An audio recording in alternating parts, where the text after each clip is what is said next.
As soon as I stepped into the building, the receptionist at the front desk beamed at me and said, "Good morning, Mr. Lee. The director is waiting for you on the 31st floor." For a split second, I was caught off guard.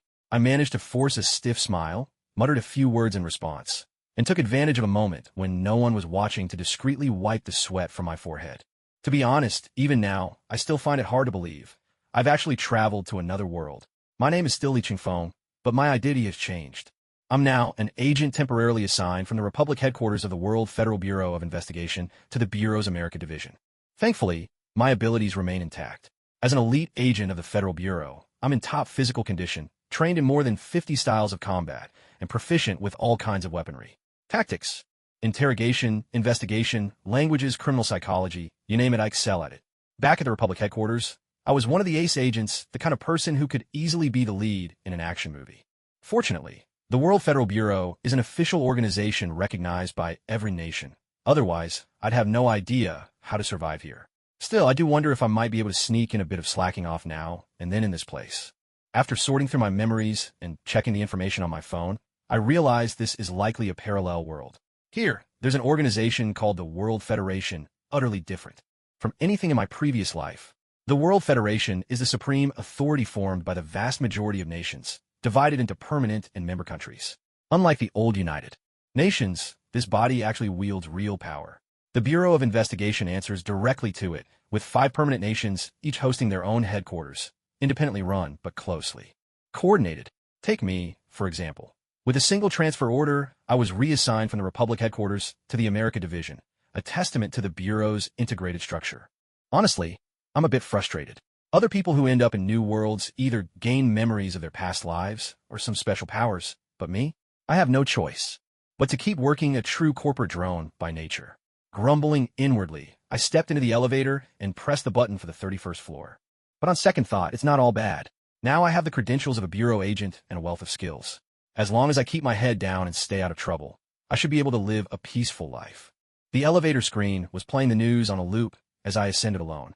Suddenly, an entertainment headline flashed across the screen, shattering the fragile sense of calm I'd just managed to build. The host raised his voice and announced, "Bruce Wayne of Gotham City, representing Wayne Enterprises, has made an appearance at the charity gala hosted by the Gotham Natural Disaster Relief Fund." Goodness, this time the young billionaire is accompanied by not one, but 5 stunning women, all prominent figures in the world of fashion and Hollywood. With these beauties gathered around Bruce Wayne, wouldn't you expect a little jealousy? The other host immediately chimed in. "Come on, Lesnar, if you had assets worth billions, I'm sure no matter how many women were around, they'd all get along just fine." I stood there frozen, turning things over and over in my mind. Why does that name sound so familiar? Just as I was puzzling over it, the TV screen flashed to a photograph, 5 glamorous women, each with a distinct style, surrounding a single man. The man's features were sharply defined, as if sculpted, and his jaw was both handsome and resolute. In that instant, it hit me. Isn't this the DC universe? How'd I end up here, of all places?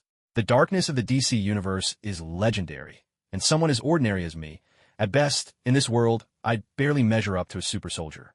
The news segment hadn't ended yet. The host continued. "Honestly, I'm a bit envious. But speaking of Bruce Wayne, we can't forget another equally famous playboy, Tony Stark from New York. Who's his latest girlfriend again? Oh right, it's Lois Lane, the reporter from the Daily Planet." The screen switched to 2 new photographs. Tony Stark, charming and brash, and Lois Lane, beautiful and determined. The host joked, "Better make sure you've done your homework. Otherwise, you might end up getting sued by Lois Lane." This is straight from the source. Tony Stark has been actively pursuing her lately, but our journalist friend hasn't given him the time of day. Clearly, for some women, money just can't buy everything. Maybe so, but I bet the girls in New York are going to celebrate when they hear this news. Now, let's move on to our next story. I couldn't care less about the rest of the celebrity gossip. My mind was still reeling from what I'd just heard. Bruce Wayne, Tony Stark, and Lois Lane. This isn't just a single comic universe anymore. It's a crossover universe. If it were just characters from one world, I could at least figure out where I'd landed. But now that people from 2 universes have shown up, I'm more lost than ever. Who knows if there are even more characters mixed in from other worlds? It's impossible to say right now. I couldn't help but mutter under my breath. No way. Don't tell me that if I go up to the roof for some air at midnight, I'll spot some love-starved maniac on a distant skyscraper, brandishing a crescent-shaped weapon. Just as I finished speaking, the elevator came to a halt. The doors slid open slowly. I had reached the 31st floor. At that moment, a strange electronic voice suddenly echoed in my mind. Congratulations on uncovering part of the world's rules. The Ultimate Agent system is now unlocking. Unlock successful. Ultimate Agent system. By proactively investigating cases for the United Bureau or completing tasks assigned by the Bureau, you can obtain a random ability from your target. I didn't dwell on it. I hurried out of the elevator, took a deep breath, and exhaled slowly. I thought to myself, whatever brought me into this world, at least it left me with a little mercy. It gave me a system. Otherwise, in a world overflowing with superpowered beings, I'd really have nothing at all. But now I faced an awkward dilemma. Ordinary cases didn't seem to offer any abilities worth acquiring. Yet those involving famous characters from comics, movies, or TV, cases tied to names everyone would recognize, were likely far beyond my current abilities. Still, at the very least, I now had a path I could try to follow. The 31st floor had only one large door, labeled Strategic Analysis Room. Through the glass wall, I saw someone standing at the far end of the room, their back turned to me. The thought of those comic book characters mentioned on the news made me frown, anxiety creeping in.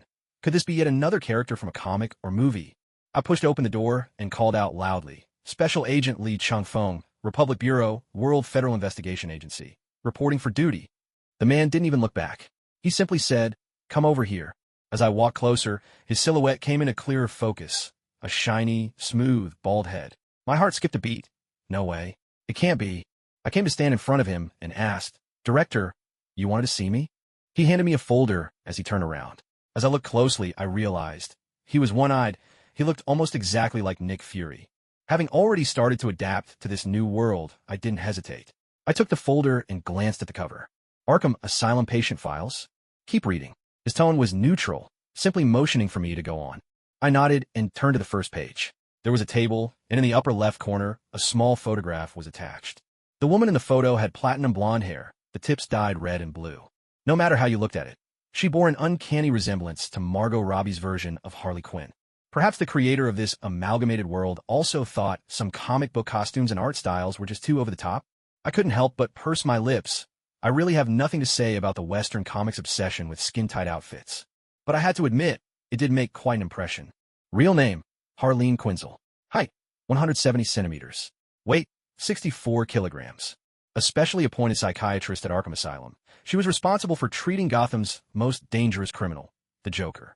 But she became fascinated by the Joker, eventually losing her sanity, helping him escape, and taking on the name Harley Quinn to become his partner in crime. Recently, during a bank heist, she was gravely injured when the Joker set off an explosion.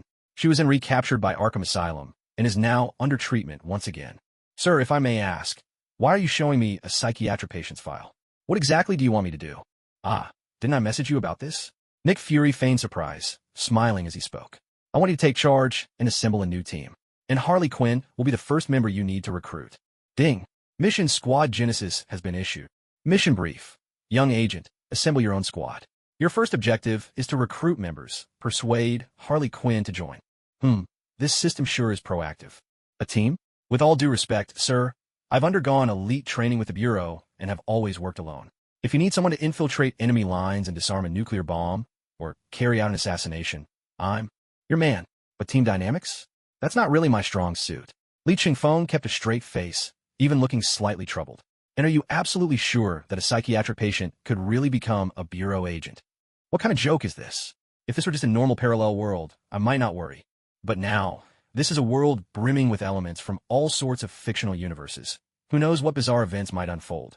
Nick Fury's new team starts with Harley Quinn. Who's going to show up next? How long before we have something like the Avengers or the Justice League coming together? Are we supposed to fight side by side with superheroes from the very beginning? What am I, the new Phil Coulson? That guy got stabbed by Loki and died in the Battle of New York in the comics.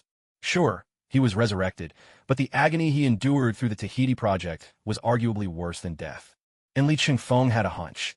If the Avengers are formed again in this world, characters from other stories will definitely get mixed in. Just look at the Harley Quinn medical file in his hands. Li Chingfeng sighed inwardly. This is the true challenge of a hybrid world. Any foreknowledge of the plot is rendered useless. Everything is uncertain, filled with the unknown. I think you've got a point, which is why you need to learn how to lead a team. Nick Fury, like all leaders, made his decision. Suggestions were merely suggestions at this stage. By the way, you're a level 6 agent now, right? Yes, level 6 agent. Seeing that Nick Fury had changed the subject, Lee Chung-fong could only nod in response. The World Federal Bureau's agent ranks ranged from level 1 to level 10. Although level 6 might not sound particularly high, it was actually the highest rank a frontline agent could attain. It was just like military ranks. After all, you wouldn't expect a decorated Special Forces soldier to always be on the front lines while wearing a general's insignia, would you? Now, welcome to your promotion as a level 7 agent, Lee Chung-fong. Nick Fury spoke after settling back at his desk. Since I personally requested your transfer from the Republic's headquarters, you'll only need to report to me. You can ignore any other agents with higher rank, even if their position outranks mine. Li Cheng-feng blinked in surprise. Level 7. This marked his official transition from the Bureau's middle ranks into the upper echelons. And, being accountable to Nick Fury alone, it was, in some ways, no different from a special envoy. I've always been curious. Is the America headquarters really that short-staffed? They actually had to bring me in from another country. You certainly don't mince words. But you're right. The America headquarters is indeed understaffed, especially when it comes to senior agents capable of working independently. The situation across the Americas has grown unusually chaotic, and the number of incidents requiring headquarters intervention has surged dozens of times in a matter of weeks. If I want to quickly assemble a team that can handle any emergency, I have no choice but to borrow an exceptional agent from the relatively peaceful and well-staffed Republic headquarters to serve as captain. Lee Chung-fong was a little surprised. He hadn't expected Nick Fury to admit it so candidly. There was no hedging, no attempt to test him with half-truths. Instead, Fury came across as both forthright and a little weary. Clearly, the director of the America headquarters was under a great deal of pressure these days. All right, enough with the staring contest. Head up to the 30th floor. I've already assigned you a deputy. The relevant procedures and plans were set in motion by her a week ago. Understood, Director. Lee Chung-fong nodded, but he couldn't resist the urge to joke, so he asked with feigned curiosity, Director, that scar beneath your eye patch, did it come from a feline by any chance? Just get out. Seeing Nick Fury raise his hand to wave him away, clearly done with the conversation, Lee Chung-fong wisely turned and left. As he spun on his heel, he caught sight of a Flurkin curled up and yawning in the corner. Men never admit defeat, not even with their words. All in all, this meeting with his new boss had gone smoothly. Most importantly, though Fury was a man of few words, he'd given him the authority to handle things flexibly. Yet, that wasn't what occupied his mind most. What really caught his attention was that, when Fury mentioned the deputy, he'd said she. A Daisy Johnson who hasn't awakened her powers yet?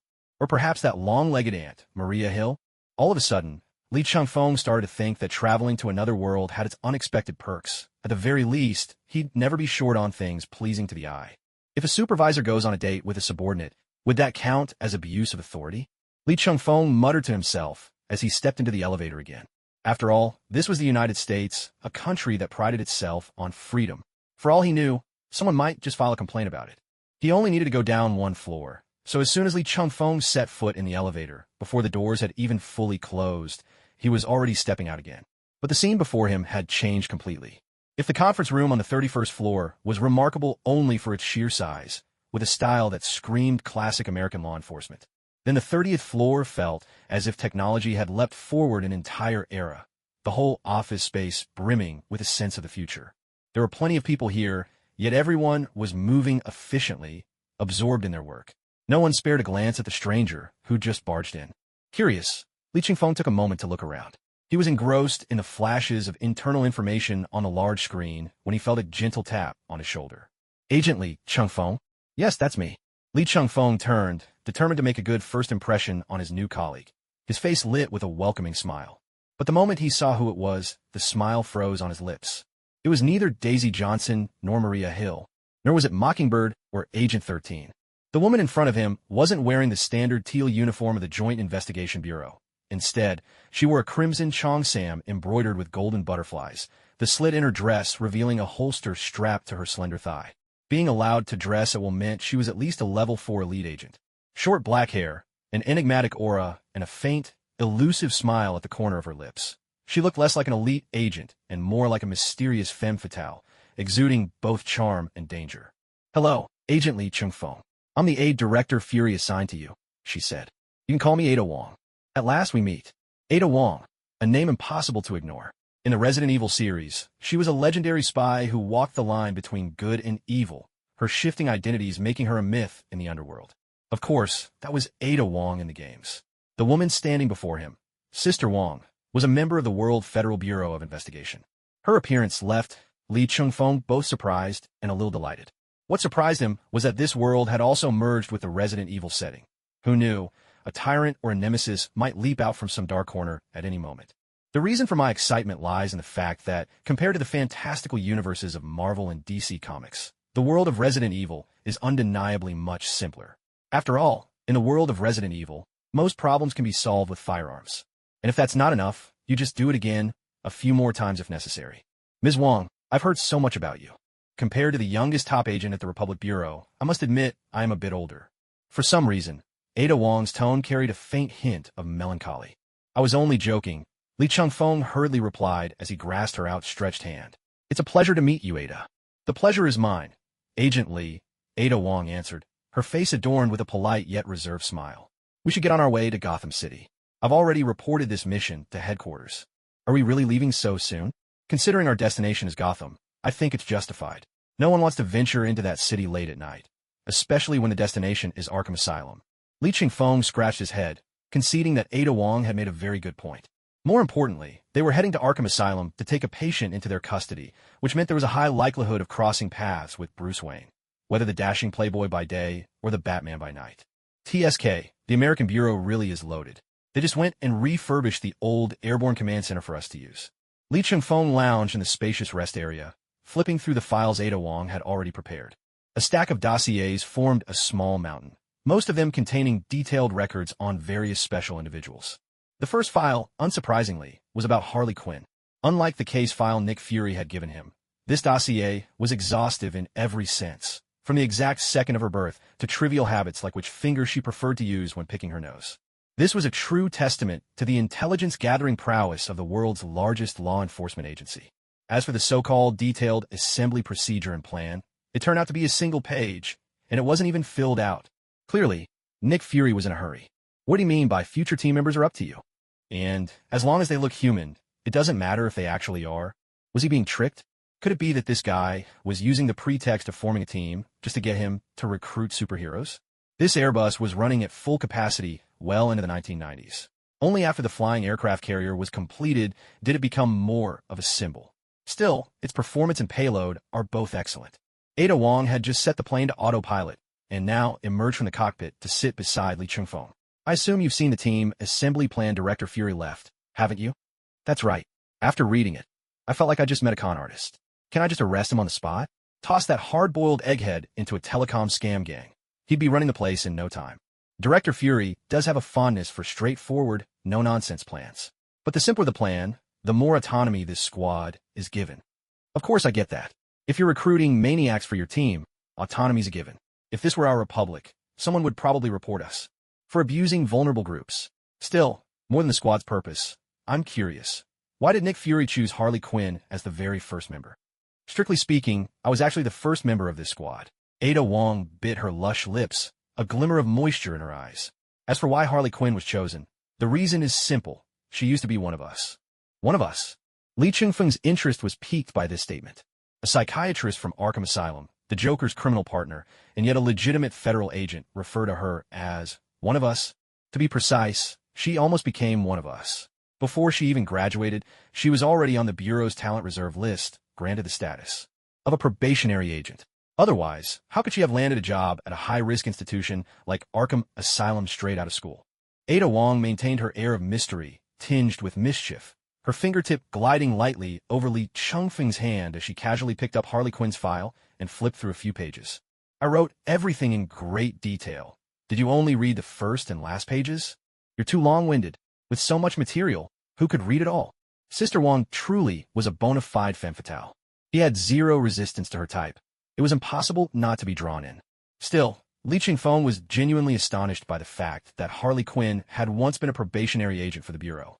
Even though probationary agents aren't full-fledged, they still receive thorough training. As an expert in mental health, she was ultimately drawn to the Joker, betraying her own identity. It wasn't that Harley Quinn lacked willpower. The Joker himself possessed a uniquely intense, unfathomable psychological influence. His sway defied conventional scientific explanation, and, ironically, the more intelligent a person was, the more susceptible they became. Clearly, Harley Quinn had been quite the clever one back then. By the way, Has the Bureau coordinated with Arkham Asylum about transferring Harley Quinn? After all, Arkham Asylum isn't a public institution. It's a privately run prison. That's right, it's a prison, and in theory, its security level is second only to a spatial prison like the Phantom Zone, even surpassing the Dream Prison where the Suicide Squad is held. Although the original founder was Amadeus Arkham, the largest benefactor of Arkham Asylum nowadays is none other than Bruce Wayne. We already made the connection before departure, Ada said, just as the airliner's smart system projected an incoming video call onto the main screen. Oh look, right on time. Right on time for what?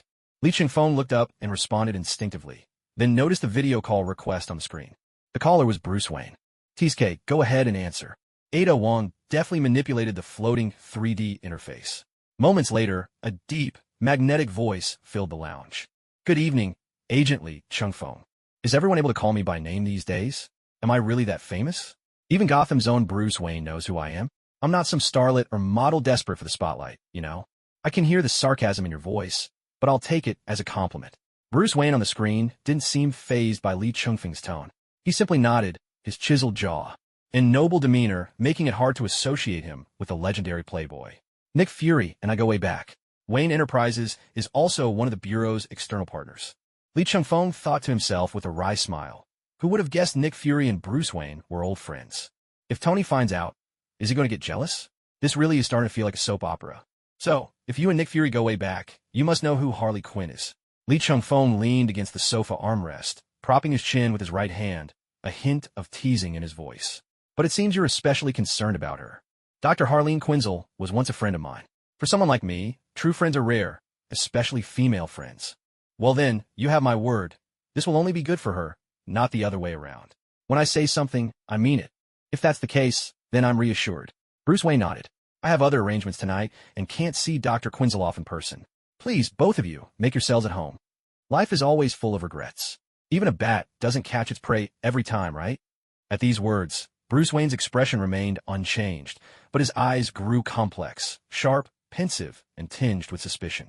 Li Chingfeng pretended not to notice the flicker in Bruce Wayne's gaze and promptly ended the call. Looks like we won't be meeting the famous billionaire in person after all. That's right, Ada. It looks like we probably won't get to meet Bruce Wayne. The famous playboy always seemed to be busy during the day. But that bat didn't look like someone heading out for a meeting. With the speed of an Airbus, it really wouldn't take long to fly from here to Gotham City. So, less than an hour after ending his video call with Bruce Wayne, Li Chingfeng was already standing in front of the legendary Arkham Asylum with his own eyes. In the past, he'd only seen Arkham in comic books and video games. Now, standing before the real building, he had to admit, Arkham in reality was much larger than he'd imagined. Though the Airbus could take off and land vertically, it was still a massive machine. Yet, to his surprise, Arkham Asylum had enough open space for the Airbus to land directly. As soon as the plane touched down, Li Chingfeng couldn't help but frown. The security here seemed far too lax. In such a vast area, he could only spot a handful of guards patrolling here and there. This was supposed to be the most dangerous prison after the Phantom Zone. How could it be so slack? Welcome, welcome. I'm the Deputy Director of Arkham Asylum. Mr. Wayne already informed us ahead of time. You must be Detective Lee, correct? That's right.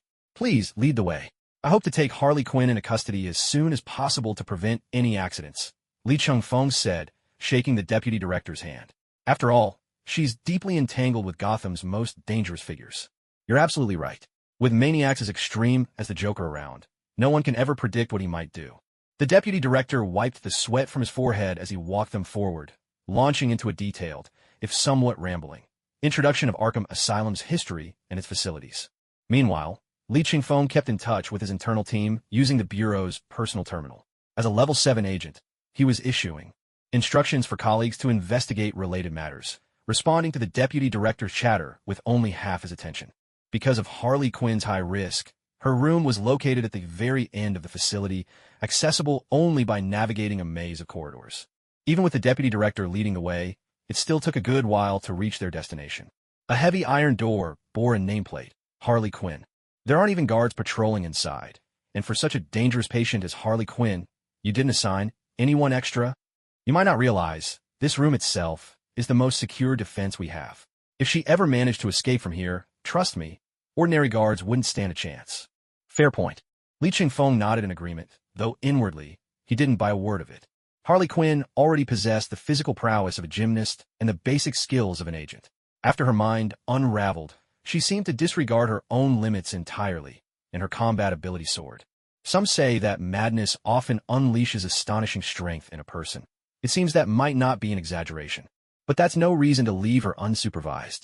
Still, it's best not to bring any weapons inside. If she gets her hands on one, things could get messy. We're just here to transfer the patient. Why will we bring weapons? Li Qingfeng patted his suit, feeling the comforting weight of his favorite magnum pistol hidden within. Before crossing into this world, he'd only used such weapons in video games.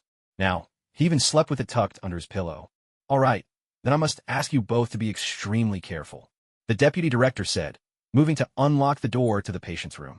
The door was made from some kind of alloy, reminiscent of the vault door in a bank. As the gears whirred into motion, Harley Quinn's room was revealed before them. Is this really how you treat high-risk patients? Li Qingfeng's lips twitched as he fought back a sarcastic comment. This hardly looked like a hospital room, or even a prison cell. It was more like a young girl's bedroom. And not just any bedroom. This one radiated an over-the-top, girlish charm. Every piece of furniture and appliance was present and accounted for, all custom-made, top of the line, and bathed in shades of pink. There was even a hyena in a princess dress, dozing quietly on a cushion. Aside from being unable to leave or contact the outside world, this was practically a homebuddy's dream haven. It's even fancier than my bedroom. Even the ever-enigmatic Ada Wong couldn't help but marvel. Isn't your bedroom supposed to be pitch black? Only the moonlight from the window, with you sitting on a throne made of skulls, sipping red wine, wearing a haunting smile. So interested in my bedroom? Ada arched an eyebrow, her voice tinged with temptation. Would you care to see it for yourself tonight? Maybe not. I'd be worried you'd carve me into exactly 300 equal pieces, 250 grams each, and have one for breakfast every day, cooked to suit your mood. What kind of impression do you actually have of me? Li Qingfeng chuckled, though a hint of doubt lingered in his mind. Was Ada Wong being too warm toward him? He sensed something deeper beneath the surface, something hard to put into words. Harley Quinn, inside the room, regarded her new visitors with keen interest, taking off her ever-present pink cat ear headphones. Judging by those faces, you're with the Bureau, right? How's Nick Fury doing lately?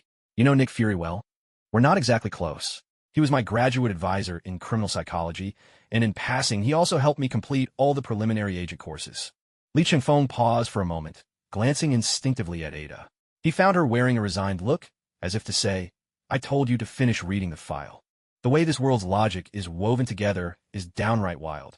Judging by her background, Harley Quinn was practically Nick Fury's star pupil, much like Daisy Johnson was to Coulson in S.H.I.E.L.D. No wonder Fury specifically requested her for the team.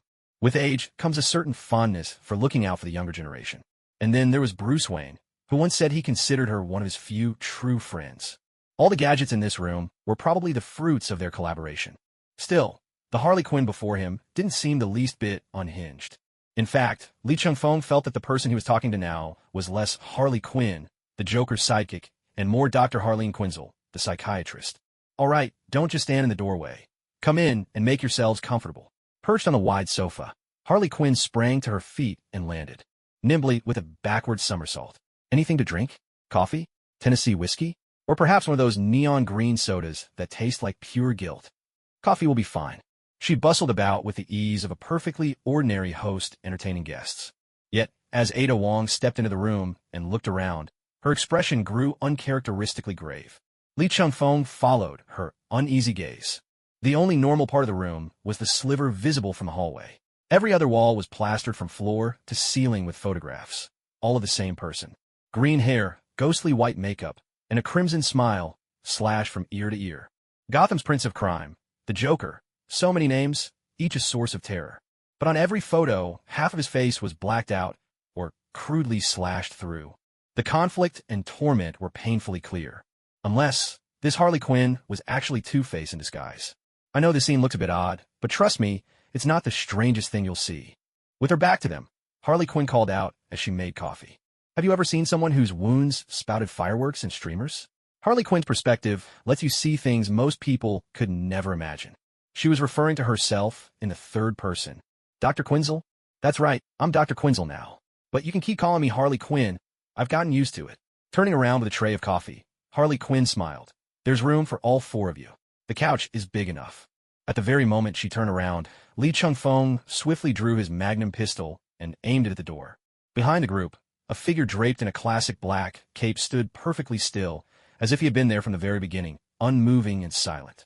Even with the barrel of the magnum pointed straight at his head, he didn't offer the slightest reaction. "So, the Bat of Gotham, since when do you operate in broad daylight?" Li Changfeng asked, his voice cool. "Please remain calm." Agent Li Changfeng came to reply. "I am calm. I just never expected the legendary Batman to appear before me like this," Li said, curling his lip as he slowly lowered his weapon. In the end, he chose to trust the Batman.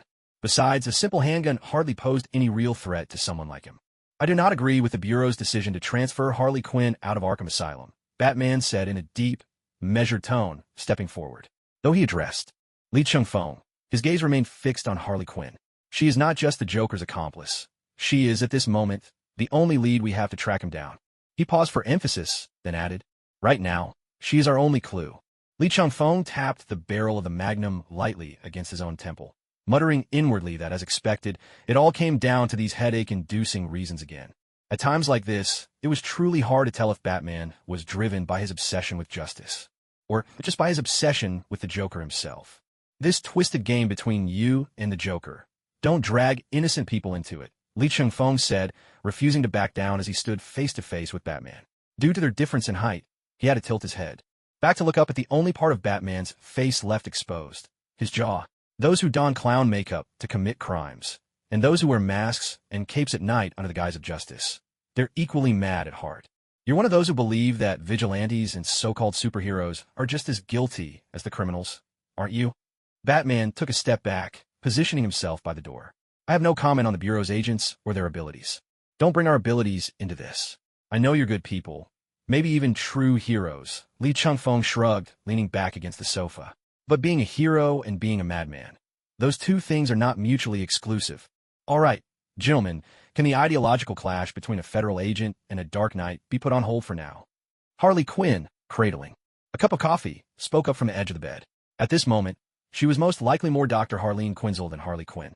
She sipped her coffee slowly, watching with great interest as the two men before her squared off, each fighting to lay claim to her fate.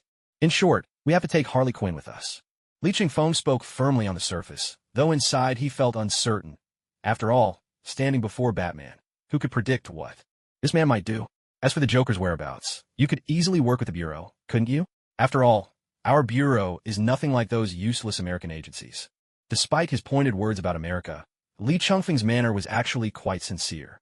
When it comes to someone like the Joker, there are two most effective ways to deal with him. The first is to keep your distance. Most of the time, the Joker's attention is fixed on Gotham and Batman. The second is to marshal every resource available and work alongside Batman to put an end to this madman as soon as possible. Li Changfeng preferred the first approach. He knew well that, clever as he was, he might not be able to outwit the Joker in a head-on confrontation. As for the odds of success with the second option, he placed little faith in them. Does this world truly hold, as the famous Rebirth event and the Mobius share revealed, three separate Jokers? Even if they managed to catch the Joker, he possessed mysterious powers that allowed him to defy death itself. No matter how you looked at it, this was hardly a bargain. More importantly, Li Changfeng's top priority now was to fulfill the Bureau's assignment. Only by doing so could he gain more abilities. In this universe full of unknowns, the limits of an ordinary person counted for very little. In fact, even compared to Batman standing before him, his own combat skills fell short. What's more, Harley Quinn is Nick Fury's prized protege. Someone of your status, both your daytime persona and the one you wear now, should know him, shouldn't you? Li Changfeng decided to take a more direct approach, attempting to pressure Batman by referencing his real identity. "Very well. I'll have a good talk with Nick Fury about this." Batman nodded. Though his face was hidden behind the mask, Li Changfeng could almost picture that stern, commanding expression. He gave a brief, silent moment of sympathy for Nick Fury. "Deputy Director Jack Lawson, where are today's regular security forces? The guards on duty now are only a tenth of the usual number." Perhaps Li Changfeng's suggestion made sense to him, for Batman quickly shifted his focus to other matters. And the entire security system at Arkham Asylum is barely scraping by at minimum standards. "Ah, well, that's actually because..." Deputy Director Jack Lawson's face went instantly pale, sweat beading on his forehead. Under Batman's icy gaze, his hands trembled as he repeatedly wiped the sweat away. Li Changfeng and Ada Wong exchanged a glance. As expected, something was wrong here. From the moment he set foot in Arkham Asylum, Li Changfeng sensed an unusual atmosphere. For an institution meant to detain high IQ criminals and extremely dangerous individuals, the place was strangely devoid of guards. Even the most advanced prisons should have comprehensive emergency protocols in place. Did they really rely solely on the security of the cells? What would happen if something unexpected occurred? Would they simply leave everything to fate?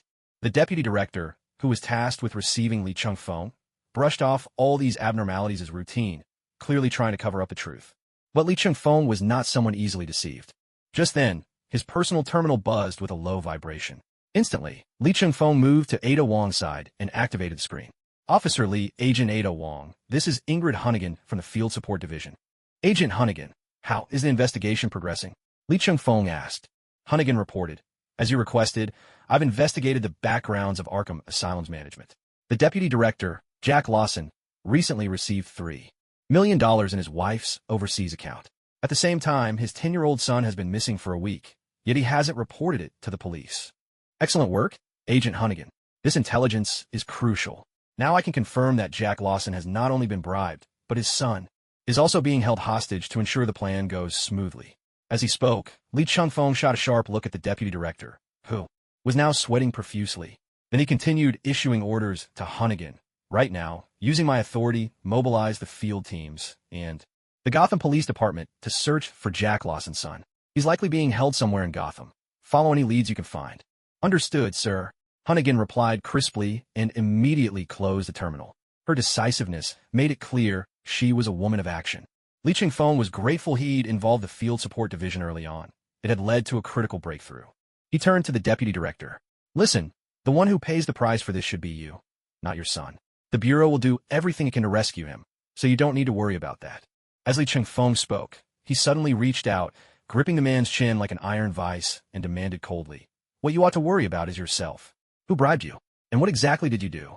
You can choose to say nothing, but I can always walk away. Whatever happens behind my back is no concern of mine, including what Batman might do to you. Li Chengfeng gestured toward Batman, who stood in the shadows of the corner. Take a guess. Do you think he'll play by the rules? I'll talk. I'll tell you everything. Please, just don't hand me over to Batman. His terror of Batman was plain to see. After all, most of the criminals in Arkham had been put there by the Dark Knight himself. Jack Lawson struggled for breath, gasping as Li Chengfeng shoved his face away in disgust, then wiped his hand off on a nearby sofa. Hey, that's my couch. Harley Quinn rolled her eyes in protest. When you get back to the Bureau, someone will have all your furniture thoroughly cleaned and delivered. Li Chengfeng cut off Harley Quinn's complaint, his gaze never leaving Jack Lawson's swollen face. Enough. Talk. It was the Joker. The Joker? I can't say I'm surprised. What did he make you do? He ordered me to shut down Arkham Asylum's defenses. The Joker's gang would break in, with one goal, freeing Harley Quinn. Rescue her. Li Chengfeng rubbed his temples, forcing a bitter laugh. Don't tell me it's happening today. Why, yes, it's today. Without warning, Li Chengfeng kicked Jack Lawson to the floor, then turned to face the others. As expected, the mere mention of the Joker instantly transformed the expressions and demeanor of both Harley Quinn and Batman.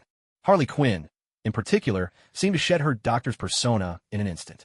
She yanked out her hair tie, and her pale blonde hair, tipped in red and blue, spilled over her shoulders, framing her with a wild, shattered beauty. My Puddin', you finally come? Ha ha! Her laughter, nearly hysterical, sliced through the silence like a shriek. At that moment, footsteps echoed from outside. At first, the sound was distant and muffled. As the steps drew closer, Li Chengfeng saw a leg appear around the corner. Deep purple suit pants, gleaming black shoes. Then came chalk-white skin and a grotesquely painted face. That sickly green hair, his mark of madness and evil. The Joker. Batman's face grew grim, his eyes locked onto his greatest nemesis. Ahaha! Isn't this my favorite bat friend? What brings you here today to visit my most perfect creation? What are you planning? Wow, that sharp tone of yours really brings back memories. I'm just here to check a friend out of the hospital, that's all. The Joker paused, listening with satisfaction as chaos and shouts drifted in from outside. Of course, I might blow up this cursed asylum while I'm at it. As he spoke, the Joker strolled up to the doorway, facing Batman. An encounter between two arch-nemeses, I at last. Puddin', MMPH. Harley Quinn leapt from the bed in excitement, about to shout, but Ada Wong quickly pinned her back down and clamped a hand over her mouth. Settle down, or I won't hesitate to dislocate your arms and legs. A low, guttural laugh, dark and unhinged, spilled from Harley Quinn, who seemed not the least bit offended. If anything, she now appeared even more unpredictable. Ida, your job is to keep an eye on her. Don't let her cause any trouble. Li Chingfeng lowered his head and entered a string of information into his personal device. Once he was sure everything was in order, he let out a long breath and put the device away. So, you're the Joker? And who are you? Oh right, the great agent from the Joint Investigation Bureau. Terrifying, really. The Joker's words were laced with mockery, as if the Bureau was nothing more than the punchline to one of his twisted jokes. In his eyes, everything was a farce. And he and Batman, well, they were the most deranged, absurd players in this mad carnival. To the Joker, everyone aside from Batman was uninteresting, especially the agents of the Bureau. Suddenly, the deafening roar of a magnum shattered the air. The bullet struck the Joker squarely between the eyes, and his grin froze in place, immortalized in that final moment. Don't look at me with those lunatic eyes of yours. You're really scaring me, you know? Many people don't truly understand the Joker. To them, he's just an ordinary madman, nothing more than his outrageous insanity. But in truth, the Joker's skills in close combat are every bit a match for Batman's. He's even bested the Dark Knight in swordplay, face to face. Unlike Batman, though, the Joker never bothers with full bodysuits of bulletproof armor.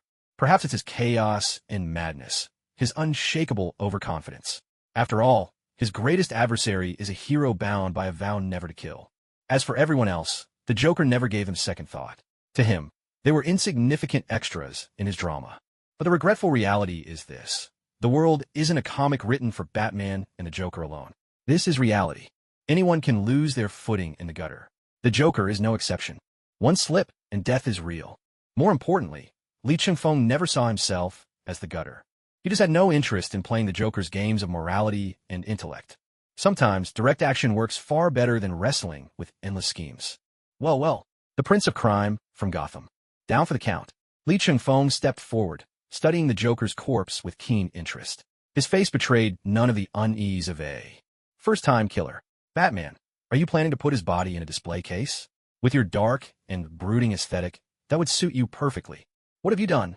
Batman finally snapped out of his brief shock, grabbing Li Chingfeng by the collar. The Joker should have been brought to justice, not gunned down by your bureau. Legal sanctions? Don't be so naive. In my country, your American laws are often little more than a joke. Li Chingfeng laughed with open scorn, using the barrel of his gun to brush aside Batman's hand from his collar. You have your rule against killing, but I don't. If Gotham's most terrifying criminal flashes a smile that freezes my blood and openly threatens my life, then putting a bullet between his eyes seems perfectly justified, doesn't it? Or do you Americans truly insist on upholding the human rights of the most deranged supervillains? Now that's truly laughable. Li Chingfeng's reasoning was irrefutable. Simply by stating, I'm from the Republic, he left Batman utterly at a loss for words. After all, the so-called no-kill rule was merely Batman's personal code. He had no authority to command a senior agent from the Federal Bureau to follow his rules. Seeing Batman gradually regain his composure, Li Chingfeng turned and walked over to the bedside.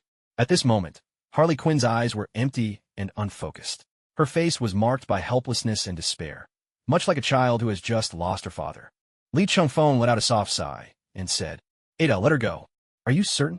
I'm absolutely certain. Once he confirmed his decision, Ada Wong immediately released Harley Quinn's hands without a moment's hesitation. Just as Li Chingfeng expected, Harley Quinn did not react with anger or violence. Instead, she gazed at the Joker, lying on the ground, a bullet wound between his brows, his smile forever frozen on his lips, with a deeply conflicted expression. How complex was her look? Within it flickered the longing and admiration of a devoted follower, the sorrow and madness of a disciple, and the hatred and pain unique to Harleen Quinzel herself. To be clear, the Joker never loved Harley Quinn. On the contrary, he despised her, perhaps even hated her. Everything he did, trying to kill her, then spending a fortune to save her, after failing, was nothing more than a perverse game to him. He wanted to see just how far the psychiatrist, who once tried to heal and study him, could be pushed into the abyss. In the end, he succeeded. Harleen Quinzel became Harley Quinn. Moreover, she was granted an exceptionally high priority among the special members. This demonstrated that even that more unhinged, extreme version of Harley Quinn was, deep down, resisting the Joker's influence. With this understanding, things became much simpler to handle. Harley Quinn, do you love the Joker? Love? How could I ever love a madman who turned me from a promising FBI trainee into a patient at Arkham Asylum? Then do you hate him? Of course, I hate him anywhere and anytime. Harley Quinn's expression gradually calmed. But he also gave me a new life. In a way, he even replaced the father I never met. So, you should understand, the conflict between a father and daughter is always intense and complicated. I used to think Nick Fury, the bald guy, would make a better father figure. But none of that matters now. The Joker is dead. Lee Chung-fong crouched down, lifted her chin, and looked straight into her eyes. Even if he's bound to come back. Someday right now, he's truly gone. I killed him. I brought down the almighty symbol of patriarchy, tore off that terrifying pale mask, and revealed who he really was. A true madman, obsessed with destruction and self-destruction. Come back to life? The exclamation didn't just come from Harley Quinn. Even Ada Wong was shocked. Batman, on the other hand, showed no reaction. Perhaps he had already witnessed that Dionysian factor, the one that could shrug off death itself. That might be why Batman doesn't want the Joker to die. He has his reasons. Maybe he thinks a living Joker, with life and death still on the table and under surveillance, is easier to control than a dead one who could resurrect at any moment, slipping away into the shadows. You're saying, Boo, Mr. J will come back. He's always kept things from you, hasn't he? Li Ching-fong helped Harley Quinn to her feet and guided her to stand before the Joker's corpse. If that's the case, why waste your feelings on someone who only hurts and destroys you? Harley Quinn stood before the Joker's body, gazing at him up close. She let out a long, heavy sigh. Don't sigh. Why sigh in the face of a good ending? Li Chung-fong rested his head against her shoulder, his voice a whisper in her ear, close. And intimate, tempting like a devil. Here, take this. Pull the trigger. As a former trainee agent, your aim should at least be passable. Ada Wong hesitated, wanting to speak but holding back, because Li Chung-fong had just placed his own magnum revolver in Harley Quinn's hand. As a fellow agent well-versed in psychology, Ada understood exactly what Li Chung-fong was doing. He was using shock therapy, hoping to force Harley through her turmoil by extreme means. But would such a method really work? If Li Chung-fong could have heard Ada's silent question, he would have laughed out loud. So-called breakdown therapy was useless. He simply knew these comic book characters were especially susceptible to reverse persuasion. Sure enough, after taking the gun, Harley Quinn drew 2 deep breaths and then emptied 7 of the remaining 8 rounds into the Joker's corpse. With each shot she fired, her demeanor grew more and more like the Harley Quinn that Li Chung-fong remembered. Her laughter rose from a low, throaty chuckle to a wild, almost manic cackle. Suddenly, Harley spun around, throwing her arms tightly around Li Chung-fong and burying her face deep into his shoulder. To be honest, Li Chung-fong rather enjoyed this kind of embrace. That is, if it weren't for the magnum, now down to its last bullet, pressing right against the back of his head. My dear Miss Harley Quinn, how are you feeling now? You're not thinking of taking me out along the way, are you? Li Chung-fong forced a couple of awkward laughs, thinking to himself, surely it won't come to that. If you don't want me to send you on your way, then you'd better take responsibility. With that, Harley looked up and, without warning, planted a heavy kiss on the corner of Li Chung-feng's mouth, leaving behind a bright red lipstick mark. You've taken my madness to a whole new level, even more annoying than the Joker himself. Putain, Mr. J. Joker. The changes in what she called him reflected the shifting tides of her heart. Once again, her wild, yet strangely tender laughter echoed through the cell. Mission Squad founding complete. Harley Quinn has joined your team. Li Chung-fong was momentarily stunned. That was it? Mission complete? He thought he'd at least have to go back and report to Nick Fury before it would be officially done. The system notification continued. Mission-related individuals. Ada Wong, Harley Quinn, Batman, Joker. Drawing rewards at random. Acquired Ada Wong's undercover disguise technique. Acquired Harley Quinn's flexibility. Acquired Batman's willpower. Acquired the Dionysian factor. Among all these lottery draws, it's often the most versatile characters whose rewards turn out the most jumbled. The first 3 were decent enough, but the only one truly worth celebrating was Batman's willpower, the very force that can master the Green Lantern ring. Yet compared to the Dionysian factor, these skills seemed almost ordinary. Out of the 4, the most formidable power by far was the Joker's Dionysian factor. Savage, Vandal Savage, Ra's al Ghul, the Demon's Head, and the Talons of the Court of Owls, all legendary villains. Each possessed only a degraded version of this factor. The pure, undiluted Dionysian factor belonged solely to the Joker, transcending the rules, granting undying immortality. However, whether diluted or pure, the Dionysian factor only bestowed regeneration, agelessness, even resurrection. It didn't actually enhance one's physical strength. Thinking of this, Li Chung-fong couldn't help but break into a proud grin. To gain such a self-healing, life-saving power on his very first completed mission. for Li Chingfeng, who in his previous life had never won anything bigger than 2 bottles of soy sauce in a raffle. This was nothing short of miraculous luck. Now, with the lipstick mark the Harlequin had just left still fresh on his cheek, the triumphant grin on his face struck an undeniably comical note. Ahem, Ada, your expression is a bit strange, he couldn't help but point out. In this situation, the fact that I haven't called the police already is no small feat, Ada replied, her tone edged with suspicion. Oh, come on. Even if you did call the police, I'd be the one answering the phone. What did you really do to me? Besides, we have far bigger problems to worry about, Li Chingfeng quipped as he turned and headed for the door. This is the Joker we're dealing with. If he's shown up at Arkham Asylum, it means his entire organization is already in motion. After a long silence, Batman finally spoke. He cast a complicated look at Harley Quinn, standing off to the side. The Joker gang. If I'm not mistaken, the Joker's rescue of Harley Quinn is just a smokescreen. His real aim is to take over the entire Arkham Asylum. Harley Quinn's expression changed immediately. She raised her gun and squeezed the trigger at the Joker's corpse once again.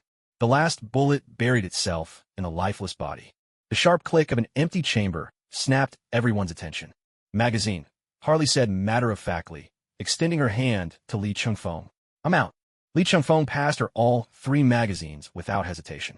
But to everyone's surprise, Harley didn't open fire again after reloading. Instead, she gripped the barrel of her magnum and brought the butt down hard on the Joker's already battered head. The wound grew even more gruesome. Used again. Joker, I once worshipped you. Harleen Quinzel kept warning me, but I chose to ignore her, Harley Quinn said, her gaze steady on the ruined face. They say you always find a way to come back. Well, from now on, every time you return, I'll put another hole in your head. All right, enough with the tough talk. Let's figure out how to deal with the Joker gang, okay? Li Chingfeng sounded a bit anxious, though he was calm inside. As a former accomplice, you know just how big the gang is. If we slip up, ordinary people like us might not get out alive. Batman remained silent, but his concern was plain to see. Today, a single mistake could spell disaster. Everyone knew that Batman nearly always found a way to win when he was prepared, but in a chaotic, unexpected brawl, even he could be pushed to the brink. Without his usual resources and careful planning, Batman was still only the pinnacle of human ability. He might hold his own against dozens of enemies, but things could spiral out of control at any moment. Against hundreds of armed foes, the odds of escaping dropped precipitously. One mistake, and it could all end in tragedy. In this world, the so-called Justice League has yet to be formed, and Batman is still very young. He hasn't even gathered the Bat family. Judging by his personality, if he had any allies, he would have called them together long ago. But for now, he's still in that lone wolf, rebellious phase. Still, if the Joker's gang launches a full assault on Arkham Asylum, that fat man's son should be safe enough, Li Chingfeng said as he glanced back at the trembling vice warden curled up on the sofa. He addressed him directly. You, carry the Joker's body and come with us. Huh? Me? Who else? Unless you'd rather face the Joker's gang head-on all by yourself. Then I could carry it for you. No. I'll carry him. I'll do it. The vice warden immediately changed his tune at the thought of those maniacs in the Joker's gang. Hauling the Joker's corpse was certainly better than marching straight to his death. Good. Let's move. With that, Li Chingfeng took the lead, stepping out of the room with Batman by his side. Right behind them was Ada, who seemed perfectly calm, and Harley Quinn, who looked positively giddy, as if she were heading to a party. Bringing up the rear was the pale-faced vice warden, struggling under the weight of the Joker's corpse. As Li Chingfeng loosened his tie, unbuttoned his shirt cuffs, and flexed his wrists, he looked over at Batman and teased. So, Bat, feeling confident about breaking through? Aren't you a bit too relaxed? Not even a little worried? Not really. I can handle myself. Wait, are there really this many people? They entered the patient's recreation hall. The space that had been empty moments ago was now filling with people. Faces painted in Joker grins, outfits splashed with the garish colors of the Clown Prince. All they had to do was get through here, and ahead lay the high-security wing, where the most notorious supervillains were locked away. But with the Joker's gang in full attack, Arkham's security system had collapsed, and the keys to the high-security ward were now in the hands of the woman leading the charge. She wore her highlighted ponytail high, with straight eyebrows and blunt bangs. Her makeup was simple but striking, black and rouge, a minimalist take on the Joker's style. She dressed in a purple three-quarter sleeve top and torn purple tights, a classic Joker color palette. Her name was Punchline Alexis, the second-generation Clown Princess, successor to Harley Quinn. Unlike Harley's wild, manic energy, Punchline was cold and composed, more akin to an assassin. especially with the gleaming, double-edged dagger in her hand. That fat man, leave Mr. J behind. Impossible. Li Chengfeng glanced at the message on his personal terminal, then stepped forward, firmly rejecting Smile Point's demand. The Joker is the most dangerous criminal in Gotham City, perhaps even all of America. Even in death, his corpse must be handled by the Federal Investigation Bureau. How about this instead? You hand over Mr. J's body, and I can guarantee your safe departure. The smile on Smile Point's face turned chilling, his words laced with threat. After all, it's just a corpse, isn't it? This is no ordinary corpse.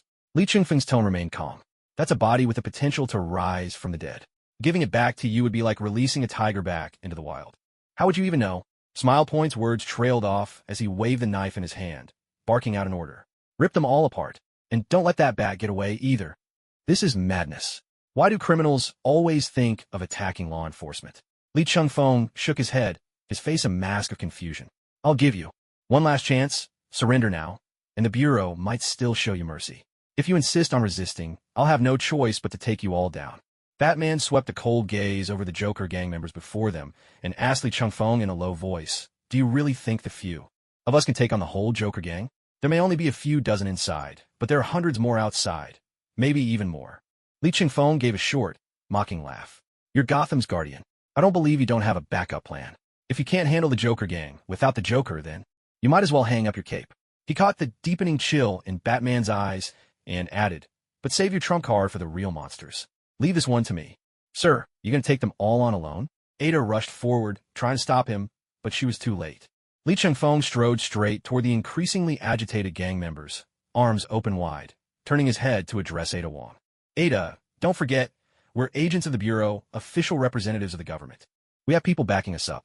As he spoke, he tapped his communication terminal. Hello. Hello. Didn't you say the reinforcements were already here? No sooner had the words left his mouth than a thunderous crash shattered the roof of Arkham Asylum. There was no rain of rubble, just a swirling cloud of dust filling the air. A red and gold armored figure burst through the haze, descending from the sky in a blaze of sunlight. Good afternoon, everyone. I hear you've been having trouble with a certain band of circus maniacs. Li Chengfeng managed to keep a calm facade, though inwardly he was reeling with shock. How could it be Iron Man? He had, after all, contacted Nick Fury through his terminal to request backup, someone powerful enough to handle hundreds of adversaries.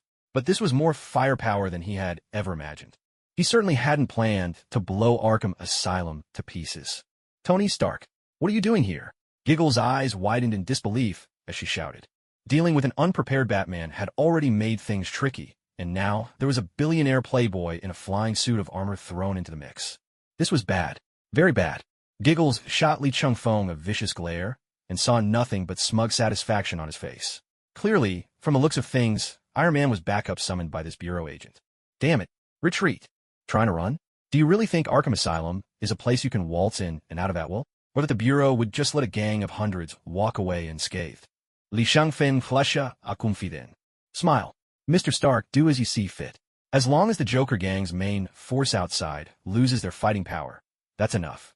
And don't worry. Even if your methods are a bit rough, I won't hold it against you. I'm not a homicidal maniac, you know. Tony Stark shot a sidelong glance at the young agent from the Republic, muttered under his breath, and soared out to join the fight. Since he was here to help, he might as well follow orders. A few hundred armed thugs? For him, that was child's play. The tide of battle shifted in an instant. Without hesitation, Li Chengfeng and Batman charged into the fray, like tigers pouncing on their prey. Harley Quinn was right behind them. She didn't spare a glance for the Joker gang members swinging weapons at her, nimbly dodging their attacks as she went straight after Giggles, who had already started to flee. Though she and the Joker had split for good, she still harbored a deep loathing for the woman who'd taken her place. Two sharp gunshots struck the door handle, forcing Giggles to turn and face her. Harley Quinn, seems you still can't forget about Mr. J. Whether I'm still hung up on the Joker or not, it doesn't matter. The only thing that matters is this. No one can replace me. Harley flashed an innocent, almost childlike smile, a stark contrast to the massive pistol she held in her hands. She was about to rush forward and give this usurper a piece of her mind, when suddenly a hand yanked her back by the collar. Don't get in my way. Are you serious? You've got a gun, and you're charging in a brawl with someone wielding a knife? What kind of crazy strategy is that? Li Chengfeng pulled her back and promptly pushed her behind him. After the recent chaos, more than half the Joker gang members in the hall were writhing on the ground in pain. Ida hadn't even stepped in. She merely stood at the back, quietly watching Batman dispatch enemies with ease. Ms. Joe Point, I strongly advise you to surrender. After all, I'm not Batman. I don't live by a no-killing rule. If a criminal with such serious charges as yourself chooses to resist, I'll shoot without hesitation. Trust me, I won't think twice. Batman quickly subdued the remaining enemies. With the relentless sounds of explosions and anguished cries echoing from outside, the hall grew unnaturally silent, a silence so chilling it sent a shiver down the spine. I surrender. Joe Point forced a smile, only to realize she couldn't muster one anymore. Especially under Batman's cold, piercing gaze, the pressure was suffocating. In just a few minutes, the tables had turned completely, from a position of strength to utter defeat. Meanwhile, after finding Jack Lawson's kidnapped son in an abandoned factory in southern Gotham, members of the Federal Bureau of Investigation's field team and Gotham City police officers raced toward Arkham Asylum. James Gordon, as the highest-ranking field commander of the Gotham Police, led his team charging through the gates of the asylum, only to be stunned by the scene before him. The worry on. His face instantly gave way to confusion. Amidst the Joker gang members sprawled on the ground, the two figures that drew all eyes were a man in a suit of iron armor and Batman himself. Before Gordon could speak, a hand clapped gently on his shoulder. He turned to see an ID card being held out to him. Li Chungfeng, Level 7 Agent, World Federal Bureau of Investigation. That's right. This joint rescue mission between the Gotham Police and the Bureau's field team is under my coordination. So, you're the ones who took down the Joker and his gang? What, don't believe me? Li Chungfeng gave a faint smile. Even in this world, the relationship between the Bureau and local law enforcement was far from close. Even if you don't trust the Bureau, surely you trust Batman? As he spoke, he gestured behind him at Batman, who was deep in conversation with Tony Stark, now unhelmed. Gordon pressed his lips together, eyeing the young-looking Level 7 agent before him. As a seasoned detective and Gotham's de facto leader, he was well aware of the Bureau's hierarchy. A Level 7 agent had the authority to direct Gotham police operations across departments. With a wave of his hand, he signaled his officers to move in and arrest the criminals scattered across the floor. There was no need to transport them to the police station. Arkham Asylum was a far more suitable holding place than any regular jail. And this one too. Seeing the officers begin their sweep, Li Chungfeng casually pushed the trembling Jack Lawson forward.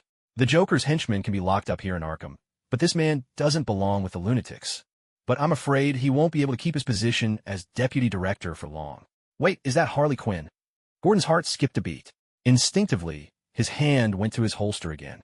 Harley Quinn was originally a reserve agent with the Bureau. Now that she's recovered, I'm here under orders to discharge her and reinstate her to active duty. Recovered? You make it sound so easy. Gordon glanced at Harley Quinn, who still wore a look of manic excitement. He couldn't help but wipe the cold sweat from his brow. After cuffing the chubby man suspected of being a mole and loading him into the police car, Gordon decided it was best to get out of here as soon as possible. It just felt safer to leave this place quickly. The longer he stayed among these people, the more uneasy he became. He had absolutely no interest in hanging around folks who wore such bizarre, skin-tight costumes. Nice to meet you, Mr. Stark. Aren't you supposed to be in New York? How did you get to Arkham so fast? So you're Agent Li Chungfeng, the one Nick Fury is always talking about. Pleased to meet you. Tony Stark was relaxed and amiable. Actually, I've been in Metropolis recently, so I was able to get here right away.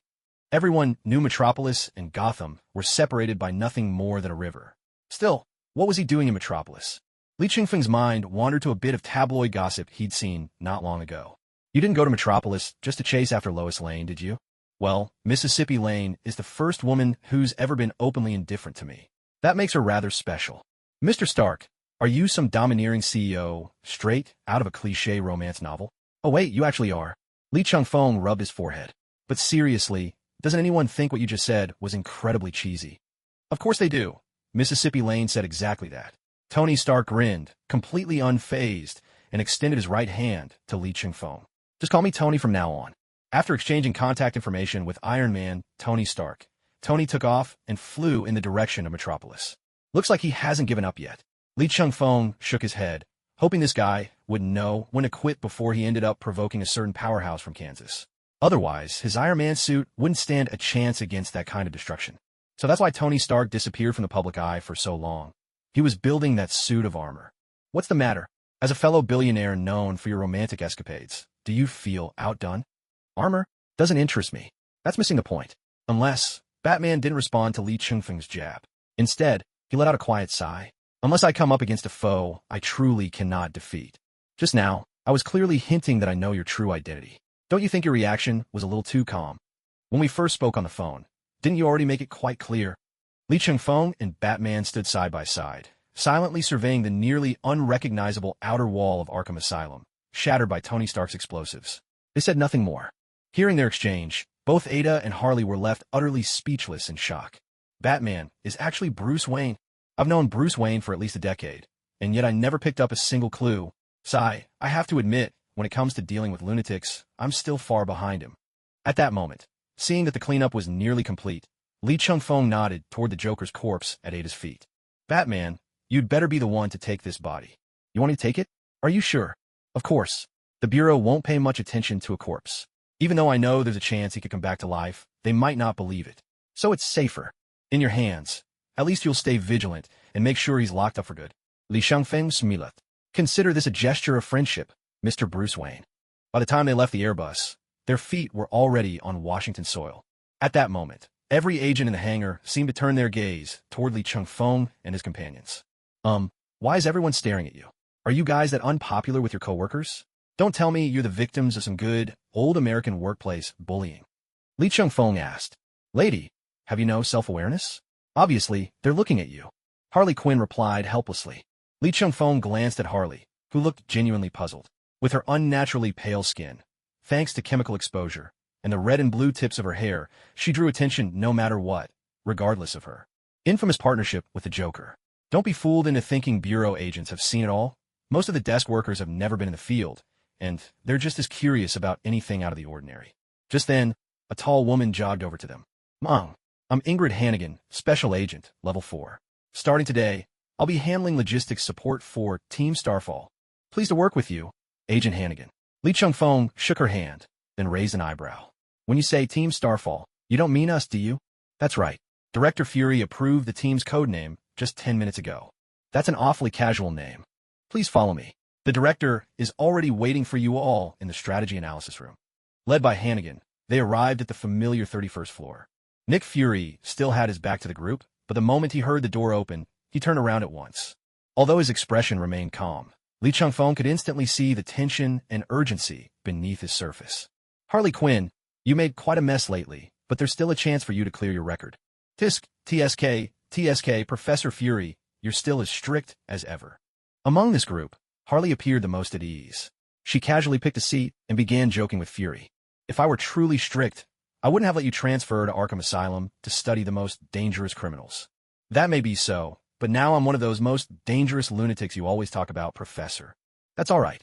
Anyone too sane could never do the work we do. Nick Fury waved his hand, ending the topic, and then turned his attention to Li Changfeng. You did well this time, but don't you think you were a bit too high profile? Are you talking about me taking out the Joker in one shot? Or exposing your secret weapon? Li Changfeng grinned. If it's the former, I don't think I did anything wrong. If it's the latter, how long do you think Starr can keep it under wraps? A week? 10 days? I mean, why did you have to alarm Batman? We're conducting an investigation on Batman's turf. Did you really expect him not to react? Li Changfeng's reply left Nick Fury momentarily speechless. In any case, you've adapted well to the assignment I've given you. Once Harleen Quinzel completes her psychological evaluation and officially joins us, you'll be able to start working together. Hearing this, Harley frowned slightly, clearly displeased by the way Fury addressed her. Right now, I'm Harley Quinn. Harleen Quinzel is just a part of me. Call yourself whatever you like. Nick Fury nodded, then issued his orders. Agent Ada, take our Harley Quinn to change into something more appropriate. Those Arkham patient scrubs don't suit an agent. Understood, Director. Ada Wong nodded and forcibly dragged Harley, who was protesting, I'm not wearing a uniform, out of the tactical analysis room. Yet as they passed by Li Changfeng, it was as if the rivalry between the two women lingered in the air. Ada's fingers brushed lightly against his knuckles, while Harley left him with a parting remark that sent chills down his spine. See you soon, my sweet pudding. Great. Not only is she still crazy, now she's got a new crush too. In truth, he'd already expected this outcome when he talked Harley into pulling the trigger. Once the two women left, Li Changfeng wiped the sweat from his brow and turned to see Fury sighing, which nearly made him burst out laughing. What are you laughing at? Everyone has their own challenges. Being a father isn't easy, you know. Instead of making fun of your boss, why don't you give me your progress report first? Speaking of work, there's actually something I'd like to discuss with you. Li Changfeng approached Nick with a faint smile, lowering his voice. How many people like Stark do you actually know? Or rather, how many similar individuals do you have information on? It might have seemed abrupt to ask, but he needed to become stronger. Even with the Dionysus gene, he couldn't afford to stand still. That's not the sort of question a level 7 agent should be asking. Nick replied calmly. If you really want me to get the job done, then stop with the compartmentalized management tactics you use at the American headquarters. I'm not here to follow orders. Step by step, and you don't need a team that just plays by the rules. If your top recruit can be a patient from Arkham Asylum, do you really care about procedure anymore? I knew you were made for this job, Nick nodded. I'll give you my clearance codes later. For now, you're dismissed, Agent. Fine, then I'll leave you here to brood alone. Li Chengfeng reached the door, then suddenly turned around. What does Harley Quinn truly mean to you? As soon as the words left his mouth, Nick snapped his head up, his single eye glinting coldly, a silent warning. Li Chengfeng just shrugged and walked out of the strategic analysis room. Nick sat alone for a long time, before finally murmuring to himself, Harley Quinn, she's the closest thing I've ever had to a daughter. Harley Quinn's psychological assessment had taken quite some time. After all, she was one of Arkham's brightest minds. When the final report came out, your people in America have a pretty generous definition of normal, don't they? Li Chengfeng said to Ada Wong, holding the bureau's assessment report and wearing a sardonic smile. If Harley Quinn weren't standing right in front of me, I might almost believe this. Maybe, like the director said, truly normal people could never do this kind of work. I'm honestly amazed by your logic. Li Chengfeng rolled his eyes, though he wasn't particularly resistant to the idea. After all, in a world filled with supernatural and even interdimensional powers, whether it was superheroes, supervillains, or anyone connected to these mysterious forces, none of them could really be called ordinary. What's that? You possess extraordinary powers, but long for an ordinary life. Just having that thought makes you anything but ordinary, doesn't it? Ordinary people should live ordinary lives, and those who are different, naturally, they have a path of their own. Only a fool would care about those ridiculous conclusions scribbled on a sheet of paper. Harley Quinn stretched lazily, then sprang off the comfortable sofa bed in the psychiatric consultation room. I really miss places like this. Back then, I'd be the one sitting across, legs crossed in pale stockings, steering other people's thoughts. You've got some nerve talking about steering thoughts. Li Chengfeng wiped the cold sweat from his brow, glanced at his terminal, and realized he was already 10 minutes past his shift. Without hesitation, he turned to leave. Work's over, ladies. I'll see you both tomorrow. With that, Li Chengfeng strode out of the medical wing and headed straight into the elevator. But when he looked back, he saw Harley Quinn and Ada Wong trailing right behind him. Why are you two following me? Oh, put in, you're my direct supervisor now, not to mention the temporary guardian appointed by the director himself. Who else am I supposed to follow? Besides, Harley replied, utterly unabashed, do you really think the Bureau offers single dorms for staff? I just got discharged from the psych ward. Where else am I supposed to stay? Since you brought me back, you're responsible for me till the end. Harley's words were blunt, but she did have a point. And what about you? Li Chengfeng turned to Ada Wong. It makes sense for her, since she has no outside resources, but you're a level 4 agent at the Bureau, about to be promoted to level 5 after this case, I'd bet. Surely your benefits aren't too shabby. Dearest Captain, first of all, I'm off duty too. If I want to leave the building, I need to take the elevator, obviously. Ada winked at Li Chengfeng, her narrowed eyes sparkling mischievously. Secondly, my place is under renovation, so I've been staying at a hotel nearby. Now that there's a free place to stay, why would I miss the chance? An agent's salary hardly covers hotel bills for long. And you're so certain my place can fit 3 people? No worries, we'll just squeeze in. How about you take the middle? Ada teased, clamping a hand over Harley's mouth just as she was about to chime in. Just kidding. The director put me in charge of all your paperwork in the States. So of course I know you have a 400 square meter apartment. Try and take advantage of me. What can I say? I've got my eye on Stark Industries' latest multi-function grappling gun. Gotta save up. By the way, Captain, aren't you on good terms with Tony Stark? Any chance you could score me a discount?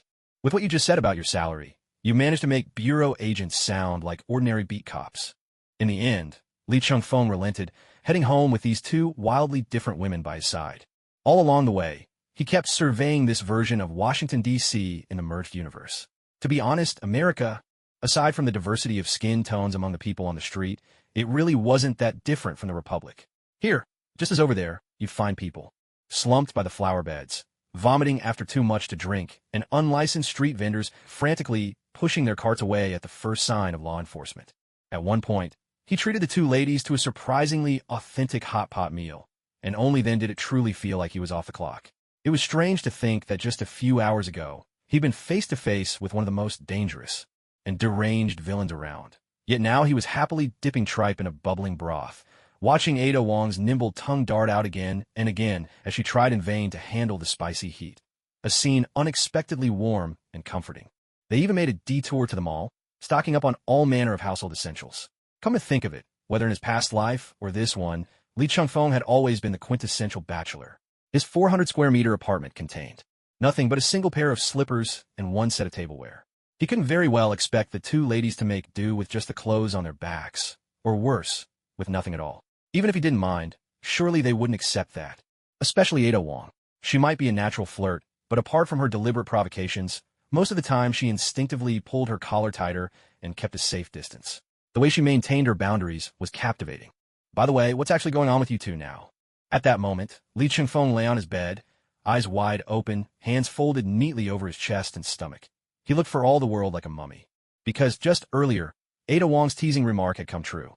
Now, the two strikingly different women were lying on either side of him. The bed was big enough, but with three people, some accidental contact was inevitable. Oh, Pudding, I'm a diagnosed lunatic. You really think it's safe to leave me alone in a strange place? Harley quipped, her tone playful. Harley, didn't you do just fine in your own cell at Arkham Asylum? Lee Chung-fong shot back helplessly. You didn't have to worry about a thing. Food, drink, entertainment, all taken care of. Honestly, that kind of life doesn't sound too bad. He knew, of course, that reasoning with someone of unstable mind was pointless. So he turned to Ada Wong on his other side. And you, Ada? Don't tell me Harley's rubbing off on you. No, this one's on me, Ada replied, usually so enigmatic and composed, but now with a rare hint of frustration in her voice. When I ordered the furniture, I entered the wrong quantity. Ended up buying only one bed. So why not sleep on the couch then? You'd have a woman sleep on the sofa? Fine, I'll sleep on the couch. And you'd send the owner of the house to the sofa instead? Let's just go to sleep. We all have to get up early for work tomorrow. The next morning, at the Bureau of Joint Investigation Headquarters, Ingrid Hannigan stood in the lobby, waiting for Lee Chung-fong and the others to arrive. From today onward, the Starlight Squad would have its very own office space. That's right, a proper office. Don't go thinking that being an agent for the Bureau means you're always jetting off to fight crime in far-flung places. The desk work here is every bit as heavy as at any regular police station, if not more so. Some cases involve truths that are simply not ready for the eyes and ears of the general public. That means writing multiple versions of the mission reports. One true, one false, sometimes even one true and several false. A lot of new recruits to the Bureau end up feeling let down for exactly this reason. Over the years, less than 40% of new agents have stuck around, and more than half of those who left did so because of the paperwork. It wasn't until 9 in the morning that Lee Chung-fong finally showed up, with Ada Wong and Harley Quinn, two formidable women, both fashionably late. Ingrid, what are you doing standing around the lobby? Did they reassign you to front desk duty on the first floor? Lee Chung-fong's mouth, always so sharp. A vein pulsed slightly on Ingrid Hannigan's forehead, a telltale sign of irritation, but her smile remained perfectly professional. The director arranged a new office for the Starlight Squad, so I'm here to welcome you all. A new office? Well, let's get going then. Lee Chung-fong nodded, happy to go with the flow, and followed Ingrid into the elevator. He watched as she pressed the button for the 32nd floor. How come all three of you showed up together? Did you bump into each other on the way? Ingrid's question was met with a cold laugh from Lee Chung-fong. Ingrid, you have no idea what I went through last night. These two women didn't want me to get a wink of sleep. As soon as the words left his mouth, the two intimidating women coughed awkwardly, but quickly regained their composure and began to explain. It really wasn't my fault. Lee Chung-fong, you know me. I'm a top field agent. Sometimes muscle memory kicks in, nothing unusual about that. And it wasn't my fault either. Lee Chung-fong, you know me. I'm a top-tier mental patient. It's normal for both body and mind to get a little out of control. Impressive. No wonder they're the bad girls. As long as you got a thick enough skin, you can pretend nothing ever happened. Sigh. Ingrid, as the team leader, I ask you, where else in the world would you find people like this? What are you doing? I'm writing a report to Internal Affairs. On the very first day, the Starlight Squad leader and members are already gathering for INDEC, MMPH. Harley Quinn jumped up to cover the surveillance camera. Ada Wong clamped a hand over Ingrid's mouth, cutting off the rebellious word before it could escape. And Lee Chung-fong, quick as lightning, grabbed Ingrid's personal terminal and withdrew the report. All three let out a sigh of relief at the same time. If they'd gotten reported on their very first day because of some misunderstanding, that would have been a truly spectacular embarrassment. Listen up, Ingrid. Those two women may have serious issues expressing themselves, but your comprehension skills aren't much better. Last night, I, being the good person that I am, took in two homeless women. There's only one bed at my place, so I was forced by them to share it. Then, thanks to muscle reflexes, we each landed some pretty nasty blows on each other. I was in pain all over and barely managed to get a wink of sleep after 5 in the morning. Got it. MHM, got it. Okay, let her go, Ada. Ada Wong obediently released her hand from Ingrid's mouth. You're really good at blocking the surveillance cameras, aren't you? And you're not bad yourself, covering Ingrid's mouth, right on cue. Well, practice makes perfect, especially after all the times I've had to shut you up. The two women exchanged compliments, a rare glimmer of mutual respect flickering in their eyes. Just then, the elevator came to a halt, and the doors slid open. They had arrived at the 32nd floor. Special order from the director. Aside from Nick Fury's own office, the entire 32nd floor will be reserved as the exclusive workspace for the Star Squad. The moment Ingrid stepped out of the elevator, she snapped back into her professional support staff persona, giving the trio a quick introduction to their new headquarters. Before anyone had a chance to settle in, the door to the director's office at the far end swung open, and a bald head with a single black eye patch appeared in the doorway. The amusement park tour ends here. Inside, meeting time. With that, he turned and strode back into his office. The four exchanged glances. There was nothing to do but follow orders and head inside for the meeting. For a civil servant, a day without meetings is a day without soul. Thankfully, Nick Fury wasn't the type of boss who could talk for 59 minutes straight without saying anything useful. In fact, he was all business, straight to the point. There have been reports of zombies and BOWS sighted in Westchester County, New York. No casualties so far, but the county police have formally requested our assistance.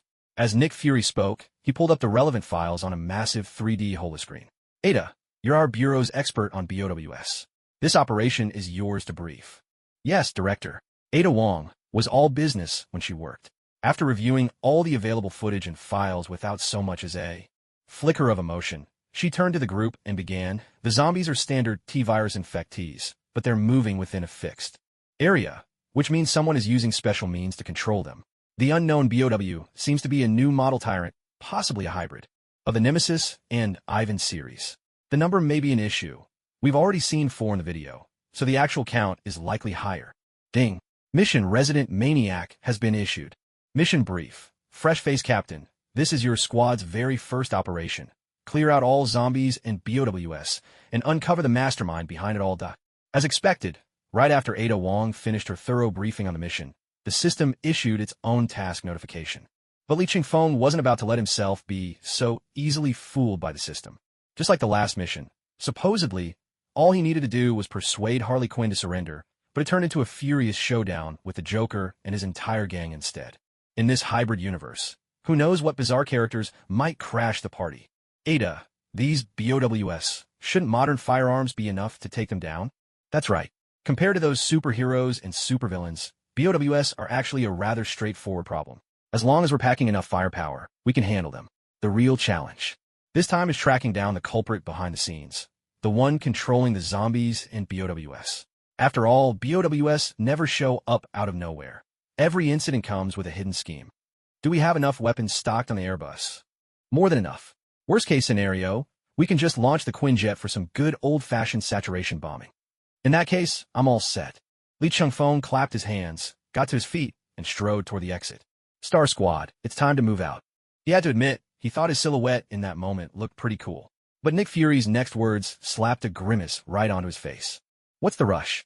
There are some aspects of this mission that I find particularly intriguing, so I'll be joining Star Squad as a temporary member, Captain Lee. Damn it, having to work with the boss breathing down your neck. Nothing worse. This mission wasn't supposed to be a big deal to begin with. Yeah, sure, whatever you say. But the area we're dealing with is just too sensitive, so I have to go in person. Don't stress about it, and there's no need to go out of your way to protect me. I may be getting on in years, but I'm still one of the best agents the Bureau's got. That's life, isn't it? Are you even listening to a word I'm saying? Nick Fury shot a sideways glance at Li Chingfeng, who looked like he couldn't be more uninterested. He knew this kid had opinions about the arrangement. Was it that obvious? Li Chingfeng sighed, finally pausing the comedy podcast in his earphones. Look, boss, you're the head of our America Bureau. Ever heard an old saying from our republic?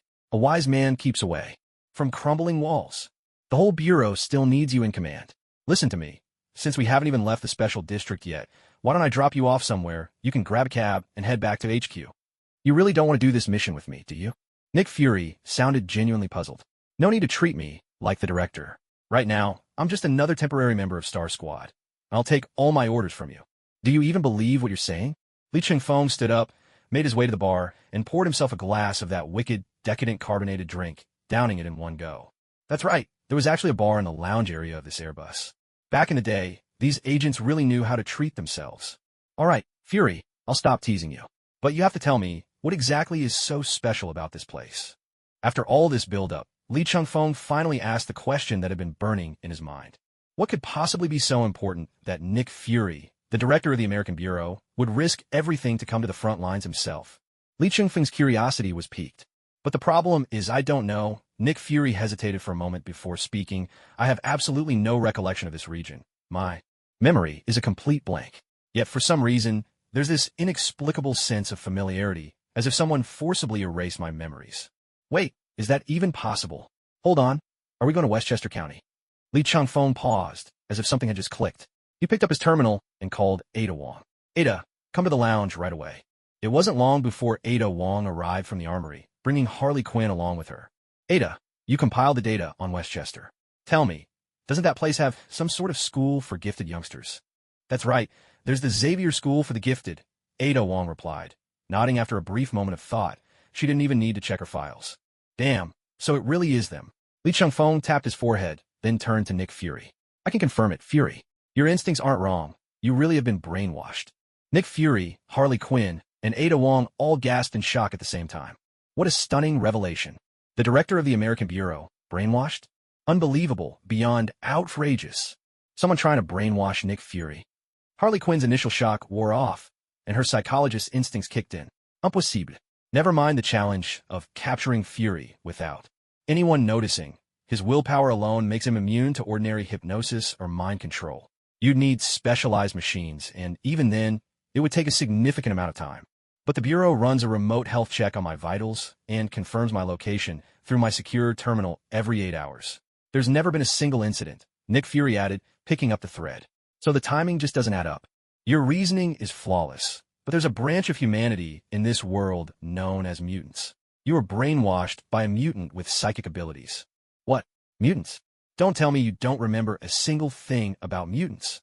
Li Chingfeng was stunned. The head of the World Republic Agency in this world, also known as the hero of the masses, was actually one of the Tau quintuplets. How could Nick Fury, also a director of one of the 5 major international agencies, not know this? Our Republic's director is a set of quintuplet mutants who are completely synchronized and share everything. Don't tell me you've never seen him at the World Agency Summit. Damn it, it seems you're right. I really have been brainwashed by mutants, and specifically, my memories of mutants have been erased. I have to wonder, did you do something against their people? Maybe they wiped your memories to protect their kind. Nick Fury pondered carefully. Could it be from when we developed the helicarrier and I had the database collect information on all Americans for monitoring and intelligence gathering? Wow, you're really something. Monitoring every single person in America? Weren't you worried that some hidden superhero or supervillain would come after you to protect themselves?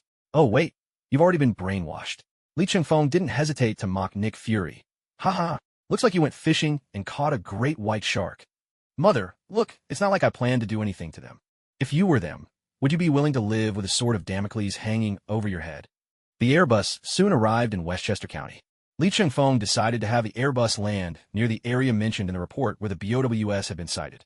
No matter if it was Professor X or another psychic from Xavier's School for Gifted Youngsters who had wiped Nick Fury's memory, their base wasn't going anywhere. But the sudden appearance of zombies and BOWS in this area was a real and immediate threat. The hidden hand behind it stationed them here, but that didn't mean they'd stay forever. Once the control was broken, the whole of Westchester County would be in grave danger. So when the STAR team and their temporary recruit, Nick Fury, disembarked from the Airbus, they were already fully armed and ready for anything. Li Chingfeng had to admit he'd underestimated the Airbus's arsenal.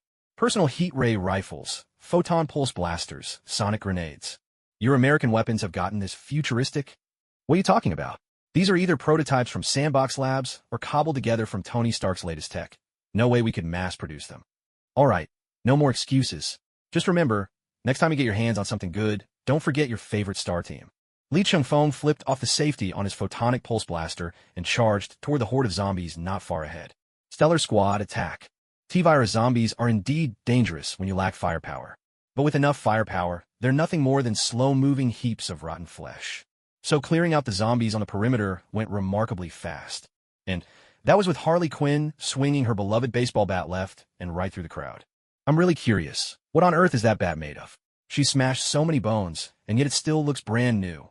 Li Chengfeng watched the wild, fierce woman wading in and out of the zombie horde with her baseball bat, unable to resist venting to Nick Fury. Oh, that's made of adamantium. Leftover material for a weapons project that got shut down last century.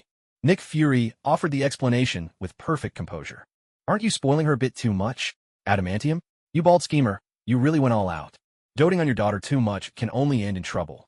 Especially when your daughter's not exactly stable. Enough complaints, look over there. Nick Fury pointed into the distance. We're making all this noise, but the tyrants over there haven't reacted at all. They're standing their ground, guarding that spot. Is that a makeshift building in the middle of those tyrants? It's hard to see clearly. Once we've cleared out the tyrants, we'll know for sure. The two of them advanced in tandem, moving into range and unleashing a barrage of firepower at the tyrants.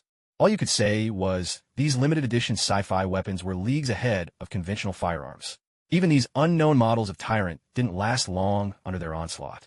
When the 13th tyrant finally fell, the two of them found themselves in front of a building that radiated futuristic technology. Whoever's inside, listen up. The Bureau sent me to give you a message.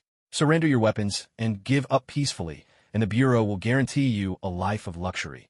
Money beyond your wildest dreams. Where did you learn that line?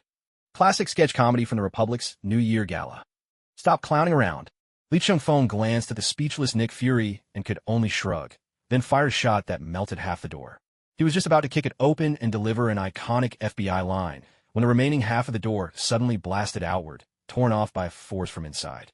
Out of the shadows stepped a man in a black trench coat, sunglasses, and slicked-back blonde hair. I'll play with you for 7 minutes, no more. The pretentious man with the slicked-back hair announced, as if he were on stage. And at first glance, Li Chengfeng immediately recognized who he was. Albert Wesker, one of the main villains of the Resident Evil series, and, ironically, one of the most ignominiously defeated bosses. But in this merged universe, he was still alive. He couldn't help but wonder what state Wesker was in now. Had he already developed the Ouroboros virus? Albert Wesker, one of the world's most notorious bioterrorists, vanished without a trace 5 years ago. Who would have thought he'd show up in America again?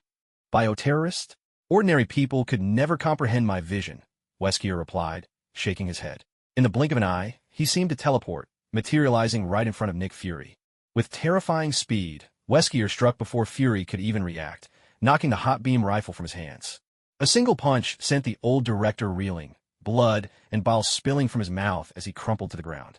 This was Wesker at his most powerful. A cold sweat broke out instantly on Li Chengfeng's forehead. Damn, even though the original story had him die to a rocket launcher and molten lava, his abilities were undeniably superhuman. Far beyond any normal human, and not just by a small margin. The two tough women on their side were still busy clearing out the lesser threats, oblivious to the situation here. Even if they hurried over, it probably wouldn't make much difference. Someone from the Republic? Has the American Bureau really started communicating so deeply with the Republic's agency? Things sure have changed since my days at the Joint Bureau. Wesker's words sent a chill through Li Chengfeng. Damn it. So he's a product of the Joint Bureau too? What? Does the American Bureau specialize in producing villains just to give me trouble? Do you enjoy flaunting your past that much? Li Chengfeng retorted, tossing his gun to the ground and drawing the military dagger at his waist. If you can't hit the target, no matter how advanced the firearm, it's nothing but a glorified fire poker. Better to abandon it than have it taken away. 6 minutes left. I'll give you the chance to challenge me, Wesker said, then launched into action again, forcing Li Chengfeng into close-quarters combat. The moment they traded blows, Li Chengfeng realized he had both good news and bad news. The bad news, for every 10 strikes Wesker landed on him, he could only manage to land a single successful counter. The good news, the Bacchus Factor's regenerative powers were just enough to keep up with the injuries he was suffering. Thank goodness it was only Wesker. As fast as he was, his attacks hadn't exceeded what Li Chengfeng could endure. If he were up against some Thunder God or muscle-bound powerhouse, he'd be waiting for a respawn right about now. So Li Chengfeng steadied his mind, determined to make each retaliatory strike against Wesker as fierce and ruthless as possible. The Ouroboros virus was nowhere near the level of the Bacchus factor. The gap between them was simply too vast. 5 minutes later, it was Weskier who was left gasping for breath, his body covered in wounds. His sunglasses had been shattered by one of Li Chengfeng's direct punches to the face, and even the virus's regenerative abilities were beginning to fail him. You said you play with us for 7 minutes at most. There's only 1 minute left. I'll give you a chance, whatever you've hidden. Inside, hand it over, and I can guarantee you'll spend the rest of your life safely in the Federal Investigation Bureau's prison. Weskier didn't answer. Instead, his eyes glowed even brighter. You possess an even stronger regenerative ability? Are you also infected with some kind of biovirus? Virus? That's insane. Li Chengfeng shook his head, utterly speechless at Weskier's obsession with biochemistry. No matter. If you won't talk, we'll just proceed. As long as we use you for live research, we'll eventually uncover the secrets within your body. As he spoke, black, viscous tendrils began to ooze from Weskier's wounds. The signature chaos of bioterror, defying all laws of conservation, transforming grotesquely at will. Soon, the black tendrils engulfed Weskier's entire body, leaving only his face exposed, a face now wholly monstrous. Li Chengfeng's bro furuba. This was bad. In this state, Weskier lost his super speed, but in exchange, his strength had dramatically increased. With his current physical condition, even with the Dionysus gene, Li Chengfeng feared he'd be left lying helpless, relying on his regeneration. But out of the corner of his eye, he caught a glimpse of his surroundings, and the tension in his brow eased. Weskier, tell me, why are you so obsessed with researching the Ouroboros virus? You'll never understand. As one of the so-called humans born of the Gene Project, I've always pursued a higher form of evolution. TSK, you really are insecure deep down. You can't accept your identity as a clone, so you chase after something you call evolution. Perhaps you're right, but the victor will always be Albert Weskier. Victor, my ass. Our boss is a battle-hardened veteran. If a bald old-timer like you goes down in one hit, there must be a trick. Such a poser. What a load of crap. No sooner had he spoken than a searing beam, hot and swift, melted Weskier's entire head in an instant. Nice one, Director Fury. Still got your edge. Mother, can you stop standing there making snide remarks? That punch nearly scrambled all my insides. Conservatively, I'd say at least 3 ribs are broken. Scars are a man's badge of honor. I've got more than enough honors, thanks.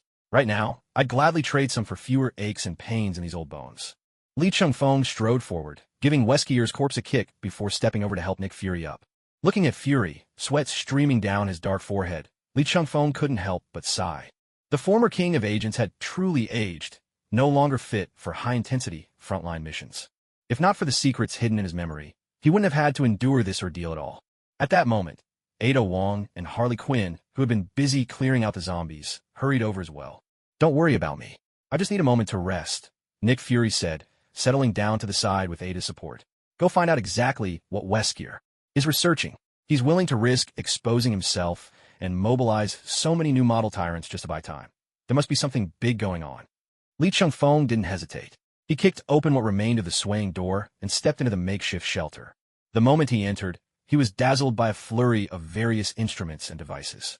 It was actually a mobile research lab. And right in the center of the lab, on the main workbench, sat an object bathed in a gentle green glow. No way. Seriously. With quick strides, Li Chengfeng closed the distance, examining the item over and over to be sure. If his eyes and mind weren't deceiving him, then what lay before him was none other than a Green Lantern power battery. A mad biochemist, researching the energy source of an intergalactic police force? Who on earth would believe that? Shaking his head in disbelief, Li Chengfeng decided it was best to take the battery with him first and ask questions later. But the instant his hand touched the battery, the once soft green light suddenly flared, turning blindingly bright and illuminating the pitch-dark lab. Suddenly, Li Chengfeng remembered. One of the rewards from his last mission had been Batman's willpower. The old man's willpower. Wasn't that enough to easily wield a Green Lantern ring? Sure enough, a ring shimmering with the same emerald glow slowly floated out from within the battery and hovered before him. Intelligent life form identified. Li Chengfeng of Earth. You possess the willpower to overcome great fear. Welcome to the Green Lantern Corps. Professor Fury, why did the lab suddenly light up with green light? You don't think that Headless Man set some kind of trap in there, do you? Harley called out, nervously. Li Chengfeng can handle it. Nick Fury replied with a wry smile, glancing in another direction. Right now, you'd do better to worry about our own safety. Ada Wong's attention shifted in the same direction, her thermal rifle raised across her chest, ready to unleash a barrage of firepower at a moment's notice. The commotion you stirred up was too loud. Even if we wanted to pretend we hadn't noticed anything, it would be impossible now. A group of figures stepped out from the shadows. At their head was a bald, well-dressed white man in a suit, seated in a wheelchair, being pushed by someone behind him. Allow me to introduce myself. My name is Charles Francis Xavier, but you can call me Professor Charles or Professor X. Professor X nodded in greeting to Nick Fury.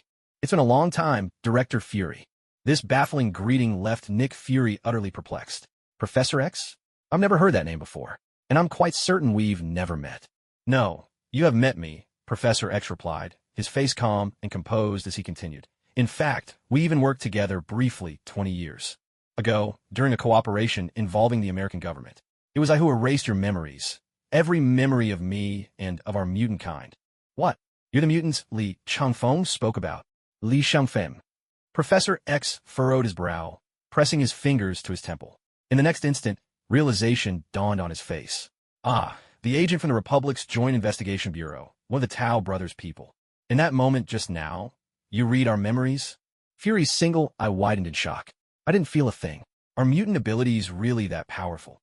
It's merely a gift, nothing more. Aside from that, we're no different from ordinary humans. No sooner had Professor X finished speaking than the mutants behind him began to reveal their own abilities. One's entire body turned to steel. Another transformed into a massive blue beast. Feathery wings, angelic in appearance, unfurled from another's back. A miniature tornado spun into existence within another's palm. Each mutant displayed a power uniquely their own.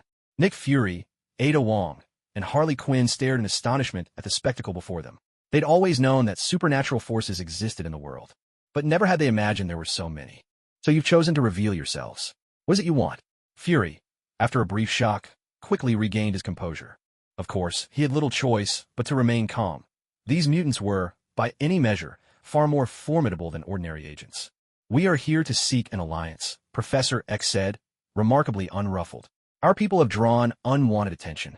Drawn attention? Yes. We've been targeted by an ancient and malevolent organization. One you know well, Hydra.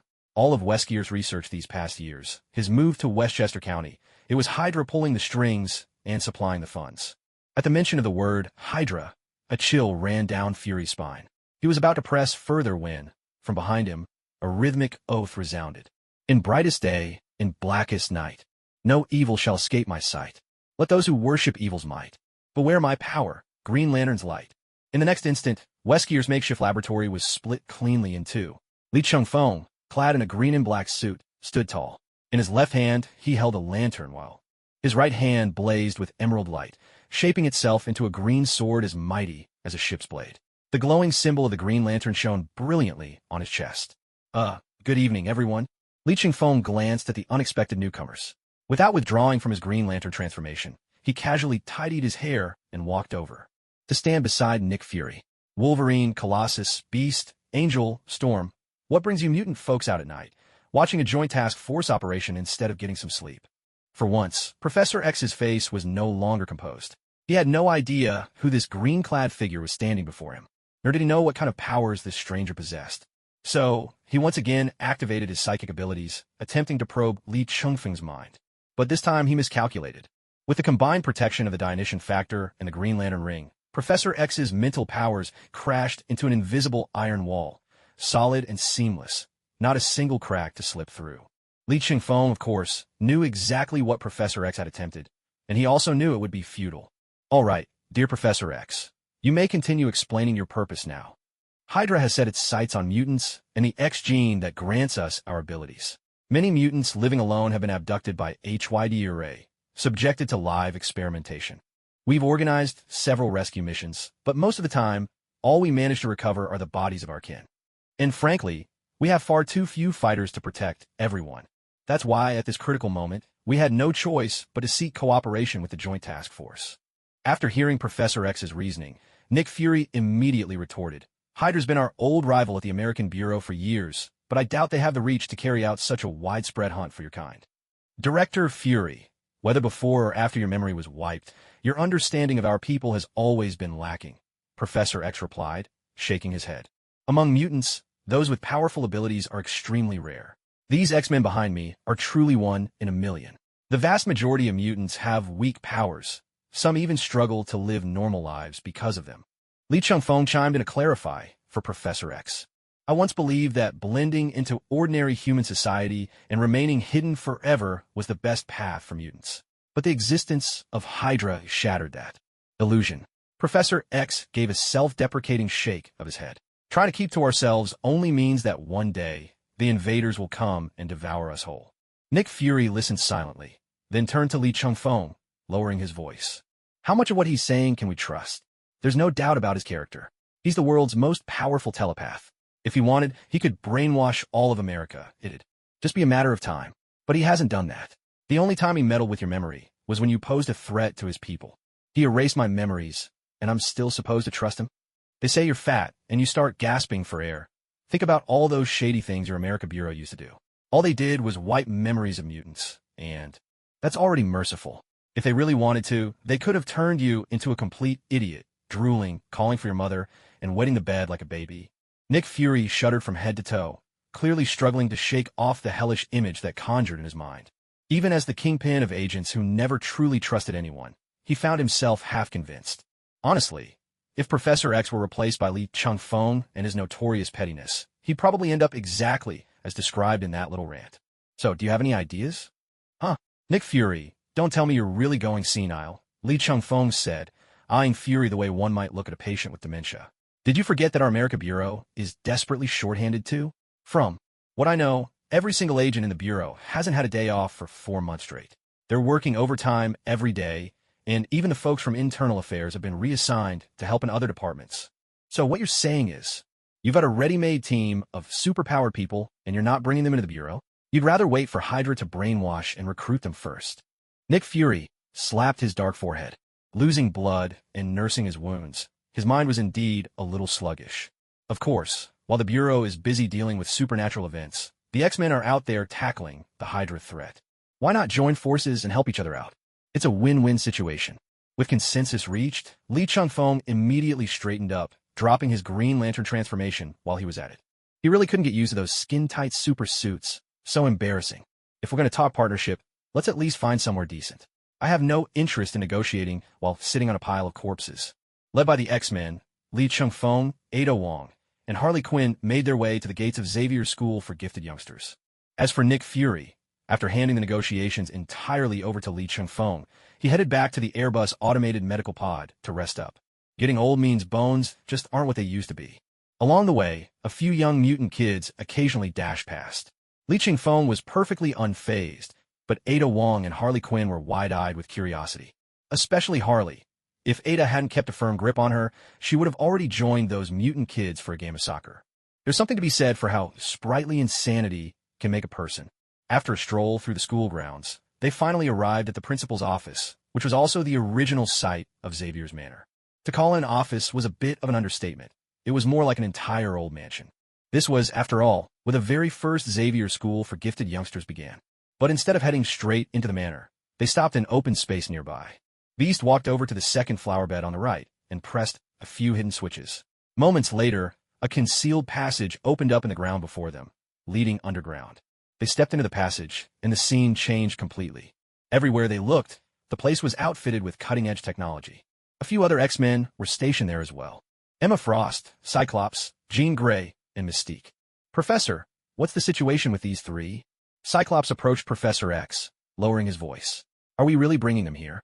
If all goes well, we'll soon be colleagues, working side by side.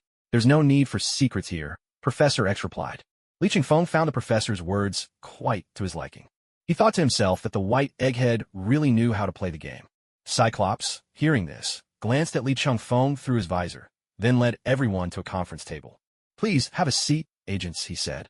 Once the three agents were seated, Professor X formally initiated the negotiation. Professor X, I've already understood your requests, Li Changfeng began. To be honest, our interests and needs are very much aligned. We need more hands to tackle the surge in supernatural incidents in recent years, and to keep civilians from stumbling into things they're not ready for. And you all have your own reasons for wanting to take down Hydra, that old nemesis. For the Bureau, Hydra is also one of our main targets. So, I believe that having the X-Men join the Bureau would be a win-win for both sides. Especially since many of our senior agents have retired over the past decade, leaving us short-staffed. The X-Men could fill some of those important roles perfectly. Li Chingfeng's point was simple. If the X-Men joined the Bureau, they'd all be part of the same family. He'd even push for X-Men members to rise to the Bureau's top ranks in America, with White Egghead becoming one of the key decision-makers. I completely agree with all of that. White Egghead nodded, then shifted the conversation. But what matters even more to me are the young students in this school. They're talented, full of potential, and prime targets for Hydra. That's easy. Li Chingfeng thought for a moment before answering. If the X-Men are merging with the Bureau, why not have Xavier's School for Gifted Youngsters merge with the Bureau's Academy as well? Graduates would be guaranteed job placement, get a great salary, and become government employees with all the benefits that come with it. Li Chingfeng's offer left the X-Men with no reason to refuse. In fact, to them, this proposal was even more important. Mutants have always lived in this society by hiding their true identities. Although at their core, mutants are simply humans with unique genes. Those genes bring with them all sorts of extraordinary, supernatural abilities. This isn't just a matter of skin color anymore. Ordinary people genuinely worry whether these supernatural powers could threaten their very existence. Yet, even with the official endorsement of the Federal Coordination Bureau, mutants still refrain from openly revealing themselves to the general public. The difference now is, whereas before they wouldn't dare at all, now they simply want to avoid trouble. And when Li Chingfeng mentioned a guaranteed placement, that really struck a chord with the mutants. Seeing Professor X's warm, gentle smile, Li Chingfeng suddenly realized what was happening. He had thought he was just taking a little extra advantage and maybe recruiting some mutant allies in the process. But as it turned out, the professor was quick to seize the opportunity. Trying to recruit people for me? No problem. Why stop at a few? Why not move my whole family over? From now on, we'll just stick with the Coordination Bureau. Li Chingfeng scratched his head. It had to be said, the official backing of the Bureau was simply too tempting. The Bureau didn't just represent a single nation. It stood for the entire World Federation. Well then, I'll be waiting for all of you at the Bureau's headquarters in Washington, D.C. After Li Chingfeng and his companions returned to the Airbus, Nick Fury had already climbed out of the medical pod. His ribs had just been set, so while he could move on his own now, he still couldn't make any sudden or strenuous movements. How did it go? From this day forward, there are no more X-Men or Xavier's School for Gifted Youngsters. Only the Coordination Bureau and its academy. Professor Xavier was that decisive? He's really merging the entire mutant organization into the Bureau. Given the predicament mutants have always faced, joining the Bureau is nothing but beneficial for them. The things they long for are nothing out of the ordinary for the Bureau. Li Chingfeng sat with Nick Fury in the Airbus's strategy room, reporting every detail of their negotiations. By the way, about Hydra, Nick Fury brought up a dossier on the big screen. This is the result of the investigation I just had headquarters conduct. It appears Hydra has absorbed that umbrella corporation, which was so active a few years ago, and its founder has now joined Hydra's upper ranks, Oswald Spencer. He's the one who sent Weskier to Westchester County to investigate the mutant population. Mission Mad Biochemist complete. Associated characters: Nick Fury, Weskier, Oswald Spencer. Reward being randomly drawn. Obtained Nick Fury's experience. Obtained Weskier's enhanced speed. Obtained Oswald Spencer's knowledge of bioweapons. Li Chingfeng couldn't help but click his tongue. This time, the rewards weren't completely useless, but they could only be described as better than nothing. Nick Fury's experience felt rather redundant, since he himself was already one of the best agents in the Bureau. Weskier's enhanced speed was quite impressive, but compared to truly formidable abilities, it was nothing exceptional. What he really couldn't stand was the last reward. How much use could knowledge of the bioweapon virus possibly have in this world? Even the mightiest BOWS still fall to modern firearms. He had originally thought this mission would involve a whole team of X-Men, but to his surprise, they weren't included at all. But after thinking it over, it made sense. During the first mission, Ada Wong was part of the squad, so naturally, she was included. And Batman also played a significant role in the mission, so he was counted as well. But when the X-Men appeared, Weskier had already been taken out, so there was no substantial connection between them and the mission. All he could do was sigh at the missed opportunity. This bioweapon attack might just be the beginning.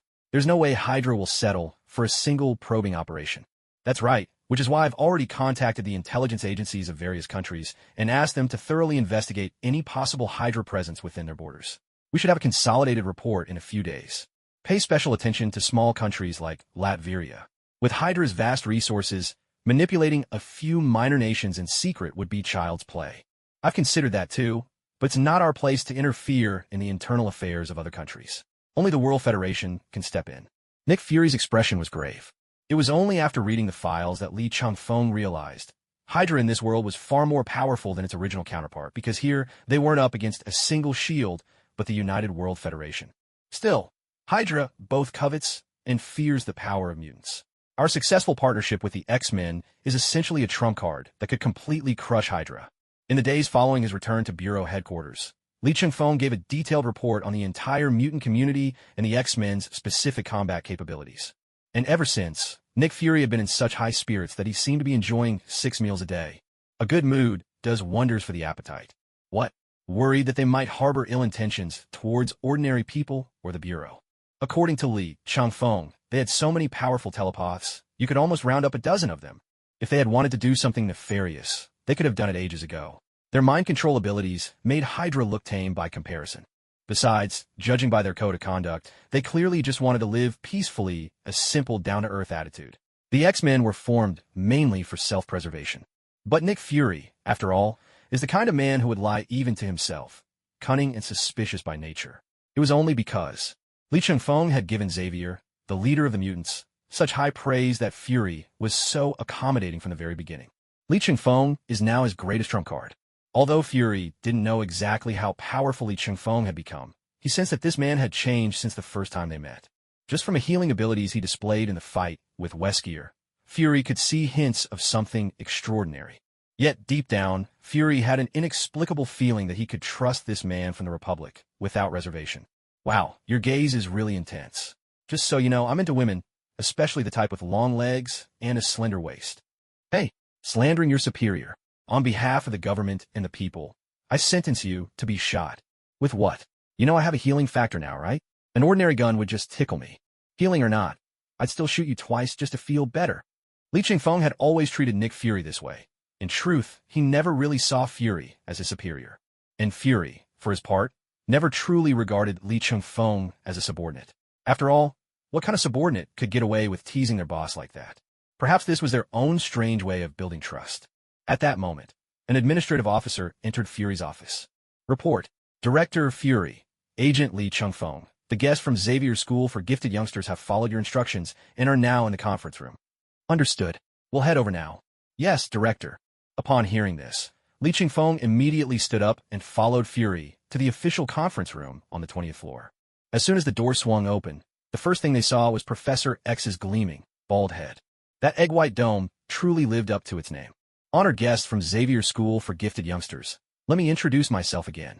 I am Nicholas Joseph Fury, current Director of the World Federal Bureau of Investigation, America Division. Giles Franfini. You can also call me Professor X. A white egg and a black egg. This historic meeting couldn't have been more comical, especially since they'd already met before. Yet here they were, shaking hands and putting on a show for formality's sake, adding another layer of absurdity to the scene. They looked just like Cool Guy and Mr. Tall, dark and handsome from an old comedy duo. No wonder Li Changfeng had been suppressing his laughter since they walked in. As luck would have it, someone behind Professor X was also trying hard not to laugh, but he failed. Ha! This is priceless. Nick Fury and Charles Xavier, sitting face to face. I'm never going to forget this moment. Of course, it was you again, Logan. I meant to say this when we met in Westchester a few days ago. You look kind of familiar. Oh, then maybe you've seen a group photo of the Howling Commandos? You can call me Logan. Back in the day, I ran with Peggy Carter for a while. She's one of the toughest women I've ever met. Peggy Carter, the very first director of the American Bureau. Logan's smile faded, replaced by an almost humble reply. But everyone knew this guy was nearly 2 centuries old, a real relic of a man. If you were to lay out his life experiences in a spreadsheet, it would be enough to send chills down anyone's spine. A man whose life spanned nearly all of modern Western history, he'd managed to dip his hands into just about everything. Born a wealthy heir, lived with wolves in Canada, fought in both world wars, worked alongside Captain America, Bucky, and Peggy Carter. The man even walked out alive from the ruins of Hiroshima. Compared to all that, his later Cold War espionage escapades seemed like child's play. This was a bona fide, hard-edged badass, Nick Fury's predecessor in every sense of the word. So it was only natural that Nick Fury felt a sense of respect, one hero recognizing another. But Li Changfeng, ever the wild card, was still in the room. If anyone could ruin the mood, it was him. So what's this? You two long-lost relatives reuniting? Should I call the hotel and have them set a table for a family dinner? Though if you ask me, you two don't really look like you're from the same branch of the family tree. Li Chengfeng's interruption brought the casual chit-chat to a close, steering both sides straight to the main topic. All in all, the terms discussed were just as Li Chengfeng and Professor X had planned. Nothing unexpected, though every detail was thoroughly hashed out. From a broader perspective, the negotiations between the Bureau director and the mutant community were a resounding success. The Bureau gained reliable, powerful operatives, while the mutants secured a wealth of social resources. After all, there was so much the Bureau could do for the mutants. Take, for example, the powerful families and corporations operating from the shadows of American politics. The Bureau could dig up every bit of intel on them, enough to persuade these old powers to bow gracefully. And if they refused to do it gracefully, the Bureau would make sure they did. After all, mutants were an entire people. Without some show of real power, America's political and economic elite would never budge. Li Chengfeng even thought that, now that mutants had paved this path, when the Inhumans began to appear in large numbers, the same approach could be used to bring them under the Bureau's wing. But there was a difference between Inhumans and mutants. Mutants already had a true leadership class and had developed a complex social structure. In contrast, the Inhumans, though they had the Adelan royal family, had long since migrated to the far side of the moon. Although the next life, Enclave exists as a place of seclusion for the Transcendents on Earth, in reality, it doesn't possess the ability to lead their entire kind. In other words, the Transcendents are still in the earliest stage, much like the mutants once were. Professor X, I have a proposal I'd like you to hear. After the black and white eggs wrapped up all their negotiations and discussions, Li Chengfeng finally spoke. Nick Fury was nervous. He feared this guy was about to stir up trouble again, but in such a setting, he couldn't just cut him off. All he could do was furiously wink at Li Chengfeng in warning. Unfortunately, even with his one good eye working overtime, Li Chengfeng acted as if he hadn't noticed a thing. Agent Li Chengfeng, please go ahead. Xavier's School for the Gifted is managed exceptionally well. Even with so many rebellious teenagers, there's never been any real trouble. To be honest, I can't quite tell. Are you actually complimenting us? Professor X gave a hearty laugh. Truth be told, even someone as sharp as he was found those kids to be a daily headache. The havoc of teenagers going through puberty is the same the world over. Of course it's a compliment, Li Chengfeng replied, his eyes shining with sincerity. Now that it's confirmed you're joining the Bureau, I'd like to ask you to also take on the role of principal for the Bureau's academy. Nick Fury almost clapped in delight when he heard that. The previous principal of the Bureau's academy? An old, deep-rooted Hydra operative. A few years back, the Bureau's academy might as well have been called Hydra Academy. After the hidden Hydra threat was rooted out, the academy was left severely understaffed. Almost all of its senior agents returned to headquarters. To this day, the Bureau's academy is run only by Agent Weaver, who keeps the place ticking, and the few students who are confirmed to have no Hydra connections. Barely 100 people remain. Principal of the Bureau's academy? But I'm hardly an expert in agent fieldwork. I've considered that, Li Chengfeng replied. But right now, more than teachers skilled in various techniques, the Bureau's academy needs a principal with an unblemished record. Someone who can command respect. As for teaching, I believe Logan is more than qualified. And now that Xavier's School for the Gifted is merging into the Bureau's academy, having the same principal will help everyone feel they belong. Professor X paused, considering the offer. He had to admit, he agreed with the suggestion.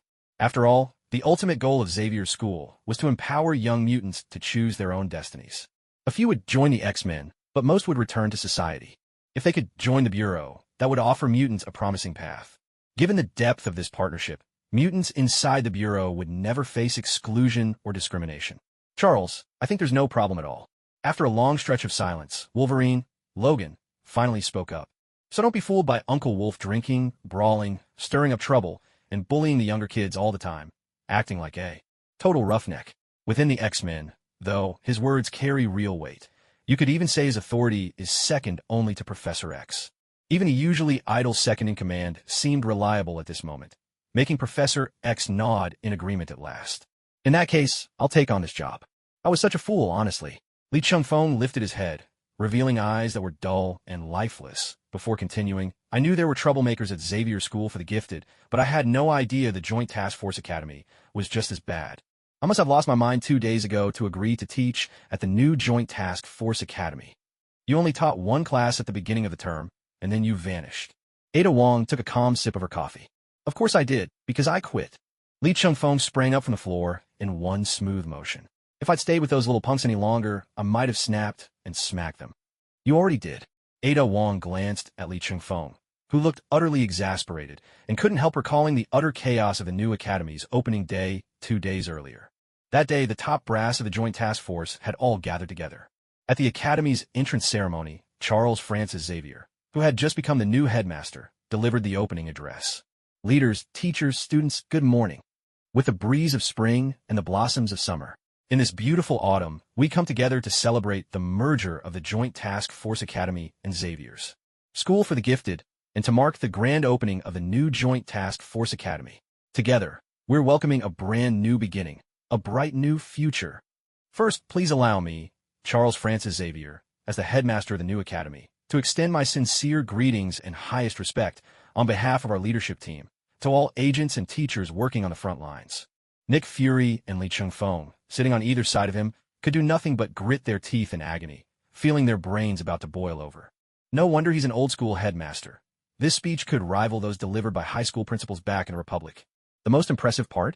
After all that, he still hadn't said anything remotely useful. Then came a barrage of announcements and reminders. After the speech, there was just one more thing. That one thing was broken down into 20 subpoints. Each subpoint was then explained in meticulous detail, divided into 3 to 5 aspects.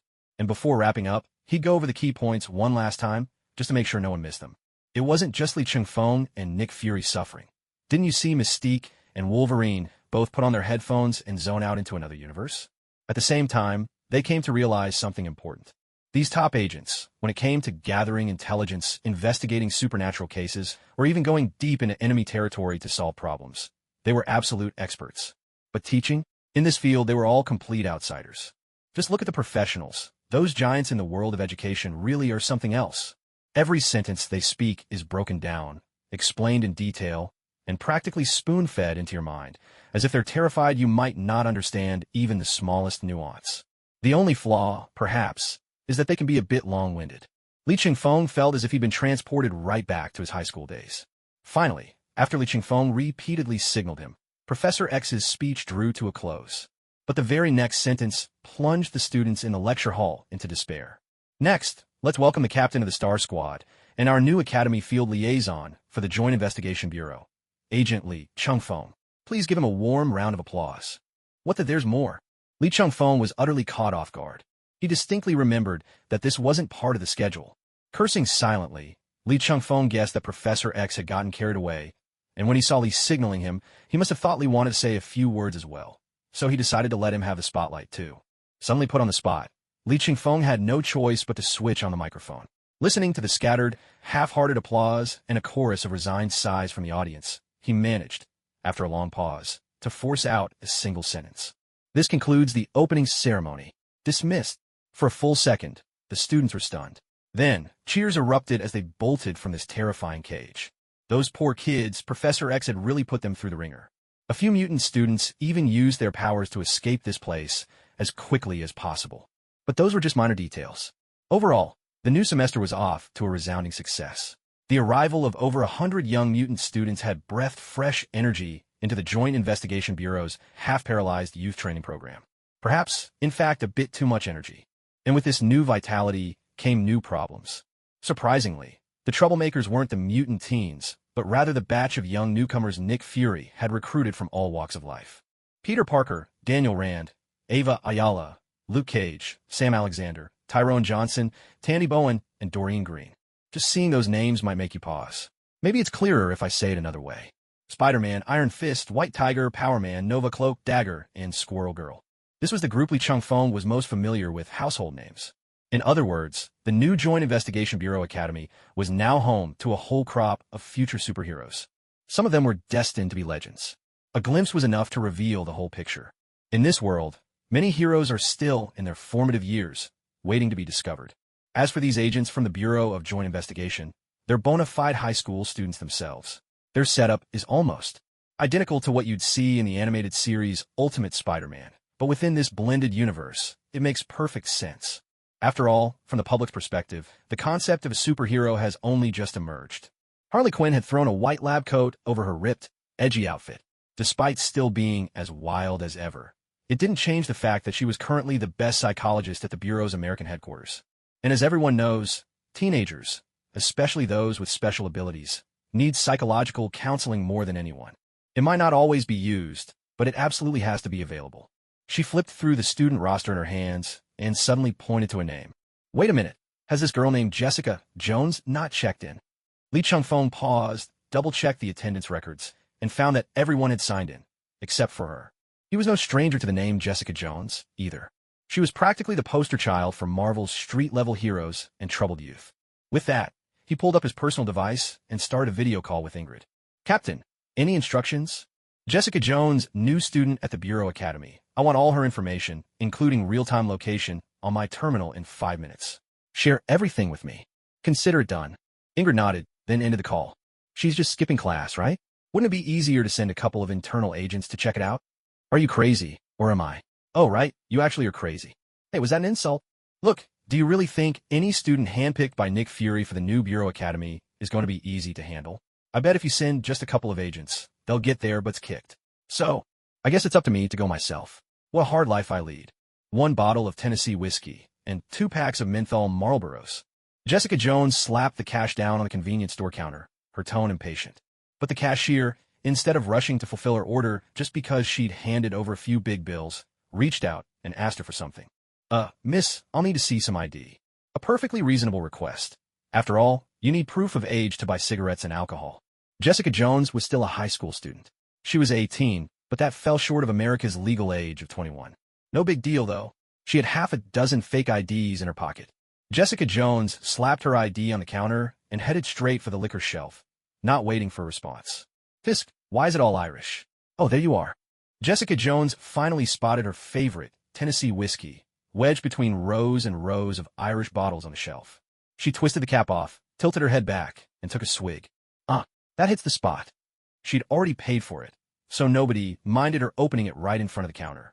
But just as luck would have it, right then, something unexpected happened in the convenience store. Hey, buddy, be smart and hand over all the cash. I don't want to send you to the hospital or the morgue.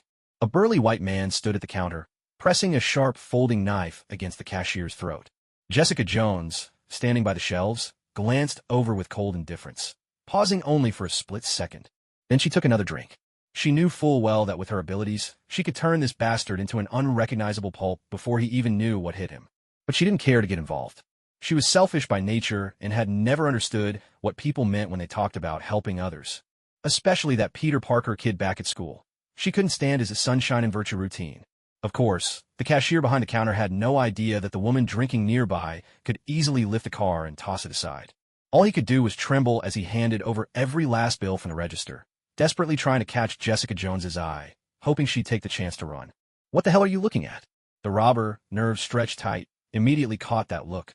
He spun around and saw Jessica Jones with her whiskey bottle. Realizing there was a woman in the store, a mix of fear and guilt twisted into violence on his face. And seeing that Jessica was a striking beauty, even more dazzling in the dim store lights, the thief licked his lips in anticipation. The leering, contemptuous look in his eyes made Jessica's brow furrow. She suddenly felt the urge to act, but the thought was just a flicker in her mind. Before she could decide whether to take this scumbag apart, the store's front door chimed again, signaling another customer. Everyone froze for a moment. In the next instant, the would-be robber, planning to take both cash and something else, was floored by a single, straightforward punch, knocked out cold. A man in a standard Federal Bureau suit shook out his hand and then turned to look at the stunned Jessica Jones. Skipping the opening ceremony already? Do you have to be this rebellious, Jessica Jones? How do you know my name? Wait, who are you? No, wait. I'm here to catch you skipping class, Missy. And now you're the one asking questions? I should be the one asking. Jessica Jones, have you even thought about what your current status is? None of your damn business. None of my damn business. Li Ching-fong almost lost his temper right then and there. Trying to reason with a rebellious girl like her was impossible. Every word out of her mouth made his blood pressure skyrocket. Let me repeat myself. It's the first day of school, and you're playing hooky, not just from any school, but from the Federal Academy. You're awfully bold, aren't you? Do you think this is just your regular high school? You work for the Bureau? Are you kidding me? Of course I do. Not only am I with the Bureau, I'm also your instructor. Why else would I care whether you ditch class or not? Please, young lady, have some mercy. Just come with me already. Li Chung-fong felt utterly exhausted, his heart heavy with despair. Was being a teacher always this tough? He swore he'd never take love for granted again. Suddenly, he felt immense guilt toward his own high school teachers in his previous life. You were true legends, dealing with a troublemaker like me and still managing to keep your cool. The Federal Academy? That so-called heroes roleplay program? Sorry, but I have zero interest in that sort of nonsense. Without hesitation, Jessica Jones brushed past Lee Chung-fong, grabbing 2 packs of Marlboros off the counter as she went. On her way out, she gave the unconscious robber on the floor a swift kick. Even in his knocked-out state, he let out a muffled groan of pain. She was just about to leave the convenience store. Well, look at you. Not even legal age, and already a pro at smoking and drinking. What's next? Did you get a perm, too? Lee Chung-fong couldn't help but tease her, reaching out to snatch the cigarettes away. But Jessica Jones's delinquent swagger was truly something to behold. She stuffed both packs into her athletic tank top without a second thought. Honestly, fair enough. She was making use of her own assets. Nothing wrong with that. But Jessica's real mistake was the way she puffed out her chest in open defiance. In that split second before disaster, Lee Chung-fong managed to jerk his hand back just in time. Unfortunately, the movement turned into an uppercut. Jessica Jones, you have to believe me. This is a total misunderstanding. I swear to, this is a huge, freaking misunderstanding. Go to hell. The punch itself didn't do much harm to Jessica Jones, but the insult stung far more than the blow. Right now, Jessica looked just like a little wildcat whose treasured tail had been accidentally stepped on, bristling with claws and fangs, trying to act fierce, but in a strangely adorable way. Of course, it was only visually cute, hard not to be, with a face like hers. But if Lee Chung-fong remembered correctly, this little wildcat, in front of him, all teeth and claws, could theoretically lift over 25 tons without breaking a sweat. And that wasn't even her upper limit. If she went all out with her kitty punches, she could probably tear in 3 Malawian-Quatch's armor suit apart barehanded. Lee Chung-fong had no choice but to dodge at lightning speed, though he didn't strike back. He'd set out to catch a student skipping class. Yet now, just to avoid getting seriously hurt, he'd ended up hitting Jessica Jones with a blast of electricity. Jessica Jones might have been strong, but when it came to speed and agility, she was still a step behind Lee Chung-fong. But their over-the-top scuffle didn't last long. Lee Chung-fong glanced at the stunned store clerk and knew he couldn't keep fooling around like this in front of regular people. So he launched a flying kick at Jessica Jones's crossed arms as she tried to block. While she was busy regaining her balance, Lee Chung-fong pulled out a special-issue taser from the Federal Joint Bureau. Given that Jessica Jones had not just superhuman strength, but also a certain degree of regenerative ability, Lee Chung-fong didn't hesitate. He dialed the power up to maximum and fired, emptying the battery in a single shot. The kick sent Jessica stumbling back several steps, and as she lifted her head, she saw Lee Chung-fong already squeezing the trigger. In the next instant, everything fell silent. "You damn teacher." Jessica Jones managed to curse at Lee Chung-fong, struggling to get the words out before she finally lost consciousness. Lee Chung-fong was utterly stunned. Did it really take that much just to knock her out? That's ridiculous. A full power shot like that should have dropped a full-grown African elephant on the spot. Putting away the taser, Lee Chung-fong hoisted the twitching, unconscious Jessica Jones over his shoulder and walked out, meeting the convenience store clerk's wide-eyed stare. He strode out of the store, then leaned halfway back inside to give a reminder. "Sir, please remember that all the damage in the store was caused by that robber. Agents from the Joint Bureau will be here soon to handle the compensation. Other than that, you didn't see a thing. You bastard teacher, you thug. If you've got guts, fight me fair and square." Sneaking up with a taser. What kind of coward does that? Jessica Jones now sat on the sofa in the new Joint Bureau's Academic Affairs office, unleashing a relentless tirade against Lee Chung-fong. Lee Chung-fong could only rub his aching head. Thankfully, she was all talk and no longer trying to throw punches. Otherwise, he'd have no choice but to use the power of his Green Lantern ring to subdue her. Meanwhile, Uncle Wolf, both the combat instructor and head of academic affairs, sat in high spirits behind his desk, arms crossed, watching with amusement as his colleague endured his student's verbal barrage. "Laugh all you want. Weren't you the toughest mutant of them all? Now you're so friendly it makes me sick." "Ah, come on, we're colleagues. Don't pay attention to all that fake persona stuff," Uncle Wolf said. After all, he was over 2 centuries old, and in this universe, he'd never lost his memory. As he aged, a certain warmth naturally crept into his everyday manner. "Come on, tell the boss. Where do you pick up this fiery little wildcat?" "In a convenience store downtown. Don't underestimate her. She's only 18, but already a master at smoking, drinking, and downing piping hot soup. She's got a bright future. I smoke, drink, and eat hot food too. The old wolf's got high hopes for you." Wolverine Logan nodded in emphatic agreement, giving Jessica Jones a big thumbs up. Lee Chung-fong was speechless.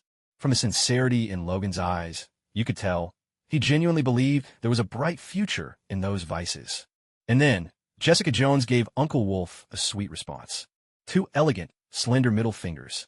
Li Changfeng shook his head, then lowered his voice and muttered to Uncle Wolf. When I was a student myself, I never noticed, but now I realize these creatures are so obnoxious, even a dog would avoid them.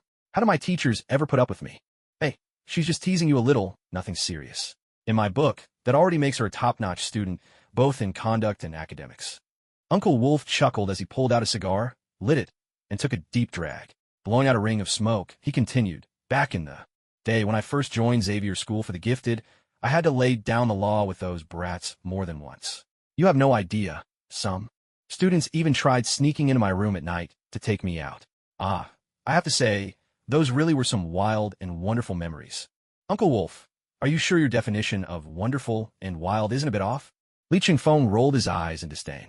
You annoyed students so much they tried to assassinate you, and you're actually proud of it? Logan shrugged. Just sharing some war stories with a new colleague, that's all. They're not your average students, so we got to use some simple, straightforward logic to reach them. What kind of logic? The teacher's fists are harder than yours, so you'd better listen to the teacher. Damn. Li Chingfeng was about to fire back with another complaint when suddenly a knock sounded at the door. Come in, he called. As soon as Li Chingfeng finished speaking, the office door swung open. Director Logan, Teacher Lee, I'm Peter Parker, a new student at the academy. We came to check on Jessica Jones, and we're here to pick her up. With the door wide open, the first thing Li Chingfeng saw was Peter Parker's slightly nervous, anxious face. Meanwhile, the group that had followed him into the office also greeted the two inside. Hello, Director. Hello, Teacher. There was White Tiger, Iron Fist, Luke Cage, Nova, and Squirrel Girl. All familiar faces. Do you all know Jessica Jones? Li Chingfeng asked in surprise. You seem so nervous around her. Are you close? Mr. Lee, we're good friends from the same high school. What's the name of your high school? Midtown High. Li Chingfeng couldn't help smacking his lips a few times in disbelief. He had to admit, Midtown High really was a breeding ground for talent. Superheroes popping up in droves? Huh. I'm not really your friend, Jessica Jones retorted, sitting up from the sofa. But while her words were cold, her actions betrayed her. She'd already walked over to stand among her friends. The age of Sundara is truly fading away. All right, kids, time to take your friend and head out.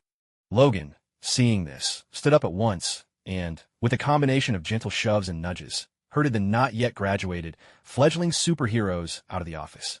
Perhaps it was Logan's naturally intimidating aura. No matter how much he smiled, not one of these high schoolers dared talk back to him. But even in that brief moment, Li Chingfeng immediately grasped Peter Parker's other most remarkable trait, aside from his upright heroism. Hey, Mr. Lee. Agent Li Chingfeng. I've heard all about your exploits. I know you're a specialist seconded from the Republic's headquarters. Director Nick Fury values you and the Star Squad the most right now. I might not have graduated from either high school or the Bureau's academy yet, but I swear I'll join the Star Squad one day. It's just so cool. By the way, does joining the Star Squad come with extra pay? Oh wait, that's important. Maybe I should hold off for now. Once, Doreen Green and I snuck into the Bureau surveillance archives and pulled up footage of your missions. My goodness, you took down that maniac in Gotham City, the one even Batman couldn't deal with all these years. And Tony Stark showed up too. His suit looks awesome, but it doesn't seem all that sturdy. And what about this latest mission? What's the deal with that green ring? Do you really have to recite a set phrase to transform? Also, his speech was rapid fire, thoughts bouncing everywhere. And above all, how did he not run out of breath? With a final, decisive slam, Logan shut the door, letting Li Chingfeng finally breathe a sigh of relief. Logan, I feel like my brain's about to boil over. Has this Peter Parker kid never spoken a word his whole life? Or does he think he'll drop dead if he doesn't say everything he's ever thought of today? This kid is notorious for his nonstop chatter. He might seem like a shy, socially awkward type, but in truth, he's a real terror. When it comes to social interaction, just today, he's talked so much that Raven can barely keep her transformation under control. The Raven Uncle Wolf mentioned, of course, refers to Mystique, Raven Darkholme. But in this world, Mystique isn't the same as the one in the X-Men movies, the one who was practically raised as Charles Xavier's foster sister and fiancée. Here, she's a mutant as old as, if not older than, Uncle Wolf himself. After all, over 200 years old is just what she claims. Isn't it perfectly normal for a woman to shave a few years off her age? If even a matriarch like her can't stand him, it just goes to show the formidable power of Peter Parker's motormouth.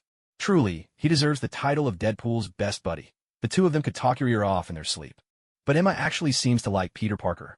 The kid is admittedly quite handsome, just her type. Emma, the White Queen. As a teacher, you really shouldn't make moves on your students, you pervert. Now, let's return to the present. After enduring the triple onslaught of its Tsundere rebellious troublemaker, a sweet but talkative kid, and a teacher with a thing for cute boys, Li Qingfeng was utterly exhausted and completely out of love with the world. No matter how hard Charles Egghead Xavier tried to persuade him. After morphing in a Green Lantern and giving those brats a good scolding, he stood firm and resigned on the spot.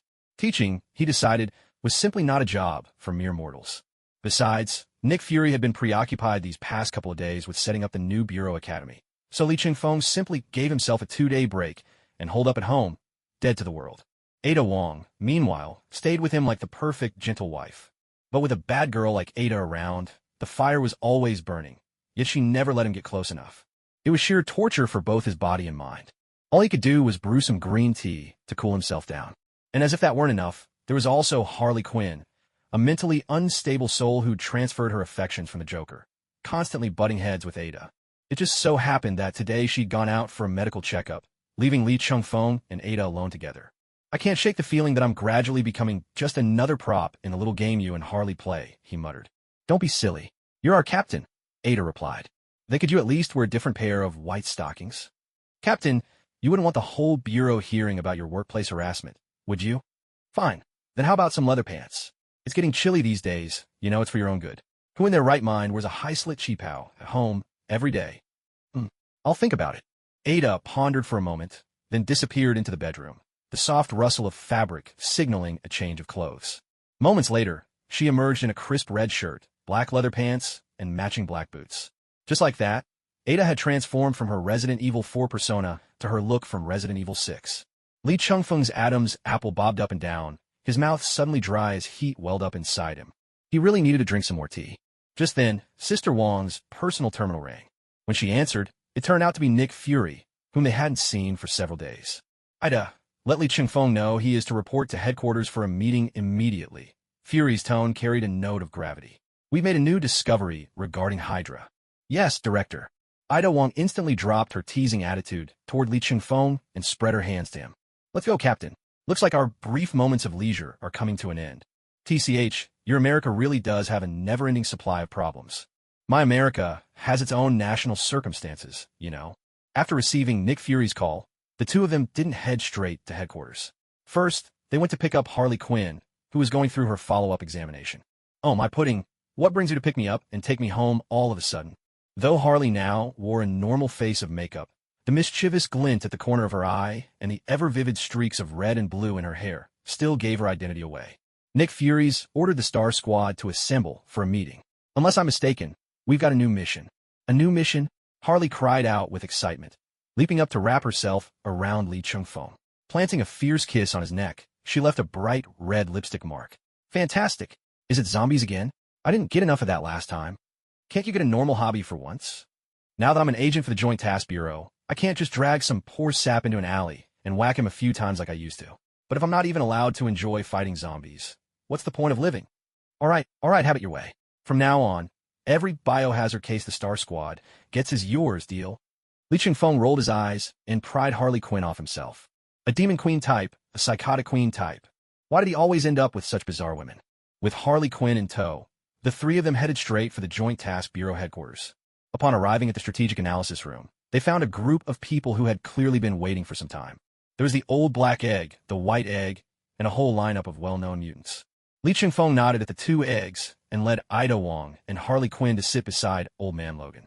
Logan, after peering at him for a while, nudged Li Qingfeng in the side with his elbow. Well, Professor Li, looks like you've been having a good few days. Logan, don't call me Professor.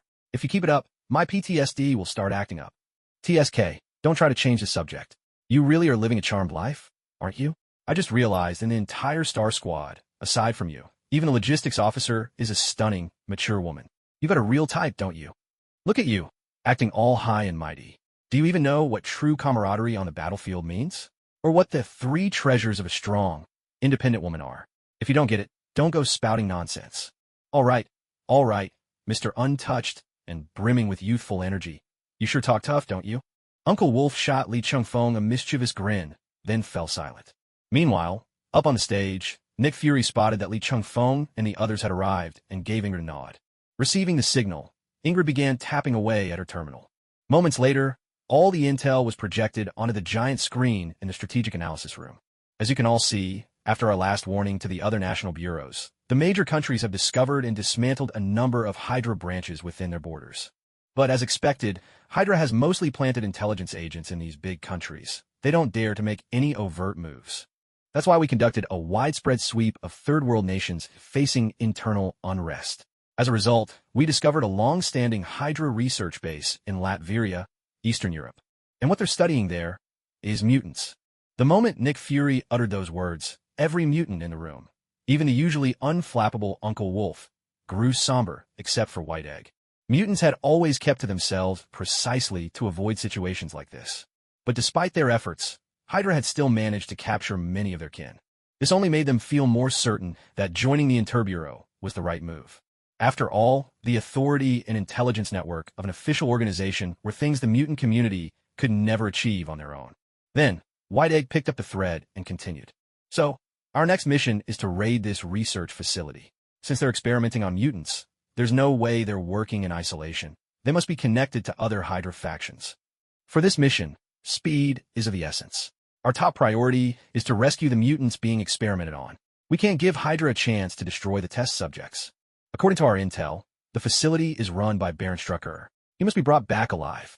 This time, the main assault will be carried out by the X-Men and Star Squad. Once the fighting is over, the Interbureau will send in regular agents to clean up. By the end, even White Egg's usually gentle voice had grown a little hoarse. Are your objectives clear? Meeting adjourned. Head for Latveria. Ding. Mission. Raid on Latveria. Mission brief. Young agent. Hydra is conducting research on mutant populations in their Latverian facility. Your task is to annihilate them completely. But tell me, is Hydra truly the only mastermind behind all of this?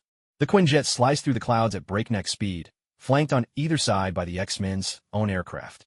For this assault on Latveria, the X-Men had assembled an all-star lineup. Jean Grey, the White Queen, Cyclops, Iceman, Mystique, Wolverine, Storm, and, that's right, the leader of the Brotherhood of Mutants himself, Magneto. White Duck Egg's lifelong nemesis and closest friend. Their history laced with a complicated blend of rivalry and affection. Magneto's involvement this time was something Li Changfeng hadn't anticipated in the slightest. But he understood that, at their core, the X-Men and the Brotherhood only differed in methods and ideology. Ultimately, both fought for the survival and prosperity of mutant kind. It was much like the doves and hawks within any political party. At times, they might clash so fiercely it bordered on madness. Yet when a third party entered the fray, they would invariably unite against a common foe. From the intelligence Li Changfeng had gathered, the current Brotherhood wasn't the violent extremist group it once was, and the X-Men would occasionally even share information with them. Still, the idea of true cooperation was nothing short of wishful thinking. One side dismissed the X-Men as a bunch of softies, while the other wrote off the Brotherhood as reckless hotheads. So, by all accounts, even if Magneto had caught wind of this mission, he shouldn't have shown up. But that was just Li Changfeng's analysis, a theory at best. In reality, the old man did show up. He intercepted Li Changfeng's Quinjet mid-flight, then joined the team without so much as an invitation.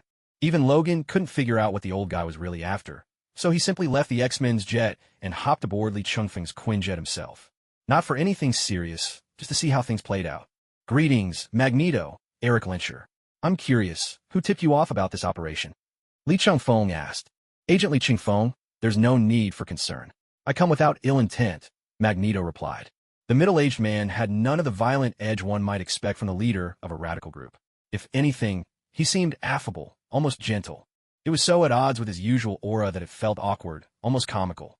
At that moment, it looked as though he was deliberately holding something back. I know you mean no harm.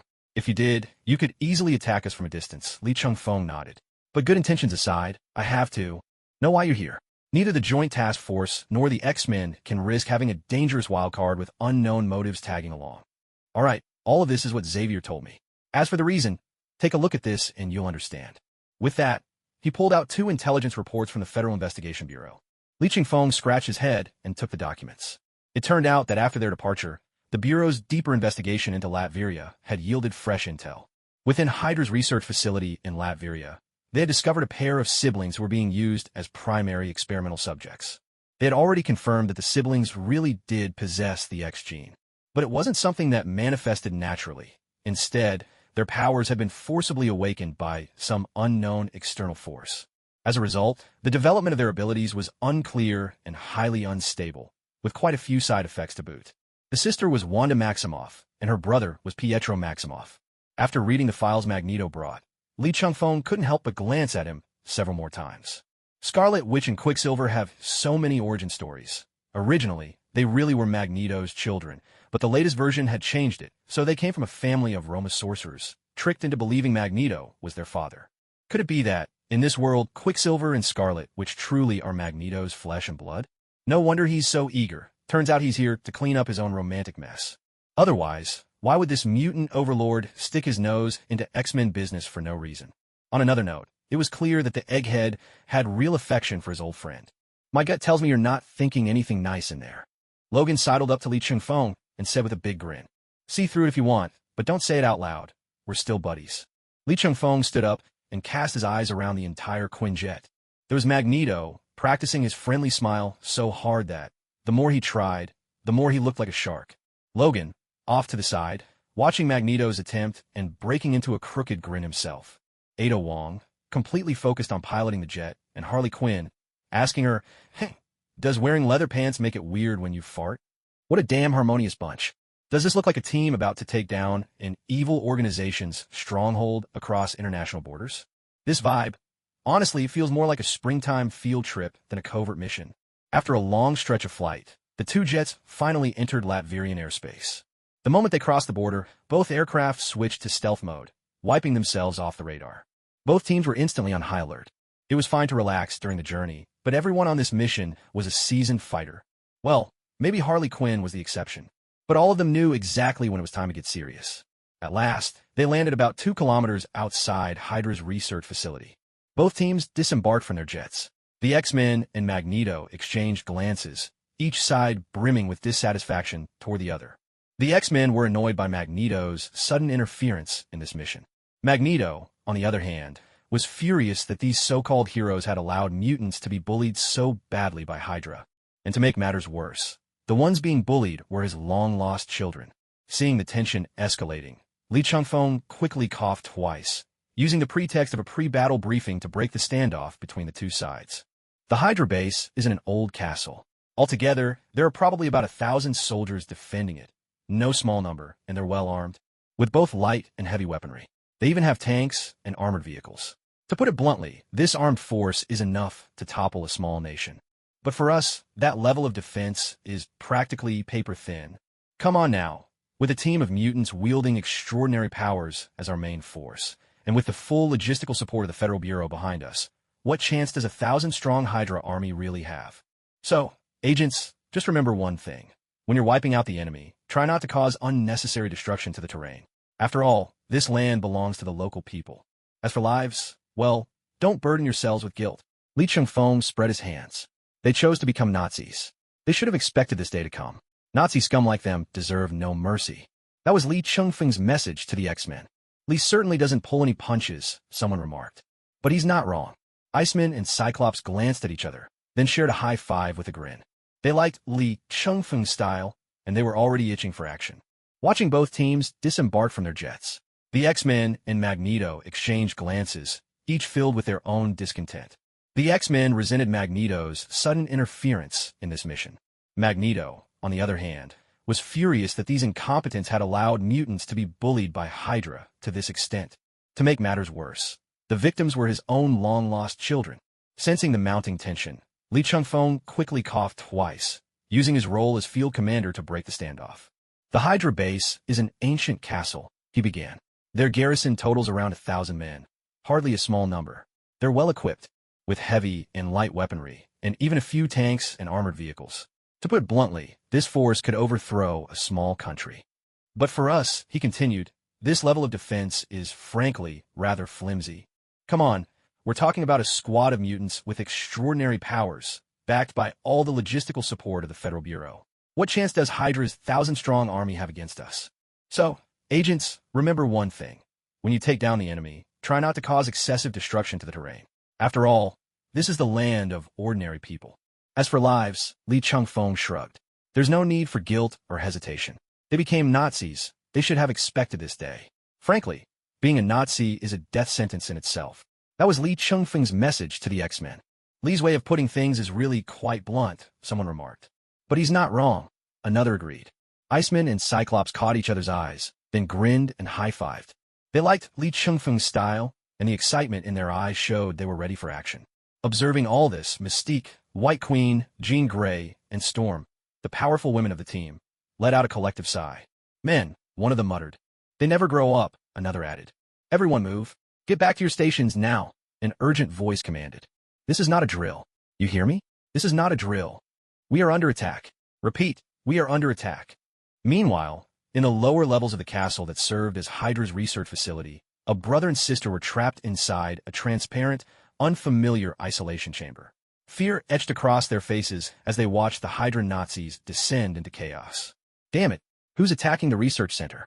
We had to deal with that person, someone shouted in panic. We don't know, Baron struck her. We have zero intel on the enemy. Only 4 individuals have been identified so far. Who are they? 3 of them are Li Chengfeng, a level 7 agent from the Federal Bureau of America, Ada Wong, a level 4 agent, and Harley Quinn, a trainee agent. The Joint Task Force has intervened. Strucker's face darkened instantly. What about the 4th person? The 4th person is... Why are you stuttering at a time like this? Don't hesitate. Spit it out. Yes, sir. The 4th person is Magneto. That lunatic, the leader of that violent organization, Magneto. At the mention of that name, Strucker's one good eye seemed ready to pop out of its socket and land right on his foot. Magneto, that monster who can control magnetic fields? Strucker's face turned ashen as he looked over at the large screen, usually reserved for showcasing experimental data. Now, it displayed the real-time battle outside. It was a complete massacre, utterly one-sided. His regiment, a well-equipped force of over 1,000, was being decimated by this group's relentless assault. Within moments, their defenses had been torn apart, left in shambles. How could they resemble that pair of siblings who had just awakened their powers in the experiment? Strucker turned back in disbelief, staring at the twins, clinging to each other in terror. Could it be that such powers didn't come from the Asgardian scepter after all? Were these abilities innate, woven into the bodies of certain people? Was the scepter merely the key that forcibly unlocked these powers? Yes, the scepter. In fact, this world had already endured Loki's invasion of Earth.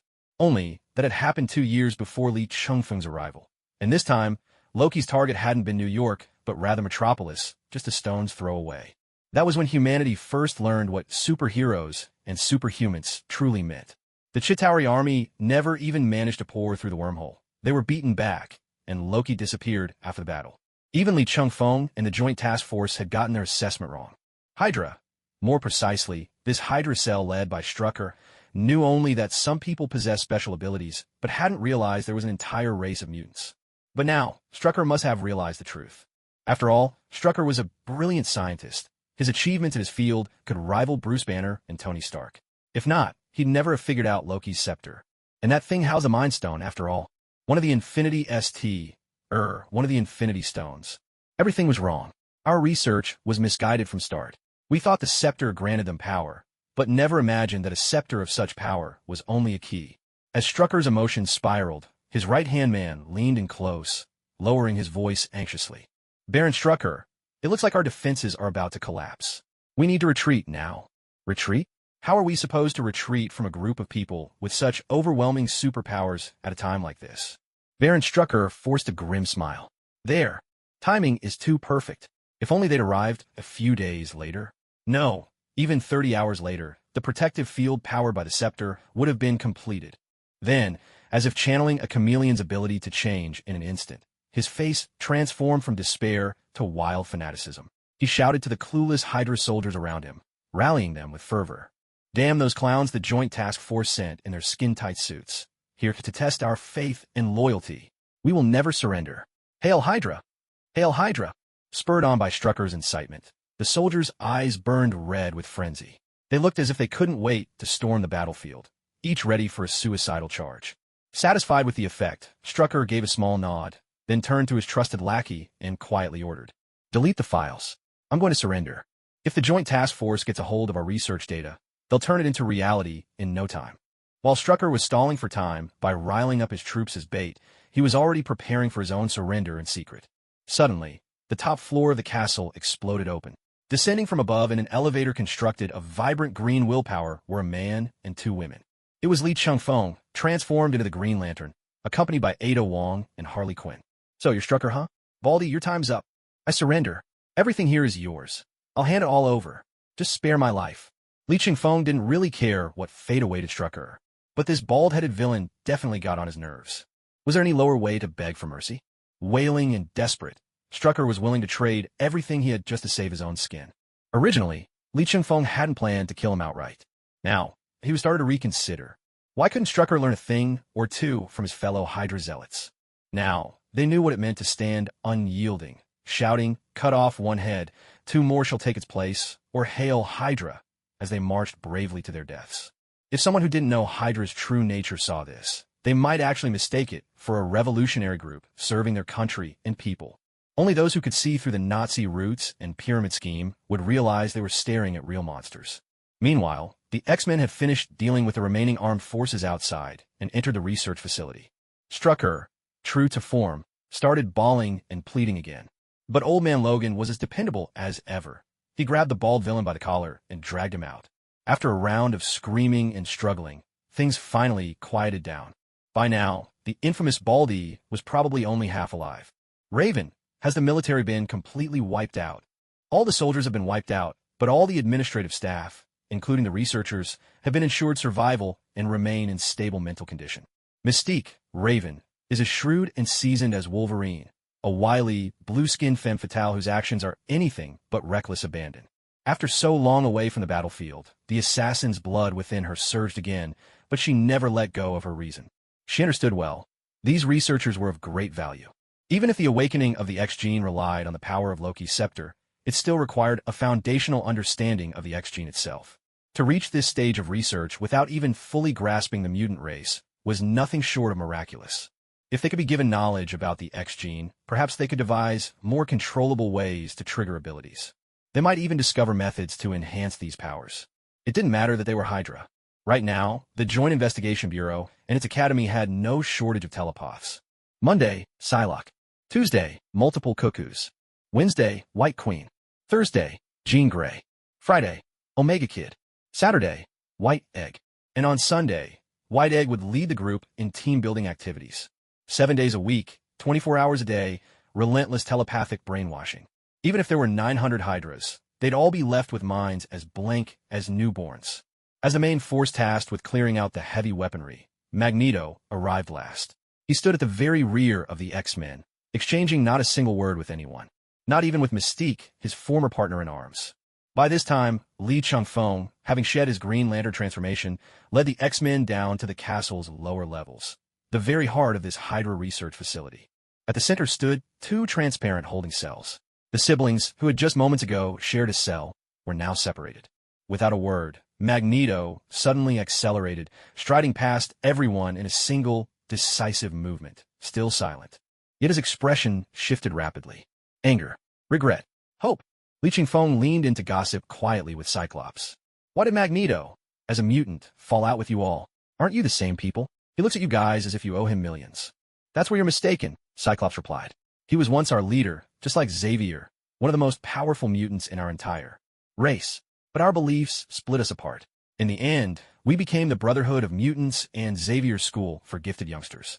Li Changfeng Nudda. Those two words carried the weight of 1,000 pounds. Those two words stood for the irreconcilable. Ideology cannot be easily changed. If the conflict between the two sides is so fundamental, then as the leader of the Brotherhood of Mutants, why did Magneto get involved in this operation? Was it just because of something Bald Egg said? How should I know? Magneto is the most stubborn and terrifying figure among all mutants. But his concern for his fellow mutants is real. He just takes things too far, and his methods are way too extreme. Cyclops shrugged. Magneto's actions had always been radical and unpredictable. Since Magneto hadn't explained himself, all Cyclops could do was make his best guess. Wait, who did you just call Bald Egg? Don't tell me you mean Professor Xavier. Who else could it be? Just think about that shiny bald head of his. What else would you call him? Haven't you heard the stories about the two big leaders at the Joint Task Force? Bald Egg and Black Nick. A burst of laughter broke out. That's spot on. Bald Egg. Li Changfeng looked at the X-Men, all trying to stifle their laughter, while Wolverine was grinning ear to ear, unable to hold back. He could only shake his head in disbelief. So this is what you X-Men are really like. Poor bald egg. He's really been betrayed by his own team. But before he could dwell on it, Magneto was already preparing to manipulate the nearby metal, clearly intent on tearing the cell apart with brute force. Wait, Magneto, hold on. Are you trying to scare the kids? The two of them? Li Changfeng had wanted to say kids, since the confusion and helplessness on the siblings' faces really made them look like children. But then he remembered. He himself was only 25. Calling these 20-year-olds kids didn't seem quite right. With that, he gestured to Ada Wong and Harley Quinn to go look for the switch that would open the cell. Then Li Changfeng turned his gaze back to the siblings. The brother seemed trapped inside a vortex of fluctuating speed, unable to escape. Sometimes he moved at a normal pace, but other times he was so fast that a trail of afterimages flickered inside the cell, as if he could split himself into several copies. The sister, meanwhile, looked lost in a world of her own, except for the moments when her brother would break through and enter that private realm. She was staring, absent-minded and entranced, at a handful of battered toy blocks, not manipulating them with her hands, but levitating them with a surge of crimson magic, energy pulsing with the essence of chaos. Indeed, these two were none other than the famous twins from the original story, Quicksilver and Scarlet Witch. But right now, they were nothing more than unfinished lab experiments, locked away behind glass. Their mutant powers, born from the X gene, hadn't been properly developed or brought under control. In their current state, never mind fighting, they probably couldn't even take care of themselves. Soon enough, Ada Wong and Harley Quinn coaxed the cell's password out of a few Hydra scientists. They quickly punched it into the control terminal, and with a quiet click, the transparent cage finally swung open. The siblings clung to each other's hands once more, not daring to step even a toe beyond the area once confined by their prison cage. It was as if this space belonged to them alone, a private sanctuary where, so long as they remained, no further harm could reach them. Hey, don't be nervous. I'm an agent from the Bureau of Joint Investigation. I'm here to help you, Li Changfeng said, carefully stepping into their safe zone. Seeing that neither of them reacted defensively, he tried to put them at ease. Could you tell me your names? My name is Wanda Maximoff. Pietro Maximoff. Li Changfeng paused, surprised by how easily he'd managed to approach them. The main reason was that the Scarlet Witch had already awakened her chaos magic. Although she'd only just begun to sense it and had no real control over that power, she could still perceive the pure, untainted goodwill emanating from Li Changfeng. Her initial anxiety quickly subsided. Though their long confinement had left their nerves raw and overly sensitive, they had not lost their minds. Their sense of right and wrong was still intact.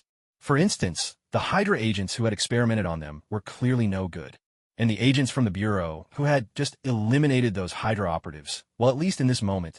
But as for Magneto, he was instantly overcome with emotion. Whether it was the mention of Latveria or the striking resemblance between Pietro and his younger self, he was absolutely certain. These were his lost children.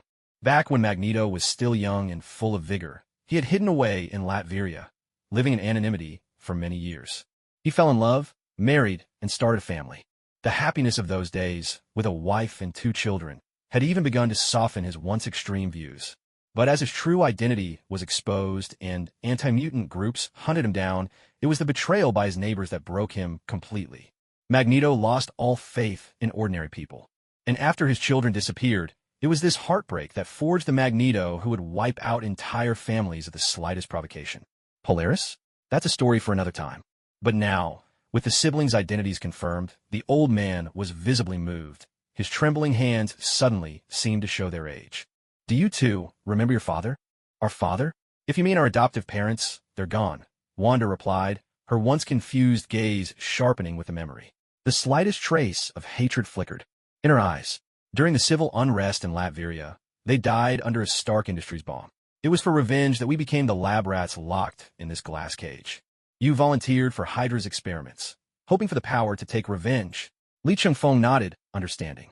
If that's the case, it explains why Hydra was researching the X gene despite having no awareness of the existence of mutants as a group. Talk about walking right into the lion's den. However, when it comes to the blame for blowing up their adoptive parents, there's no way Stark can escape that responsibility. After all, he was an arms dealer in his early years. Even though he stopped manufacturing weapons now, during Obadiah Stane's reign at Stark Industries, a huge amount of weaponry was sold, much of it finding its way to the black market. Those few black market arms dealers made a fortune trading in Stark Industries weapons. But the stain of being an arms dealer is something Stark can never fully wash away. It's only reasonable that the man with the little mustache should have to bow his head in apology. But as for paying with his life, that's another matter entirely. Seeking revenge from the one who sold the bomb, not the one who actually threw it? Stark Industries? Tony Stark, the guy who's always on TV? Fine, I'll go kill him for you right now. I'll avenge your adoptive parents. Upon hearing this, Eric's anger surged straight to his head, and he sprang to his feet, striding toward the door. Star Tower is practically a New York City landmark. If Eric really did go there, and if Tony Stark hadn't already built himself a Magneto-proof suit out of non-metal materials, then he'd pretty much be doomed. But before Li Chingfeng could even react to stop him, Magneto was frozen in place by a commanding voice. "Why are you asking me this?" Wanda asked in confusion. "Who are you, really?" "Children, I am your biological father. Are you powerful?" Wanda looked directly at Magneto, her gaze filled with a complex, unspoken emotion. "I am one of the most powerful mutants." "Then where were you when our mother was being ravaged by illness? Where were you when we trembled under the bridge, homeless and afraid? And when our adoptive parents, who rescued us and gave us a real home, died in that explosion, where were you then?" Magneto opened his mouth several times, searching for words, but in the end, he fell silent. A barrage of questions, so direct and piercing that even Wolverine, who had never gotten along with Magneto, let out a sigh, and for once, patted Magneto's shoulder in sympathy for the young girl. "My brother Pietro and I have never needed a father like you." Her words were resolute, her voice fragile yet unwavering. Together, they became a blade in Wanda's hand, severing the fragile blood bond that had always been little more than an illusion. They had imagined what their real father might be like. They had longed for their true father to come and find them. But from this day forward, Wanda and Pietro no longer had a father. Their father had died in that damned explosion. Now, they only had each other. Li Chingfeng covered his mouth with his hand, worried that laughing out loud at this moment might be inappropriate. Still, his face was full of anticipation, ready to watch the unfolding drama. But after Wanda declared she was severing her bond with her father, Magneto seemed to realize that he truly had not been a good father, unworthy of forgiveness. And so, with murderous intent radiating from him, he stormed out. Good grief, was he really about to take out his anger on Stark just because his own daughter had put him in his place? Li Chingfeng rushed forward and grabbed Magneto by the shoulder. "Eric, what are you planning to do?" "I'm going to kill someone." "Forget it." Li Chingfeng refused him without hesitation. "The Bureau won't let you kill Stark. Don't stand in my way. A Bureau agent poses no real threat to me." Magneto turned, his bloodshot eyes fixed on Li Chingfeng with a deadly glare. Yet Li Chingfeng remained calm and composed, continuing. "First of all, it's not about me letting you kill him. The Bureau will never approve. Sure, your powers are formidable, but do you really think you can beat the Bureau, backed by all of America's resources? Can you overcome the entire X-Men? And most importantly, what makes you so certain that I'm no threat to you?" Magneto did not reply. He simply pointed a finger, and Li Chingfeng was hurled backward, slamming into the wall. Dust billowed everywhere. But as the old saying goes, if you survive the fall, the smoke is just for show, you're unharmed. By the light of day and the darkness of night, all evil spirits shall have no place to hide. Traitors and villains, tremble before my holy might. The Green Lantern burns eternal, shining its light for all time. A surge of green willpower shot into the air, dispersing the smoke. Li Chingfeng had already completed his Green Lantern transformation. He casually tossed his Magnum and Terminal, his only two metal possessions, to Ada Wong and Harley Quinn. "All right, let's get back to the fight." No sooner had Li Chingfeng finished speaking than Magneto made his move. A man of action rather than words, Magneto was never one to waste time with villainous monologues. But now that Li Chingfeng had no more metal on him to exploit, Magneto turned to the heaps of metal wreckage outside the castle. The battlefield was still littered with debris from the recent fight. He summoned the scrap metal together, forging it into massive steel spikes that hurtled toward Li Chingfeng. Li Chingfeng conjured two chainsaw swords from glowing green willpower, their blades vibrating at high speed. He charged forward, slicing through the steel debris with ease. But this wasn't what Magneto had expected. Earlier, on the battlefield, Magneto had gone straight for the heavy weaponry, while Li Chingfeng had chosen to infiltrate the castle's interior. By the time Magneto finished dealing with the heavy weapons and entered the castle, Li Chingfeng had already reverted from his Green Lantern form. So Magneto had no idea that he actually possessed such a strange ability. It has to be said, the power of the Green Lantern ring truly counters Magneto perfectly. After all, magnetic fields have no effect on the green light of willpower. So what seemed like an epic clash of titans quickly came to an end. The sight of Magneto summoning a storm of metal was genuinely terrifying, but now he was just an old man, trussed up in a glowing green straitjacket. Li Chingfeng glanced at Magneto and felt like something was still missing. Harley Quinn dashed over, grabbed a few pieces of gauze from the lab, balled them up, and stuffed them into Magneto's mouth, sealing it all with a piece of tape. Finally, Li Chingfeng wrapped Magneto in another layer of Willpower's green light, completely cutting him off from the outside world. Not bad. How did you know I was just about to gag him?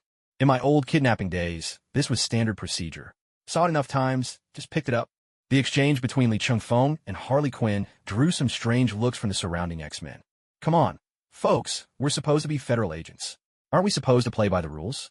Why are you guys so practiced at treating criminals like this? Ada Wong didn't get involved in Harley Quinn's usual antics. She felt for a while that the castle's layout was a bit odd. The interior and exterior spaces didn't quite add up, which meant there's a hidden passage leading downwards. Ada finally found the switch and continued. In these kinds of old castles, tunnels usually serve one of two purposes: escape routes or secret dungeons. Li Chingfeng looked at Ada in astonishment. Sister Wong really is the type to get things done without making a fuss. If only she'd listened to me and switched to white stockings, that'd be perfect. But that thought was quickly brushed aside. Leather pants and tall boots are pretty sexy too. He lifted Magneto up ahead of him with a glow of green willpower. This way, he could keep an eye on him and use the green light to illuminate the path, killing two birds with one stone. The passage spiraled downwards but wasn't very long. Soon, they reached the bottom. What came into view was a high-tech prison cell, completely out of place in the ancient underground bunker. Inside stood a strikingly handsome man with an unnerving, mischievous air about him. At this moment, he simply shrugged, looking exasperated. Well, here we go again, another new batch. Are you all here to seek divine inspiration from the great god of mischief? Loki, inside the cell, opened with this line, leaving the X-Men momentarily stunned. Did you hear that? He just called himself a god. We heard, Emma. No need to be so shocked. I've met plenty of lunatics in my time who call themselves gods. Logan, living long doesn't make you special. Why don't you try competing with Raven? I'm not about to compete with some old lady over age. Who wants to be like her anyway? She's ancient enough to scare people, yet she has the nerve to claim she's only just over 200 years old, like me. Who knows if she's trying to take advantage of my youth? Logan, shut your mouth for me, will you? You think you're some tender young thing? Lee's way younger than you. He's in his prime, 25 and full of life. Do yourself a favor and show some decency. You're both old enough to be someone's ancestor. But as the conversation drifted further off course, even Loki in his cell couldn't help but roll his eyes. These earthlings are unbearably noisy. Li Chingfeng rubbed his eyes and looked again at Loki inside the cage. There's no doubt about it. This was truly Loki himself. He'd already learned about the Loki invasion in this world while searching the Interpol database for major incidents in recent history. But here, Loki had chosen to invade Metropolis, only to be stopped at the source by that big guy from Kansas, so there was never any Battle of Metropolis. After the failed invasion, Loki vanished without a trace. Even Interpol had no clue of his whereabouts. He had seen Loki's scepter earlier in the lab, but he never expected that the real Loki was actually imprisoned in the Hydra Research Facility's dungeon below. First of all, we in the Republic don't believe in foreign gods. Li Chingfeng stepped forward and knocked on the cell window. Second, I've never heard of some so-called god getting captured by a bunch of pyramid scheme fanatics. Ahem, child, my power comes from that scepter. If you let me out and return my scepter to me, I could even grant you the whole world. Do you as Guardians ever bother to rehearse before you brag? Or do you think Earth is still in the Stone Age? So you've known I'm from Asgard all along, and you still make up lines like that? You don't think it's embarrassing? Loki, seeing his identity exposed, didn't bother to argue. But honestly, to his Guardians, even modern Earth isn't much different from a prehistoric civilization. Looking at the awkward figure in the cell, Li Chingfeng couldn't help but agree with the nickname fans had given Loki. The Second Princess. There are no wrong nicknames, only wrong names. The purest, most stubborn adolescent, Sundra. Li Chingfeng signaled Ada Wong once more, urging her to find the switch to open the cell. But before that, there were still things he needed to ask. All right, since we've already introduced ourselves, I'm going to ask you a few questions. If you answer well, I might consider letting you out. And if I don't, you're going to kill me? I really don't suggest you do that. Otherwise, Earth will have to face the wrath of the Asgardian army. Li Chingfeng knew Loki wasn't bluffing about that. Though he wasn't Odin's biological son, Odin's attitude toward Loki could only be described as doting. As the son of Lao Fei, Odin's archenemy and king of the frost giants, Loki was raised as Odin's own. Odin even went so far as to seal away Loki's frost giant traits, making him indistinguishable from Asgardian. Whenever Loki came into contact with power akin to his own origins, the seal would temporarily weaken, but even then, he simply appeared to be an Asgardian with blue skin. This alone showed the lengths Odin went to, wielding the power of God to permanently alter Loki's physical form. How could that be, my dear god of mischief, Loki Odinson? I just think it'd be a terrible waste to transfer you from one cell to another. Lee Chung-fong rubbed his hands together, resembling a sly merchant about to swindle a naive young heir. How about this? I'll represent the Bureau and sign you up for 150-year employment contract, hiring you as a senior special agent. What do you say?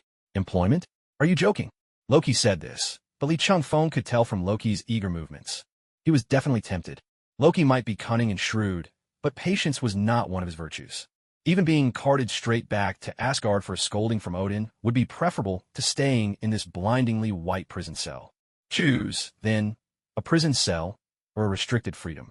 Pick one. Lee Chung-fong didn't bother arguing further. He made a show of turning away, signaling the X-Men to get ready to leave. All right, 150 years it is. I'll sign a contract. Too late. Since you hesitated, the price has gone up to 200 years. A swindler like you would be strung up to dry on the highest tower in Asgard. Fine. 200 years I'll sign. Loki appeared to grit his teeth, but inside, he was secretly delighted. So what if he signed a contract in Midgard? Once he was bored, he could always slip back to Asgard. Did the Bureau really think they'd chase him all the way there with a contract in hand? See? I've agreed. Hurry up and let me out. Your colleagues already found the switch. Open up this tedious, sturdy thing. Li Shangfeng ignored Loki. Are we not opening it yet? Ada Wong asked, and, seeing Li Chung-fong shake his head, remove her hand from the switch. No one could figure out what Li Chung-fong was thinking at that moment. But the sly look he'd worn while bargaining with Loki was gone, replaced by a somber expression. After exchanging glances, everyone chose to gather around the imprisoned Magneto, bound by the willful green light. With nothing else to do, they figured now was the perfect time to rib Magneto a little. After all, who knew if they'd get another chance? Especially Harley Quinn. This queen of madness insisted that Li Chung-fong remove the barrier, then took out her lipstick and drew a pair of exaggerated, bright red lips on the tape, sealing Magneto's mouth. Oh, Magneto, look at you now, she teased gleefully. The X-Men couldn't help but burst into low, cheerful laughter.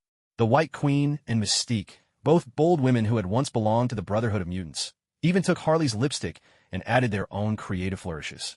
Ada Wong watched the scene unfold. She mused that ever since Li Chung-fong had joined the American Bureau, their style had become increasingly outrageous, running wild in the most unexpected ways. Silently, she prayed for old Magneto, hoping his heart could withstand it. After all, to be scolded and disowned by your own daughter, and then publicly mocked by these shameless folks. Just imagining herself in his shoes, she could feel her blood pressure skyrocketing. Fortunately, this little moment of mischief ended quickly. Li Chung-feng's gaze suddenly shifted to the open space outside the cell. He muttered under his breath. No sooner had he spoken than a shimmering green portal appeared out of thin air. From the portal stepped a figure clad in iron armor and a flowing green cloak. I've been waiting for you, Dr. Doom. Victor Von Doom. From the very first mention of Latveria, Li Chung-fong had been wary. After all, this was a merged universe. Who knew what other fiends or monsters might be lurking within Hydra or in Latveria itself? Even though the system's mission briefing had made it clear that there was a major player behind this event, Li Chung-fong still wasn't sure who it was. But when he discovered the dungeon and saw Loki imprisoned inside, he finally understood. For Hydra to have research labs and even a standing army of thousands in a dictatorship like Latveria, there had to be some arrangement with Dr. Doom, the true ruler of the country. And besides, even though Loki had been beaten up by that Kansas powerhouse, who hasn't been roughed up by him, Loki was just less formidable than most. But within Hydra, he was still worthy of being called a god. Yet to capture a god from Asgard and imprison him in a castle dungeon in Latveria. Only Dr. Doom could pull off something like that. After all, to capture a god, you'd need another godlike being. In contrast to Ada Wong and Harley Quinn's shock, the X-Men took the sudden appearance of a portal in stride. After all, they had Blink on their team. Still, this portal was a cut above anything Blink could conjure. Suddenly, the White Queen let out a piercing scream. Her body trembled, and she clutched her forehead in agony. Emma, what happened? Mystique immediately caught the White Queen, steadying her. Did you suffer backlash from your telepathy? The White Queen's normally enchanting face was now drained of all color, ghostly pale. She nodded weakly. Seeing her response, all the X-Men instantly shifted into battle-ready stances. You foolish, presumptuous telepaths. Dr. Doom spoke, his tone measured yet brimming with disdain. Whenever you meet someone interesting, you can't help but pry into the deepest recesses of their minds. As someone who had nearly mastered both science and sorcery, it would have been unthinkable for him not to equip his armor with defenses against psychic intrusion. Otherwise, he would have died 100 times over by now. I couldn't agree more, Li Qingfeng said. A seasoned telepath should be like Principal Xavier, never reading minds unless absolutely necessary. Chevalier. Principal? Sounds like you're talking about that mutant leader in America, Dr. Doom replied. So, you're aware of mutants, Li Qingfeng continued, stepping forward and extending a hand, but you haven't told Hydra everything. Only that there are people with supernatural abilities. I'm Li Qingfeng, level 7 agent with a bureau. Normally, someone as proud and dangerous as Dr. Doom would never bother to shake hands with Li Qingfeng. Li himself thought so too. He extended his hand more as a test, because there was something odd about this Dr. Doom standing before everyone. He seemed a bit too agreeable. Yes, that was it, far too agreeable. Emma Frost had only been momentarily rebuffed, and there were no further consequences. The Dr. Doom from the comics would have certainly made her pay dearly. This is a man who holds the fate of a nation in his grasp, a dictator with the power of life and death. But Dr. Doom glanced down at Li Qingfeng's extended hand, and, astonishingly, took it in his own. Li Qingfeng was stunned. Had the merged universe produced a benevolent Dr. Doom? But as he tried to withdraw his hand, Doom's grip tightened, refusing to let go. Look, I know I'm charming in a jaded sort of way, but you don't have to hold on so long, do you? Li Qingfeng joked, trying to lighten the mood. But Doom ignored the remark, instead pointing out something else. That ring on your finger, did you get it from Westchester? Li Shangfem Fronat. What did that mean? Did Doom recognize the Green Lantern ring? So Westgear was working for you all along. Umbrella Corporation only survived under my protection. Isn't it reasonable for them to join Hydra and do me a few favors? Well then, everything made sense now. Li Qingfeng had always been puzzled as to why Westgear and the Umbrella Corporation behind him were researching the Green Lantern power battery. No matter how you looked at it, this had nothing to do with bioweapons. So it turns out they were working for Dr. Doom all along. It's hard to imagine that, with your achievements in both science and magic, you'd stoop to collaborate with a company like Umbrella, which dabbles in such sordid bioweaponry. I had no choice. This was at Miranda's request, and as a generous ruler, I always do my best to assist my neighbors. Miranda? Could it be referring to Mother Miranda? But the location matches perfectly. The village from Resident Evil 8 is indeed set in Eastern Europe. It all makes sense now. Perfect sense, in fact. Li Qingfeng conjured a spiral-shaped blade in his hand, forcing Dr. Doom to release his grip and take a step back.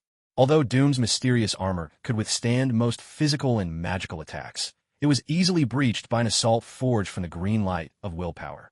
Blood trickled from Doom's hand, yet instead of anger, his gaze lingered on the dazzling emerald glow with a kind of fascination. This is truly a wondrous power, unlike anything I've ever seen. To Dr. Doom, the powers of the emotional spectrum were indeed unprecedented. Unlike science or magic, the emotional spectrum was a form of universal energy drawn from feelings themselves. In other words, it was fundamentally subjective. Take the Green Lantern ring. Those with exceptional willpower could wield it and become a Green Lantern. But the moment their will wavered, the power would diminish, and the ring could even abandon its bearer on the spot. What set it apart from science and magic was that it operated with no discernible principle or logic. Just as no one can truly explain how emotions are born.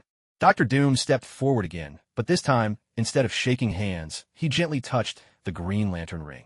Li Qingfeng instantly felt a pulsing energy from the ring. In the next moment, the Green Lantern power battery materialized in his hand. Li Qingfeng peered closely and noticed something he hadn't seen during his first encounter with the battery. Inside, a tiny shark made of green light was swimming joyfully in circles. Wasn't that the Green Lantern entity? Shouldn't this creature be sealed within the central power battery on OA, keeping the parallax at bay? Just then, Li Qingfeng remembered something. After obtaining the Green Lantern ring, no one had summoned him to OA to officially join the Corps. Which meant, in this hybrid universe, either the entire Green Lantern Corps, OA included, had been completely wiped out, or it was only just being born. As Li Qingfeng pondered this, he suddenly noticed the little green shark inside the battery swimming faster and faster. The next instant, a brand new Green Lantern ring emerged from the battery. Then, it flew straight toward Dr. Doom. Sentient life, form identified.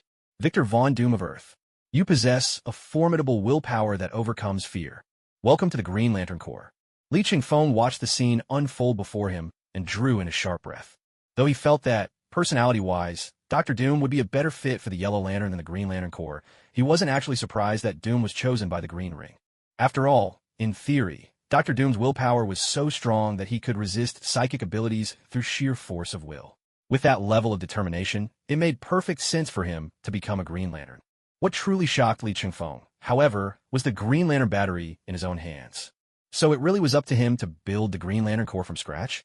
But the selection of Green Lanterns wasn't something he could influence. It all came down to fate. And most importantly, he hoped the new Green Lantern Corps wouldn't be doomed to annihilation like the last. So this is the unknown power you command. You've studied the Green Lantern battery, so you should know that this power has nothing to do with technology or magic. I've tried every forbidden spell I know. They couldn't destroy it, nor could they awaken it. Dr. Doom didn't immediately put the ring on. I attempted to use every controllable energy source on Earth, even the less respectable ones you mentioned, yet nothing worked. This is an energy field born from the emotions of all living beings in the universe, a power created unconsciously by the emotional spectrum of sentient life. There are 7 manifestations: the crimson rage of the Red Lantern, the greedy orange of the Orange Lantern, the yellow fear of the Sinestro Corps, the green willpower of the Green Lantern, the hopeful blue of the Blue Lantern, the compassionate indigo of the Indigo Tribe, and the violet love of the Star Sapphire Corps. Willpower, the green light, sits at the center of the emotional spectrum, representing order and balance. So that's it, the emotional spectrum? To think there's a power so rooted in the mind, it's truly astonishing. He was a staunch materialist and a super scientist. Even magic, at its core, was just the manipulation and exchange of energy, still material in nature. Yet this was the first time he'd encountered something as idealistic as the emotional spectrum, a power seemingly born of sheer emotion. At that moment, Dr. Doom no longer had the air of a final boss. Instead, he resembled an eager student, nodding attentively as he absorbed every detail about the emotional spectrum. And then, he prepared to push away the green ring hovering before him. But order, that word doesn't suit me. As a guardian of order, the Green Lantern chose you. That means you possess the qualities needed to join the Corps. Dr. Doom looked up in surprise, meeting the certainty in Li Chungfeng's eyes. At last, he changed his mind, rather than pushing the ring away. He reached out, plucked the Green Lantern ring from the air, and slipped it onto the index finger of his right hand. In brightest day, in blackest night, no evil shall escape my sight. Evil cultists and traitors fear my divine light. The Green Lantern burns eternal, its brilliance shining for all time. Just like every warrior who joins the Green Lantern Corps, Dr. Doom instinctively recited the Lantern's oath, guided by the will-powered emerald light. Then, a Green Lantern power battery appeared in his other hand. But unlike most, the transformation didn't clothe Dr. Doom's armor in the standard and frankly foolish Green Lantern uniform. Instead, the emblem of the Corps materialized on his already green cloak, transforming what was once a plain garment into something dazzling and radiant. Dr. Doom closed his eyes, savoring the power of the will force coursing through him. After a moment of contemplation, he finally opened them. He stretched out his palm, and in an instant, a surging emerald storm erupted in his hand, conjured by sheer will.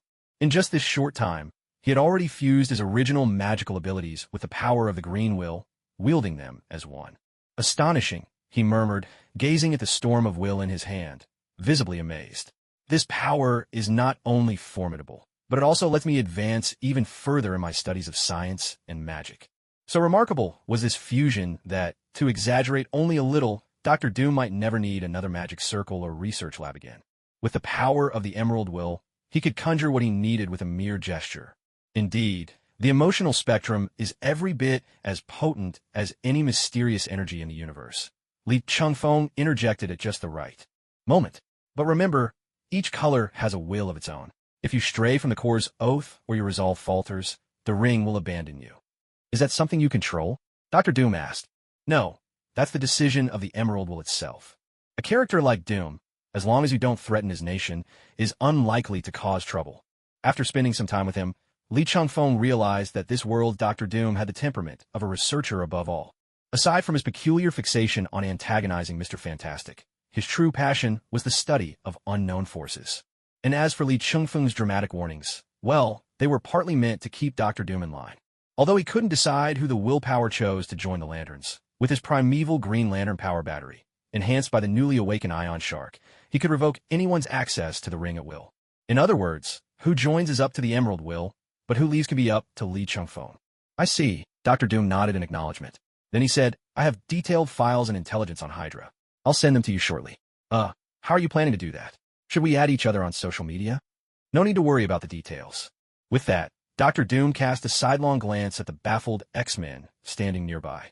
He had originally been quite interested in these mutants, since after all, they were the product of some kind of gene modification technology that far surpassed anything on Earth. But compared to the power of the emotional spectrum, the X gene of mutants suddenly seemed utterly dull. It was nothing more than an artificially created power, after all. As long as your Bureau of Joint Investigation does not interfere in any affairs of Latveria, I have no objection to an alliance between us. Li Chengfeng was left utterly bewildered. He'd just been hoping to make a good connection and broaden his network. When did things escalate to forming an alliance? Of course, an alliance was the best outcome. Although Dr. Doom was a dictator, ever since he overthrew Latveria's brutal and selfish royal family through a civil war, the country had basically turned into a paradise on Earth. Wanda and Pietro were just two unfortunate souls who, in their eagerness for revenge, volunteered as subjects for superpower experiments. If only they'd waited a couple of months, they could have been happy citizens of Latveria by now. All one could say was that Dr. Doom truly lived up to his reputation as the ultimate hexagonal warrior, master of all trades. In terms of science, he was on par with Bruce Banner, Tony Stark, and might even surpass them. In magic, he was nothing less than an uncrowned sorcerer supreme. He was even a martial arts master, capable of pummeling Black Panther and Captain America in close combat. And, armorless and without the aid of technology or magic, he could still defeat the Taskmaster with his bare hands. Aside from his arrogance, he was flawless. Is there any justice left in the world? Any sense of law? With such an alliance, and the connection through the emotional spectrum, Li Chengfeng was fairly confident he could gradually render Dr. Doom harmless. The main issue was that he simply couldn't defeat him right now. Very well. The Bureau of Joint Investigation is pleased to form an alliance with you. Likewise, the World Federation looks forward to Latveria's formal return. Upon receiving this reply, Dr. Doom nodded and once again opened a portal. Just as he was preparing to leave, Li Chengfeng called out to him. Before you go, could you do me a small favor? A favor. Dr. Doom turned back, a hint of confusion in his voice. Didn't you already clear out this Hydra facility? Plus, I've already agreed to hand over all information on Hydra to you. No, it's not about that. Li Chengfeng quickly waved his hand, indicating it had nothing to do with Hydra. He then turned and pointed straight at Loki, who was locked up in a cage. Since the moment Dr. Doom had appeared, Loki had shrunk back, hiding in the corner like a quail. Even that notorious silver tongue of his had gone silent, and he'd become the very picture of a quiet, handsome young man. Who could blame him? After all, he'd been personally captured by Dr. Doom. Back then, it had been an all-out, one-sided beatdown. As one of the 9 realms' most talented sorcerers, he had been utterly routed. He tried his old tricks, playing weak, then attempting a sneak attack with a dagger, only to earn himself another sound thrashing. Fortunately, he was an Asgardian, blessed with a physique far superior to ordinary mortals. Otherwise, that barrage of punches alone would have been enough to beat him to death. He could sense that, even if Thor himself were here right now, he would be no match for Dr. Doom. And besides Dr. Doom standing before him, there was also that giant who had effortlessly punched him dozens of kilometers away. Was this really Midgard, the realm his father claimed had once been conquered by Asgard? Even if his old man came in person, could he really defeat that towering brute? At the thought, Loki shivered involuntarily. Midgard was terrifying. He found himself thinking of his father, his mother, and even that reckless oaf of a brother. Indeed, nothing brings a spoiled child back to reality like a thorough thrashing, one that shakes not just the body, but the very core of one's worldview. Yet Loki hadn't expected that. Even after he'd humbled himself so thoroughly, the persistent S.H.I.E.L.D. agent would still remember him. Hey, what's your problem? Didn't I already agree to sign a 200-year employment contract with you?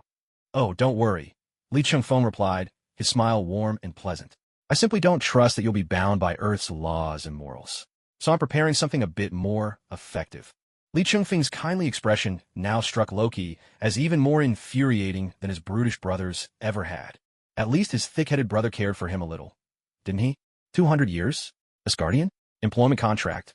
With intellect as sharp as Dr. Doom's, he immediately understood from just those words what Li Chengfeng wanted Loki to do. Without a word, Dr. Doom extended his hand, and a scroll of parchment appeared out of thin air. I placed a demonic contract on this. It's blank for now. Once the terms are written and signed, any soul who breaks the contract becomes the property of Mephisto. Loki's face turned pale as he heard this. As a sorcerer, he was all too familiar with the name of Mephisto, that wretched demon. If he really fell into Mephisto's hands, not even Odin himself could rescue him without paying a dreadful price. Watching Dr. Doom hand the parchment to Li Chungfeng and seeing the sly, triumphant grin spread across Li's face, Loki was left numb with dread. But it was only 200 years. For an Asgardian, 2 centuries were but a fleeting moment. When the contract ended, he'd be free again. Meanwhile, Li Chungfeng was positively beaming. Dr. Doom always struck with ruthless efficiency, cutting straight to the heart of the matter. After all, among all the Lords of Hell in Marvel lore, Mephisto was the most infamous, not just for his power, but for his devious schemes. His shadow loomed behind countless events. And every year, Dr. Doom would descend into hell to battle Mephisto, seeking to save his mother's soul. This was the opportunity Mephisto granted him, but also the bait that lured him ever deeper into the abyss of seeking power. Dr. Doom, even knowing what lay ahead, stepped in without a moment's hesitation.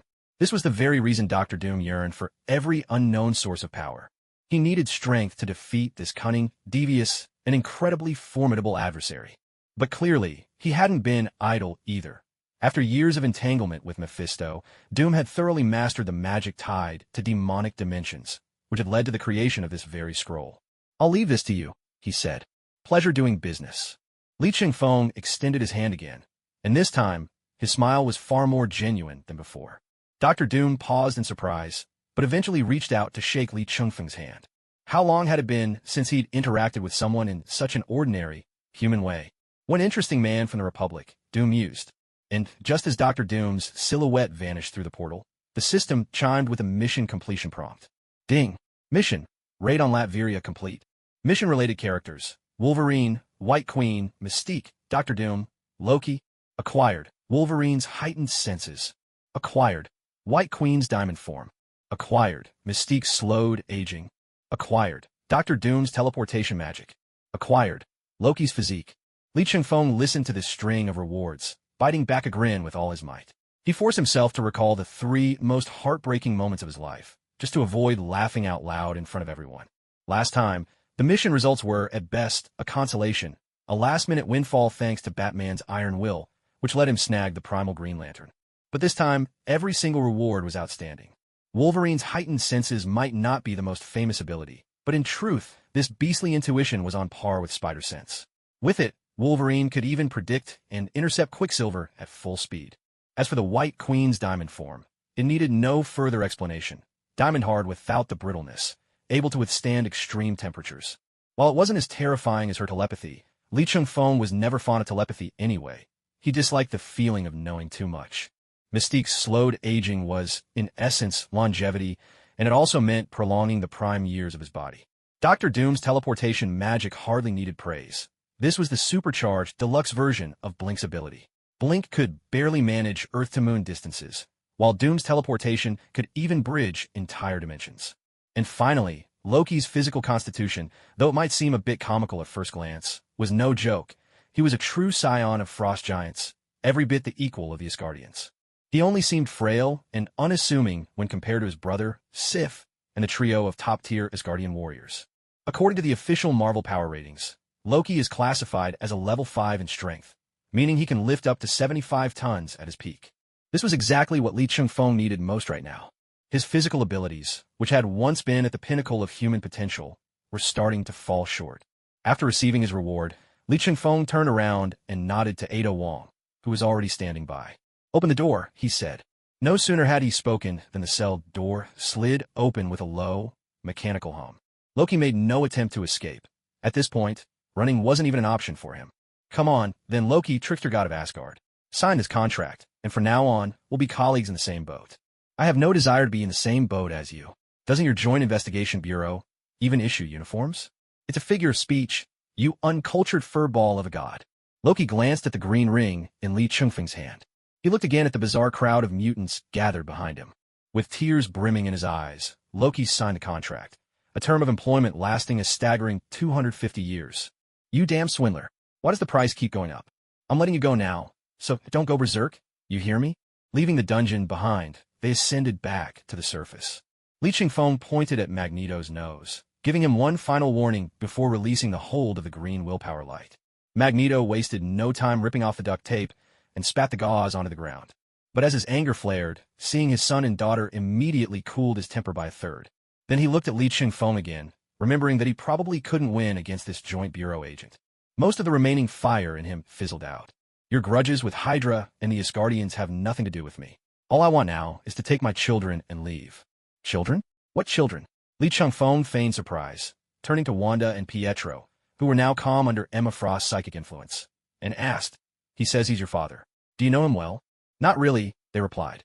"Well, guess not then," Li Chengfeng said with a smile, turning back to Magneto. "See?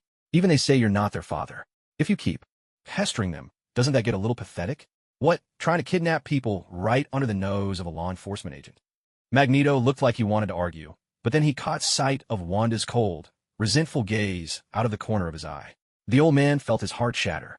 After all these years, shunned by mankind, estranged from old friends, his children were all he had left to care about. "Give Charles a message for me. Tell him to look after them." With that, Magneto turned and left the Hydra research facility on his own. "I don't quite understand everything that's happened, but it seems that young man has no intention of leaving with us," someone remarked. Loki picked up a scepter from the testing bench as he spoke to Li Chengfeng. The surrounding X-Men cast strange glances at this so-called god standing before them. He called him a youngster? Doesn't he look like a young man himself? Look at Logan. He's over 200 years old, but he just seems like a middle-aged drifter, doesn't he? Gods or not, they're all hundreds if not thousands of years old. There's nothing wrong with Magneto being called a youngster by him. They were never really one of us to begin with. If they want to leave, let them go, as long as they don't stand in our way down the road. Li Chengfeng turned back to Loki. "You're pretty quick to make yourself at home. Have you already gotten used to working with me? What choice do I have? I was forced to sign a 250-year employment contract. My name's on a demonic pact. Unless I'd rather go keep Mephisto, that demon scum company, I'd better behave myself and tag along behind you as a federal agent.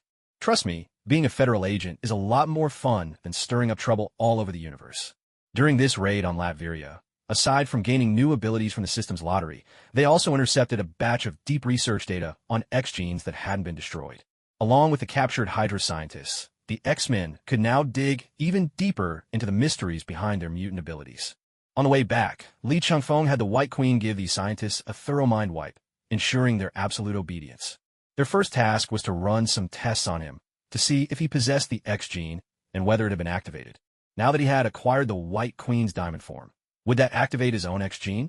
The answer was no. Not only was his X gene dormant, it turned out he was born without one at all, which meant that the powers granted by the system were, in essence, derived from a higher dimensional source. This is truly fascinating. The bloodline of you so-called mutants is almost unbelievable. The randomness of a single gene can be this extreme. Some are weaker than ordinary humans, while others can destroy worlds. Loki sprawled lazily in his seat, flipping through the information on mutants. Although he was a sorcerer and not a scientist, with nearly 1,500 years of experience behind him, he was nothing if not well-versed in the ways of the world. And not just this world, the whole universe. As far as I know, Odin once conquered the 9 realms. You know about that? Oh, right, your Midgardian Norse mythology is actually based on us, though they did take a few too many creative liberties. But I do rather enjoy the part where the god of mischief, Loki, is Thor's uncle. This isn't about myths, I'm just curious. So, the old Earth, what you call Midgard, was actually conquered by Asgard too. Li Chengfeng was skeptical about the word conquered. After all, this wasn't the Marvel universe, but a blended cosmos of its own. Who knew how many gods were hiding out on ancient Earth? Even a skyfather like Odin might not be all that impressive here. When Odin conquered the 9 realms, neither Thor nor I had been born yet. These days, Asgard's history has been scrubbed of a lot from back then. Who really knows what happened? By the way, speaking of Thor, Lee, there's something I need to tell you. Loki, who'd been sitting with his legs crossed, suddenly straightened up as if he'd remembered something urgent. Before I was captured by that guy in the green cloak, the Tin Man, I managed to send a magical distress signal to Asgard. Sure, but who did you send it to? My brother, Thor, the god of thunder, Loki replied with an awkward laugh. A real brute. How much of a brute? Wait, you're getting in my head now. How much of a brute are we talking? Li Chengfeng fronat. He couldn't be sure if this universe's Thor was the same as the one he'd seen across all those stories.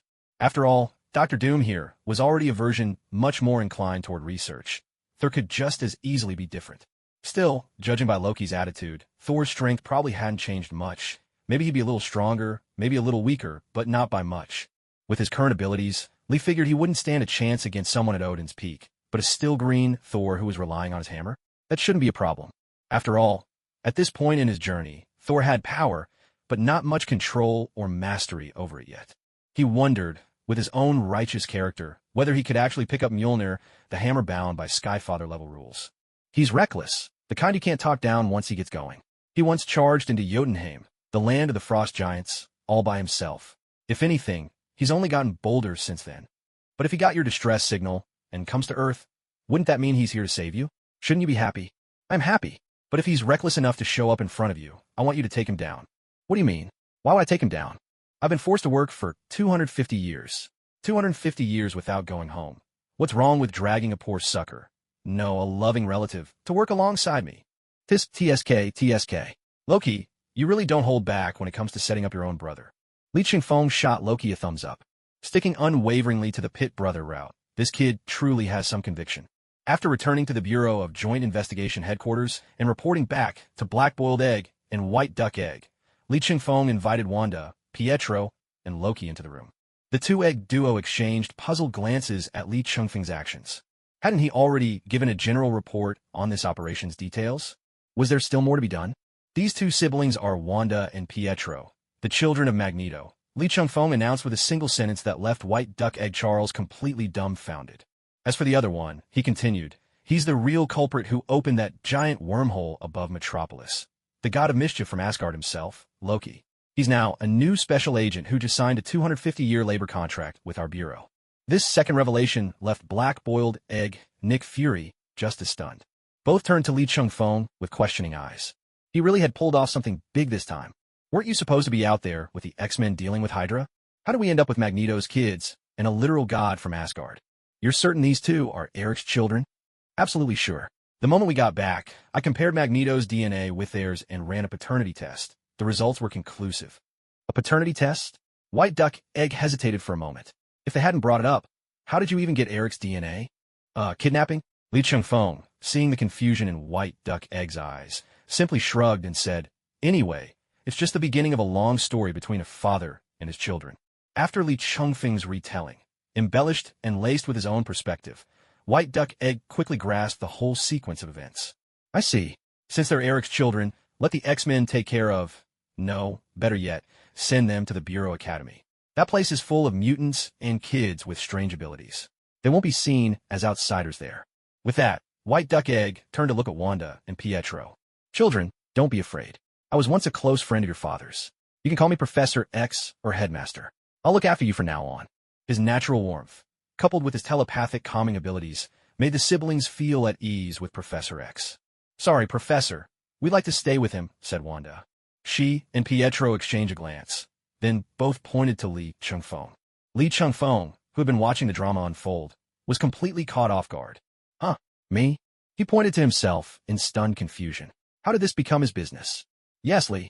He's the only one we trust, they both replied. The siblings' firm and uncompromising words, leaving no room for negotiation, gave White Duck Egg, usually so gentle and kind, a bit of a headache. She could only turn to Li Chingfeng with a questioning look. Well, having them follow me isn't out of the question, Li Chingfeng said as he walked over to stand beside Wanda and her brother. Although the Interagency Academy student body is a good fit for them, every student there has solid control over their abilities. Even if they cause trouble, it's never disastrous. But these two, for various reasons, have awakened their powers abnormally. Right now, their abilities are unstable and unpredictable. If anything goes wrong, it could be a real mess. Nick Fury nodded in agreement, then gestured toward Loki, who was so bored he'd started examining the decorations on the table. That settles it then. The mutant siblings, as well as this so-called god of mischief, will be assigned directly to the Star Squad under your care and command. Hey, stop messing with my desk ornaments. That piece is an artifact excavated from an Incan ruin, over 600 years old. Only 600? I could pull a crystal goblet from my pocket that's at least 1,000 years old. Loki scoffed, tossing the ugly trinket back on the table. Compared to Professor X, Nick Fury knew far better how to deal with Li Chingfeng. Whenever he faced an indecisive or tricky issue, he simply delegated it entirely to Li Chingfeng. After all, it was this guy who'd stirred up the trouble in the first place. What's that saying? Let the one who brewed the soup finish the stew. Speaking of stew, he actually felt a bit hungry. Charles, since the mission's done, let me treat you to a meal at that new French restaurant in Washington to celebrate. Black Egg said, not waiting for White Duck Egg's reply before quickly wheeling him out of the director's office. That left Li Chengfeng and the others staring at one another in silence. Shall we go, dear captain? Isn't it about time you found us a place to stay? Loki set down the ornament and spread his hands. I did sign a formal employment contract. After all, room, board, and a handsome salary, remember? Don't try to weasel out on me. Li Chengfeng Siga. Good thing there were enough rooms. The only problem was Ada Wong's composure might start to crack. She'd only needed to look after Harley Quinn before, and now there were 3 more kids in her care. Would Sister Wong end up evolving into Mother Wong? After settling everyone's living arrangements, Li Chengfeng finally got a brief day off. He hadn't expected one, but then Loki gave him a surprise. Although Wanda and Pietro's superpowers came from their own X genes, it was indeed Loki's scepter that triggered their awakening, creating a mysterious link between the 3 of them. Specifically, Loki could channel the power of his scepter to help the siblings master their abilities more quickly. Of course, it wasn't that Loki could wield the Mind Stone itself, but rather that he managed to tap into some of the power that leaked out from the Mind Stone. He had no idea that his scepter contained such a world-shattering artifact.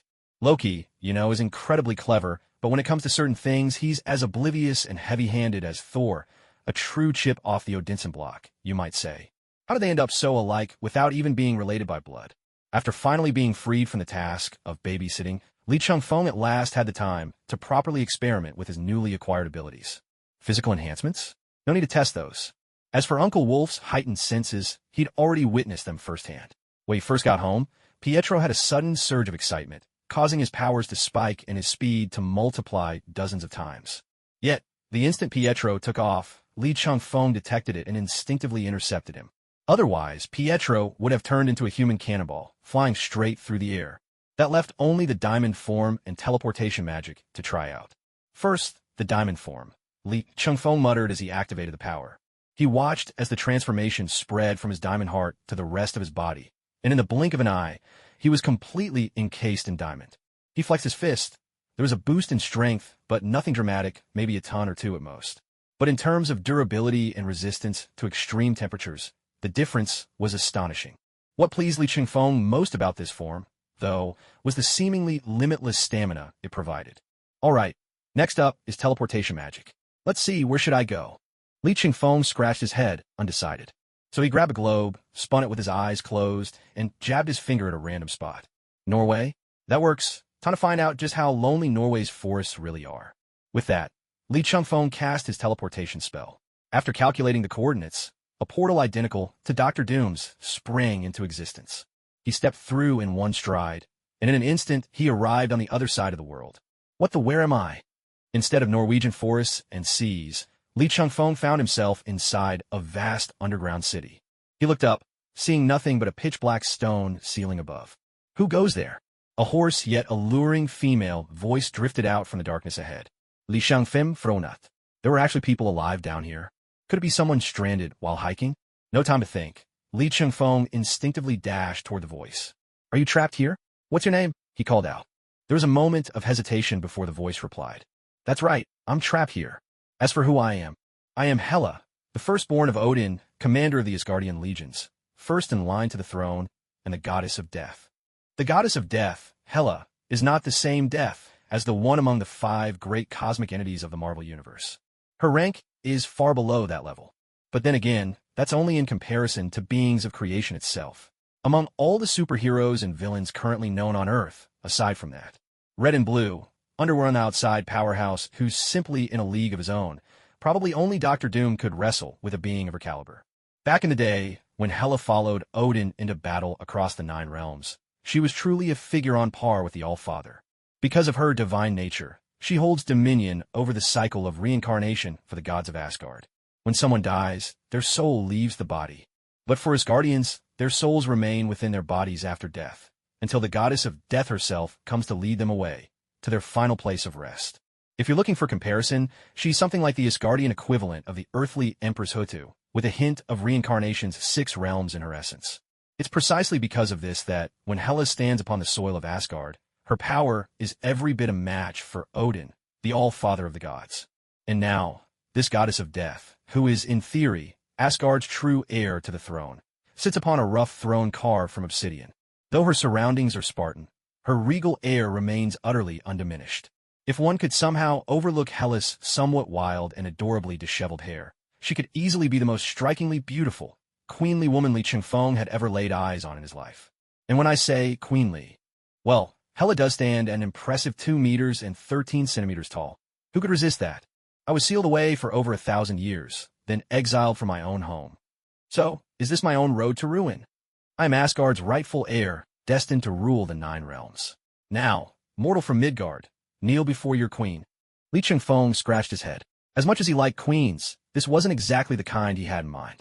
Odds are, explaining this to the goddess of death in front of him wouldn't help. Better to discuss things with Ada. A king may not understand the hearts of people, but a queen surely does. Dear goddess of death, I'm just an ordinary mortal who happened to learn teleportation magic and ended up here by accident. I'll be on my way soon. Teleportation magic? What sort of magic could pierce through a dimensional seal? Helas Bruce for If what you're saying is true, it means only one thing. And what's that? It doesn't matter. If you can break through a dimensional seal, then you can certainly help me escape. Hela suddenly stood up, her breathtaking figure swiftly closing the distance to Li Chengfeng. Her powerful hands landed firmly on his shoulders. At last, a hint of urgency broke through the noble countenance that made one want to shout, "Long live the queen." That's not a problem, but why should I help you? Li Chengfeng certainly had a weakness for strong, beautiful women, but he wasn't about to lose his head over it. He knew exactly what kind of person Hela was. What reward do you want, human? Do I look like a god of Asgard to you? A god? But you're not from Asgard. I can be. Hela was momentarily taken aback, because Li Chengfeng's serious demeanor didn't seem like an act. She closed her eyes and focused intently for a moment, then opened them again in mild surprise. Though I don't sense the aura of the palace, you do have the physique of an Asgardian. Are you perhaps the offspring of an Asgardian and a Midgardian? No, I'm truly a mortal from Midgard. But you could say I gained an Asgardian body through a stroke of fortune. Physically, I've surpassed ordinary Asgardians, and there's little difference between me and those so-called gods in the palace. I see. Hela nodded, quickly understanding and accepting this. After all, she was a woman who had conquered the 9 realms, experienced countless mysterious powers scattered across the universe. Such things were hardly out of the realm of possibility for her. If it were her brother, that big oaf Thor, he would have pressed for every last detail. That's the difference in vision. It had to be said, Odin's talent for judging people really was lacking. Compared to his eldest daughter, this son of his was simply not up to par. So, taking you out is no problem at all. But I hope that when you return to Asgard and become the new king of the gods, the seat at your right hand belongs to me. Li Chengfeng Smilati Nusanli. This was the legendary feat of serving the next dragon emperor. Surely he deserved to squeeze out a permanent vice-king position from this, right? As he savored this delightful thought, Li Chengfeng set about adjusting the coordinates for the portal. This time, he was careful not to forget the dimensional coordinates. When Hela heard his request, she had a sudden realization. Oh, so you want to be queen? Just as Li Chengfeng successfully opened the portal, Hela came to this completely unexpected conclusion. Before he had time to react, Hela swept him up in her arms, like a true goddess, and dashed into the portal. And she carried him, princess style. Despite their 30 centimeters difference in height, Li Chengfeng couldn't help but feel a twinge of embarrassment in that moment. Especially since, out of reflex, he put his arms around Hela's neck. This time, Li Chengfeng had set the return coordinates to his own room.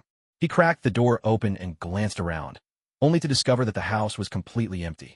He knew Ada Wong and Harley Quinn had gone to headquarters for combat training, but by all rights, Loki and the other two should still be home.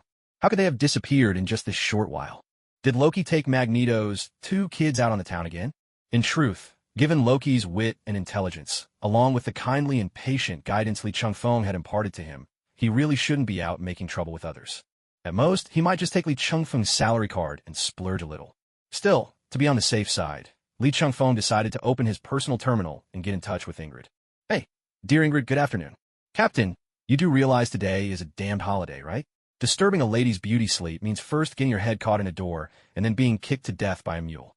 Li Chengfeng shuddered reflexively, glancing at Ingrid on the video call, her foul mood on full display after being woken up. He didn't even have time to appreciate her slightly revealing summer pajamas before hurriedly ending the call. A person with morning grumpiness can hold a grudge heavier than any ghost, terrifying. He dialed another number right after. Hello, Black? Director Fury, have you eaten yet? Were you just about to call me Black Egg? I knew it. Who else would use a nickname based on Republic food for me? Of course it's you. TSK, don't be so petty. I've got something serious to discuss. Li Chungfeng eyed Director Fury, who was still in the office despite the holiday, and continued, Loki's probably taken Wanda and Pietro out to see the world. Do me a favor and keep an eye on them. Make sure they don't cause trouble. If I remember correctly, isn't that your responsibility? It is, but I want to take a break today. You're getting on in years, you sleep less, and you don't really have any hobbies. Might as well pick up some extra work. Mother, what about you? Obviously, I'm going on a date with a beautiful lady. Unlike his cautious approach with a grumpy Ingrid, Li Chingfeng was bold and unapologetic with fury. He even went so far as to tilt his screen, letting Hela appear in the background as a deliberate provocation. Then he quickly ended the call and powered down his terminal. With all that settled, Li Chingfeng turned around. He was met with Hela's roguish grin, a regal elegance mixed with a dash of swagger. So, you going on a date with me, mortal? She teased. Here's a question. If you brought home a statuesque goddess 30 centimeters taller than yourself, and she wanted you to be your consort, what would you do? Some fry types might just rush up and blurt out something absurd like, do we eat first, take a bath first, or eat me first? But Li Chungfeng was always an extraordinary man, a true gentleman. His choice? He told her to go take a bath first. After all, she'd been sealed away for over 1,000 years. Even if she looked impeccably clean, her hair was still a bit of a mess. At first glance, you'd think she was some kind of goth kid with heavy smoky eye makeup straight out of a retro fashion blog. Perhaps because she still had a fundamental trust in her co-conspirator, the one who'd freed her from her dimensional prison. Hela simply accepted the towel Li Chungfeng handed her and made her way to the bathroom. For Li Chungfeng, the time spent waiting during the shower felt like an eternity. It wasn't that he wanted a peek. He was simply racking his brains, trying to figure out how he was going to explain the current situation once the Demon Queen type and Psycho Queen type ladies came home. After all, there was now a bona fide goddess of Asgard in his house. This wasn't just some stray cat or random mutt. Oh, and then there was Loki. How was he supposed to introduce her to him? This is your big sister. Well, not by blood, but she's still your big sister. And even though Loki looked every bit the Asgardian on the outside, deep down, he was actually of Jotunheim frost giant heritage. Hela probably spent no small amount of time slaughtering frost giants in the past. Let's hope she doesn't just try to chop Loki down at first sight. Lost in these wild thoughts, time seemed to slip by in a flash. Hela had already finished her shower and stepped out of the bathroom. Her long hair, now bathed and revitalized, flowed with renewed luster. The clothes she wore were Asgardian-made, stain-proof, ever-pristine, and able to transform into other outfits at will. So, Hela, is your power starting to return? Roughly, maybe not even a fifth of my peak. If I could get back to Asgard, I'd quickly recover to my full strength. But here in Midgard, I'll be lucky to regain half, and even that will take some time. When Li Chungfeng heard this, his jaw nearly hit the floor. Good grief. If, according to this, the Hela who broke out of her seal in the movie, who thrashed her two brothers 2-on-1 and crushed Mjolnir for good measure, was only at 1/5 of her full power, then, at her peak, she must have rivaled Odin himself, a true all-father at his prime. The only catch was that she needed to be on Asgardian soil to reach her maximum. Even so, elsewhere, she'd still be at least on par with an ordinary all-father. But even an ordinary all-father is already insanely powerful. Base form Thanos barely made it to sub-all-father level, and rookie Thor, as he was now, was still a long way from even that. Hela took a seat beside Li Chungfeng, exuding the unmistakable regal aura of a queen. With her bold, commanding presence, she somehow made his ordinary leather sofa feel like a dragon throne. After coming out, my sense of things has grown sharper. Odin's grown old. His power is waning. That's why the dimensional seal he put in place has grown weaker, and it's probably the reason you were able to force your way into the sealed dimension with cross-dimensional magic. Odin's grown old. That's right. If my senses are correct, the old man has less than 1,000 years left. He's not long for this world. Li Chungfeng was still reeling from the idea of Odin growing old, but then the phrase less than 1,000 years left him speechless. Talk about old and not long for this world. As a human being, he really couldn't empathize with these immortal types. Don't mention that killjoy old man again. What I'm really curious about is in Midgard, a place where most people are just ordinary. You possess a physique on par with the gods, yet you live in such a cramped little shack. A shack? Li Chungfeng let out a wry laugh. Seriously, how could he possibly compare with you pure-blooded Asgardians? Next to your colossal palaces, this spacious 400-square-meter apartment must look like a shack. Frankly, Li Chungfeng would love to have a few more of these so-called shacks. He could really use them. First of all, this is already a luxury home most people in Midgard could only dream of living in. Second, while I may have a so-called godlike physique, Midgard is full of hidden talents. I might not be all that impressive here. especially compared to the real God among men. God among men? Hela's curiosity was instantly piqued. What kind of God is that? To be precise, he's an alien like you Asgardians, but Li Changfeng paused, then spread his hands in resignation. Even if your father came here at his absolute peak, after a round or two, I bet he'd end up bruised and battered, forced to make peace with that big guy. Li Changfeng wasn't just making wild guesses with that conclusion. That big guy in this world can wipe out the entire Chitauri army and close a wormhole in the blink of an eye. He's definitely not some rookie who's only just gotten the hang of his powers. He'd already asked Tony Stark. This world's Lois Lane is 31 years old. That means the big guy is probably about the same age. So we're talking about a Superman who's spent years basking in the sun, someone in his prime. For a mature Superman like that, even an all-father would be outmatched. Of course, Li Changfeng was only talking about sheer combat strength. After all, Asgard still has Frigga, one of the mightiest sorceresses. If she really wanted to, she could still trip up even the big guy. Everyone knows, Superman has no magic resistance. There's really someone that powerful in Midgard? Yep, but his ultimate dream is world peace, a loving wife, good kids, and a warm home. So as long as you don't commit crimes in Metropolis, or hurl cars onto his roof or farm during a fight, he's as sweet and harmless as the neighbor's cat. Incredible. If I had such power, I'd spread the glory of Asgard to the farthest reaches of the cosmos. Li Changfeng wiped the sweat from his brow. She really is the daughter who takes after Odin the most.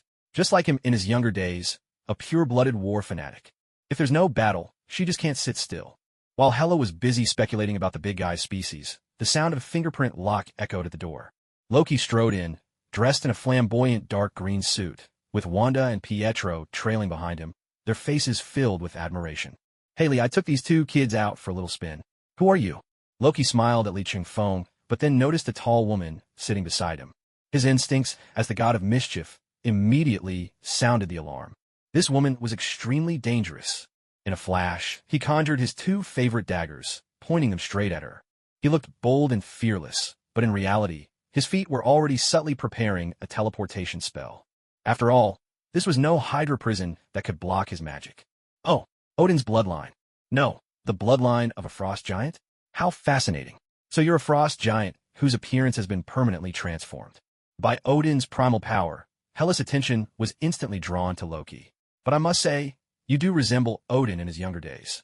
Li Changfeng shrugged, stepped between them, and gently pushed down the hand Loki held his daggers with. Let me introduce the two of you to each other. This is your father's adopted son, your little brother. And this is your father's eldest daughter, your big sister. We're all family here, so let's just make dumplings together. After this string of unexpected events, Li Changfeng finally decided to take Loki and Hela to the Bureau of Joint Investigation. After all, living off the grid in a thriving modern nation was just too inconvenient. And the Bureau's official fake IDs were something of a classic service. The latest batch of beneficiaries? A few of those crusty, old X-Men. So, Li Changfeng piloted the Quinjet all the way to the Bureau's headquarters in Washington, D.C. Along the way, Hela's demeanor gave Li Changfeng a fresh perspective on Asgard, something he'd only glimpsed in comics and films. She showed no interest whatsoever in the Quinjet, a marvel of technology at the very pinnacle of human achievement. Instead, her eyes were glued to Li Changfeng's phone, unable to look away. All he could think was, the technological path really does go off in strange directions. Take the Bifrost, for example, essentially a combination of a space railgun and a superluminal gateway, complete with automatic identification. Yet when Asgardians go to war, they rely on swords and sorcery, just as the legends say. It seemed the Asgardians had seen enough of truly cosmic technology in their conquest of the Nine Realms to be thoroughly unimpressed. Ironically, it was Earth's everyday entertainment tech that fascinated these world-shattering deities. Take now, for instance, as they walked through the Bureau's main entrance, the goddess of death, Hela, radiated an aura only a true goddess could possess, all while idly toying with Li Changfeng's smartphone in her hand. In just a short while, she had already mastered browsing all sorts of social media platforms. Of course, she was using Li Changfeng's account. And as for Loki, as the second princess of Asgard, or rather, now, the third princess, he took the sudden addition of an elder sister surprisingly well. In fact, he was overjoyed, not for any other reason, but because, through Li Changfeng's introduction, he learned that she was basically the founding mother of Asgardian rebellion. Compared to the kind of trouble he stirred up, her exploits made his look like child's play. So as long as she was willing to take him along for the ride, to cause some mischief for their father and brother, Loki Odinson was more than happy to play the loyal vanguard for this formidable big sister. Big sister, so what's our next move? Are we just going to storm back to Asgard? Of course not. While recuperating, we'll rule over all of Midgard, and then raise an army here to launch a counterattack on Asgard. But why? Wouldn't you regain your full, peak power as soon as you return to Asgard? First of all, we can't go back to Asgard right now, Hela replied, not even glancing up from her phone. Second, even if we did return and I recovered all my strength, our father is still alive. We're both at the peak of godhood, and although he's begun to weaken, it's not something that can be settled in a short time. In the meantime, could you face the wrath of all Asgard alone? You're right, big sister, you're absolutely right. Loki looked like a starstruck fan meeting his idol for the first time, playing the sycophant to perfection. It almost felt like a scene straight out of drama. Queen and scheming minister. So, you've learned teleportation magic? Then used it to break into a dimension locked by ancient seals, and finally brought back a 1,000-year-old Asgardian goddess? As you can see, tell me, what kind of face am I supposed to make about all this? Nick Fury sat behind his desk, eyeing Li Chungfeng's strikingly handsome, almost too perfect features, the corners of his mouth twitching uncontrollably. So, you actually expect me to believe all this? To be fair, you do have a knack for causing a stir. Whether it's the Green Lantern ring, or your alliance with the mutants, none of it was anything I could have predicted. Honestly, before we borrowed you from the Republic Bureau, I wonder if you were just as outrageous over there. Fury rubbed, his temples exasperated. And the most important thing is, the moment you all stepped into HQ, the Bureau's energy detectors went haywire, picking up a terrifying energy presence. The readings nearly blew the screens to smithereens. It was brighter than a searchlight in the dead of night. Li Chungfeng paused, then, barely suppressing a laugh, turned to Loki and said, "You see, your sister joined the Joint Investigation Bureau as a terrifying energy entity. Why can't you pull off something like that?" Loki rolled his eyes. At this moment, he truly had no desire to respond to Li Chungfeng. Though he was the god of mischief compared to his all-powerful big sister, he was just a minor player. Of course, Li Chungfeng was only teasing. Loki was actually quite formidable. As long as he didn't clown around with those two daggers of his, and instead used his formidable array of magic with genuine intent. So, as hosts of Earth, shouldn't we do something for our visiting alien friends? You're trying to scam some funding again, aren't you? Well, it would be great if we could, but my main goal is to get our goddess of death and god of mischief properly registered as residents. Do you even hear yourself? Getting gods registered as citizens. Nick Fury instinctively shot a glance at Hela, only to find her tuning out the world around her, completely absorbed in her phone. He let out a silent sigh of relief. He truly dreaded what might come out of Li Chungfeng's mouth.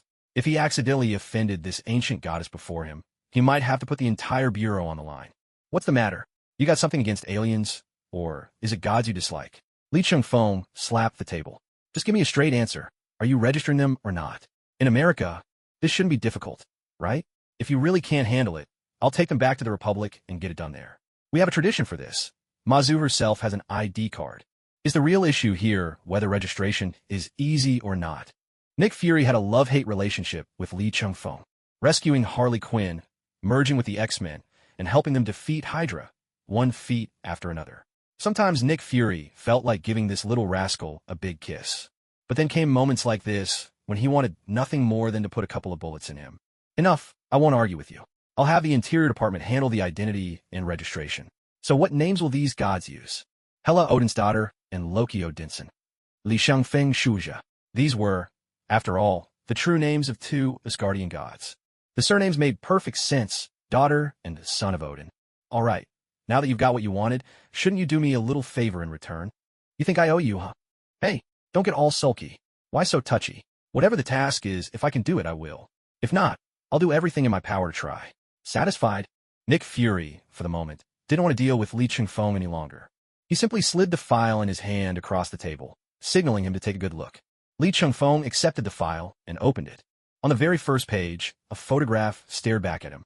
Deep within the permafrost of the Arctic, a man whose upright character was written all over his face lay in a silent slumber. TSK, Fury, what's this all about? You've got some bold tastes lately, developed a thing for lifelike handsome men. I'm really going to shoot you, Nick Fury muttered through clenched teeth, then went on to explain. You're from the Republic, so maybe you don't know much about this guy. Oh, I know plenty. Li Chungfeng suddenly leaned in close to Nick Fury. Isn't that Captain America? I've followed all the gossip.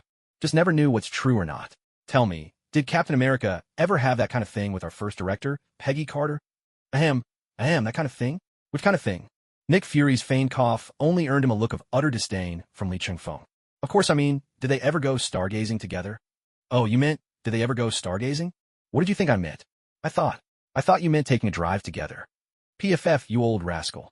Lee Chung-fong scoffed at Fury for a moment, then finally put away his teasing grin and turned to the real topic at hand. So, showing me this photo, isn't it just I'll go fetch him back?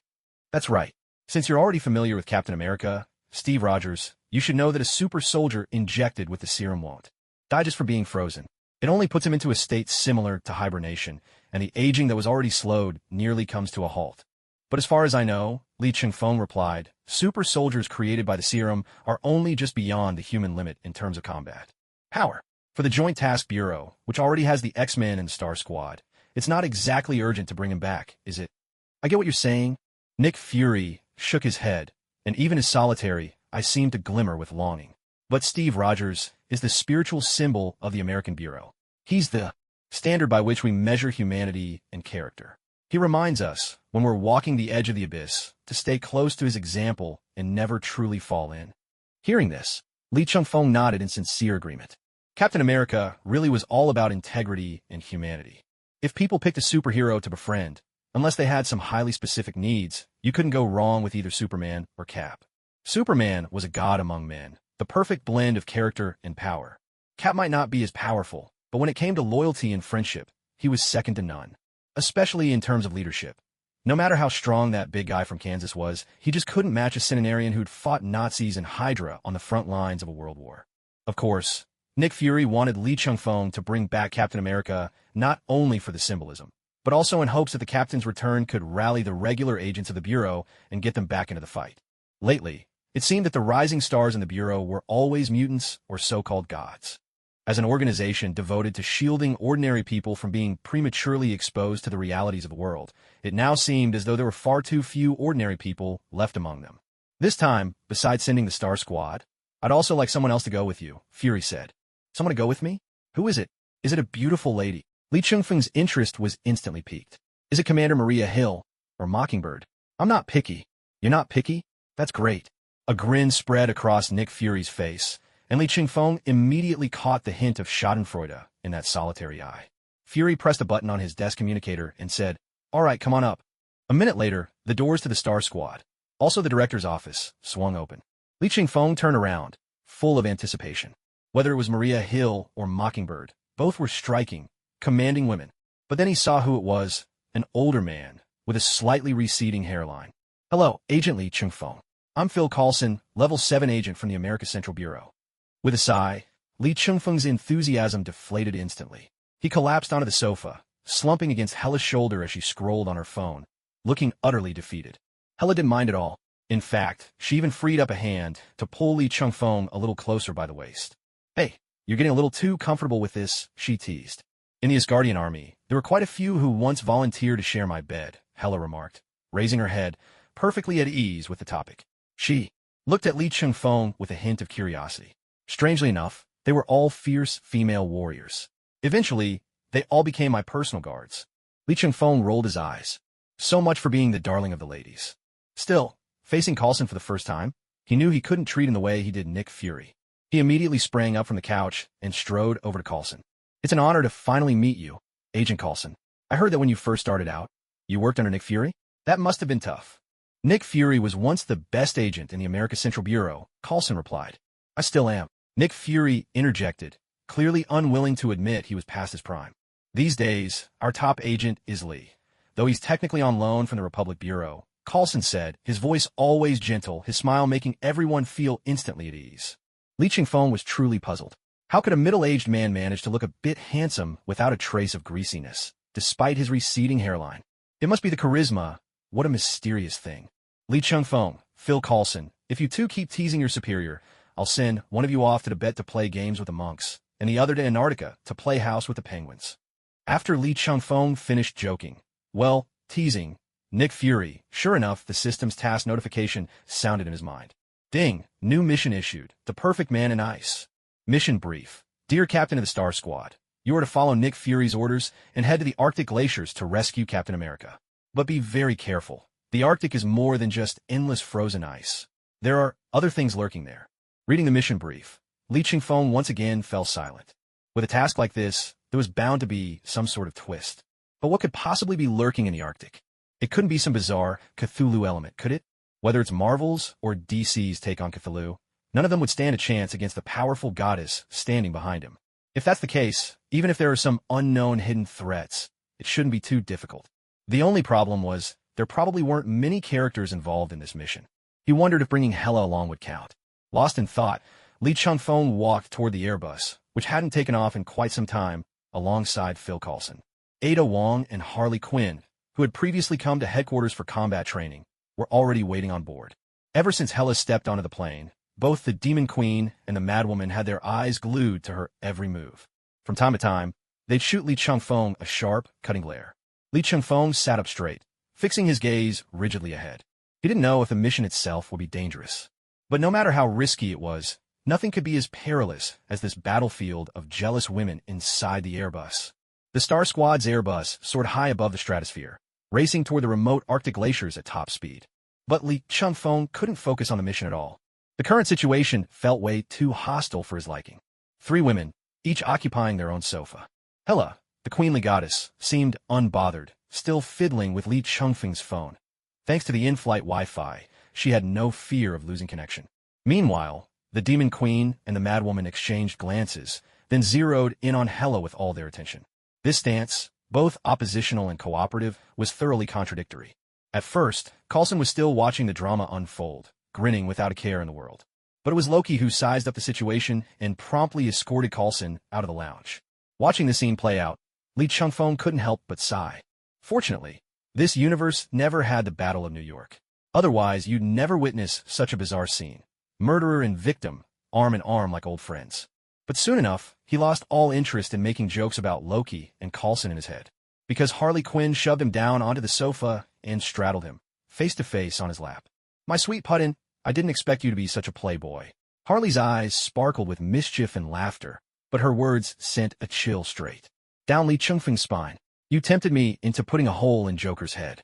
Shouldn't I do the same to you? It was you who seduced me first." "Ahem. Harley, what are you talking about? Seduced? That was a legitimate therapy session, crisis intervention, plain and simple." Li Qingfeng tried to explain, but Harley lunged and bit him hard on the neck. With his current physique, it didn't hurt at all. It only tickled, a sensation miles away from violence or gore, and honestly, a little flirtatious. Still claiming it wasn't seduction? You're such a scoundrel. Won't admit it, won't reject it, won't take responsibility. Slander. That's outright slander. I'm an upstanding agent of the Bureau, through and through. His explanation sounded a bit forced. Even he could sense that his recent behavior did carry a whiff of playboy recklessness. If this were back at the Republic's HQ, he'd probably get a formal warning for conduct unbecoming. Not that the deeds themselves were so terrible, just that the women he'd tangled with, well, they were a bit too intense. Catching the hint of guilt on Li Qingfeng's face, Sister Wong, standing nearby, gave a cold snort, her villainous femme fatale aura on full display. Li Qingfeng instinctively glanced her way, then sighed without thinking. Well, they were heading to the Arctic after all. Full tactical gear was a must. Ada's usual favorites, Cheongsam, leather pants, mini dresses, black and white stockings, would have to stay in a wardrobe, lamenting their untimely fate. But who was Ada Wong, anyway? Whatever was brewing in the mind of this seemingly hapless playboy, she could see through it in an instant. "I bought a pair of patent leather boots the other day," Ada said, peeling Harley off him and motioning for Li Qingfeng to stand. "If you prefer the queenly look, I can model them for you when we're back. But for now, go have your little man-to-man tea party with Coulson and Loki." With that, Ada and Harley hustled Li Qingfeng out of the lounge, half pushing, half shoving. If Li Qingfeng had truly wanted to stay, neither Ada nor Harley could have forced him out.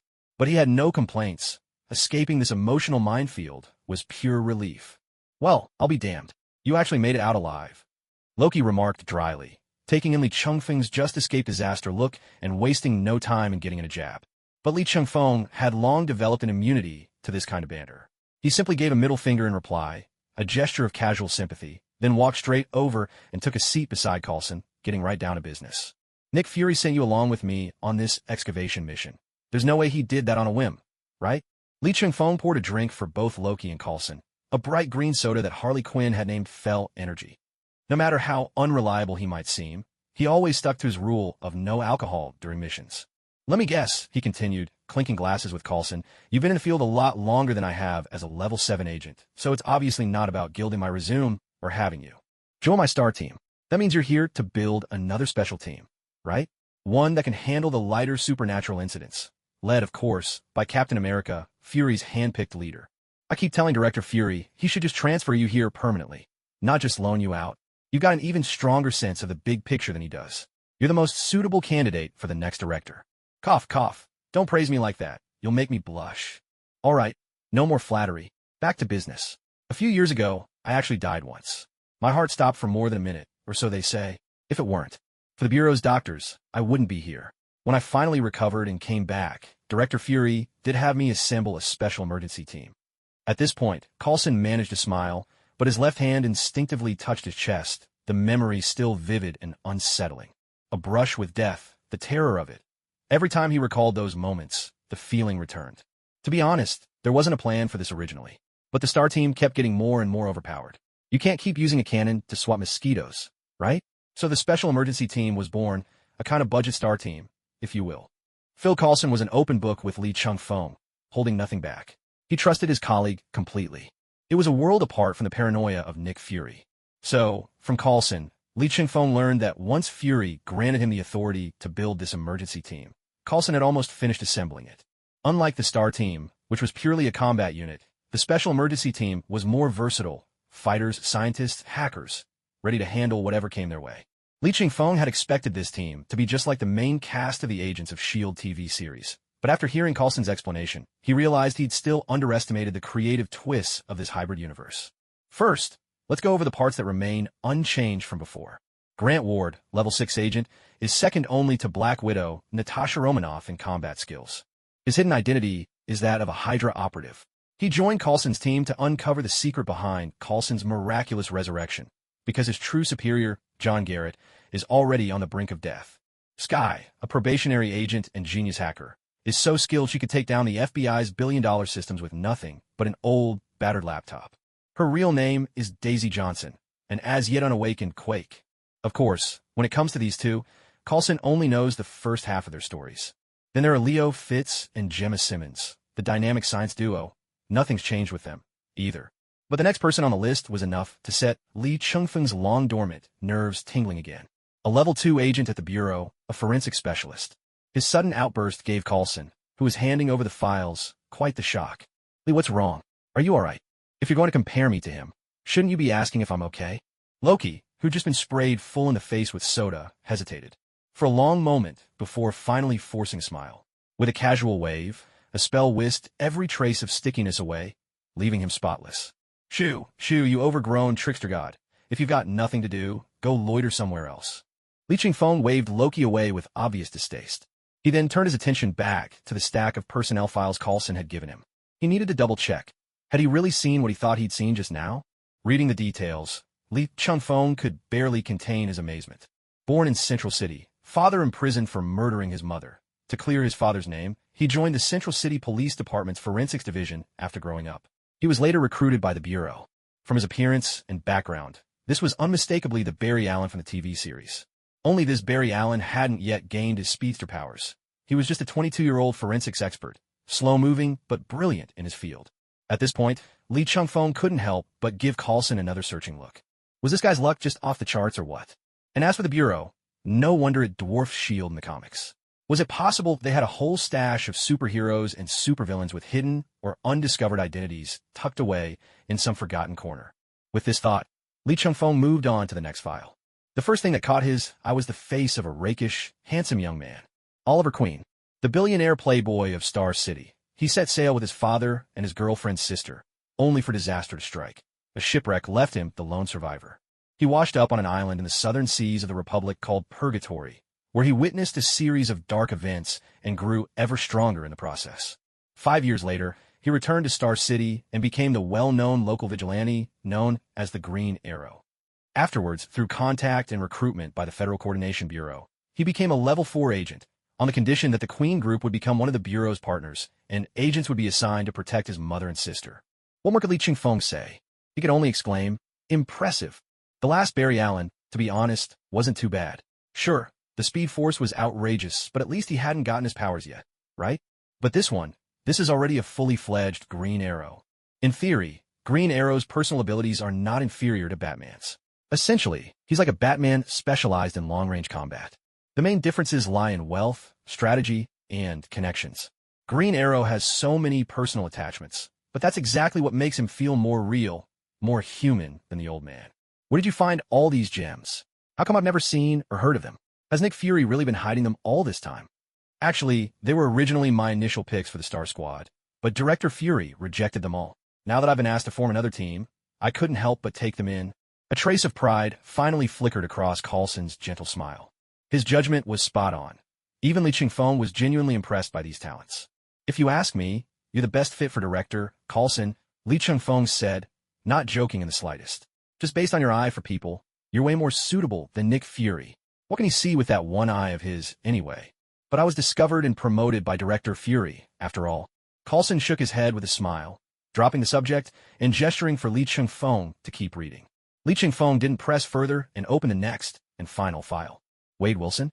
Isn't that Ryan Reynolds in the photo? What's with all this talk about miracle doctors and Lee Baotian?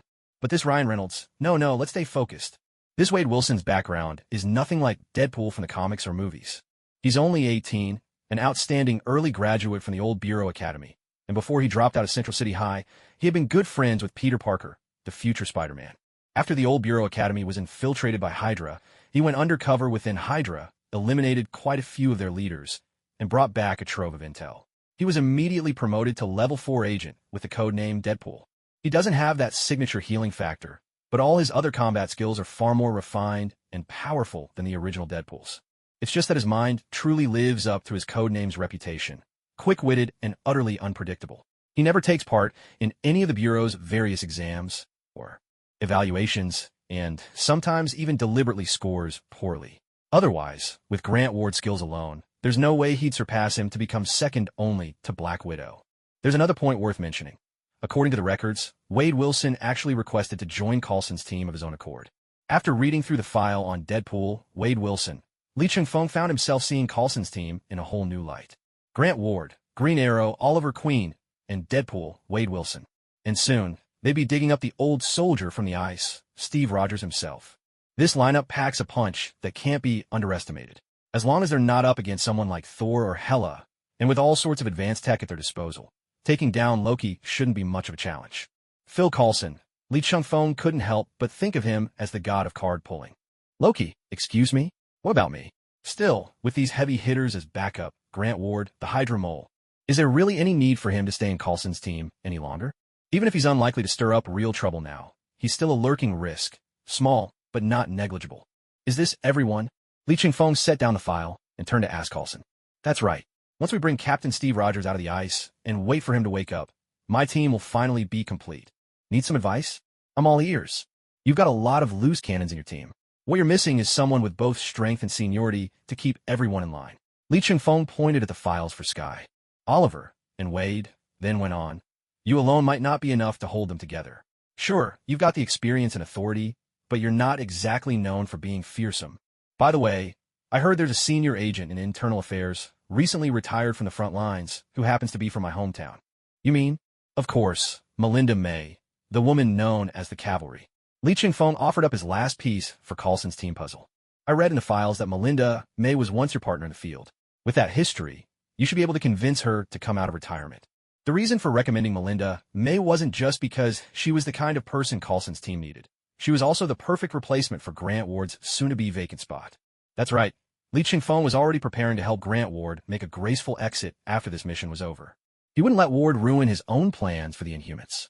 Now that he understood the true purpose behind Coulson's team and the details of its members, Lee Ching-fong couldn't help but feel that the freedom he'd been given might just be a little too much. Could this be the legendary treatment reserved for the top sales champion? The kind where you could do something outrageous right in front of the boss, and he'd still have to smile and praise you for it? Lee Ching-fong wasn't sure if Nick Fury actually thought that way, but what he did know was, after all this time, the once noisy lounge had finally quieted down. Had the battlefield calmed at last? Could it be that Hela had taken out both Ada Wong and Harley Quinn? Harley Quinn, maybe, but Ada Wong, As the most perceptive female agent, surely wouldn't miss the signs, right? With this in mind, Lee Chung-fong quietly crept up to the lounge door, peeking inside through the crack. There he saw Hella putting down his phone, an arm draped over each of the two women who looked almost petite beside her. The scene radiated a bold, domineering air. She looked like a lady bandit who just raided a village and claimed 2 consorts for herself.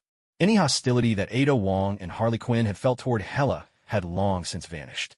All Lee Chung-fong could read in their eyes was a single, unspoken phrase. The goddess of death is incredible. Damn, even these strong women want to cozy up to one another, huh? Lee Chung-fong felt it was his duty to step in and put an end to this tangled embrace. He was so jealous. Jealousy really does make you lose all sense of yourself. Ahem. Ada, double-check our landing point and the surrounding area. Harley, what exactly are you doing with that hand? Who puts their hand on someone's chest like that in public? I just noticed Hella's shirt looked a bit dirty in front, so I thought I'd help her clean it up.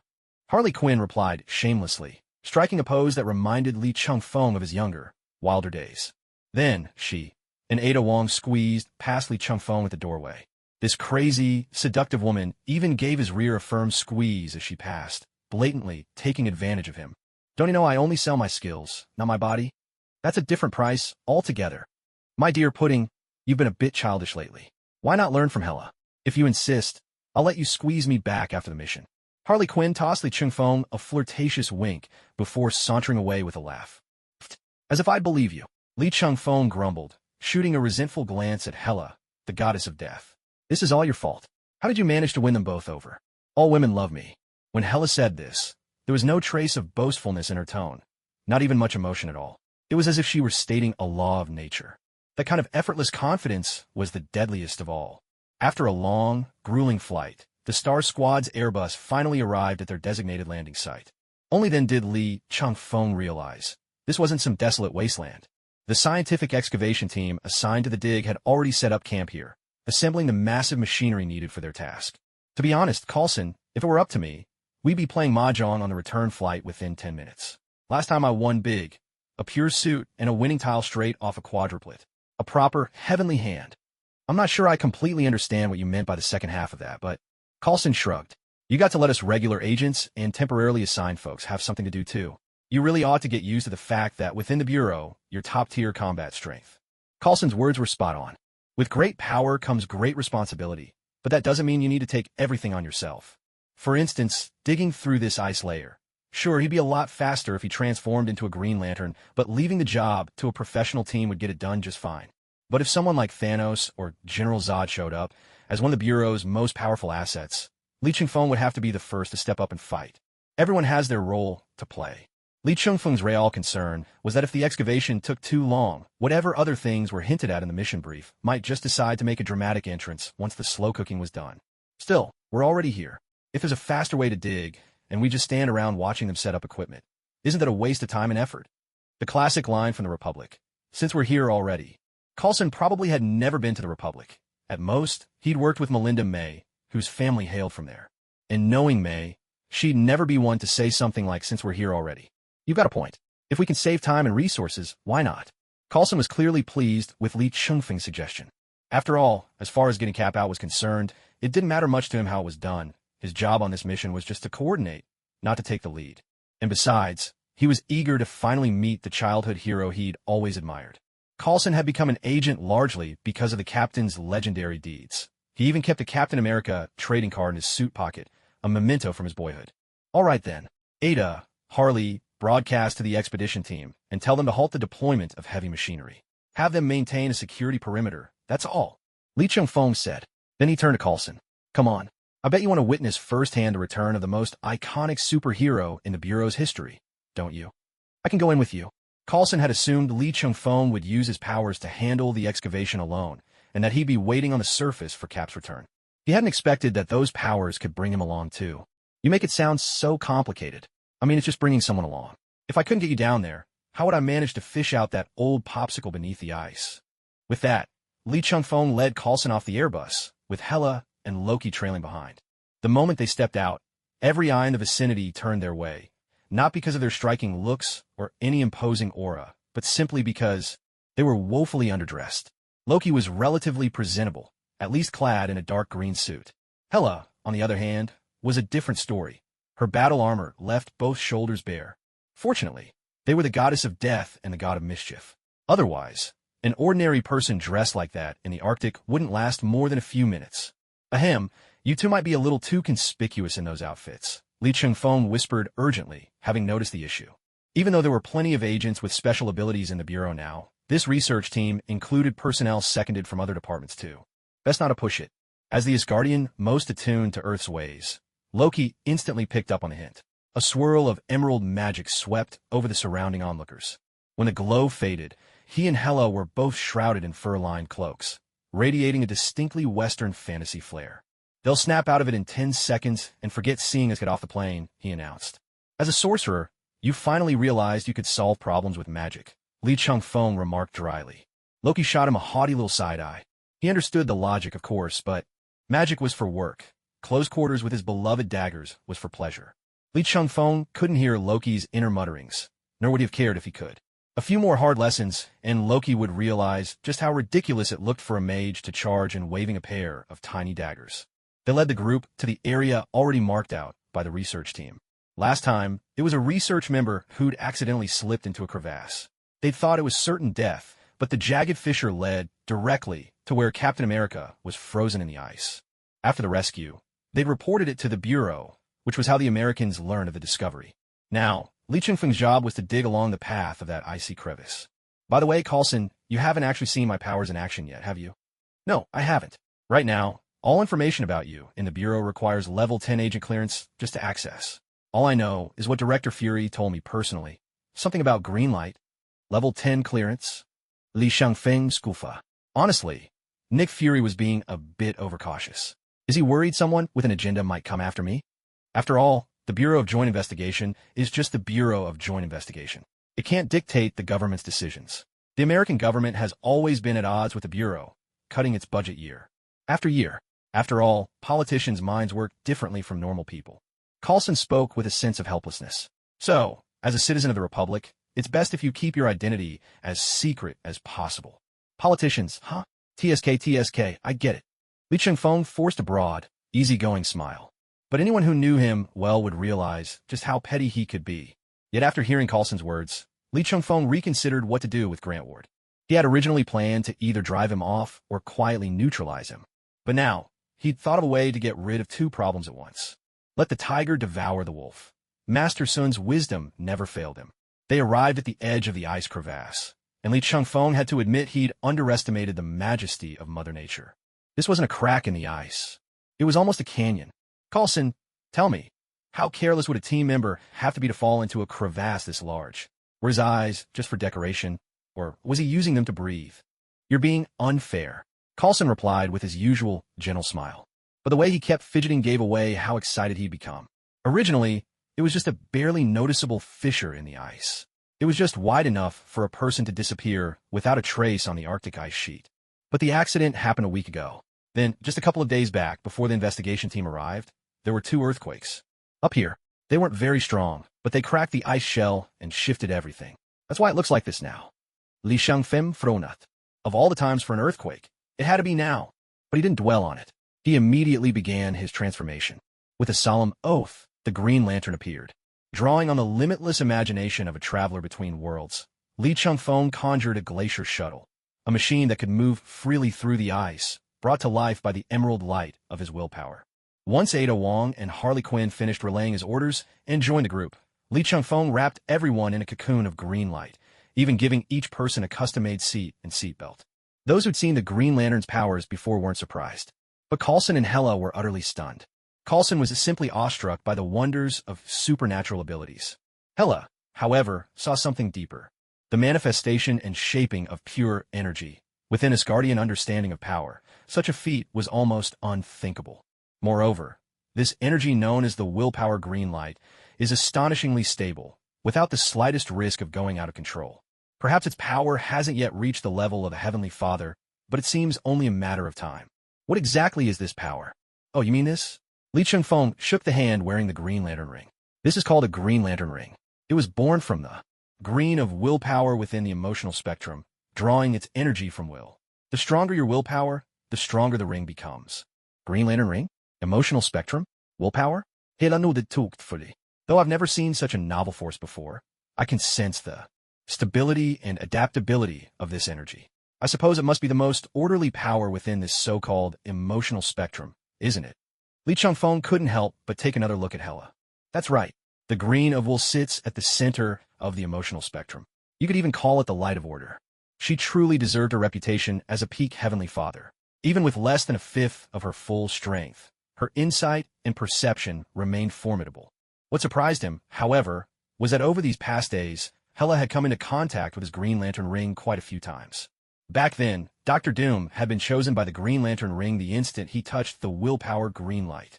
And as a Heavenly Father-level powerhouse, sealed for over 1,000 years yet still able to banter, and even flirt with him, Hela clearly possessed an exceptionally steadfast will. Yet the Green Lantern battery showed no reaction whatsoever.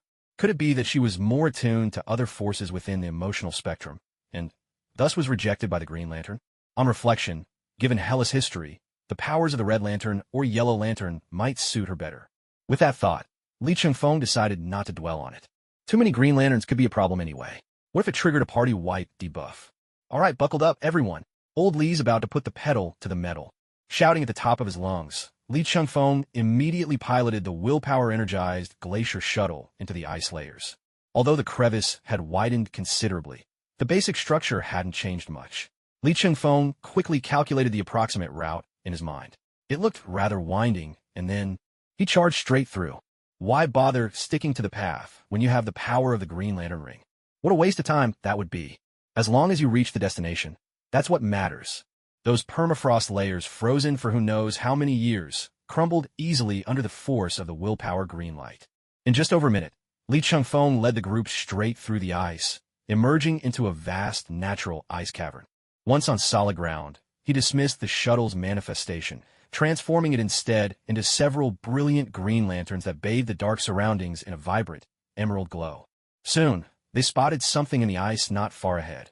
A man in a blue and white striped uniform, clutching a star-spangled round shield, frozen solid within the glacier.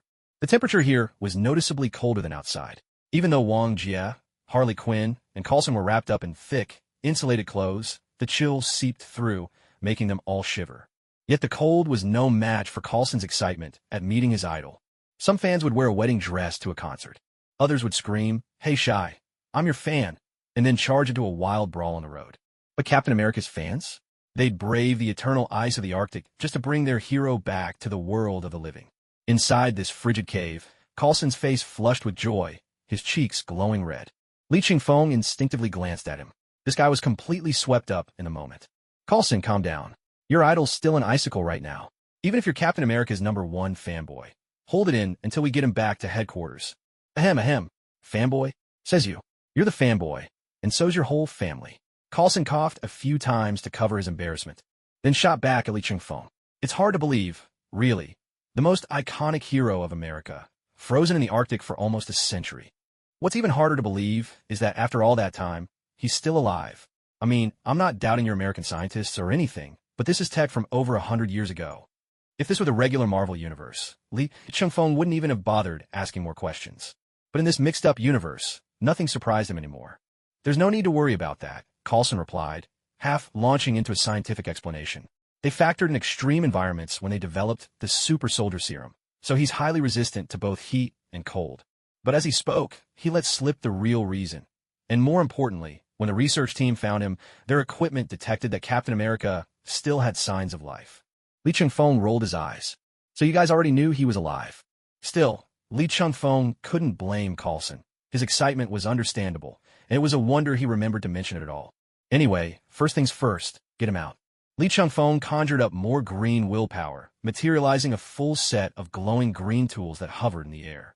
Under his control, they began chipping away at the ice encasing Captain America. After a chorus of sharp, ringing blows, they managed to break Captain America free, ice and all. "Huh, that's it." Harley Quinn pouted in disappointment. "I was hoping to see the frozen, old-timer spring back to life, right here. Resurrecting someone on the spot? What nonsense. Sure, the person's alive, but it still takes time for their body to fully recover from hibernation." Li Changfeng wiped imaginary sweat from his forehead. The tools he conjured from the green light of his were simply too sharp. The real reason he left. That thick layer of ice around the body, aside from what he just said, was that he was worried he might accidentally hurt someone if he wasn't careful. After all, they'd be colleagues in the future. A bad first impression wouldn't do anyone any good. Although Li Chingfeng was fairly certain that, given Captain America's moral standards, even if he did accidentally nick him during the excavation, the captain wouldn't hold it against him. Ada, notify the scientific expedition team that the operation's finished. They can pack up the equipment and head back. You're a bit late. Before we even started down here, I'd already used my authority with the Joint Intelligence Bureau to send the expedition team home. They probably got everything loaded up by now and are getting ready to leave. Ada Wong had anticipated Li Chengfeng's orders. In fact, the moment Li Chengfeng decided to dig him out himself, Ada knew it was best to keep the scientific team from witnessing what would happen next. That's Ada for you. She always understands people's intentions. Her combat skills might not stand out among the Star Squad, but as Li Chengfeng's adjutant, calling her his external brain wouldn't be an exaggeration. Li Chengfeng was always bursting with wild ideas and acting on impulse. It was Ada who handled most of the details and made sure everything actually worked.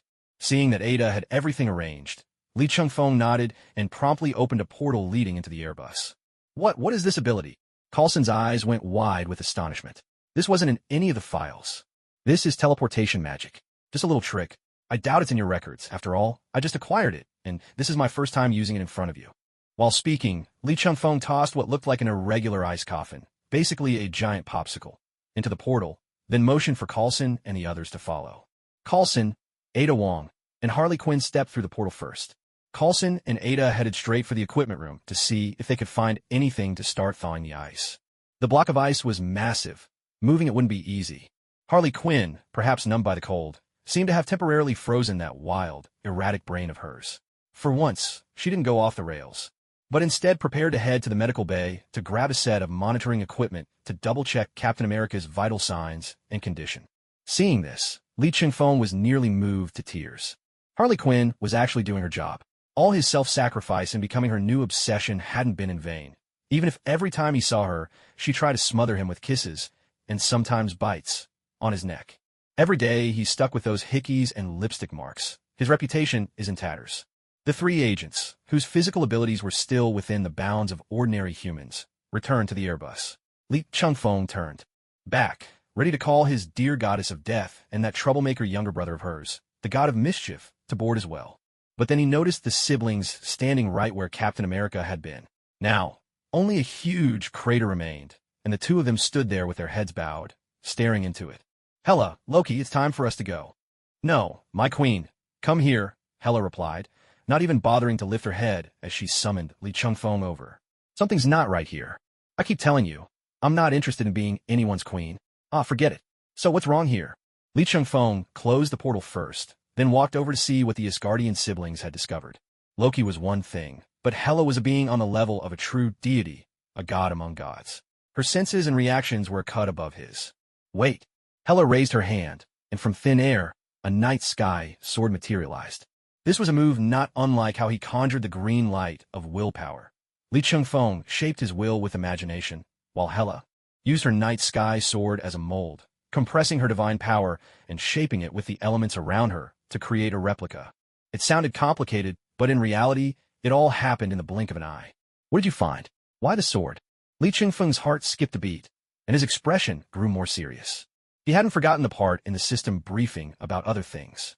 Could it be that Hela's heightened senses had picked up on something else? Hela didn't answer his question. Instead, she channeled her divine power, driving the night sky sword straight into the center of the crater, plunging it deep into the ground. Then she spoke to Li Chengfeng. Use your willpower light to follow the sword, and increase the frequency. Light up everything below. Without hesitation, Li Chengfeng maxed out the brightness of his willpower light, letting it stream down the tunnel the sword had created.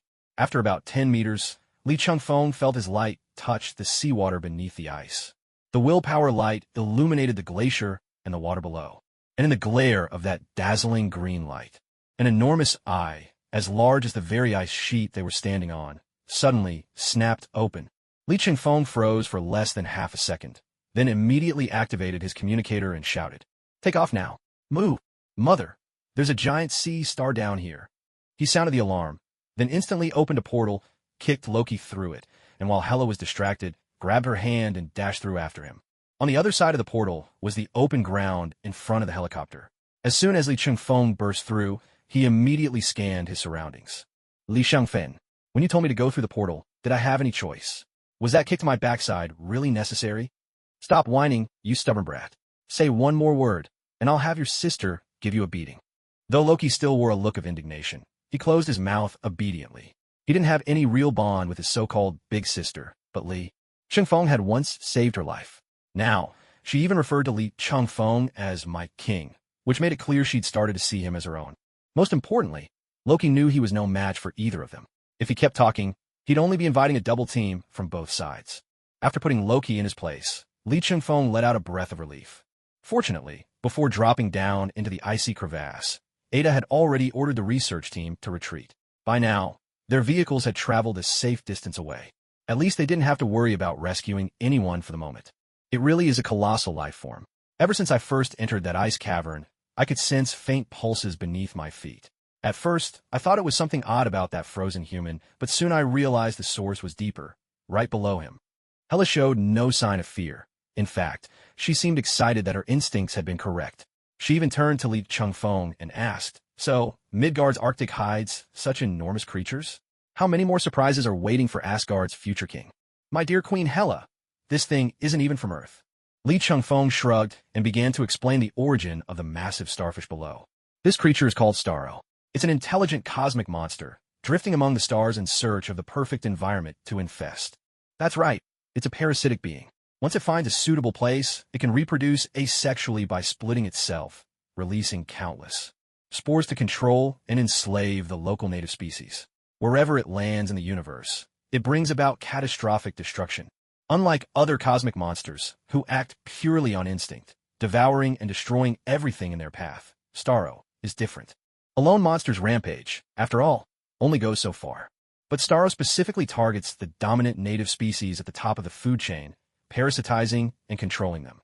This allows it to seize the planet's ecological niche, exploiting and plundering its resources to the brink. Simply put, while other monsters smash things up and leave, Starro moves in, takes over your home, and collects your paycheck every month. Its specialty is sustainable exploitation, draining the well dry, but never quite letting it run empty. After all, once an ordinary person is infected by Starro's spores, without prompt treatment, they don't have long to live. Just as he finished speaking, Ada Wong's voice came through the communicator. "I've already had the Airbus take off and hover at a distance." "What's going on? What do you mean by a giant starfish? What are you talking about?" Although Ada liked to tease and banter with Li Chengfeng in their downtime, when it came to missions, she was hands down the most reliable person by his side, no exceptions. The fact that she immediately followed his vague, out-of-nowhere instructions to take off was proof of her professionalism. It was flawless. Li Chengfeng was about to respond when a thunderous rumble erupted beneath his feet, shaking the ground with violent tremors. In the next instant, a colossal starfish with hues of deep purple and blue burst through the ice. Li Chengfeng instantly surrounded himself with a shield of willpower, an emerald glow pulsing over his whole body for defense. Nimbly, he leapt onto the massive shards of ice exploding outward, putting distance between himself and the creature in a blink. Loki, though not exactly formidable compared to Li Chengfeng or their formidable big sister, still found dodging Starro's heavy, lumbering attacks a breeze. It was child's play for him. As for Hela, she didn't even bother to dodge. She simply hovered in midair, and in an instant, hundreds of identical night sky swords materialized, swirling around her. Under the fierce gleam of those blades, any massive chunk of ice that came close was instantly reduced to a fine, glimmering snow. Li Chengfeng looked into Hela's eyes, his delight shining clear as day. That's more like it. Hela, the goddess of death, was once the supreme commander of Asgard's armies, leading conquests across the 9 realms. A true warrior through and through, a bona fide war fanatic by any measure. A deity like her, sealed away in a dimension for over 1,000 years, must have had her battle lust pent up to the breaking point. And right now, this giant starfish was the perfect punching bag. That's also why Li Chengfeng only worried about ordinary people falling victim to Starro's parasitic spores. He had no fear of the near 100-meter monster itself. A cosmic beast like that, against someone like Hela, a god of her caliber, it was nothing. Even Loki, if he'd just stop messing around with those little daggers in close quarters and start properly using the diverse magic he'd mastered from across the 9 realms, could take care of it. After all, in the movies, the Suicide Squad managed to take down Starro. Granted, the movie's version was probably weaker than the one before them now, but let's not forget, the Suicide Squad is nowhere near as powerful as Loki. A cosmic monster bitten to death by a swarm of rats. On both sides, it's absurd. You are all slaves. At that moment, a piercing voice exploded inside their minds. Li Ching-fong exchanged a glance with Loki. So it really was stronger than the movie version. This one actually had some innate telepathic ability. But judging by how it had to catch its breath, after just 2 words, it probably could only manage basic communication at best. Perhaps if he had arrived 1,000 years earlier, he would have been worshipped as a god in the Western world. And even Lovecraft's creation of the Cthulhu mythos might have drawn inspiration from him. But now all he could do was be sliced to pieces by a true goddess. Li Ching-fong didn't make a move. Instead, he stood by Loki's side, watching as Hela methodically carved the enormous starfish into chunks. Hundreds of night sky swords danced up and down, moving as if extensions of her arms. Empowered by Asgardian divine might, their sharpness was something no giant starfish could possibly withstand. And so, the great starfish met its end. Aside from its somewhat impressive entrance, it lacked any of the overwhelming presence expected from a true monster. After all, this was a battle of beast versus god. Yet even so, Li Ching-fong couldn't help but marvel at the power of a Skyfather-class being. Even at her lowest ebb, Hela still possessed such formidable strength. In fact, Li Ching-fong doubted whether he, even at full strength, could easily best Hela in her current war-weary state. His greatest assets now were the Green Lantern ring, his diamond form, and Loki's physical prowess. But aside from these Skyfather-level figures, dealing with the likes of Thor, Loki, or Tony Stark wouldn't be much trouble at all. Before long, the starfish, Starro, had been scattered across 100 meters, its remains falling like rain. Hela still stood tall in midair, the frustration of 1,000 years without battle dissolving into the air with a regal, triumphant laugh. Ha ha ha! Cosmic monster, this is all you've got? Is it truly dead? Li Ching-fong looked at the unmoving fragments of Starro and raised his head to ask Hela. I have killed it completely. As the goddess of death, I can assure you, I even shredded its twisted soul into pieces. Hela descended from the sky, and with a casual sweep of her hands, the frost clinging to her hair from the fight evaporated in an instant. Though the battle wasn't particularly taxing for her, Hela was thoroughly satisfied. This so-called Starro had given her a long-awaited sense of exhilaration. After 1,000 years, she finally felt the thrill of battle once more. Completely dead? Li Ching-fong scratched his head, mumbling in confusion. If it was truly dead, shouldn't his mission be complete? He had already dug up Captain America. The so-called other thing, that was Starro, and Hela had already dealt with it. Yet the system showed no response at all. Could it be that he still needed to thaw the ice encasing Captain America? Li Ching-fong frowned and opened his communicator again. Li Shangfen, are you alright? What was that giant starfish just now? Can we eat it? Harley Quinn's excited voice immediately came through the communicator. Li Ching-fong couldn't help but twitch at the corners of his eyes. Harley, it seemed, could only be reliable for a brief moment. Harley, calm down. It's just a cosmic monster, that's all. Huh? A cosmic monster? I thought it was some kind of pervy creature or something. That's boring. Anyway, did you need something? What exactly is going on in that head of yours? Never mind. Is the captain's vital signs check done? Li Ching-fong gave up trying to follow Harley Quinn's wild leaps of logic and got straight to the point. You had us run the test before we took off. His metabolism is nearly at a standstill, but he's definitely alive. And we can start thawing the ice now. Huh? Ida and Baldy already removed all the ice around the old popsicle just a moment ago. Harley's answer left Li Ching-fong completely stunned. So, Captain America was fully rescued, and Starro was as dead could be. With the mission still incomplete, there was really only one possibility left. This so-called other thing wasn't Starro at all. That thought made Li Ching-fong feel like he was about to lose it. Damn system. Always has to keep something up its sleeve when giving a mission briefing. Where was he supposed to find this other thing now? But sticking around here wasn't going to help. So Li Ching-fong simply opened a portal and, together with the Hela Loki siblings, returned to the Airbus. The moment they stepped inside, they were greeted by a ridiculous scene. Coulson was busy taking selfies with Captain America, who was lying in the medical pod. He even pulled out his Captain America trading card from his inner pocket to pose with it next to Cap. Li Ching-fong glanced at Harley Quinn, who was making coffee in the lab, and asked, half amused, half exasperated, "How long has he been like this?" Huh, let me think. He started as soon as that big starfish showed up. He got so caught up, he didn't even notice the thing. Seriously, it doesn't matter if you're young or old. Anyone can lose their mind when they finally meet their idol. Even middle-aged agents, like Coulson, aren't immune. Coulson, snap out of it. Li Ching-fong couldn't bear to watch any longer. He rushed over and delivered a friendly but resounding slap to bring Coulson back to his senses. Ouch. Lee, was it you who just slapped me? No one touched you. Are you so excited to see Cap that you're losing it?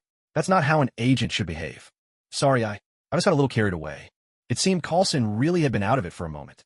When Lee Chung-fong denied hitting him, he actually believed it. Rubbing his face, he continued, now that we've successfully rescued Captain America, let's head back. You old fanboy. Just because you met your idol doesn't mean my mission is done. Just as Lee Chung-fong was pondering what excuse he could use to prolong his stay at the North Pole, Ada Wong's voice suddenly echoed through the Airbus's broadcast system. Everyone, report to the operations briefing room. Ada's tone carried a trace of disbelief. At her words, everyone immediately made their way to the operations room. Ada wasted no time on pleasantries and went straight to business, switching on the digital projector. This is what we discovered after the Airbus ascended to this altitude. Projected before them was, astonishingly, a pyramid-like structure seemingly built from crystalline ice. Lee Chung-fong frowned, feeling an odd sense of familiarity with the sight. We didn't spot this structure when we first arrived because it can only be seen from this specific altitude. From any other vantage point, there's nothing but endless ice fields. And none of the nation's radars have ever managed to detect it. Perhaps this is some kind of alien relic shielded by advanced technology. It just so happens that this spot is the only coincidental gap in its defenses. Ada speculated aloud. The moment she mentioned alien relic, Lee Chung-fong was jolted from head to toe. A pyramid built from crystalline stones. Isn't this the Fortress of Solitude, the one belonging to that Kansas powerhouse? If he hadn't been so reluctant, Lee Chung-fong would have given himself a hard slap right then and there. Of all things to forget, he'd actually forgotten that the North Pole was the big guy's turf. Wait a minute, the Fortress of Solitude supposedly has an automatic alert system. If anyone trespasses or tampers with it, it sends a warning to the big guy, even though Hella's battle with Starro didn't exactly shake the heavens. But that cosmic starfish, Starro, made quite a commotion bursting out of the ice. That must have triggered the fortress's automatic sensors. So, unless something unexpected happens, the big guy will get a message saying there are two terrifying life forms fighting near the Fortress of Solitude. And most crucially, today's a holiday, isn't it? The big guy is probably relaxing at home. He could show up at any moment. His top flying speed is faster than light itself. Of course, he wouldn't use such speed within the atmosphere. But even at a fraction of that, he's much faster than any plane. Thank goodness they hadn't actually damaged the fortress, or they'd be facing a fully powered big guy. Lee Chung-fong couldn't help but think, I'm just a kid. I can't handle someone like him. Oh, by the way, I've already sent 3 drones over to photograph and sample the structure. What? 3 drones? When Lee Chung-fong heard Ada's announcement, he was absolutely stunned. Ada Wong was also startled by Lee Chung-fong's inexplicably loud voice. For a moment, she was at a loss and timidly asked, "3 drones aren't enough?" Lee Chung-fong gave a wry smile, but didn't explain. No, I think that's far too few. With that, he pulled up the live feed from the drones. The video showed the drones drawing closer and closer to the lonely fortress.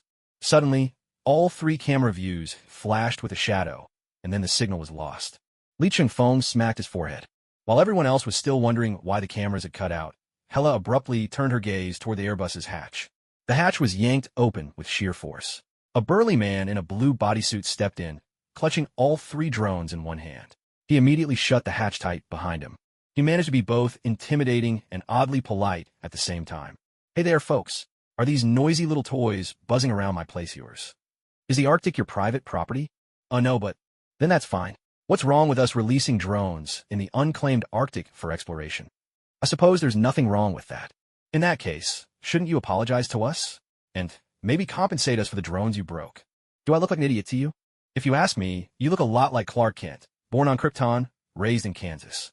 Seeing the big guy appear in person, Lee Chung-fong wasn't actually afraid. After all, he was from the Federal Bureau's Star Squad, upright and above board. There was no way this guy would give him a hard time. At most, the man probably just noticed an earthquake near his house, saw drones filming his place, and came over to ask about it. After Lee Chung-fong called him by his real name, the man only widened his eyes a bit. Hardly a big reaction. Almost as if he expected this all along. You're not even surprised? Bruce Wayne's been talking about you a lot lately, Agent Lee Chung-fong. Clark Kent set the ruined drones aside and made himself comfortable on a nearby sofa, as if he'd known everyone for years. Except for Lee Chung-fong and Harley Quinn, everyone else looked as if they were facing a deadly enemy. Lee Chung-fong glanced at Harley Quinn in shock. His own calm came from knowing Clark Kent's temperament. But when did Harley become this fearless? Just as he was wondering, Harley Quinn made her move. She strode straight up to Clark Kent and tugged playfully at the signature curl on his forehead. Clark? Clark Kent. Since when did you develop a taste for tight suits? Long time no see, Senior Harleen Quinzel. How long has it been, really? When I was locked up in Arkham Asylum, didn't you come visit me with Bruce Wayne? TSK, TSK, TSK, did you seriously think I wouldn't recognize you just because you put on a pair of glasses? Ahem, ahem. For people like us, concealing our identities is absolutely necessary. Watching Harley Quinn chat with Clark Kent, Lee Ching-fong suddenly felt a sharp pain in his head. Good grief, could Harley Quinn's connections in this world be any more terrifying? The Golden Boy and the Godfather of the DC Universe. Both friends of hers? Is there any justice left in the world? Detectively, you might not fully understand our relationship. Clark Kent nodded politely toward Lee Ching-fong, ignoring Harley Quinn as she went off to look for a pair of scissors.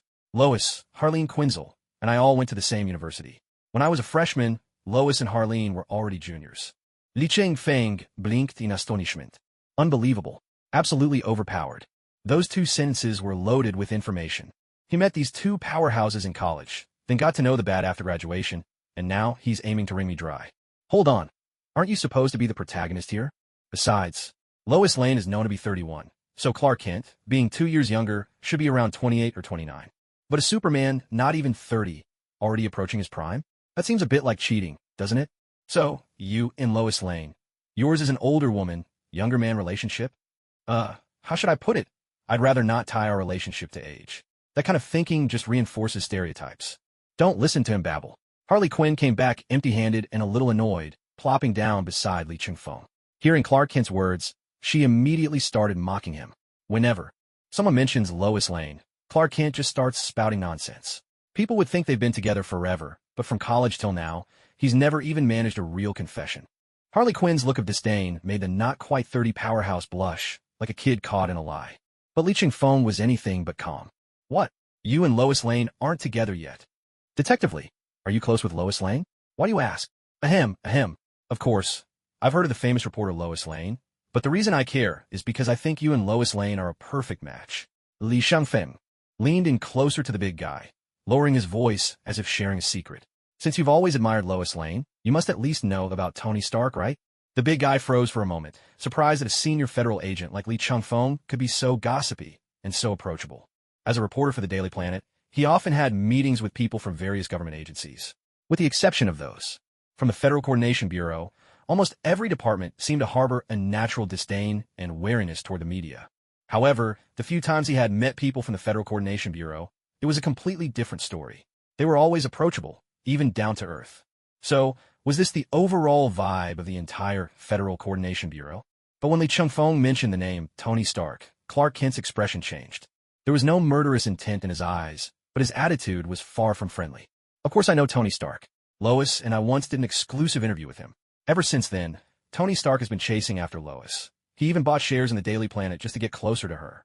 You see, if you don't confess your feelings soon, the people around Lois will only grow in number. After all, she's a very attractive woman. Tony Stark wasn't the first, and he won't be the last. So what should I do? See Harley Quinzel over there? And that Asian woman beside her, the one with the commanding presence?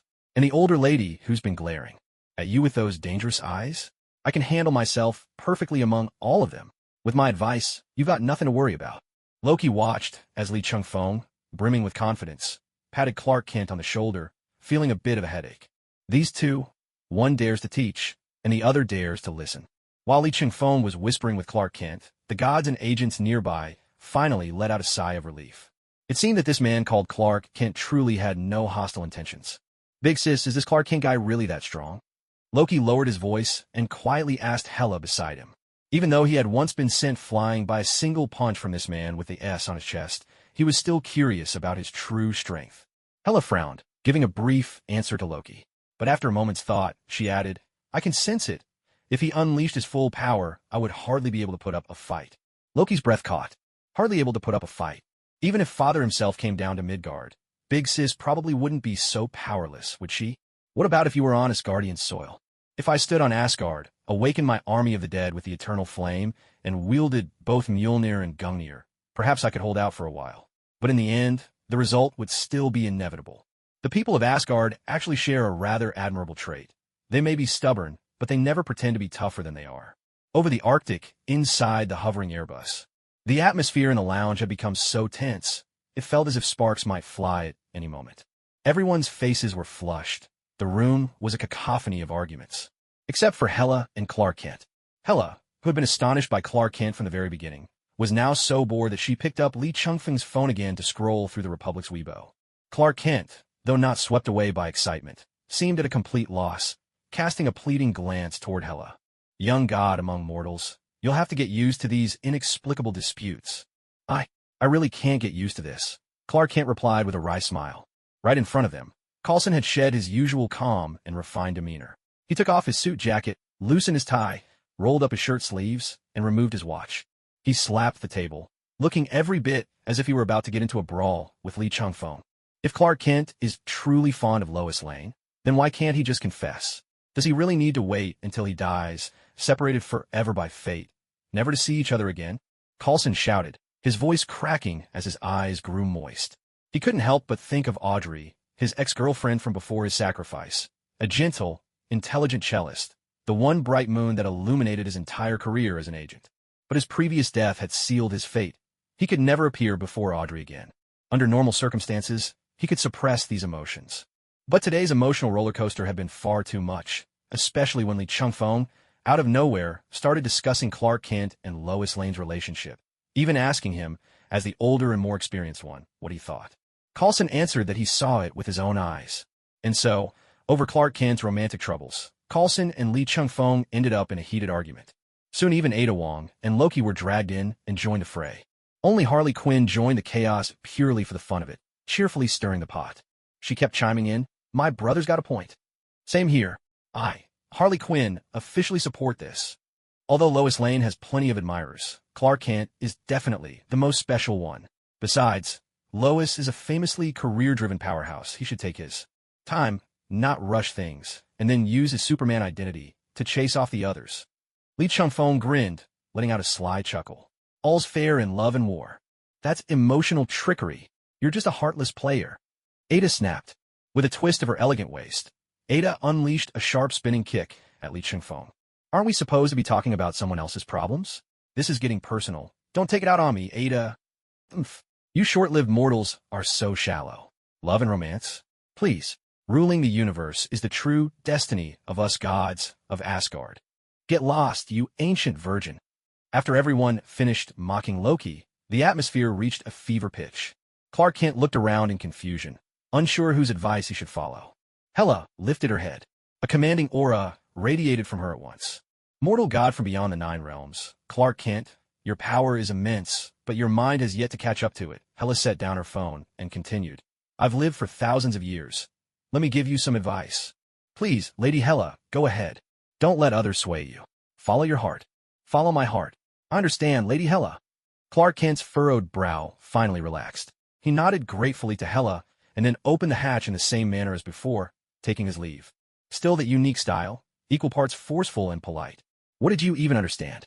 Because I certainly didn't, Hela muttered, her ancient wisdom hardly limited to battle and war. All right, enough with the act. The moment Clark Kent stepped outside, he took off at full speed. At Hela's words, everyone stopped what they were doing. Coulson straightened his suit.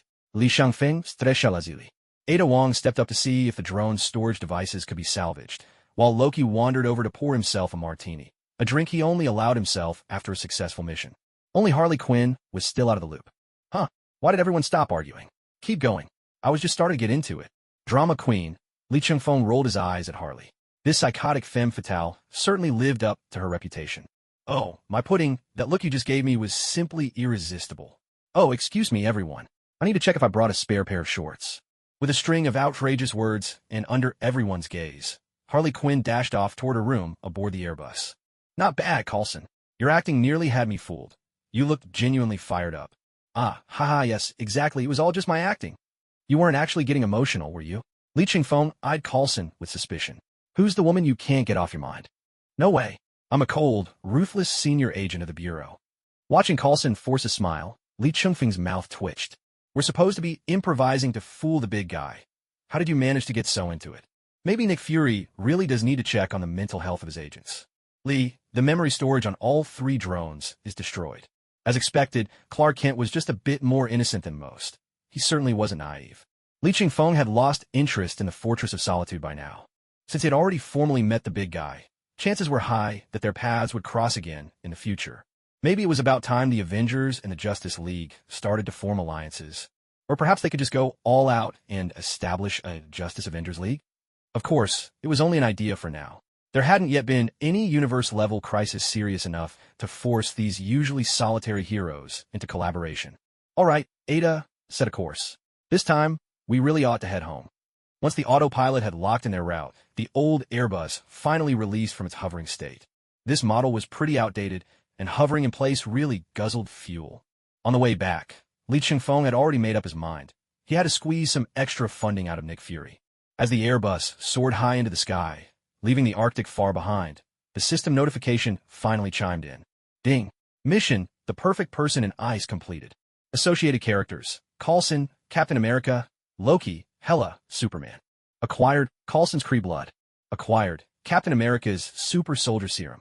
Acquired, Loki's astral projection. Acquired, Hela's necromancy. Acquired, Superman's heat vision. How to describe Li Chingfeng's mood at that moment? He still didn't quite understand how the system chose which characters to link to a mission. But at least this time, it proved that the same character could be selected more than once. Not to mention, the big guy was in the prize pool too. There was no way the system would ever assign him some useless power. And, as it turned out, the rewards exceeded even Li Chingfeng's expectations. First, there was Coulson. While Coulson was undeniably charismatic, Li Chingfeng had assumed he wouldn't be able to provide much in terms of combat abilities. But the result was Kree blood. This was a key that could unlock inhuman abilities. In other words, with Kree blood, all he needed was a Terrigen crystal to activate his own unique inhuman powers. Maybe not the most overwhelming force, but compared to Coulson's rather average agent skills, this was absolutely an SSR-level prize.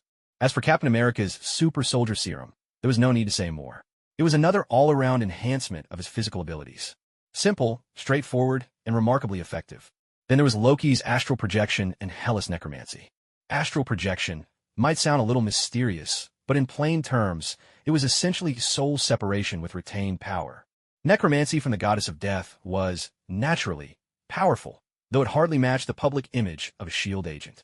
In any densely populated area, Li Chingfeng definitely wouldn't dare use it. The undead are probably even more likely to incite panic than supervillains. And then there's heat vision. Among all of Superman's so-called bug abilities, it might not be the flashiest, but it's certainly one of his most frequently used powers. It not only packs far more punch than Cyclops' optic blasts, but also allows for all sorts of precise, delicate tasks simply by adjusting the energy output. For example, cauterizing and suturing wounds. As for Li Chingfeng, this power nicely fills the gap in his arsenal. Apart from the Green Lantern ring, he had no truly reliable means of long-range attack. So you're telling me that this Superman guy has some kind of alien fortress, like a pyramid, up at the North Pole? Nick Fury's single eye widened in disbelief as he questioned Li Chingfeng. That's right, but don't get any funny ideas. Li Chingfeng had no intention of indulging Nick Fury's ambitions. Let me be clear, there isn't a soul on this planet who can afford to cross this guy. My advice, wipe that idea from your memory, or you'll drag us all into disaster. It can't be that bad. What about the goddess of death at your side? Nick Fury still wasn't ready to give up. An alien fortress. Who knows how much cutting-edge technology, decades ahead of anything on Earth, could be hidden inside. Even if he couldn't have it all, even just one or two pieces, that could catapult human technology to the next level. Nick Fury, I'll warn you one more time. Don't put us all in danger. Li Chingfeng's expression was graver than ever. Superman is a god among men, a gift from the heavens to Earth. As long as you don't try to use him, or those close to him, he'll always be the best of people. He's never stingy with his power when it comes to helping those in need. But if you ever make this god lose faith in humanity, don't expect him to show any more mercy. Li Chingfeng wasn't just making empty threats. The story of the Injustice Superman was there for all to see. If the worst were ever to happen, Li Chingfeng would take his loved ones and make for the Republic without a second thought. Fury, Agent Lee's right. With someone this close to invincible, as long as we respect his bottom line, he'll remain completely harmless, just a good man. White Egg nodded earnestly from the side. With her telepathy and experience of the darker side of human nature, White Egg understood people far better than Black Egg ever could. All right then. Black Egg rubbed his bald head. Li Chingfeng knew he hadn't given up entirely, but until an irresistible opportunity presented itself, Nick Fury would likely keep his ambitions in check. That's my report done. I'll be heading out now. That's it? What kind of report is that? All you did was tell me about Superman. Huh? Isn't that the most important part? Where's Cap? He's in the med bay. And Coulson? He's in the restroom, hugging a photo of his ex and getting all emotional. All right, you can go now. Nick Fury wasted no time in waving him off. He was worried that if Lee Chung-fong stayed any longer, he'd have to pop a couple of fast-acting heart pills imported from the Republic. This time, Lee Chung-fong didn't go straight home. Instead, he entrusted Hela to Sister Wong and Harley Quinn, leaving the three formidable women to amuse themselves. Then, after dragging Coulson, along with Loki, out of the restroom on the 31st floor, he made his way to Coulson's team's airborne command unit. Though Fury had handed over the Airbus to Lee Chung-fong, S.H.I.E.L.D. still had several other mobile command centers of similar caliber. Lee, you've read their dossiers, so I'll skip the formal introductions. Looking at the faces before him, some excited, some calm, Lee Chung-fong quickly matched each one to their identities. Aki, Ajin Lee Chung-feng. You and the Star Squad have become legends throughout all of Interpol lately. Fitz, now's really not the time to stutter. Agent Lee, I heard you have extraordinary regenerative powers. Would I perhaps have the honor of taking a sample of your tissue for research? Naturally, the first to come up with a science duo. Li Shangfeng Smileth. These two had that unmistakable air of desk-bound agents. Especially Gemma Simmons. Her request had all the makings of a mad scientist in the making. Fitz, take Gemma and help her calm down, Coulson said with a wry smile. Those two science whizzes were brilliant, but they did tend to get a little too enthusiastic. It's fine, Coulson, Lee Chung-fong chuckled. But your whole team's not here, is it? What about Grant Ward? Reporting, Agent Lee. Sky stepped forward, trying to sound composed. Agent Grant Ward is in the lounge, keeping to himself. He's still debating whether to join the team. Oh, is that so? Then I'll go have a word with him. Coulson, Cap's been in the med bay for a good while now. You should be waking up soon. You better take the team over. After all, the old icicle's been frozen for almost 100 years.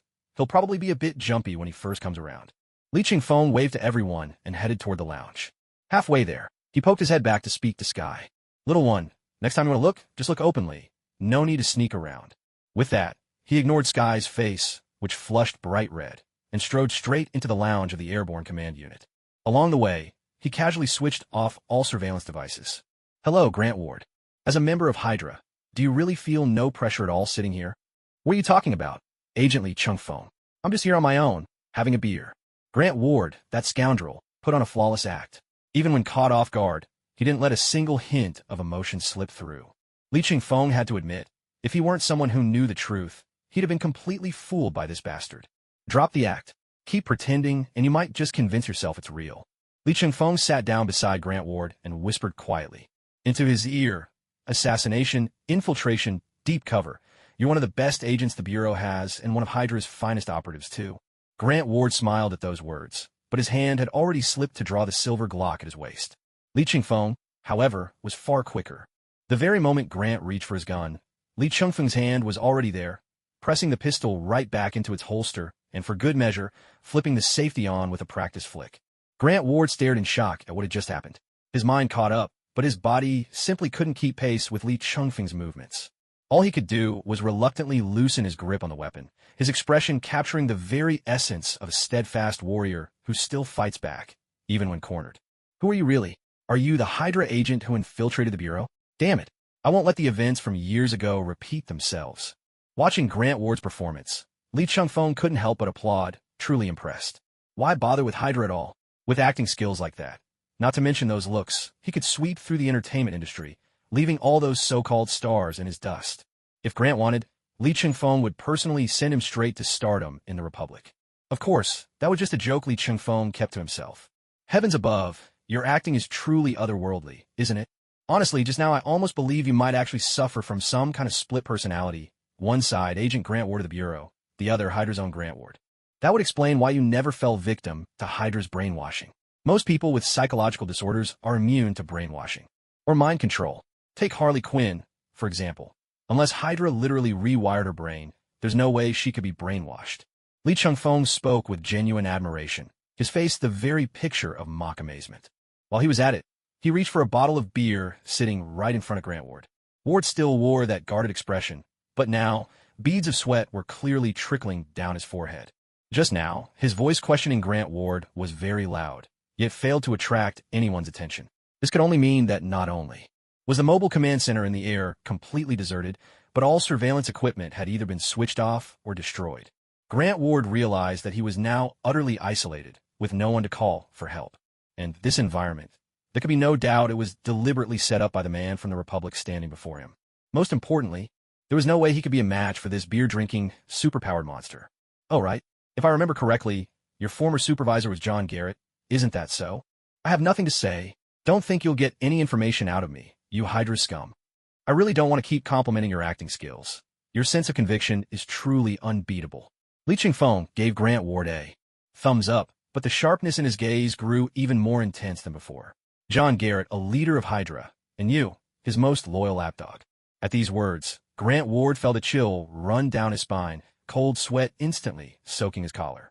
His second deepest secret had just been laid bare. Shocked as he was, he simply couldn't believe it. Agent Li Chingfeng, I know you're the one director Nick Fury personally transferred here from the Republic Central Bureau. Officially, you're a level 7 agent, but in reality, your authority is second only to the director himself. With someone of your caliber undercover, is Hydra still really interested in me? Oh, still not ready to tell the truth. Li Chingfeng was growing impatient. Sure, Ward's performance was impressive, but since everything had been exposed, there was no point in denying it any longer. His time was precious. He'd heard that Sister Wong had just bought some new clothes, and he was eager to hurry back, and he was eager to hurry back and offer her some fashion advice. You don't really think I said all that just to test you, do you? You never understand. The real trickster is always the most suspicious. Li Shengfen flika the beer bottle onto the table, watching the liquid trail down the bar and spill onto the floor. You were once a protector. You shielded your younger brother from your father and older brother. But in the end, the one who pushed your brother down the well, crippling him, was you. Isn't that the past you've always tried? So hard to hide? No matter how good your performance, no matter how you try to sugarcoat the memories, you are still that liar, that ultimate perpetrator. At those words, Grant Ward's breath caught, the grievance and stubbornness in his eyes instantly giving way to a cold, cruel ferocity. As a transmigrator, Li Chingfeng knew that in Grant Ward's mind, things like Hydra and John Garrett paled in comparison to the image he had crafted for himself through subconscious self-deception. The childhood guardian of his brother? What a joke. Who are you, really? How do you know all this? Do you know my brother? My past was supposed to have been completely erased by Garrett. The barrage of questions revealed that Grant Ward's inner defenses had finally been breached. Li Chingfeng smiled inwardly. Breaking through is exactly what he wanted. I'm just an agent of the Joint Task Bureau. You don't need to know why. All you need to know is that I know everything. Compared to me, John Garrett calling himself the clairvoyant is just a joke. His so-called power is nothing more than the advanced clearance of a level 8 agent. Please, that's hilarious.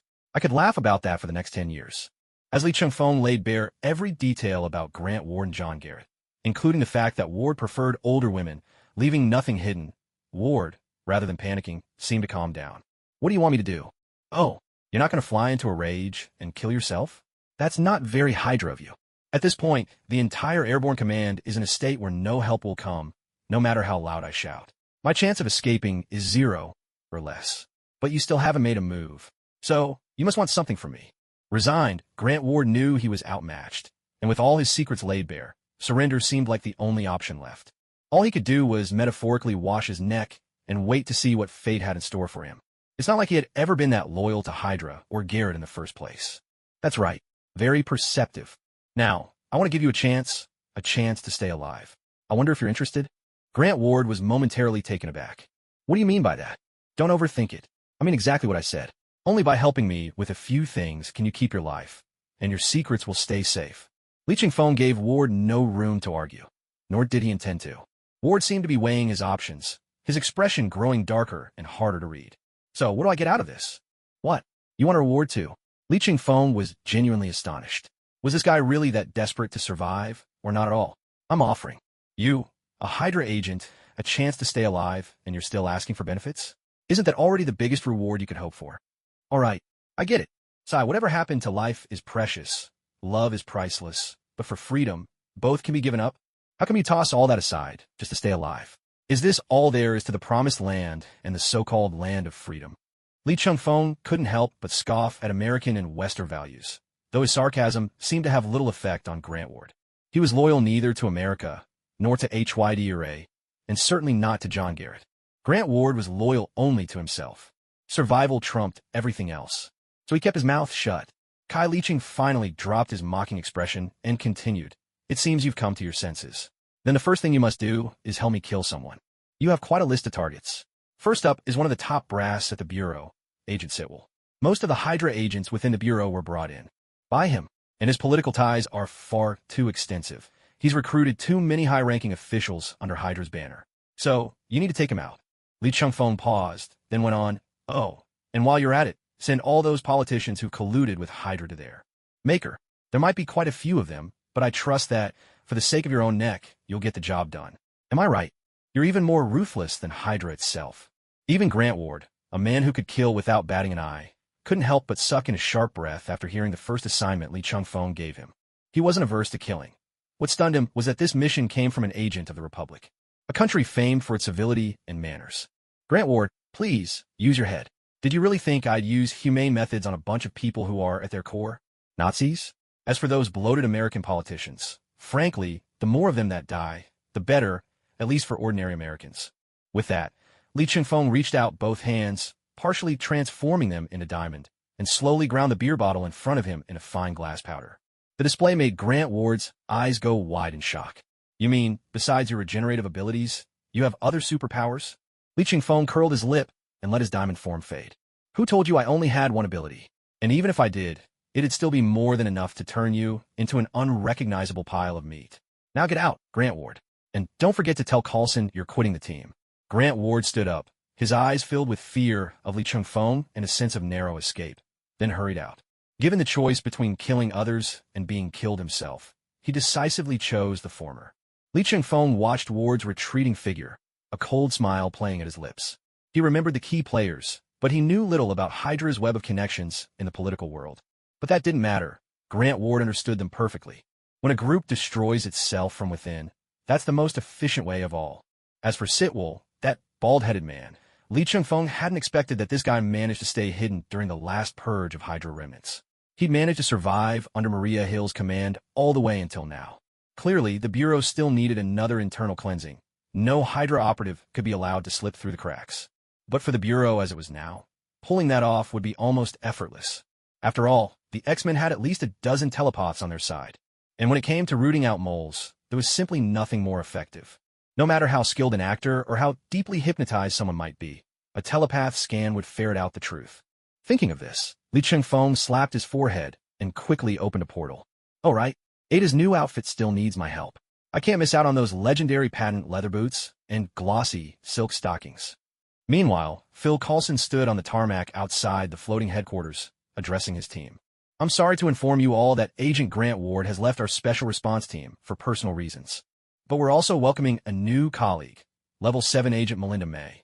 She was personally recruited into the Bureau by Peggy Carter, the first director of the American Division, and she also used to be my partner. Amidst the cheers from the younger agents, Melinda May stepped forward. She nodded coolly at the group, then shot Coulson a pointed glare. You told me there'd only be 2 science geeks and a forensics expert, so why is there suddenly a hacker kid, too? Melinda glanced at Skye, who looked a bit lost. We already have 2 team members who can't fight, and now there's another? Coulson cleared his throat under Melinda's scrutinizing gaze. Admittedly, Skye wasn't part of the original emergency team plan, but it turns out a top-tier hacker is invaluable. Still, Skye told me she wants more than just to be a hacker. She's asked to train and qualify as a field agent. That's why I assigned her a supervisor. A supervisor? Who is it? As Melinda asked, her gaze drifted toward Green Arrow, Oliver Queen, and Deadpool, Wade Wilson in the team. To her, they seemed like the obvious choices. But just then, a portal appeared beside her out of thin air. Li Changfeng stepped through, straightening his suit jacket, and came to stand shoulder to shoulder with Melinda May. Hello, fellow countrywoman. Pleased to meet you. Li Changfeng, your reputation precedes you. You are already making waves back at the Republic's Central Bureau. Melinda May and Li Changfeng shook hands, conversing in their native tongue. Of everyone present, probably only Oliver Queen could follow their conversation. So, you're the one keeping an eye on our little hacker now. That's right. I'll be staying with Coulson's team for a while. Oh, what about the Star Squad? The Star Squad is about to start a month-long combat training. Li Changfeng replied with a shiver, still visibly shaken. And it's being led by our family's very own goddess of death. Training under a deity. Ida and Harley could probably handle it. but the look in poor Wanda and Pietro's eyes made Li Chungfeng almost unable to bear watching. Calling it tough would be an understatement. Hey, what are Agent Lee and Agent May chatting about over there? Wade Wilson, Deadpool, nudged Barry Allen with his elbow, lowering his voice in curiosity. You're asking me? I don't speak Mandarin. Barry could only turn to Oliver Queen. Ollie, you get any of that? Not much worth repeating, Oliver translated. Just that Sky's new supervisor is Agent Li Chungfeng, the Star Squad's leader, and the Star Squad got dragged off for training by the Goddess of Death. When Oliver finished, the team around him collectively drew in a sharp breath. Just a few days ago, when Agent Lee led this Asgardian Goddess of Death into headquarters, all the energy sensors in the building nearly exploded. To be trained by someone that terrifying, was it a blessing or a curse? But you're lucky, Sky, Wade Wilson said to her, his tone dripping with envy. Li Chungfeng could go toe-to-toe with Natasha Romanoff, even without any superpowers at all. But Sky, utterly smitten, didn't hear a word of Wade's rambling. Her eyes were practically glued to Li Chungfeng. He wasn't the kind of man built like a mountain of muscle, but his lean, agile frame made him look like a lazy panther, effortlessly graceful, yet ready to spring at any moment. He seemed harmless enough, but you could tell he was always a split second away from springing into deadly action.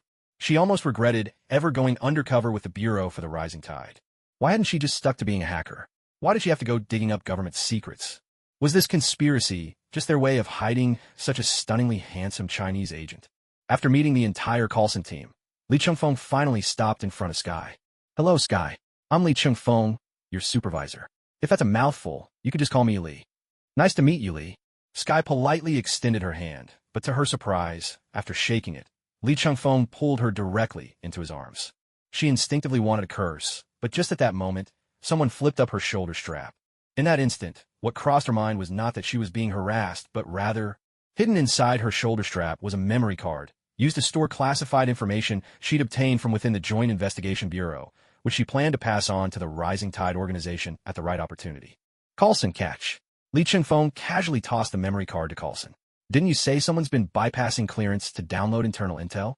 That's our little hacker here. Of course, Li Chungfeng didn't have X-ray vision. He simply knew a thing or two about Sky. Still, the course of events in this world was slightly different. For instance, Sky had joined the Bureau before the explosion in New York yesterday, not as a coincidence following that series of events. All in all, though, Coulson and the others still had no idea who Sky really was. Surrounded by her teammates, even Sky felt a hint of defiance. If she was going down, she might as well go out with a bang. How do you expect us to stay silent? How could you possibly make that happen? The cruel truth is out there for all to see. There's no way you can stop the rising tide. We're like the ocean tide itself. You'll never find us, never uncover our true faces. We'll always rise up, fighting back against those shadowy powers who keep the truth from the world. Sky shouted at Li Chungfeng, who was restraining her hands, as if she'd fully embraced the role of a captured spy behind enemy lines, and the next scene would veer into adults-only territory. Li Chungfeng shook his head, thinking he should probably cut back on single-location films where just a couple of actors carry the whole plot. With that thought, a gentle smile bloomed on his face, the kind that seemed to descend from the heavens and startled Sky into stunned silence. The next moment, her world went black as Li Chungfeng pulled a black hood over her head. Damn it, what are you planning to do to me? The Joint Investigation Bureau is a monster that devours the truth. The Rising Tide is the guardian of that truth, fighting back against the Bureau. We resist the tyranny that destroys the people's right to know. Chatter, chatter, chatter. Aren't you annoying? Li Chungfeng thumped her lightly on the forehead, right on target. Since when did hacker groups start dressing themselves up as heroes? Sounds nice, but do you even realize the Rising Tide sells Bureau intel to the highest bidder? What's the Bureau ever done to you? We risk our necks to protect you lot, and then we have to clean up the messes you make. That's slander. The Rising Tide stands for justice. Sure, you're all righteous crusaders, whatever you say. Now keep your mouth shut. If you say another word, I'll have to spank you. Careful now, I'm single. I can't guarantee I won't do something truly inhumane. So what you're saying is, you don't have a girlfriend yet. Sky, I've never seen anyone as boy crazy as you are. Right in front of all the team members, Li Chungfeng and Coulson dragged Sky into the interrogation room aboard the Flying Command Center. Li, we've already confirmed it. While it was mostly minor intel, it's definitely information that a rookie agent shouldn't have access to. Coulson nodded, and according to the latest intelligence, Sky was spotted at the scene of yesterday's New York explosion. She posted a video using the Rising Tide account, showing someone in a hoodie climbing up to the 5th floor barehanded, rescuing someone, and then jumping straight down without any safety gear. Li Qingfeng nodded and pulled off the black hood. Vision returned to Sky, and she found herself in a sealed room, its walls made entirely of dull metal. There was nothing inside except for a simple table and chair. So, is this where you start interrogating me? To be honest, your little stunts hardly warrant a real interrogation. Li Qingfeng smirked, picking up Sky's file. But you do have information we're interested in. How much do you know about yesterday's explosion in New York? Although Li Qingfeng had a general idea of the plot, things had already deviated from the original story, so he decided to proceed step by step. Most importantly, if he just told Coulson everything, how was he supposed to explain why the captain of the Star Squad was so invested in what looked like an ordinary bombing, and why he was digging deeper? Sky, what we need right now is a name. Li Qingfeng sat heavily across from her, his tone grave. That person is a hero, but because of the video you posted, he's in serious trouble now. What makes you think I know? You went undercover at the Bureau, and you were at the scene of the explosion yesterday. We think you filmed everything and then had Rising Tide posted online. But you just found out you can't crack the encryption on my phone or my laptop. So honestly, you haven't actually gotten anything from me. You know, when the Bureau handles a case, we're not as tied to due process as the NYPD.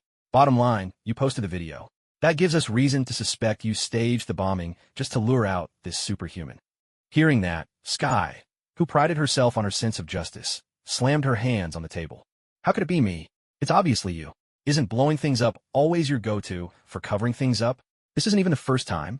And this time, with the Centipede Project. Centipede? What's Centipede Project? Coulson frowned, but Sky suddenly realized something. Wait a second. You mean you guys don't know about this? At this point, Sky was nearly doubled over with laughter. Billions worth of cutting-edge equipment in your hands is practically useless. I bet I could take down your entire communications department with just my laptop. Hearing Sky's laughter, Li Qingfeng couldn't help but glance at Coulson. She wasn't wrong. There was no denying that the Bureau's communications team was a bit of a joke. In the world of hacking, even with their overwhelming advantage in gear, they were still being led around on a leash by a group like Rising Tide. This was something the Bureau's academy would have to tackle. It was high time they focused on recruiting and cultivating a few genius hackers like Sky. But you have to think of that person's safety. We admit it. We do want to bring him in. But that's all. We only want him to join us, not to do anything else to him. Li Qingfeng pressed his hands on the table, leaning forward until their faces were just inches apart. They could feel each other's warm breath, hanging in the air between them. But what about everyone else? You know those organizations obsessed with plunging the established order into chaos. They'd want to exploit him. And after they're done, they might even dissect him. Li Qingfeng's gaze was unwavering as he looked into Sky's eyes. If you're lucky, maybe they'll just slice him up for research. But if they're twisted enough, who knows, they might even want to taste a piece for themselves. Project Centipede.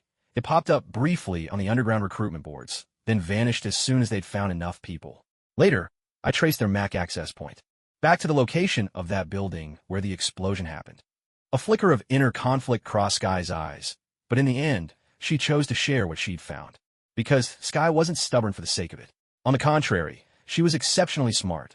That's how she'd made such a name for herself in the hacking world. After hearing Li Qingfeng's words, she quickly grasped the gravity of the situation. Though she saw the Bureau and other government agencies as monsters swallowing up the truth of the world, at least their goal was to maintain order. The organizations lurking in the shadows, however, sought only destruction.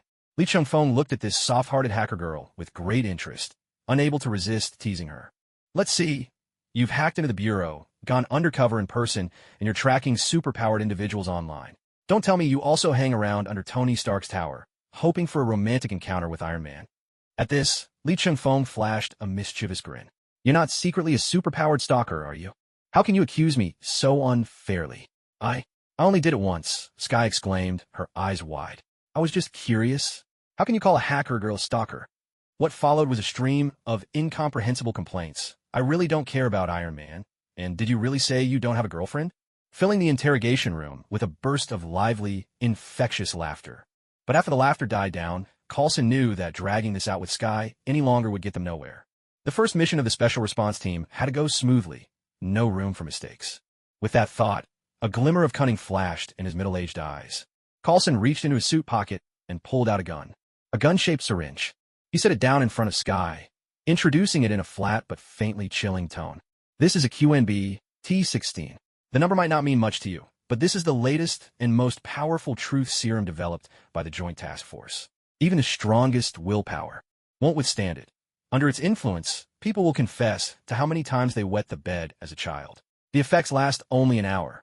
Not too long, not too short. Li Chengfeng took one look and immediately realized that the friendly-faced, black-hearted Coulson wanted him to play along. Originally, this job belonged to Grant Ward, but now it was clearly landing on his own shoulders. If this truth serum were real, Li Chengfeng wouldn't cooperate with Coulson even if his life depended on it. But the serum was pure fiction. Coulson had made it up on the spot, all to fool that love-struck Sky. You really don't have to worry. As soon as we get all the information, you'll be released immediately. Li Chengfeng, feigning reassurance, stood beside Sky and subtly raised his right hand, signaling Coulson to get on with it. Naturally, the ever-performing Coulson caught the signal and, without hesitation, jabbed the syringe. He patted Li Chengfeng on the triceps, lowered his voice, and murmured, "It's just a bit of saline." Seeing Li Chengfeng give the smallest nod, Coulson raised his voice, "Agent Li Chengfeng, does it hurt?" Of course it doesn't hurt, but jumping someone like that could scare a person to death. Li Chengfeng began to complain, then smoothly changed his tone mid-sentence. "All right, it does sting a little, but I swear it's just a tiny bit. I usually pretend not to care about pain in front of pretty girls, you know? Makes me look tougher. For crying out loud, Coulson, does this stuff really kick in so fast?" That last line was a cue for Coulson to exit stage left. Now it was time for Li Chengfeng's solo performance. Who needs to be drunk to act? A man can move you to tears while stone-cold sober. You don't trust S.H.I.E.L.D., do you? You think we're monsters devouring the truth about the world. Well, now you can ask him anything you want, anything at all. Coulson said this as he headed toward the door of the interrogation room. Just before leaving, he shot Sky a look that clearly meant, "You know what to do." Sure enough, Sky took the bait. She approached Li Chengfeng with a bright, mischievous smile, her eyes sparkling with a hint of cunning. She was nothing like the self-proclaimed crusader for freedom she'd been moments before. Now, she seemed more like a little girl discovering a brand new toy. Sky didn't speak right away. Instead, she slowly slipped off her light jacket, leaving only a pale gray sports crop top on her upper body. Then, she sat down right next to Li Chengfeng, close enough that their shoulders touched, and even turned slightly so they were pressed together even more. "Agent Li, what's this? Are you nervous?" "Nervous? That's a good one. Sure, you're very pretty, but I'm a man who can handle 3 women at once without breaking a sweat. Why would I get nervous over just one girl? My heart has always belonged to strong, mature women." "You like strong women? Really? Are you saying I don't fit that type?" Sky teased, running her fingers through her hair. "If you're not nervous, then why do I feel you shaking just a little?" "Oh, that? I was just imagining what would happen if those 3 women, well, technically 2 women and 1 goddess, saw us like this. I'd probably have to fake my death for a month before I could show my face again." "What? Come back to life." Sky's excitement was genuine this time, not just a put-on seduction. Her eyes sparkled with interest. "Wait, so besides opening portals, you can actually come back from the dead? Oh my god, that's totally superhero territory." "Superhero? Please, I'm just a S.H.I.E.L.D. agent with a few tricks up my sleeve." Li Chengfeng snurta. "I have respect for heroics and all, but I'll never understand the obsession with skin-tight suits. It's one thing if your powers force you into a costume, like my Green Lantern form, but for those who design their own, what are they thinking?" Clearly, Li Chengfeng was using this moment to vent a little. "So, besides portals and resurrection, what else can you do?" The topic of superpowers had Sky fully engaged now. "I've studied a lot of alleged superhumans, and most of them only have one power. Someone with more than one ability, like you, is incredibly rare." "Other abilities?" Li Chengfeng shifted into his diamond form, then transformed into his Green Lantern persona. Next, he used heat vision to etch Sky's name into the tabletop, and finally, with a wave of his hand, summoned a heavy, imposing skeletal warrior from thin air using necromancy. As Li Chengfeng continued to reveal more of his abilities, Sky's gaze grew increasingly eager, almost hungry with admiration. If this were a comic book, Sky's pupils would probably have turned into little hearts by now. And yet she still claimed she wasn't a superpower fangirl. Huh, what a stubborn, contradictory woman. Meanwhile, May and Coulson stood in front of the monitors, watching the exchange between Li Chengfeng and Sky. It's hard to imagine that a young agent like Li Chengfeng could instantly find common ground with an old fox like you, with absolutely no boundaries, Melinda May quipped, glancing at Coulson's calm smile. "Now, I finally understand why Nick Fury had the 2 of you put together an almost completely independent team. Honestly, the 3 of you are all cut from the same cloth." "I'll neither confirm nor deny your compliment," Coulson replied, still exuding his trademark mild-mannered charm. "But I do need to record this segment. I have no doubt Agents Ada Wong and Harley Quinn would find it very interesting. Clearly, Coulson was still holding a grudge about Lee Chung-fong exposing his ex-girlfriend cover story back at the Arctic. Oh, come off it, Phil. The whole Bureau already knows there's a delicate balance between Agent Lee Chung-fong and Agents Ada Wong and Harley Quinn. You're not thinking of upsetting that balance, are you? Isn't balance meant to be shaken up from time to time? Coulson flashed a mischievous grin before turning serious. What did Fitz and Simmons find in the debris at the scene? May raised her eyebrows toward the space behind Coulson. He turned just in time to see Fitz and Simmons emerging from the lab. "We got some bad news," they announced. The explosion was triggered by a centipede-type Venus filter. After analyzing its contents, we discovered it contains every known form of supernatural energy. This includes, but isn't limited to, extremist virus, gamma radiation, super soldier serum, and all kinds of alien materials. Coulson's expression grew tense. He'd thought this was just another targeted attack, albeit one involving the rising tide and a mysterious superhuman. But now, the real story was what the explosion had erased. From what we can tell, Simmons continued, the mixture's primary component is the extremist virus. Think of it as a Frankenstein's monster version of extremis. Everyone turned at the sound of a new voice. It was Lee Chung-fong, just finished with his dramatic interrogation performance. And Sky, cheeks flushed, convinced she now held key Bureau secrets. Can the surveillance footage be recovered? And if so, how much information does it contain, Fitz? Lee Chung-fong asked, smoothly shifting gears as he gently nudged the eager Sky aside, slipping straight back into professional mode. Fitz looked at the hottest agent in the American Bureau with a mixture of surprise and honor, nodding eagerly as he replied. In theory, it can be reconstructed, but the data is so badly damaged that even the time codes can't be synchronized. So all we can do is make a rough analysis or even a profile of the scene, but it'll never be truly accurate. The time codes can't be synchronized? What if I could give you the audio files from that moment? I was nearby, using a homemade parabolic microphone to record the sounds coming from that lab.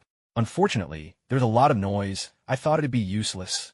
But for scientists like you, separating noise from useful data should be a piece of cake, right?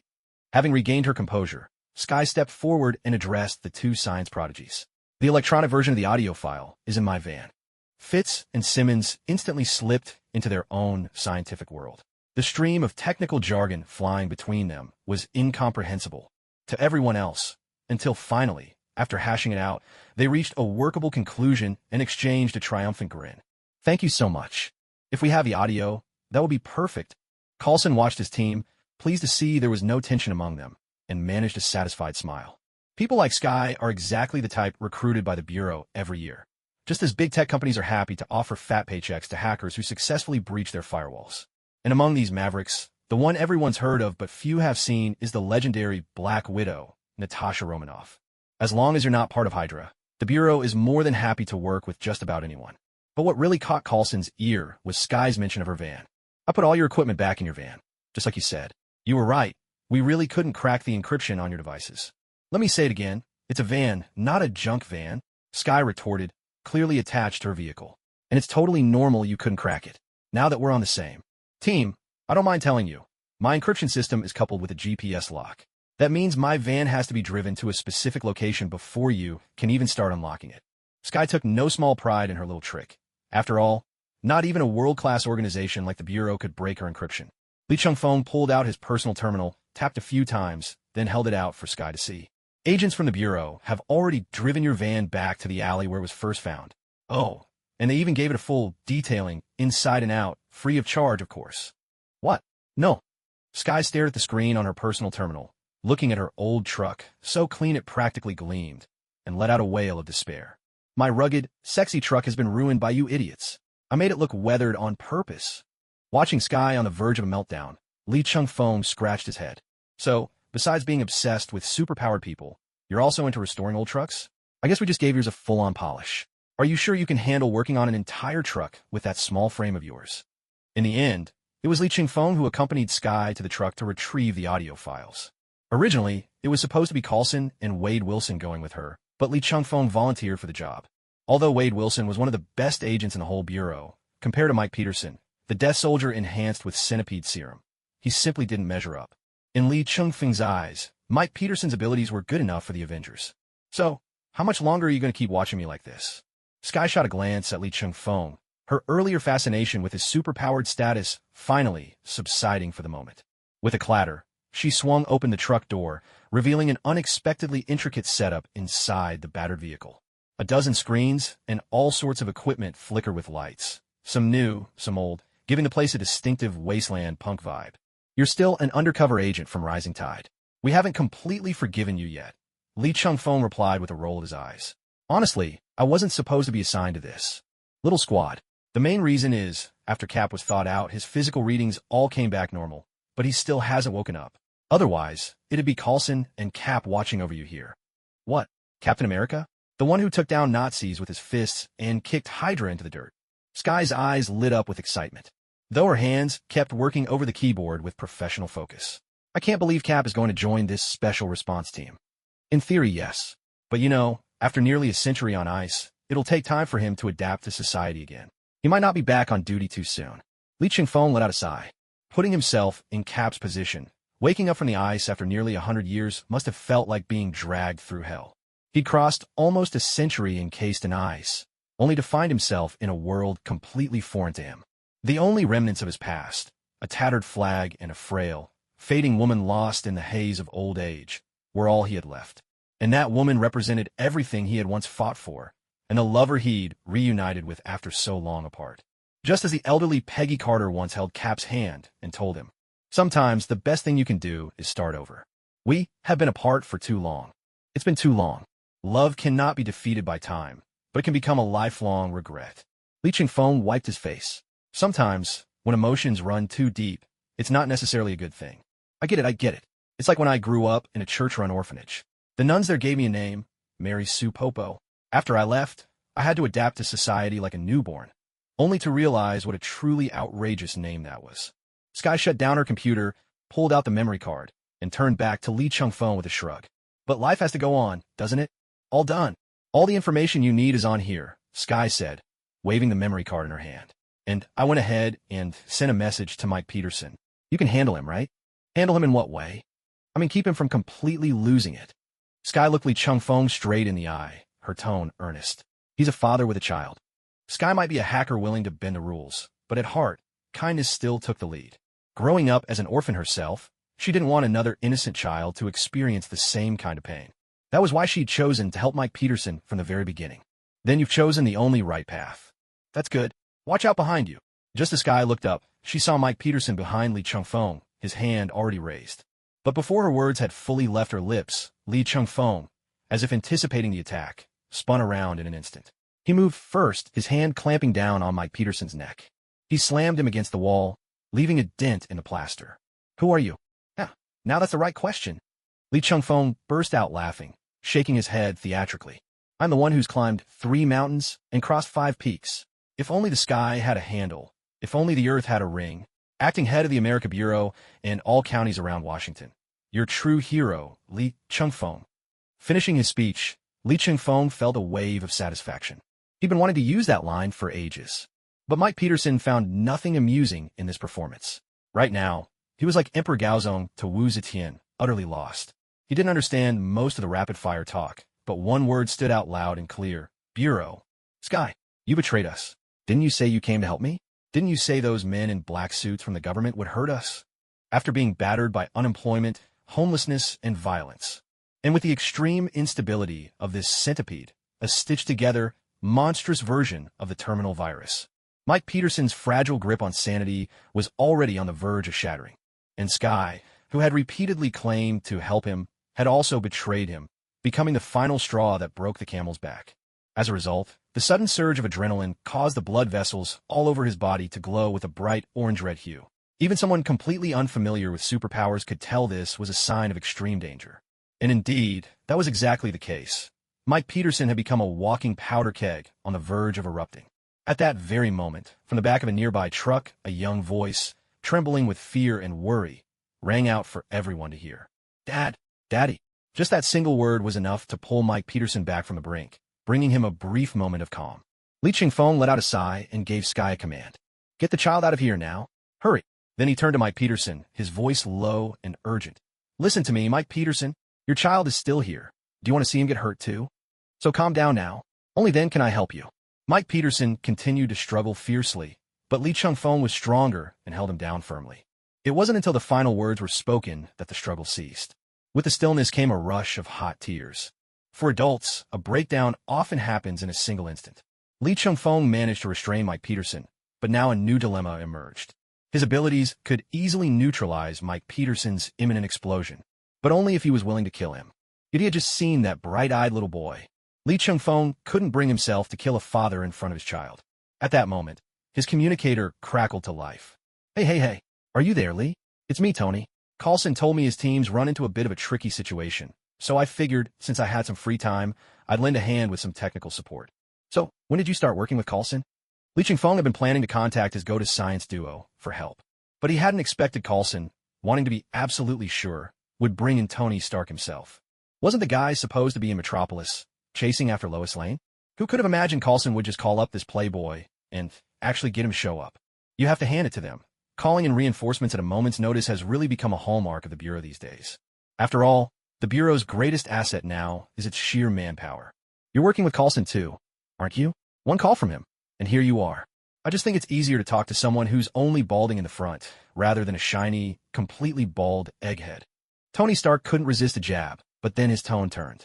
Serious. Miss Hacker managed to send the audio file while escaping. I'm working with Carlson's 2 science prodigies right now to figure out how to neutralize the centipede's serum. Adrenaline. Emotional instability is causing his adrenaline to spike, which is triggering an extreme reaction in that patchwork extremist virus inside, the centipede formula. As Lee Chung-fong spoke, he glanced at Mike Peterson, who was now glowing with fiery orange veins again. Knowing there was no time to hesitate, he opened a portal and stepped through with Mike in tow. Lee, Oli, Krab. Tony Stark, who had just been talking to Lee over the comm, spun around and nearly swore out loud when Lee and Mike materialized right in front of him. You've got some nerve. You just brought this human bomb straight into the flying command center? What's your plan? Send your whole team to Kingdom Come. The portal had led directly to the lab aboard Carlson's airborne command center. At that moment, only Fitz and Gemma, Carlson's science prodigies, were present, along with Tony Stark, their powerhouse backup. As Lee Chung-fong began his transformation, his suit suffused with green light, he found a moment to throw a barb at Tony. Save the complaints. Sure, I could have dropped him in the middle of nowhere, but even if you figure out a solution, could you get there in time? With that, layers of green, will-powered shields began to seal Mike Peterson inside a protective cocoon. Lee would never gamble with his teammates' lives. With the barrier formed from the green light of willpower, he was absolutely confident that not even the faintest trace of an explosion could escape. From the start, the real challenge had always been saving Mike Peterson's life. Fitz, Gemma, this is your chance. Oh my God. Listen, his emotional state is linked to his radiation metabolism. Anything we do to calm him down will only buy us a little time before he self-destructs. Fitz sounded flustered. This was his first time facing a crisis like this for real. Don't repeat what I already know. Lee Chung-fong exhaled deeply, then steadied his voice, guiding the 2 flustered scientists. Don't be afraid. I promise. Even if he goes off, no one here will be hurt. If it's adrenaline and emotions, then let's induce a near-death state. Didn't you design a night-night gun? Yes. Gemma immediately grabbed the prototype from nearby. But the dosage still isn't calibrated. It's a brilliant invention. Leave the rest to me. Tony Stark took the goodnight gun in hand. With a scan from Jarvis, a blueprint of the gun and a detailed list of the bullet's ingredients appeared before his eyes in an instant. If you want to achieve the perfect state of feigned death, your bullets need a little less paralysis and a touch more rigor mortis. If you had a small amount of mildly toxic sea snake venom, you should get the ideal effect. There's already some sea snake venom in the lab. Gemma immediately fetched a sample from her biological research area. But this sea snake venom is much too potent. It'll need to be diluted. Diluted by 20, no, by 50 times. The bullets you made earlier were already almost right. With just a bit of fine-tuning, they'll work exactly as needed. Tony Stark made a decisive call right then and there. Watching the scene unfold in front of him, Lee Chung-fong gave a subtle nod of approval. Carlson really knows how to pull the right strings. In the original S.H.I.E.L.D. storyline, the 2 science prodigies would have managed to develop a perfect feigned death serum within 2 hours. But now, both Sky's plotline and the team dynamic had shifted thanks to this blended universe. Lee Chung-fong wasn't sure, even with his hints, if the Fitz and Gemma of this universe could succeed in their research. After all, the original plot only mentioned that the serum was derived from the Goodnight Gun's bullets, but never specified what adjustments or research led to success. Besides, he couldn't be certain that Mike Peterson would hold out as long as he did in the original story.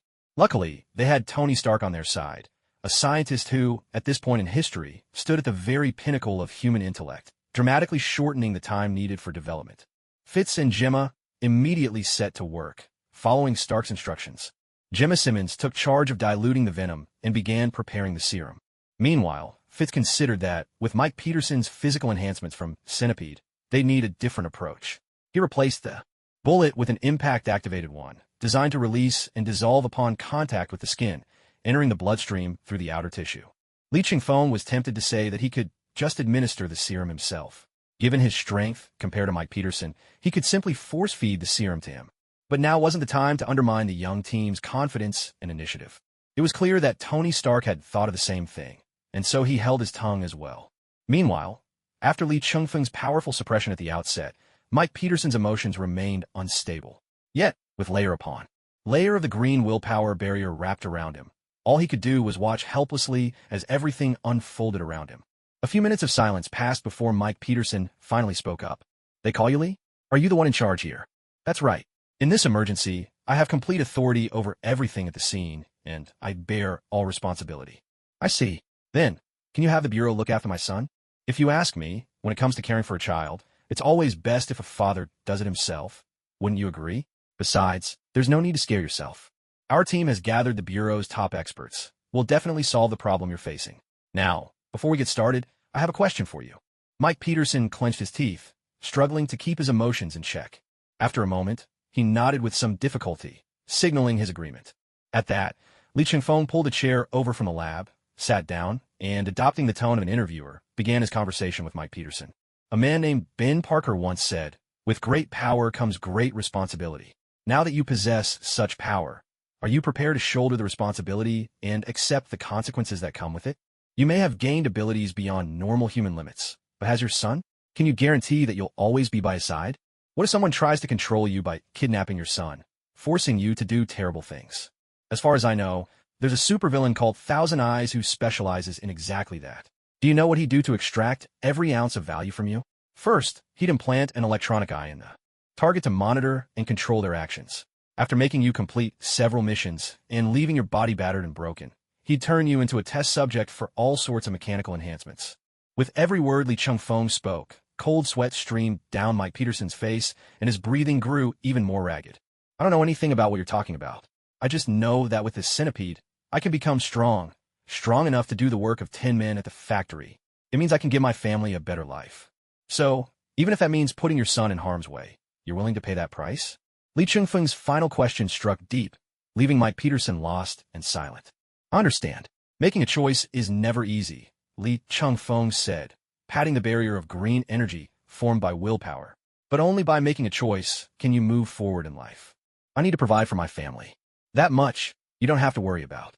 Even if the centipede is successfully removed, the enhancements it gave your body are already a fact. They'll gradually fade to about 30% of what they are now, but even then, few ordinary people could compare to you. And as a victim of an evil organization, you'll be eligible for our Bureau's compensation program." Finally, Mike Peterson managed to break free from the wild swing between excitement and despair. After deciding to give up the power of the centipede, it felt as if the heaviest burden in my heart had finally been lifted. Just as Li Chingfeng had said, no matter what, you have to make a choice before you can take the next step forward. Li, you possess such terrifying power. How do you manage to remain so calm? That might be because... Li Chingfeng paused in thought, then finally shrugged with a helpless smile. "I suppose I was born destined to be a monster made to wield power." Under the pressure of time, the science duo was a little flustered at first, but their hands remained incredibly steady. As they picked up the pace, they didn't make a single mistake. 10 minutes later, Coulson arrived at the lab with the rest of the team, including Sky and Mike Peterson's son. "Lee, Tony, how's it going?" "We're down to the final step," Li Chingfeng replied. Just then, Fitz loaded the syringe bullet into the chamber, hands trembling as he raised the gun and aimed at Mike Peterson behind the barrier. "Agent Lee, please disable the barrier." Li Chingfeng smiled, taking the tranquilizer gun gently from Fitz's hands. "You've done an excellent job." The young man's hand was shaking so badly. Li Chingfeng worried he might miss the shot. If he startled Mike Peterson and caused him to explode, all their efforts would be wasted. "Oh, okay." Fitz nodded, finally letting out a sigh of relief, though a faint look of disappointment lingered between his brows. Coulson noticed everything. He knew that Fitz and Gemma were not the type to be content with just doing research in a lab. People like that belonged in the sandbox, that secret research facility. But these two both dreamed of becoming outstanding field agents. That was why Coulson had chosen them. He clapped Fitz and Gemma on the shoulders with a smile. You're still a long way from being qualified field agents. Work with Sky. The three of you, keep it up. From there, everything became almost routine. Lee Chung-fong released the green willpower barrier, then fired a single shot into Mike Peterson's neck. He hit the vein dead on. The serum worked instantly. Mike's body stiffened and slumped to the floor. Slowly, the destructive, unstable orange-red glow in his veins faded, replaced by the cool purple-blue of the antidote. With a casual air, Lee Chung-fong holstered the tranquilizer and, arm in arm with Tony Stark, strode out of the command center. Now, all that was left was to neutralize the compound in the centipede device and dismantle it for good. Fitz and Gemma immediately got to work on the task. Sky, meanwhile, followed along enthusiastically, practically wagging her tail. Lee, you did it. Of course I'll succeed. But is this really the time for you to butter me up? If you want, I don't mind giving you but a little pat either. That's definitely my favorite kind of shape. Lee Chung-fong rolled his eyes. No wonder she grew up tough in the real world as an orphan. She really doesn't hold back.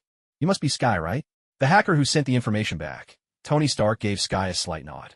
I've heard your skills are top-notch, running circles around the entire FBI communications department.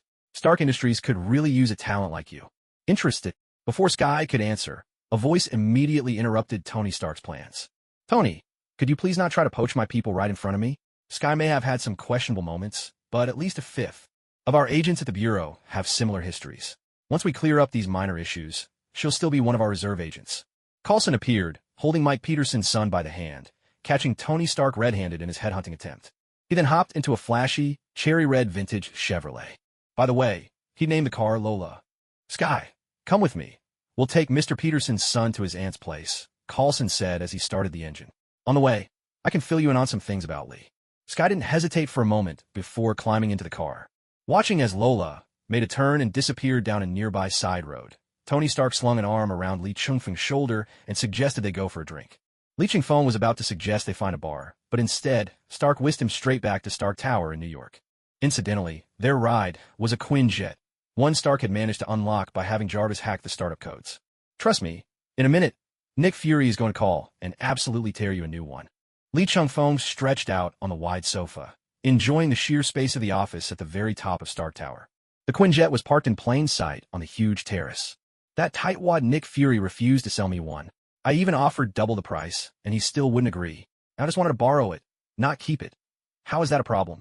Who knows? Nick Fury's been a real penny pincher lately. Every time I ask for more funding, he comes up with every excuse in the book. In the end, he gives me peanuts, stingy as can be. Why don't you just jump ship and join me here? Head of security at Stark Industries. I could offer you a $10 million annual salary and a 2% stake in the company. In just a short while, Tony Stark had shifted his attention from poaching Sky to setting his sights on Lee Chung-feng. Lee Chung-feng couldn't be bothered with Tony Stark. Instead, he made his way over to Pepper Potts, who had just walked in carrying a bottle of red wine. With a graceful motion, he extended his hand, bowed slightly, and performed a perfect, gentlemanly hand kiss. It's an honor to finally meet you, Ms. Potts, Lee Chung-feng said as he straightened up, engaging Pepper in light-hearted conversation. Tony, you know, is really a handful, isn't he? All you clever men are such unpredictable creatures, Pepper replied with a half-smile. Haha, you're flattering me so much. I'm almost embarrassed. Li Shangfeng shuklat, feigning modesty. Who's flattering you? Tony interjected, feeling inexplicably uncomfortable at the hand kiss. You've never even met Pepper before. Don't act like you're old friends. Li Chung-feng stifled a mischievous laugh in his heart. Looks like the movie's official couple, Tony Stark and Pepper Potts, might actually have a chance. Don't talk about me. Haven't you been spending all your time in Metropolis lately? I heard you even bought a stake in the Daily Planet just to pursue that star reporter, Lois Lane. So don't mention it. I've already given up on Lois Lane. Tony Stark looked genuinely dejected, his signature goatee drooping. 12 invitations in a row, and not a single one accepted. Guess Lois Lane really isn't interested in the dashingly handsome Tony Stark. Wow, could you possibly be any more self-obsessed? Li Chung-feng scoffed, though inwardly he approved. At least the guy knew when to quit. After chasing for a while with no response, he gave up. If he'd kept pestering her, he might have ended up on the receiving end of a Kansas farm boy's iron fist. But my time in Metropolis wasn't all for nothing. Turns out, buying into the Daily Planet paid off, a 10% increase in value. In such a short time, That's over 50 million. In this information age, investing in the media is practically a guaranteed win. Li Changfeng couldn't help but sweat. This old fox really had a nose for profit. Every investment of his seemed to turn to gold.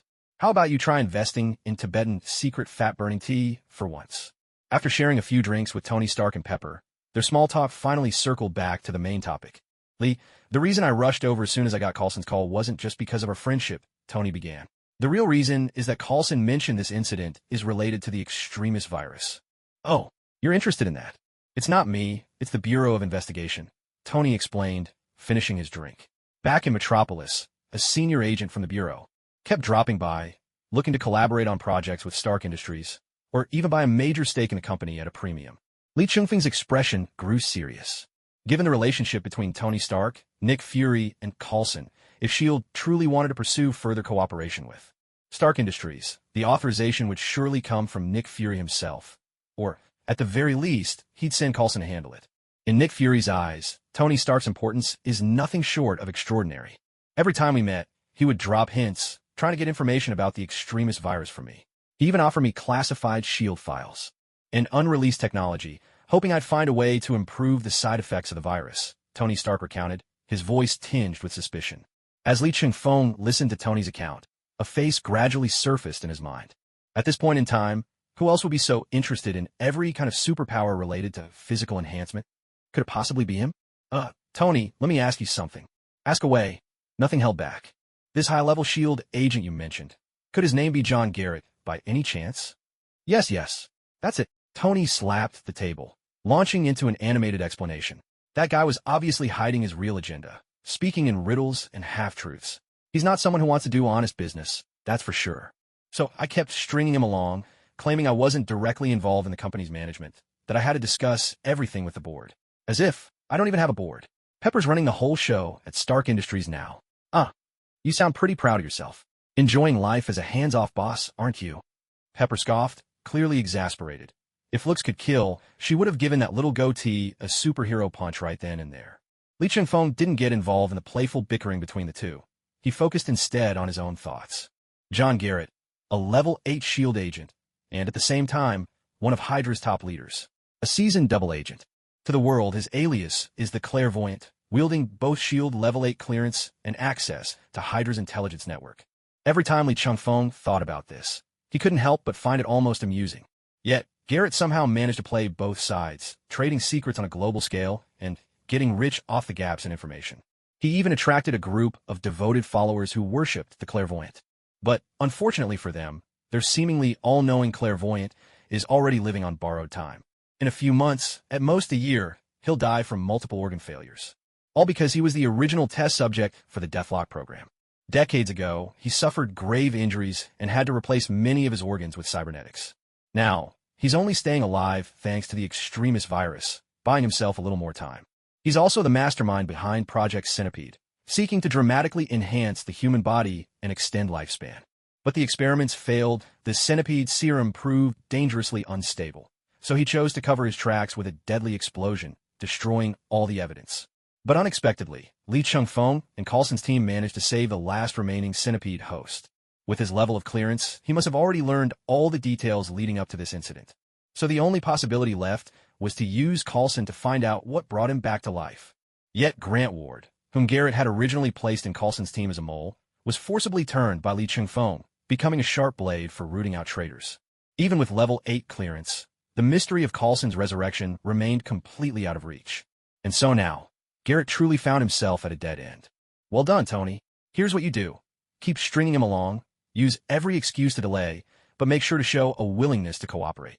He crossed you. He's the one secretly pulling the strings behind Project Centipede. At those words, Tony Stark instantly understood. So that's it. The Bureau has a mole in their own house. He almost laughed at Li Changfeng and the Bureau, but then remembered that even Stark Industries had produced a monster like Obadiah. It's all just a tale of woe. Stark patted Li Changfeng on the shoulder, wearing a look of shared misery. Li Changfeng brushed Stark's hand away. That's a whole different price. If you want to get drunk and act out, go find Pepper. Don't look at me. I'm heading back to headquarters. This business with Garrett, it was best to report everything to Nick Fury, that one-eyed hard-boiled egg. Sky, this is Fitz. If you can hear me, respond. Sky here, I read you. Gemma hasn't contacted us for 3 minutes. I'm afraid she's already fallen into his hands. Damn it, we have to avenge Gemma. Or can we? Is it even possible for just the two of us? Sigh. Honestly, it's not just us. Even Oliver and Wade went down fighting him. Beating the boss is out of the question. We still have to finish the mission. Sky crouched behind a towering tree, dirty and disheveled, but with hardly a scratch on her. Just moments ago, after talking with Fitz, they realized Gemma had already perished. It gave them a visceral sense of just how terrifying their opponent was. One-on-one, group fight, traps, poison, every trick in the book had been tried. None of it made the slightest difference. I collected 3 stars on my end. How about you, Fitz? I got 2. We need to gather 10 in total to finish. Sky was listening to Fitz's report when suddenly, a sharp scream tore through her earpiece. Then, silence fell over the comms. Sky couldn't help but make the sign of the cross over her chest, praying for Fitz. Their enemy was far too powerful, but she would never give up. She was a field agent of the Bureau. No matter how strong the enemy, she would never abandon her mission. Sky, you can do this. You will succeed. After reinforcing her mental defenses, Sky took a determined step forward and immediately found herself hanging upside down from a tree. The Sky people were numb to it by now. How many times had this happened already? At first, she would scream, but now all she did was ponder why there were so many traps in this place. Just then, a brilliantly colored snake slithered its way up the rope towards Sky. Hey, you gotta be kidding me. Li Qingfeng, you wretch. Help! The snake's foul, poisonous body was just about to brush against her feet when, with a sharp twang, a green arrow shot out, severing both the snake and the rope suspending Sky. A Republic agent in a joint task force combat uniform leaped out, catching the unlucky Sky in his arms. Sky looked up at Li Qingfeng, who was holding her. She was just about to blush. He let her go. He let her go.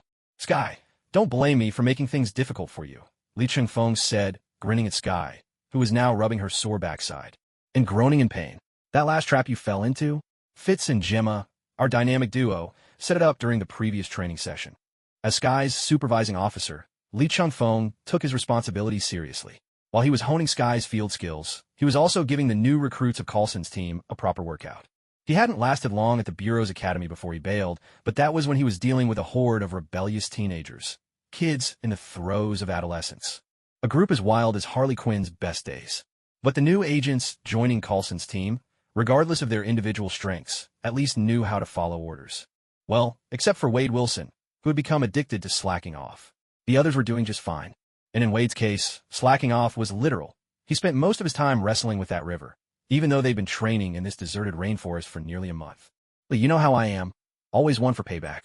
The very first day here, I tried hiding in the river, and those damn piranhas had the nerve to bite my lychee. I had to teach them a lesson, Wade Wilson explained. But aside from that little quirk, Wade Wilson's performance was nearly flawless. As for Oliver Queen, well, that goes without saying. He fit into this environment as comfortably as if he were coming home. Before Captain America woke up and joined the team, these two were the undisputed powerhouses of the group.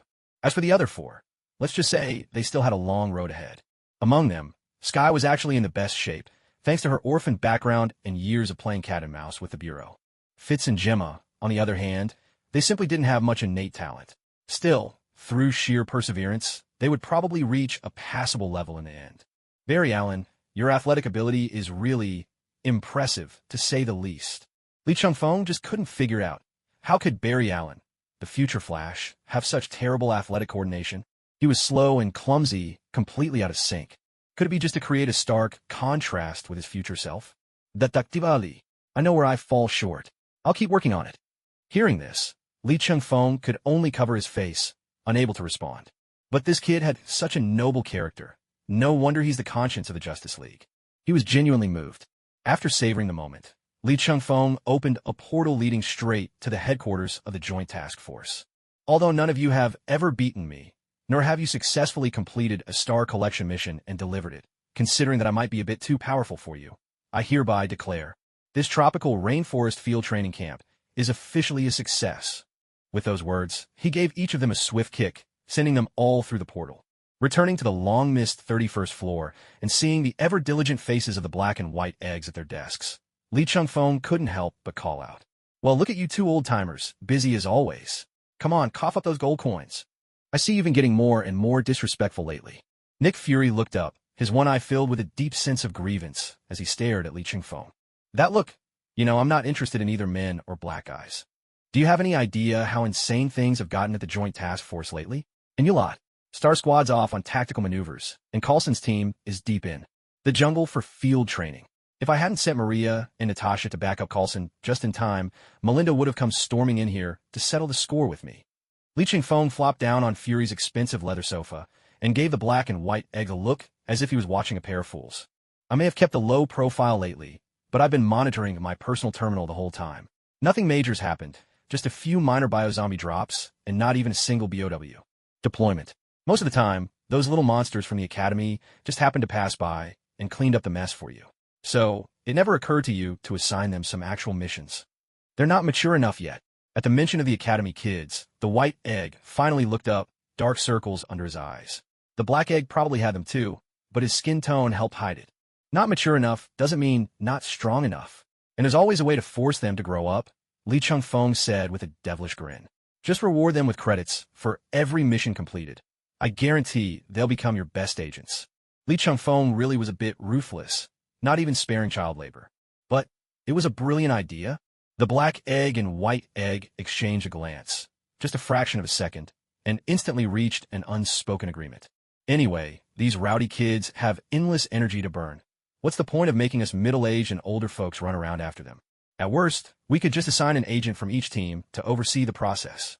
Tremble in your boots, troublemakers. The tables have turned. Now it's your turn to be put through the ringer.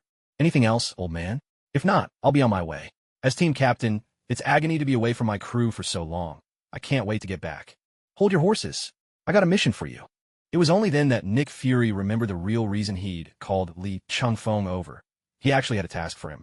His memory these days. Clearly, the past few days had really worn him out. A mission? Am I supposed to handle it alone? That's up to you. There's nothing too tricky about it, but it does have some ties to the American government. As Nick Fury spoke, he tapped a few times on his personal device and sent something over. Li Chingfeng received the mission details instantly. He barely glanced at the briefing before his brows furrowed. The American government's public prison was sold off to private operators, and now there are supernatural incidents? Old man, are you pulling my leg?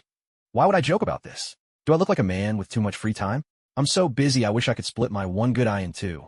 Nick Fury finally cracked under the barrage of old man taunts, though only for a moment.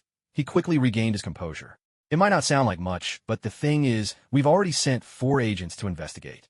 Every single one came back in a daze, with no memory at all of the prison. Hearing this, Li Chingfeng immediately looked to White Duck Egg. White Duck Egg shook his head with gentle composure. All 4 agents underwent a collective assessment by every telepath we have. The conclusion, they weren't tampered with by any psychic. There's no trace of drugs or hypnosis, either. Say what you will, but when it comes to the field of telepathy, the Bureau can safely claim second best in the world. No one dares to claim first. If the memory loss had been caused by a telepath, the mutants would have noticed for sure. But drugs or hypnosis, that's another story. He'd have to investigate on-site before drawing any conclusions. And as soon as he saw the name of the prison, the system finally chimed in with a long-awaited mission. Ding! Mission breakout, brother! Issued. Mission brief. Seasoned Bureau agents have returned in defeat. What secret lies hidden within Fox River Penitentiary? Strange inmates and a prison break scheme. A warden who never steps outside his office. Everything is shrouded in mystery. And deep within the pitch-black heart of the prison, it said traces of God can be found. What the heck? Fox River Penitentiary? Isn't this basically Prison Break? Good grief, since when did prison breaks get tangled up with supernatural events? And really, could anything paranormal possibly outdo the name Teabag? This mission is yours. I trust it won't be a problem, right? Considering we still don't know why their memories were wiped, it's best to send as few people inside as possible for the mission. But we can increase support on the logistics end. As Li Chingfeng spoke, he named a few people. Have Fitz, Gemma, and Barry stand by at the Air Command Center. We might need them to run some research. And get Sky to find Ingrid. I need a fake identity and some intel support. Fox River, literally the Fox River. Located in the city of Joliet, Illinois, it's a prison that has been in operation since the century before last. The local government sold it at such a ridiculously high price to a private corporation that it almost defied belief. So, the prison shifted from public to private hands, but the inmates remained serving out their sentences.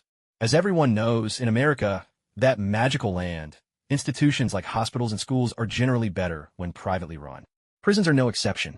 After all, you've got the likes of Arkham Asylum and Dreamland Penitentiary setting the gold standard. The former is Gotham's talent pool, the latter Amanda Waller and the Suicide Squad's home base. It's as if a private prison simply can't survive unless it stirs up some drama. And Fox River Prison proved this by sending 4 federal agents away empty-handed, erasing all their memories of the mission. Li Ching-fong had already questioned those agents again, and from what they could recall, it was as if they'd stepped into Fox River Prison and in the very next instant were stepping back out. That disorienting sense of time and space still haunts the 4 agents, keeping them from returning to field duty to this day. Raising his head to look at this Victorian-style prison, Li Ching-fong saw nothing out of the ordinary. At least, nothing aside from the faint, weary air that clings to old buildings. But that was all the time he had to take it in because almost immediately, dressed in prison garb, he was escorted into Fox River by the guards. He glanced back at the heavy doors as they slowly shut and nodded to himself. There was no sense of anything bizarre or unnatural. At least for now, he could tentatively conclude that this wasn't a hotspot for reality-warping phenomena. As he walked down a corridor paved with yellow dirt, Li Ching-fong peered further inside the facility. Just 2 towering steel fences separated him from the prisoner's exercise yard. With his sharp eyes, it took only an instant to spot 2 familiar faces. Wentworth Miller and Dominic Purcell. In other words, Michael Schofield and his brother, Lincoln Burrows. Damn, that face of me, Shui, really is something else. Li Ching-fong muttered under his breath. Once inside, he'd be able to get close to the main players here and see if anything seemed off. After all, he'd already figured out that there was definitely something wrong with this universe. Whoever created this place wasn't exactly sane, either. He walked down the corridor until he reached the entrance to the detention block, where he had to check in. Prisoner's name? Li Ching-fong. From the Republic? That's right, I'm from the Republic. What crime did you commit? Isn't it already written in your files? Oomph. Still so cocky for a prisoner. Just answer what I ask you. What did you do? I killed a green-haired man with his face caked in white foundation. One shot, right between the brows. Then I swaggered off with his female subordinate. Li Ching-fong held out his hand and started ticking off with his fingers. Oh, and later I killed another poser who liked wearing sunglasses, the whole head blown to bits. As he spoke, Li Ching-fong couldn't help grumbling inwardly. Did they really have to bring up his so-called heroic deeds every time? Ingrid was absolutely getting back at him for waking her up that morning. She could really hold a grudge. For most people, faking an identity like this would be extremely risky and easy to blow their cover. But for Li Ching-fong, he really had committed those killings, and the files were all genuine. The Bureau of Investigation faked the paperwork, but even the American government had to treat it as real. The guard sitting at the desk outside the detention area sucked in a sharp breath and straightened up. That's a serious offender right there. Shouldn't he get, I don't know, what's this? Only 5 years, and just a standard cell in Block A, Room 40. He glanced at Li Ching-fong a couple more times, feeling a chill run down his spine. 2 murders in only this little time? He's not even in maximum security? Just how much did his family have to pay off the prison officials? Though shocked, the guard's face remained unreadable, his expression flat as a playing card. He continued, All right, your number is 114514. From today, you'll be serving your sentence in Fox River Prison. If you behave, you'll be eligible for sentence reduction under federal law. With that, he opened the doors to the detention block, and Li Ching-fong finally stepped into the place that was the focus of his mission. At this hour, the real inmates were already out in the yard, and along the way, he saw nothing but empty cells, one after another. To be fair, the standard cells here were actually pretty decent. They were much roomier than the 8 or 12-person dorms back in high school. Other than that, nothing seemed out of the ordinary. We're here, cell 40. Go on in. After the cell door swung open, Li Ching-fong immediately felt a rough shove from behind. Someone was clearly trying to push him inside. It was this unceremonious treatment that finally made Li Ching-fong realize he was in a real prison, not some prison-themed hotel. But in an unexpected twist, the guard who was supposed to show him the way ended up being startled and stumbled out himself. While the guard sat on the floor, looking utterly bewildered, Li Ching-fong had already stepped into the cell and closed the door behind him. Inside, there were 2 beds. Li Ching-fong sat down on the one that was obviously unused, his eyes filled with curiosity as he took in his surroundings. Having lived 2 lifetimes, he'd never been to prison, not even so much as received a parking ticket. Morning, noon, and evening, 3 roll calls a day. Exact times are announced over the loudspeaker, but usually it's 6 a.m., noon, and 7 p.m. meals follow roll call. Work starts at 7 in the morning and 2 in the afternoon, and everyone returns to their cells after 9 at night, the guard muttered, struggling to move his rather heavy-set body. Lights out at 10. After lights out, whatever you hear or see, just pretend nothing happened. Li Changfeng gripped the cell door with both hands. His interest piqued as he asked, "So, what you're saying is after lights out, strange things start happening around here?" "Ahem, I never said that," the guard coughed, quickly realizing he'd said too much. He straightened his cap, picked up his rubber baton, and made a hasty exit. Judging by the guard's reaction, they definitely knew something more than they were letting on. Li Changfeng couldn't help but worry for the two brothers plotting their escape. Would they really be able to pull it off? He waited a bit longer, making sure the guard was well out of earshot. Then, he reached up and tapped his ear, activating the miniature communicator issued by the Bureau of Joint Investigation, expertly hidden in the curve of his ear, completely invisible to the naked eye. "Hello, Ingrid Sky. I'm in position. Ingrid here. Copy that. Sky here. So, how'd you do with the cover story?" Hearing Sky's slightly smug tone, Li Changfeng suddenly understood. "So it was you rascal. All right, I'm in cell 40 now." Li Changfeng walked over to the only table in the cell, flipped open a few books, and after checking the notes scrawled inside, spoke, "Just confirm the handwriting. This really is Michael Schofield's room." Li Changfeng had entered cell 40 in Block A, reserved for regular inmates, specifically because of Michael Schofield, the main character of the Prison Break. Their earlier investigation had revealed that ever since Michael and his brother were locked up, rumors of supernatural events at Fox River Penitentiary had truly begun to spread. That's why Li Changfeng paid such close attention to the two of them. It wasn't just because they were the main characters of Prison Break, but more so because, with the little information available, they both seemed highly suspicious. Most likely the breakthrough he'd been looking for. At that moment, Sky shifted into hacker mode. After a rapid flurry of keystrokes, she turned to Li Changfeng, her voice tinged with doubt. "Li, these two brothers, there's something seriously off about them." "How so?" "Lincoln Burrows and Michael Schofield. According to the federal database, their records are legitimate and show no signs of being altered or tampered with. But strangely enough, there's absolutely no trace of them anywhere else on the internet. No digital footprint whatsoever. Is that really so odd? Maybe they just don't use the internet." Li Changfeng scratched his head. If you asked him about biochemical viruses, that was his area of expertise. After all, he'd inherited all of Spencer's knowledge. But when it came to life in America, he knew that movies usually kept things simple. A handful of characters, a straightforward plot. No way. In this day and age, unless they've been living off the grid in some remote mountain forest, everyone leaves a mark online. The only way there's no trace is if someone deliberately wiped it clean. People usually do that when they're about to flee the country, or when they've gotten themselves into some serious trouble and want to disappear. Sky's tone was firm and decisive. And how could she be so sure? Because back when she was with the Rising Tide organization, wiping digital trails was something she did all the time. "I can't help but hear a hint of pride in your analysis."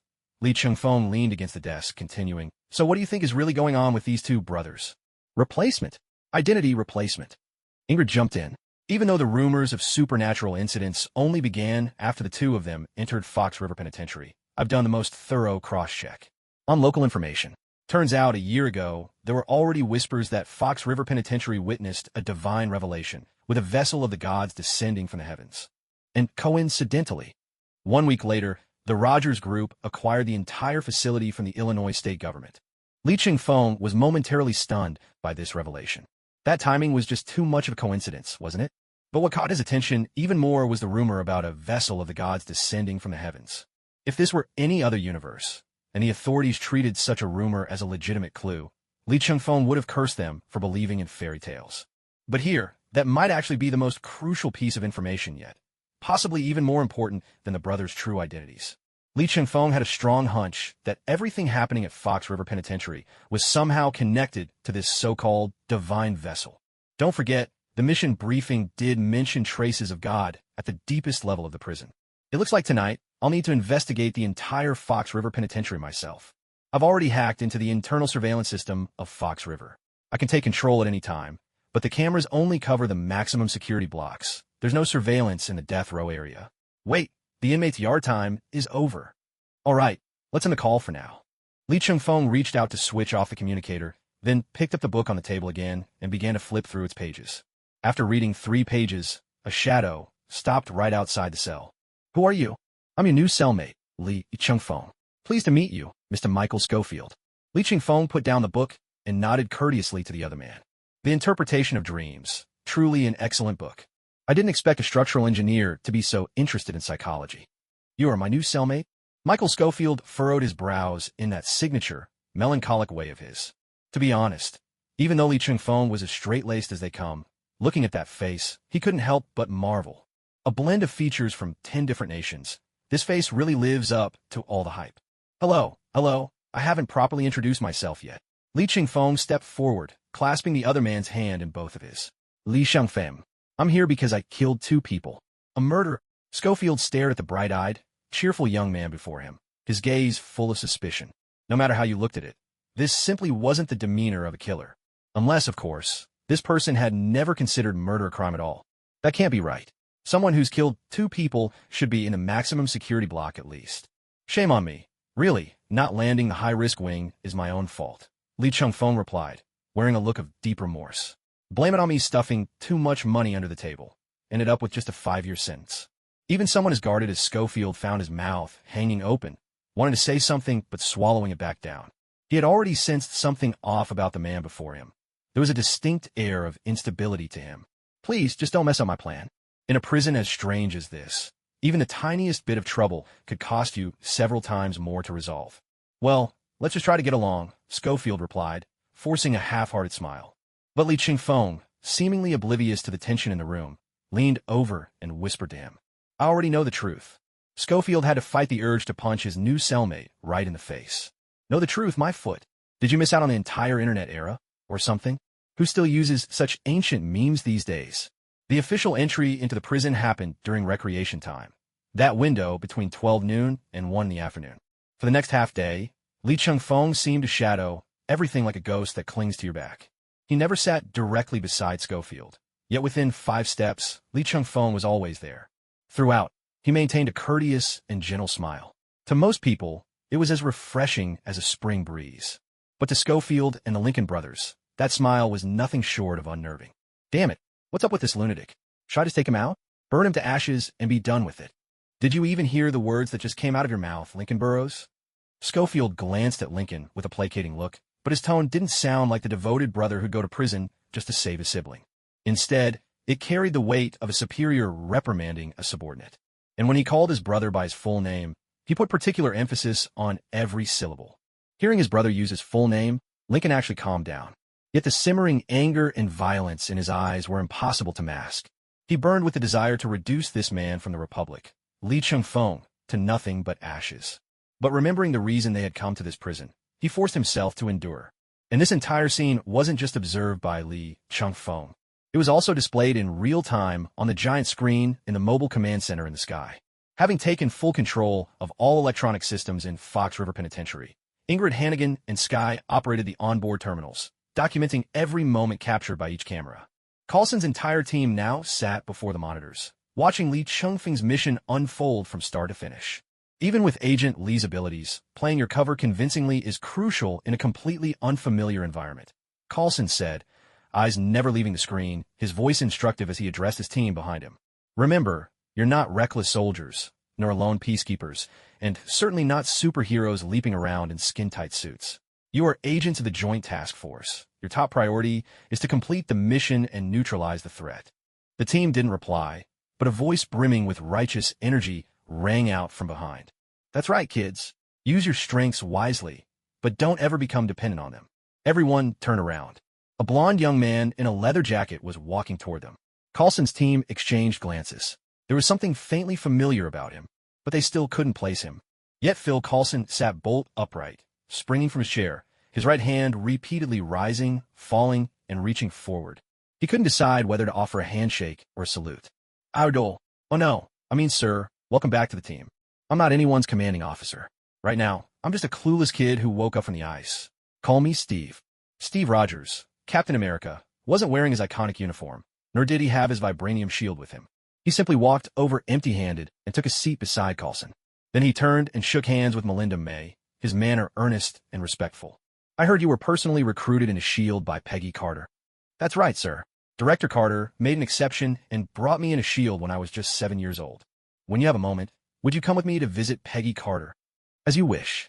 Even someone as reserved as Melinda May couldn't help but show Steve Rogers the utmost respect. Nick Fury and Coulson never got that kind of treatment. But just looking at him, you'd never guess that Captain America had once been the greatest hero in all of America. To the unknowing eye, he could have been any young celebrity wandering in from the street. All right, Steve, you just woke up, so you haven't quite gotten used to how things are nowadays, have you? Seeing Captain America sit down, Coulson hurried to take the seat beside him. When Steve first woke up, Coulson's team hadn't been present. To convince a freshly awakened captain, at the peak of his physical strength, that everything around him wasn't just a Hydra brainwashing illusion, Coulson had led dozens of field agents in a relentless pursuit, half chasing, half persuading. He'd seen what it meant to be a true soldier, forged in the fires of the battlefield. And boy, could Steve curse. They'd all heard Wolverine's cold, cutting banter, but compared to him, Steve's words were even sharper. Cursing Hydra, hunting Hydra, it was an instinct etched deep into Steve's very bones. If I'm not mistaken, that man on the screen must be the Lee Chung-fong that Nick Fury keeps mentioning, right? That's right. He's the one who dug you out of the Arctic ice. Coulson introduced Lee Chung-fong to Steve. He's 25, director. Fury specifically had him seconded from the Republic Central Bureau. He's the best agent S.H.I.E.L.D. has right now, bar none. He's on an undercover mission. The previous agent lost his memory under mysterious circumstances, so we decided to send someone in deep undercover. A wise move. Sometimes, brains solve problems faster than brute force. Wait, what's he doing now? As they spoke, Lee Chung-fong, pretending to pass by, approached Lincoln Burrows from behind and reached out to rub his bald head, as if he were feeling the smooth surface of an egg. So dry and rough. Like sandpaper. What the hell, man? What are you trying to pull? Lincoln Burrows finally couldn't hold back any longer. Ignoring the warning look in Schofield's eyes, he pushed away Lee Chung-fong's hand from his bald head. He reached to his waist as if searching for something, but then, as if remembering something important, he abruptly swung a fist, only to be met with a punch from Lee Chung-fong, who was even faster, landing squarely on Lincoln's jaw. The blow was perfectly calculated, enough to knock Lincoln out instantly and leave him with a mild concussion. The guards, who had been standing by watching the commotion, only reacted when they saw someone drop to the ground. They strolled over at a leisurely pace to check on Lincoln Burrows' condition. Is he still alive? If so, take both of these troublemakers and throw them in solitary. The head guard issuing the order was the same man who'd processed Lee Chung-fong's admission into the prison. He examined Lee Chung-fong from head to toe, his mind racing as he recalled that this newcomer was a murderer. This citizen of the Republic better not kill Lincoln Burrows in the solitary cell. Even though Lincoln was on death row, he couldn't be allowed to die inside this prison. Don't forget, keep them in separate cells. Lee Chung-fong made no attempt to resist. The guards, wary that he might lash out if provoked, handled him with extra caution. But this was hardly an escort. It looked more like a team of bodyguards clearing the way. Lee Chung-fong pointed to his own eyes, then tapped them twice in Schofield's direction. Schofield understood at once. This madman was warning him. I'm watching you. But to Schofield, these details were trivial. The real issue was that Lincoln Burrows had been thrown into solitary and wouldn't be released for at least 3 days. What about their plan for tonight? If they didn't act tonight, the thing hidden on his back would. Just as he'd feared before, every unexpected obstacle seemed to require 10 times the effort to reach the goal. So tonight, he would have to take a risk. The solitary cells at Fox River Penitentiary were pitch-black little rooms, with only a small viewing window that could be opened from the outside. Lee Chung-fong was certain that if any of those classic domineering CEO types found themselves locked in here, they'd be halfway to madness in no time. After all, most of them suffered from stomach issues and claustrophobia. But Lee Chung-fong merely sat down on the floor, utterly at ease. The profound silence and darkness only made it easier for him to think. Back when he'd teased Lincoln Burrows, he'd noticed Lincoln move as if reaching for a weapon at his waist. Yet in the original story, Lincoln Burrows was more of a brawler, relying on his fists. And as for Schofield, he didn't give off the vibe of a genius architect who'd gotten himself imprisoned to save his brother. Instead, he seemed much more like a genuine, calculating criminal. Clever. Criminals. Who could you possibly be? At any rate, there was no way it could be the Schofield brothers, Michael and Lincoln. Ingrid to Captain. Ingrid to Captain. Do you copy? I'm listening. Captain, we've dug into the Rogues Group, the company that's buying up the entire Fox River prison. Every single one of their companies and departments is run by professional managers. Even the legal representatives and shareholders are all proxies. So, you're saying the Rogues Group is just a puppet company being pushed into the spotlight? Exactly. Sky agreed with Lee Chung-fong's deduction, but she was confident now that she had found the answer. At first, I thought we'd hit a dead end, but Coulson and, Steve reminded us not to overthink it. Sometimes the riddle is right there in the question. The riddle is in the question. Wait, Steve, is the captain fully awake now? Hey, let me have my moment. You really don't know how to appreciate a mood, do you? Sky teased, then went on to explain. Think about it. What else does the word rogue stand for? Rogues. Rogues. The rogues. The rogue crew. Li Chingfeng slapped his forehead, finally realizing what had been staring him in the face. Sky, you are absolutely brilliant. Sky turned to Coulson, a little puzzled, and asked, Brilliant? Is that a compliment? I think it is. Before long, it was 10 o'clock at night. Once you're in solitary, everything outside has nothing to do with you, just as it was now for Lincoln Burrows and Li Chingfeng, locked away. In the endless darkness, even time itself became unknowable. All you could do was count your pulse or silently keep track in your mind, just to mark the passing of time. Li Chingfeng could do all that, but he didn't need to. On the communicator, Sky and Ingrid were giving him time, checks the whole way. Captain, it's 10 o'clock. Sky's fingers began flying across the keyboard, and in no time at all, she had seized control of every camera in the prison. The guards, sticking strictly to the rule of never wandering about after 10, all retreated to the break room outside the cell blocks. Nothing was going to go wrong. They stuck to this routine every night. Has the mouse left its hole yet? Wait, not yet. Looks like he's pulling something out from inside his mattress. A gun? No, 2 guns. Just as I thought. Sky, keep the line open. As silence fell on the other end of the communicator, Li Chingfeng closed his eyes. His extraordinary physique granted him senses sharper than any normal human. Even though solitary was some distance from the Manet block, he could still pick up the light, almost soundless footsteps approaching. It was as if they were right next to him. The footsteps drew nearer and nearer, and soon they stopped right outside the door next to Li Chingfeng's cell. At that very moment, Li Chingfeng opened his eyes. He reached out and placed his hand gently on the door of the isolation cell. So softly, it was as if he were caressing a lover's skin. Then, his hands transformed into diamond, and with the ease of tearing a sheet of paper, he ripped the alloy door apart. That feels good. This move of Li Chingfeng's was a tribute to the Kansas strongman. To be honest, this sensation was truly cathartic. Li Chingfeng rolled his neck and strode out of solitary confinement. Turning his head, he saw Michael Schofield, who had just shattered the cell door into icy fragments with a freeze ray, and Lincoln Burrows, who was stepping out of his own cell and taking the heat gun in hand. In reality, they were Captain Cold, Leonard Snart, and Heatwave, Mick Rory, the infamous rogues, the Flash's regular foes, and, incidentally, die-hard fans. Just as Sky had said, Michael Schofield and Lincoln Burrows were real people, but their identities had been taken over by 2 supervillains who looked exactly like them. Well, fancy running into the 2 rogues here. What a coincidence. Are you guys planning to escape too? Li Chingfeng gave them a friendly wave. But what greeted him instead were 2 beams, one blazing red, the other icy blue. Fire and frost descended on Li Chingfeng at the same time. Are you 2 trying to give me a spa treatment? I should have smuggled in some shower gel. When Li Chingfeng stepped out from the clash of ice and fire, his whole body had taken on the diamond form. One look at those old-school freeze rays and heat guns was enough to tell. They just weren't advanced enough to create the kind of scorching flames or absolute zero that could threaten his diamond form. The only real pity was that the prison uniform he'd changed into upon entering Fox River had been reduced to ashes by Captain Cold and Heatwave's attack. Thankfully, he'd been quick enough to activate his Green Lantern transformation at the same time. Even if the skin-tight suit that came with the Green Lantern form was a bit on the sexy side, it was still miles better than running around stark naked. Especially in front of 2 other men. No one gets to see the Republic's most glorious rear for free.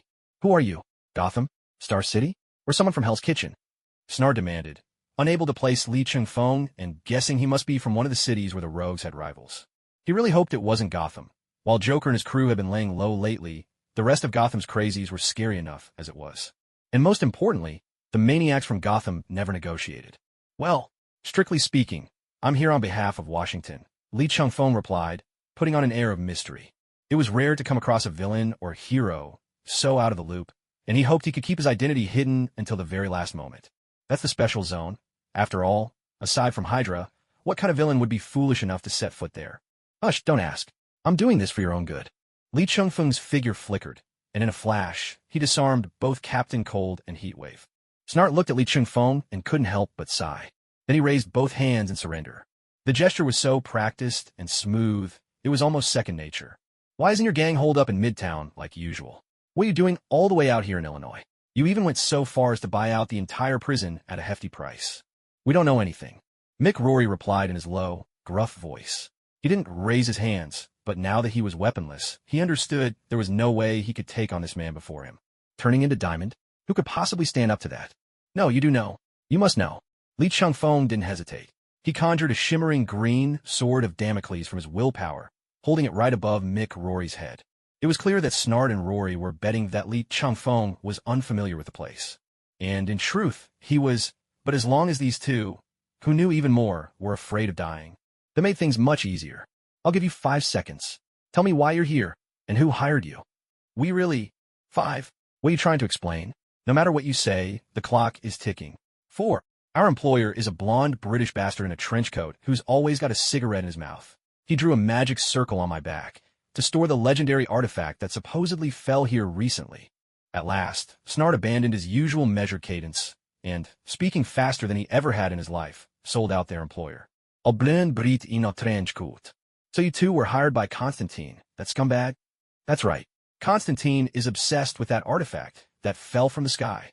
Li Changfeng didn't immediately dismiss the green sword of Damocles hovering above them, but instead glanced at Snart, signaling him to take off his shirt. What do you mean by that? For a split second, the look of suspicion and discomfort in Snart's eyes nearly made Li Changfeng lose his composure. I'm not into guys, you closeted perv. I just want to see the magic sigil Constantine put on you. Snart was embarrassed for a moment. Who could blame him for misunderstanding? Sometimes, when you're stuck in a mess, you just have to swallow your pride. Fine, off it goes. For Mick Rory's sake, he was willing to sacrifice his dignity. Taking off his shirt, a complex and intricate magic circle was revealed before Li Changfeng's eyes. Ever since he had acquired Dr. Doom's teleportation magic, Loki's astral projection, and Hellas necromancy, Li Changfeng had managed to master a wealth of magical knowledge by integrating their secrets. Though he couldn't quite reach the level of Doctor Strange or Dr. Doom, he had nevertheless become one of the top experts on the magical side. Even so, Li Changfeng could only vaguely discern that this magic circle had the function of storage. Since you've managed to sneak in here for so long, could you answer a few questions for me? We can answer, but could you put that thing away first? Mick Rory pointed at the sword of Damocles, which was casting a green glow onto his bald head. He swallowed hard, deciding that surrendering at the right moment wasn't such a bad idea. Li Changfeng shook his head, but raised the sword of Damocles a little higher. Since rumors of artifacts and supernatural events began to swirl around this prison, 4 interagency bureau agents have come here. Do you know what happened to them? Agents.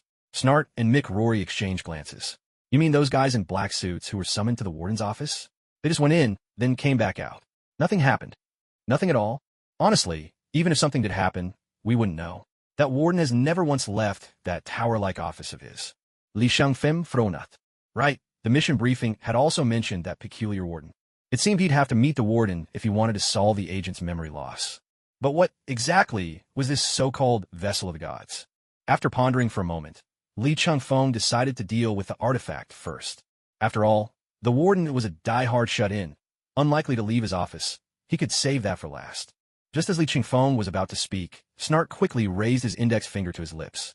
The moment the hush fell, a deep, powerful throbbing echoed from the farthest depths of the prison block.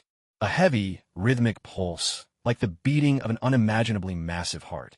Listening closely, Li Changfeng realized these weren't 2 consecutive pulses from the same place, but rather beats coming alternately from 2 different locations, as if they were communicating with each other. Behind the execution block, there's actually another area, but no guard has ever set foot there.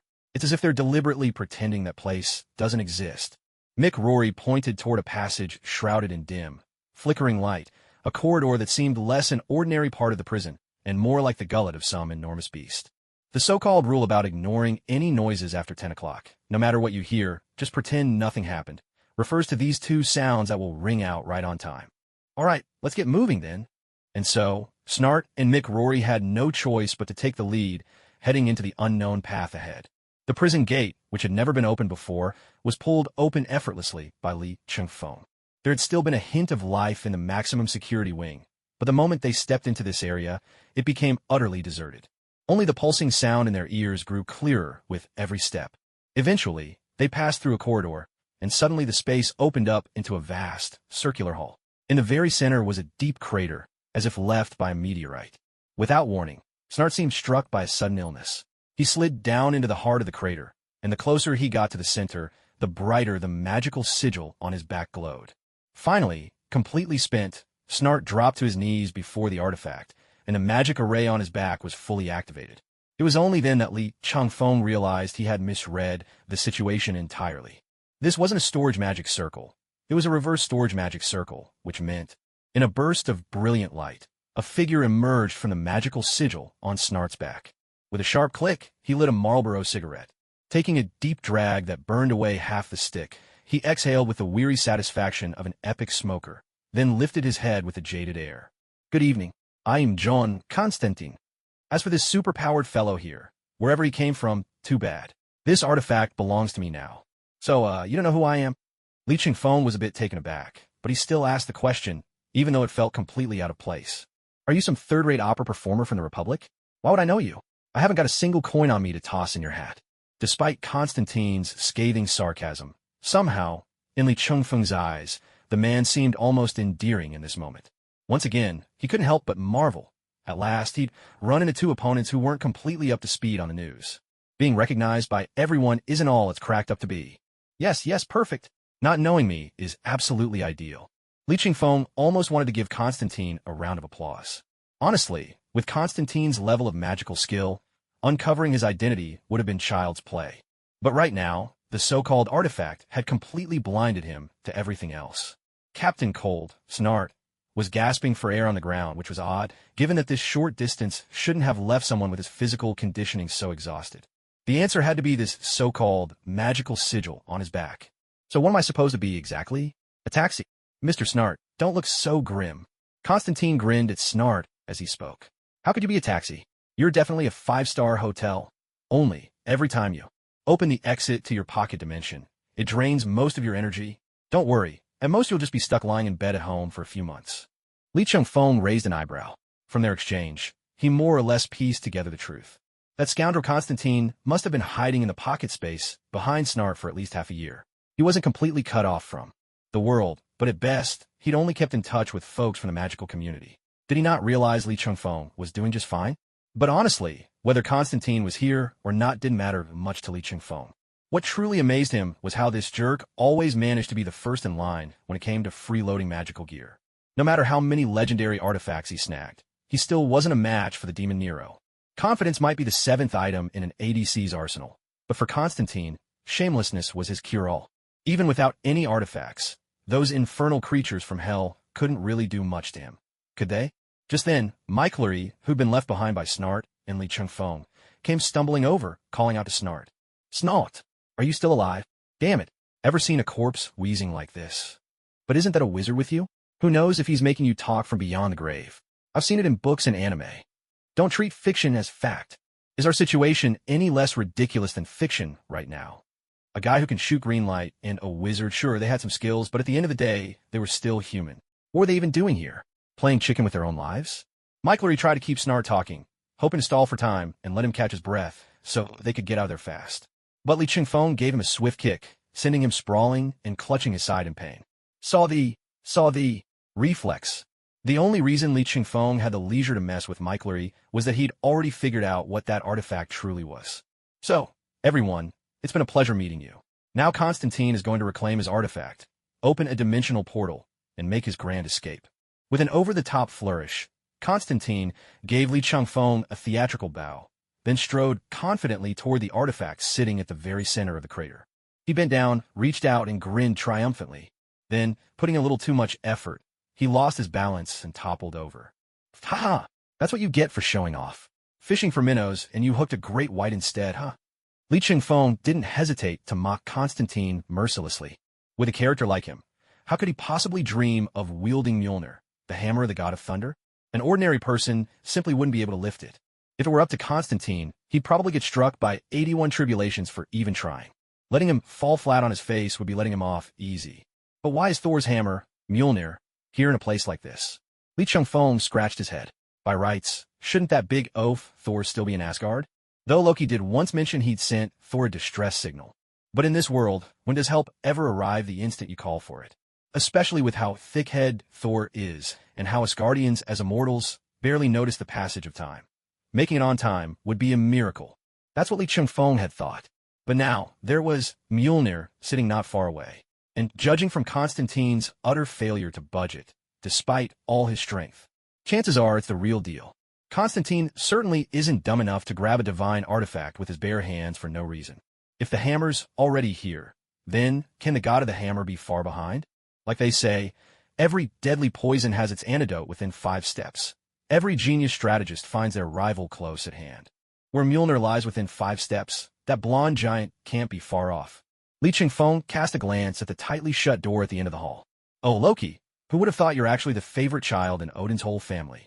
Achoo, achoo, achoo. Loki, who'd been lying on the ground resting, suddenly sneezed 3 times in a row, completely out of the blue. You've caught a cold? Pietro, sitting to Loki's left, was still catching his breath, but managed to show some concern. You brat, what nonsense is that? I'm the god of mischief from Asgard.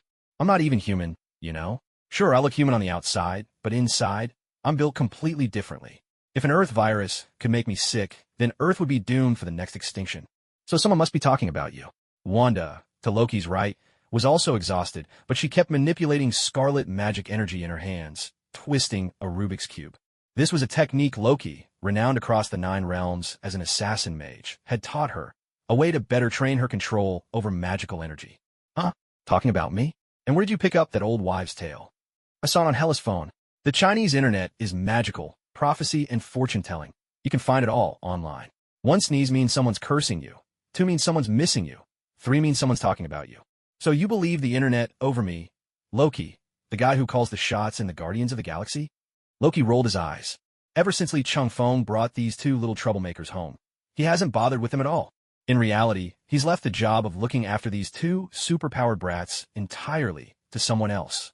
If Li Chingfeng is the kind of irresponsible dad who just dumps the kids at home and never looks back, then Loki has somehow, inexplicably, become the big brother shouldering the burden of caring for his younger siblings.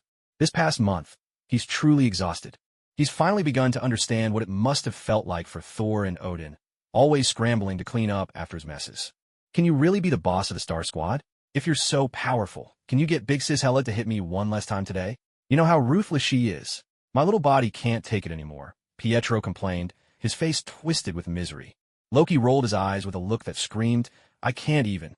This kid really doesn't get it, does he? Can't read the room and can't take a hint. If Loki really could call the shots, the first thing he'd do would be to put an end to this endless cycle of brutal training sessions that always end in a beating. He had to admit, Hela, as the former commander of Asgard's mighty army, truly had a knack for training troops. Her torment was always tailored to each person's weaknesses. For example, Loki himself had to conjure a 3-dimensional image of Li Chingfeng's face using magic, all while dodging a whirlwind of 10 spinning night sky swords. By now, just seeing Li Chingfeng's face was enough to trigger a stress response in him. The moment that face appeared, a dull ache would start in his body, and he'd swear he could feel every wound those swords had left reopening. Yet thanks to Hela's almost inhuman training methods, Loki felt his magical skills had soared lately. Most importantly, in a crisis he no longer instinctively reached for his beloved little daggers first, but used magic instead. Not that his love for his daggers had faded one bit. After all, a mage who doesn't want to be an assassin isn't much of a god at all. A short distance ahead, Hela and Harley Quinn were locked in a staring contest. Big eyes versus even bigger eyes. As a mortal, and one without any particular skills, I might add. Who says I don't have any skills? Harley Quinn snapped, tugging at a hole in her tattered fishnet stockings. My legs are long. There's a skill for you. I'm in combat. Exactly. That's super useful in a fight. Every time I flash my fishnets at Li Chingfeng, he's totally distracted, and I can always pull off a sneak attack. You absolute lunatic. After more than a month soaking up the internet, Hela's speech had softened from her old, half-ancient, half-modern queenly airs to something much more approachable. But when it came to Harley Quinn, the severely unhinged psychiatrist, she was still at a complete loss. Physically, Harley was only a little stronger than the mutant siblings, but unlike them, she had no superpowers. Elite agents like Ada Wong, who have been through countless battles, are already remarkable enough. But how did this guy who's fighting, skills barely pass muster, manage to outperform even the mutant siblings, and at times even surpass Loki in actual combat performance? Even if a lunatic's mind knows no bounds, this is just too outrageous. As a military mastermind who has fought intergalactic wars for thousands of years, Hela found this utterly incomprehensible. Just as Hela was considering a different approach to properly study Harley Quinn, a portal suddenly opened behind her. On the other side of the portal, Li Chingfeng, clad in his Green Lantern uniform, called out, You 2 from Asgard, come over here. Come and see if this big blonde oaf is one of yours. Back to 10 minutes earlier. What the hell kind of useless artifact is this? I might as well drag a demon up from hell to possess me. Why won't it budge an inch? Constantine, cigarette dangling from his lips, kicked furiously at Mjolnir lying on the ground. He had never seen such a bizarre artifact before. No matter how much he hit or kicked it, there was no backlash or counterattack. Other than refusing to move in the slightest, it seemed no different from an ordinary hammer. If he couldn't sense that thunderous, surging divine power coursing through it, he would have thought it was a cheap knockoff. You seem pretty chill. Is this how all you magic folks act? I once met another male mage. His favorite pastime was getting into knife fights with warriors, armed with just 2 daggers. That guy's not right in the head, is he? Constantine replied instinctively, but then suddenly realized the person who spoke was standing right behind him. The moment he turned around, Constantine immediately began to chant a spell. But as soon as the first strange, guttural syllable squeezed out of his throat, all the remaining words, and a mouthful of smoke, were shoved back down into his lungs by a single hand. It triggered a fit of harsh, stifled coughing. Naturally, the one who stopped Constantine in his tracks with a hand over his mouth was none other than Li Chingfeng. You couldn't expect those two lying on the ground, busy recovering, to suddenly leap up and become the protagonists, could you? Shoo, scumbag magician, don't even try to finish that hellfire summoning spell. Li Chingfeng wagged his finger in Constantine's face. Play with. Fire too much and you'll wet the bed. You're a big-name magician. Surely you don't want to put on an incontinence show in front of everyone, right? Constantine had no interest in Li Chingfeng's taunts. All he could feel was that hand clamped on his face, strong as an iron vice. With no way to throw his voice, his only option to break free was to use one of his life-saving tricks. But the superpowered individual before him gave him no chance at all. Instead, with a green light, something he had never seen or understood, he conjured up a straitjacket like those commonly used in psychiatric hospitals. If he could witness this scene, the mysterious mutant leader, known online as Old One 2, would surely be moved to tears. Yes, this is exactly the feeling. This is the vibe. So exhilarating. Pain only fades when there's someone to share it with. Even Constantine was thrown off by what he saw before him. What kind of strange ability was this? This green energy was neither a product of technology, nor did it belong to any known form of magic. Even Constantine, who had outwitted lords of hell more times than he could count, could not decipher this energy in a short time, let alone counter it. For the first time in so many years, he felt a flicker of despair. Especially now that both his hands were totally restrained. He couldn't even cast the spells that didn't require incantations. Constantine, the famous magician, your betrayals are almost as numerous as your affairs. A true scoundrel, Li Chingfeng said, releasing his grip on Constantine's mouth. So, how did you know there was an artifact here? If I answer, will you let me go? I have an 80-year-old mother at home, and a child who's just been weaned. You think I believe that? You, Constantine? An 80-year-old mother and a child still in diapers. It works the other way around, too, Constantine bantered, even as he was pinned down by Li Chingfeng. My mother just weaned, and my child is 80. Li Chingfeng felt nothing but distaste for someone with so little shame. He used to like Constantine, but that was back when he was just a comic character. But when such a scoundrel was standing alive, right in front of him, it was hard to feel any affection at all. After all, he was a crafty mage, skilled enough to resolve major crises. Who knew? Maybe someday he'd actually need this guy's help. Because, truth be told, this bastard really did have some wild tricks up his sleeve. He hadn't planned to kill him, but landing a couple of punches shouldn't be a problem, right? Surely even Constantine's legendary interests wouldn't get a thrill from something like this. Sensing the increasingly savage look in Li Chingfeng's eyes, Constantine, the undisputed master of escape, quickly decided to surrender. Hey, superpowered friend, we've no grudges past or present. How about you just let me go? Pretend I'm not even here. I don't need the artifact anymore. Consider it a gift from me to you.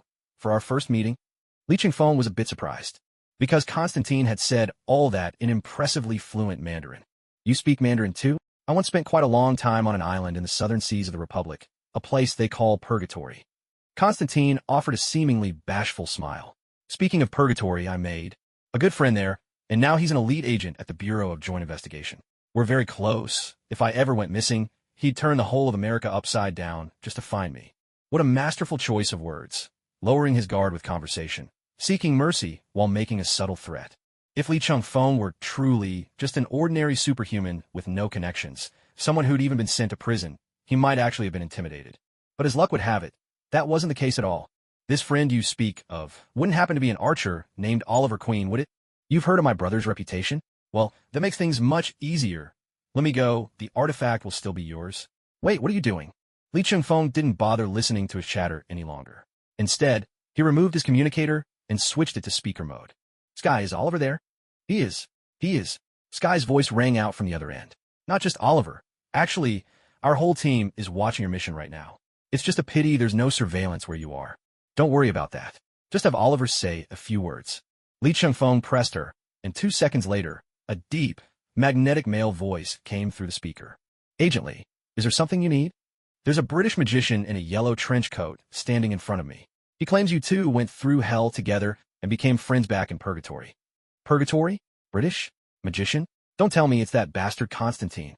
Oliver's voice shot up an octave. That guy was always dragging me into trouble. I'm a ranged archer, for crying out loud. He says you're very close. Nonsense. At best, we just helped each other out a couple of times. He also says you'd flip all of America upside down just to find him. Let's not even talk about whether I have that kind of power. Even if I did, I'd only use it if he'd piss me off so badly that it was a fight to the death. As Oliver's voice echoed from the communicator, Constantine's face turned as dark as a stormy sky. His lies exposed, his mind whirled, searching for a way out.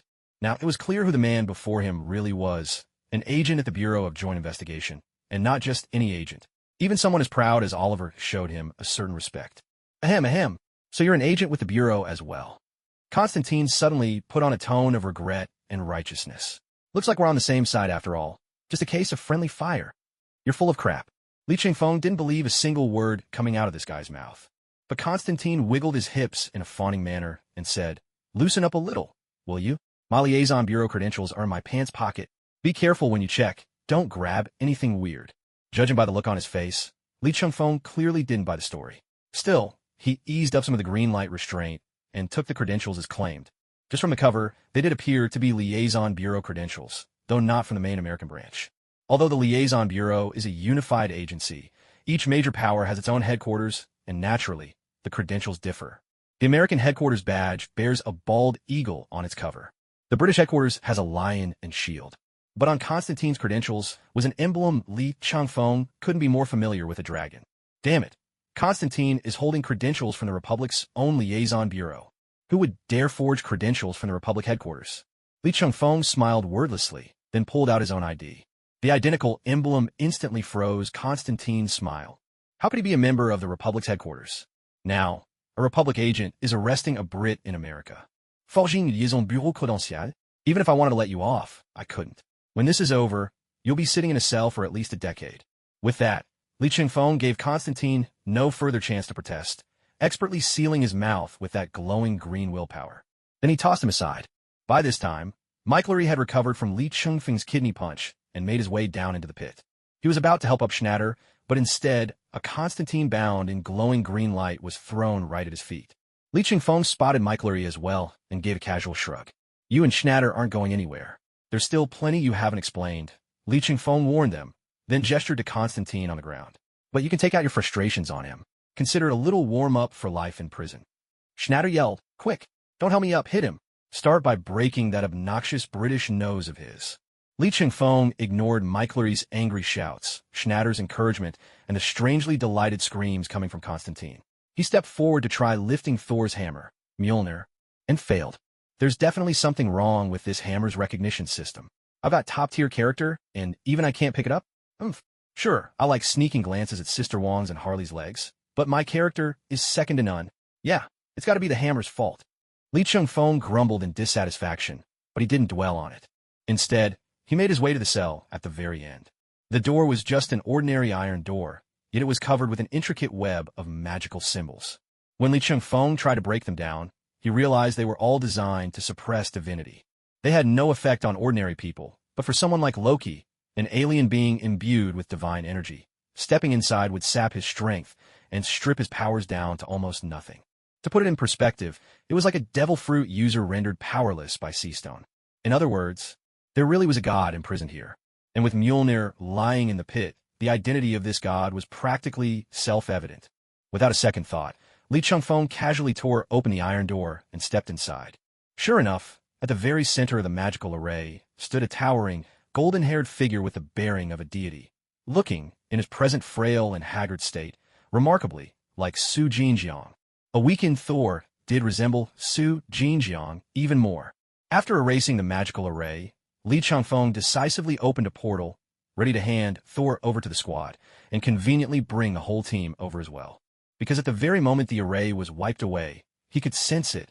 From the direction of the warden's office building, a strange streak of red light shot across the sky.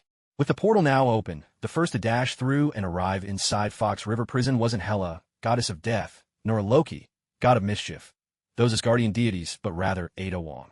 She even swung in using her grappling gun. What the? You can actually hook a portal with a grappling gun? So portals really have substance. About your portal magic, are you asking me or yourself? Ada landed with effortless grace, flipping backward through the air. I'm just surprised, that's all. But what surprises me more is how eager you seem to be to see me. To be honest, I really did want to see you. A tender, affectionate look flickered in Ada's eyes, and then she stepped right onto Li Changfeng's foot, grinding in with unmistakable annoyance. It didn't hurt Li Changfeng at all. In fact, it tickled a bit, but he figured he ought to address it. What was with the foot stomp as a greeting? Luckily, he was already barefoot by now. The prison-issued clothes and shoes had long since been turned to ash by the ice and fire crossfire between Captain Cold and Heat Wave, those two troublemakers. If he'd been wearing those autographed sneakers he bought last month, he'd probably be in agony right now. He didn't really get the appeal of football, but those signature sneakers sure look good. Truly, the only virtue of cheap things is that they're cheap. And the only flaw of expensive things is just how expensive they are. Hearing Li Changfeng's familiar banter after so long, Ada's anger subsided for reasons she couldn't explain. But calm didn't mean she wasn't still annoyed. Ada pointed furiously to the other side of the portal. You have some nerve saying that. Here I am, an average, mentally stable human being, and I've just been through a whole month of training with a universe-class war maniac who's conquered several planets. Do you even know what it means to be a regular person? I'm living in the house of a co-worker with whom things are ambiguous, try on different outfits to drop a few hints, but the guy just never takes the bait.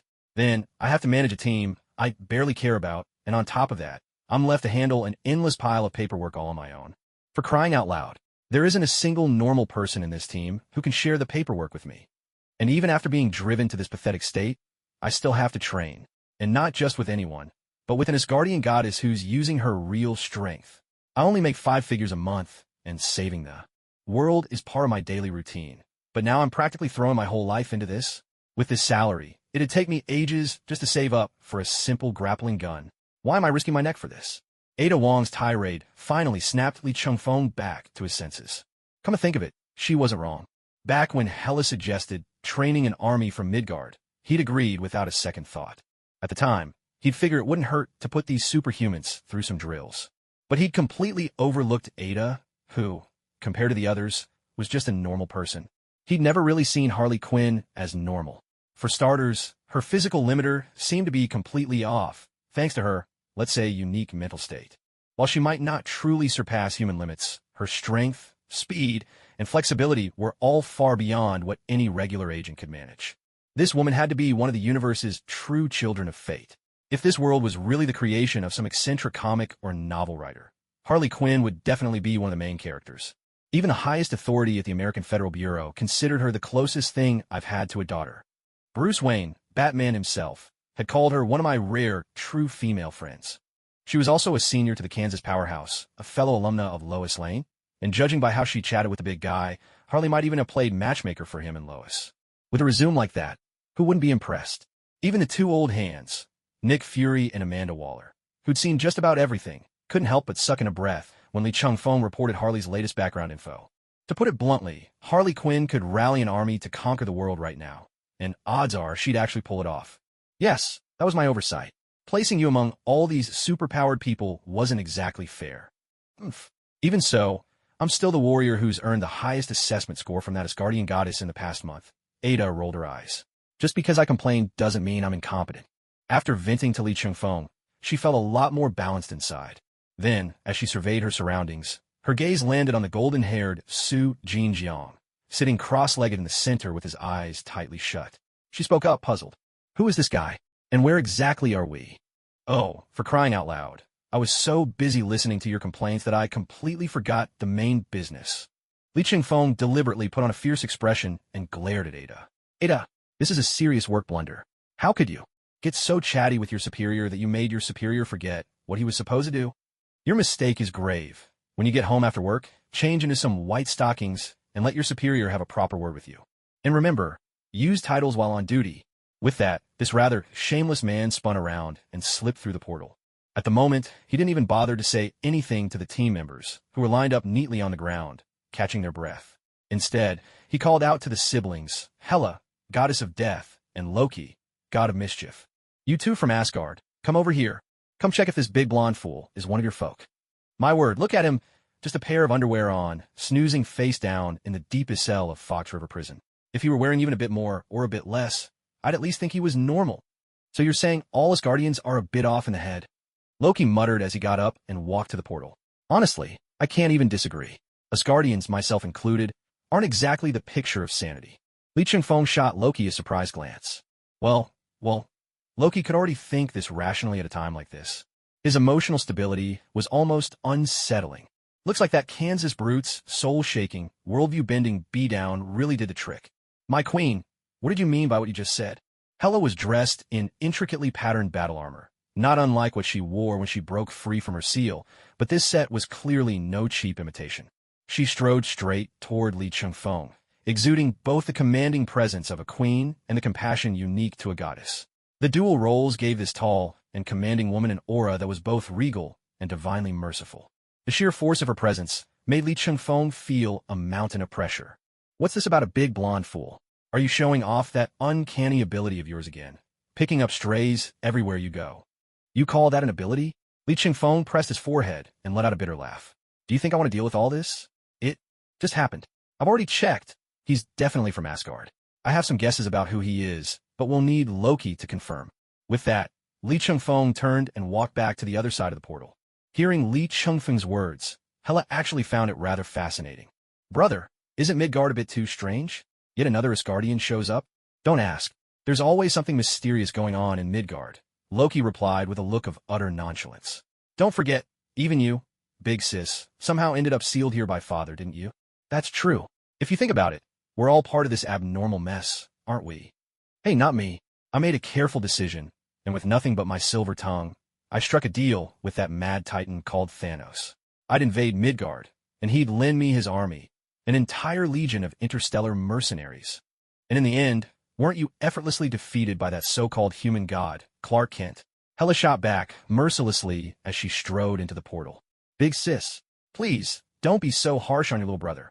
I'm not even 1,500 years old yet. Loki hurried after her through the portal. That time, I just chose the wrong place to invade. If only I'd picked Washington. Wait, no, Li Chungfeng is there. I should have New York. Yes, New York would have been perfect. Oh, shut up already. Li Chungfeng turned back and shot Loki a vicious glare. This wasn't the playful look he put on when bantering with Sister Wong. He genuinely wanted to deck him. If Loki had chosen New York, with only Stark and S.H.I.E.L.D. holding the line, there's no way they could have stopped the Chitauri army.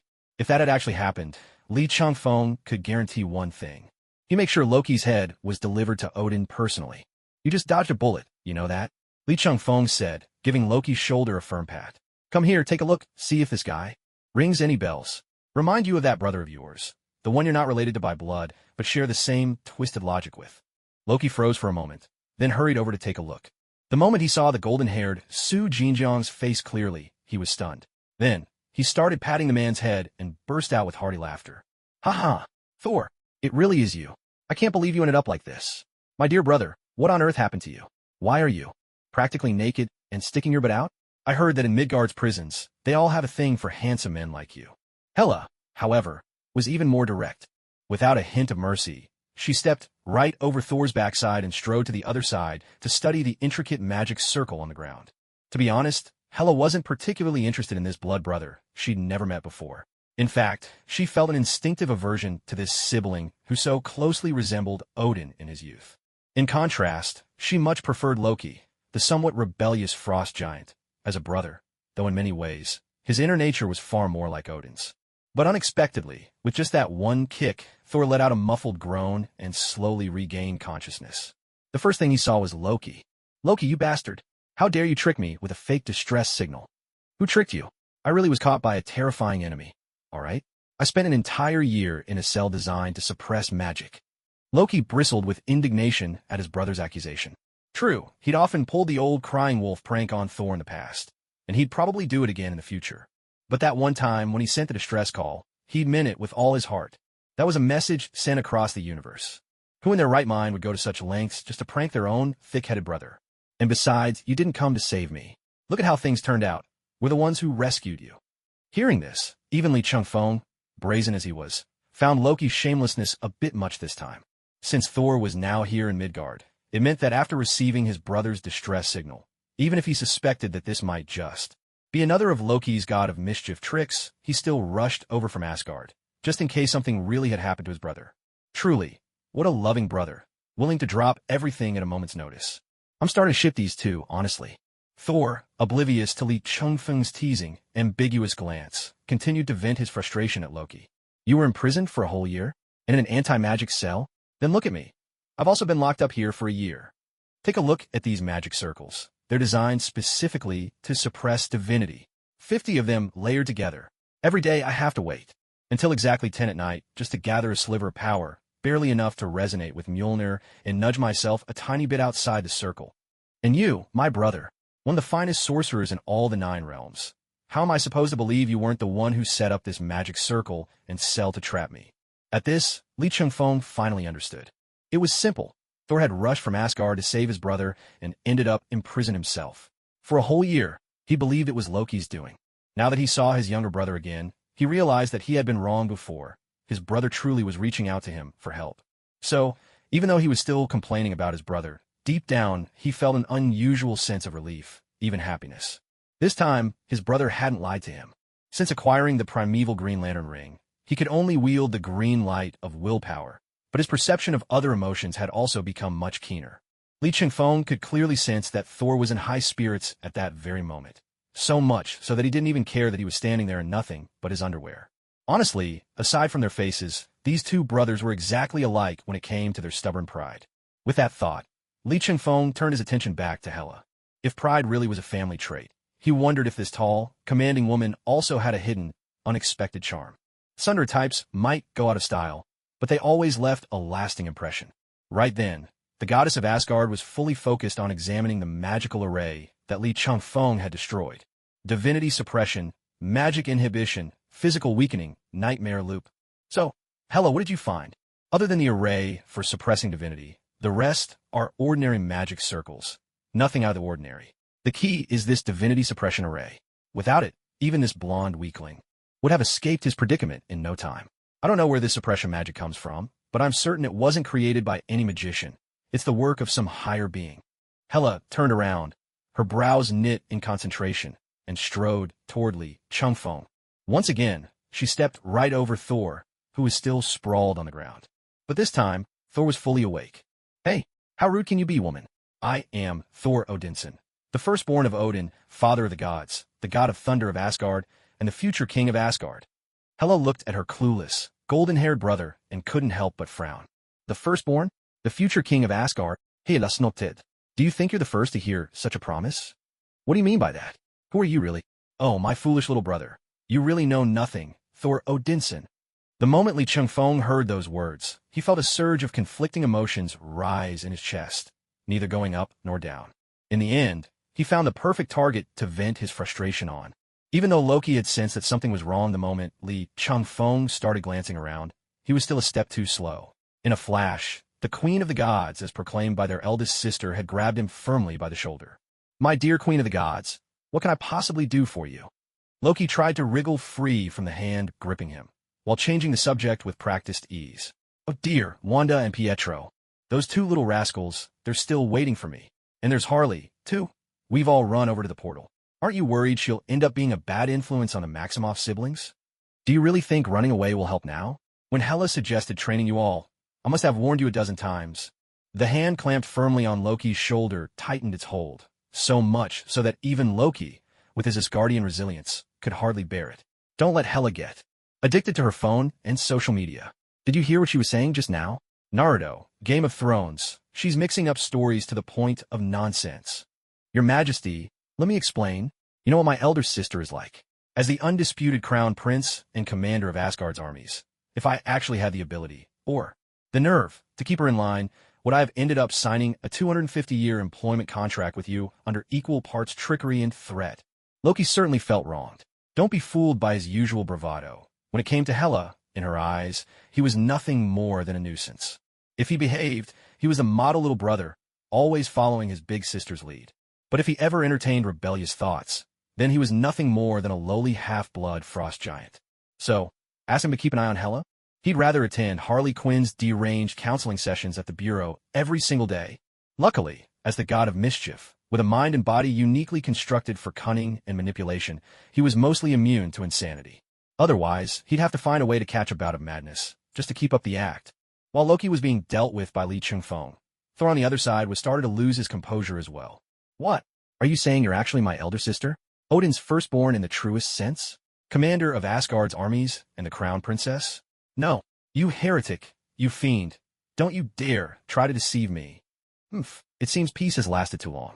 That old fool Odin actually managed to raise such a naive and foolish heir. He must truly be past his prime, Hela scoffed.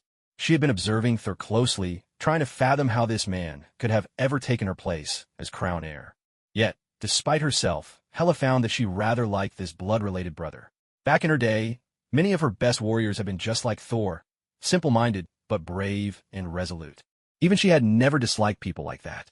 But should someone with that kind of character ever become king of Asgard, it would spell disaster for the entire realm. At least, that's how Hela saw Thor. At least, the Thor standing before her now. He simply did not possess the temperament to become a king. Silence. Even if you truly are my elder sister, I will not allow you to insult Odin, the father of the gods. Thor spoke as he struggled to support his still weak body, using all his strength just to lift one hand. Lee Chung-fong saw Thor's movement and quietly edged to the side. Damn, this guy never checks for obstacles when he calls his hammer. He had no intention of getting randomly smashed by Mjolnir.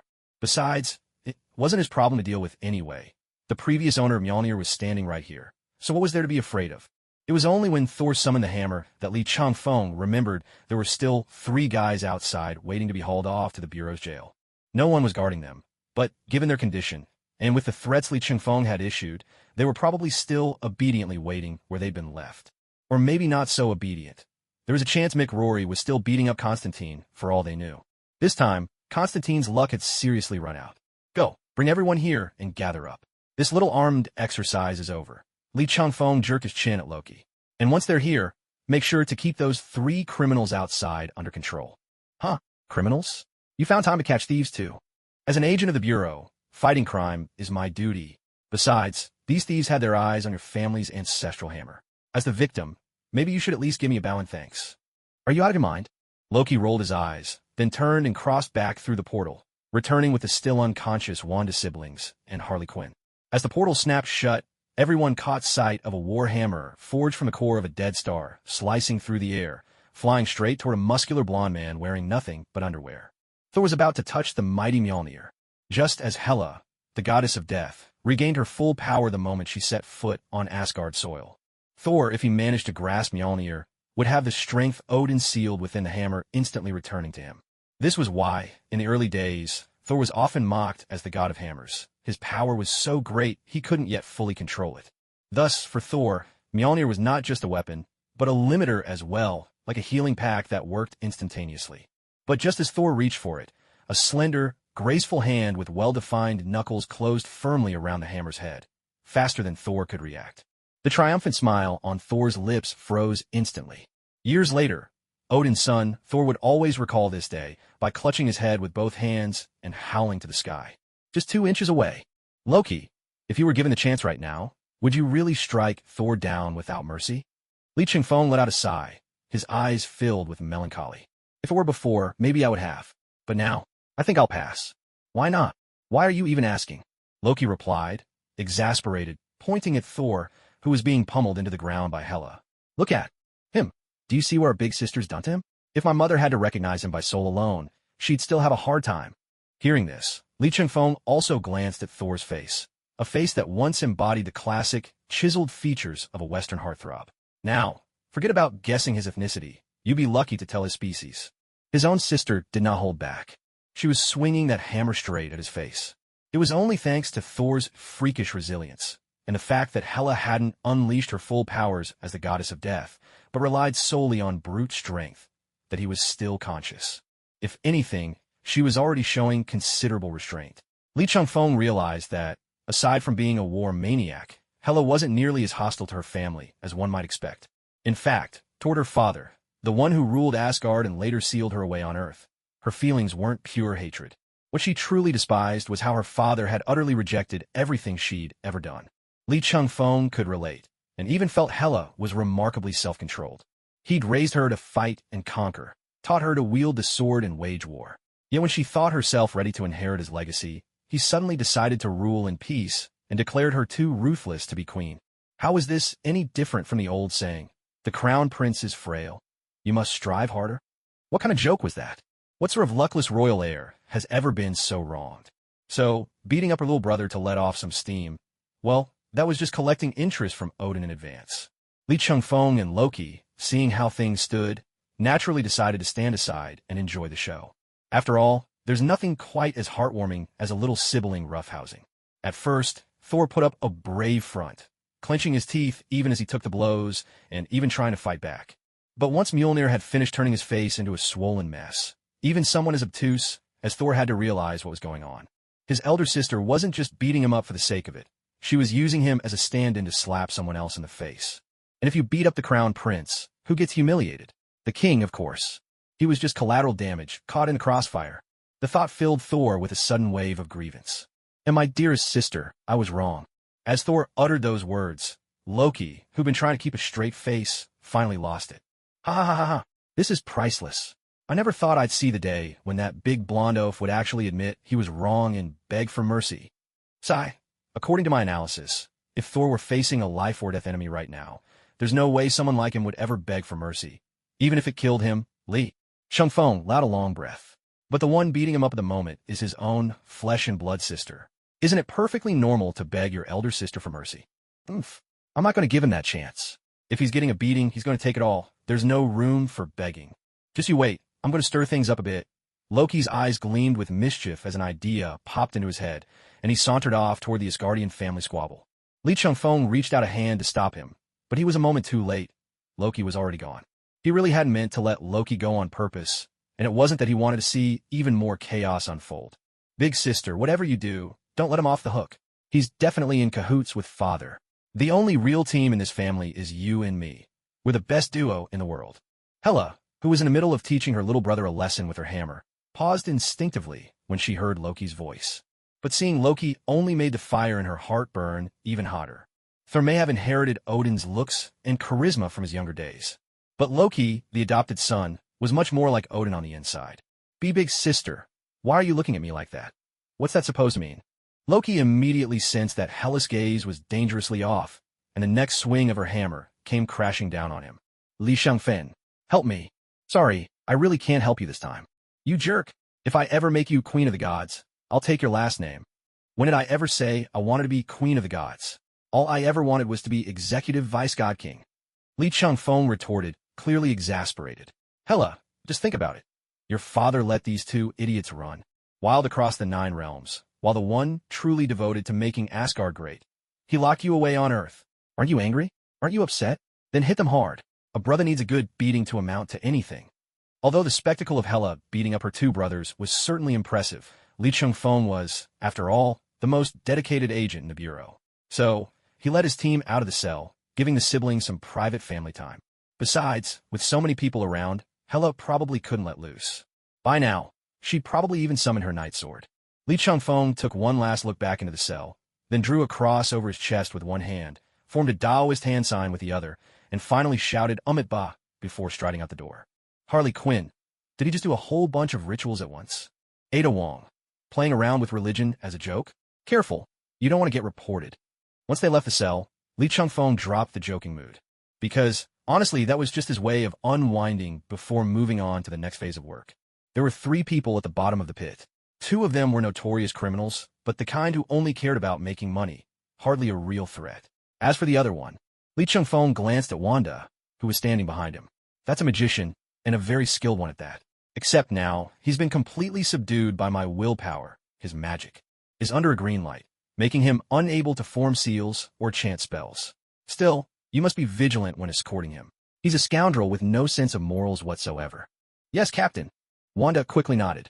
She still hadn't gotten used to Lee Chung-fong's demeanor during missions, and responded a little timidly. Big sister. Hela taught me over the past month how to control my own magical energy.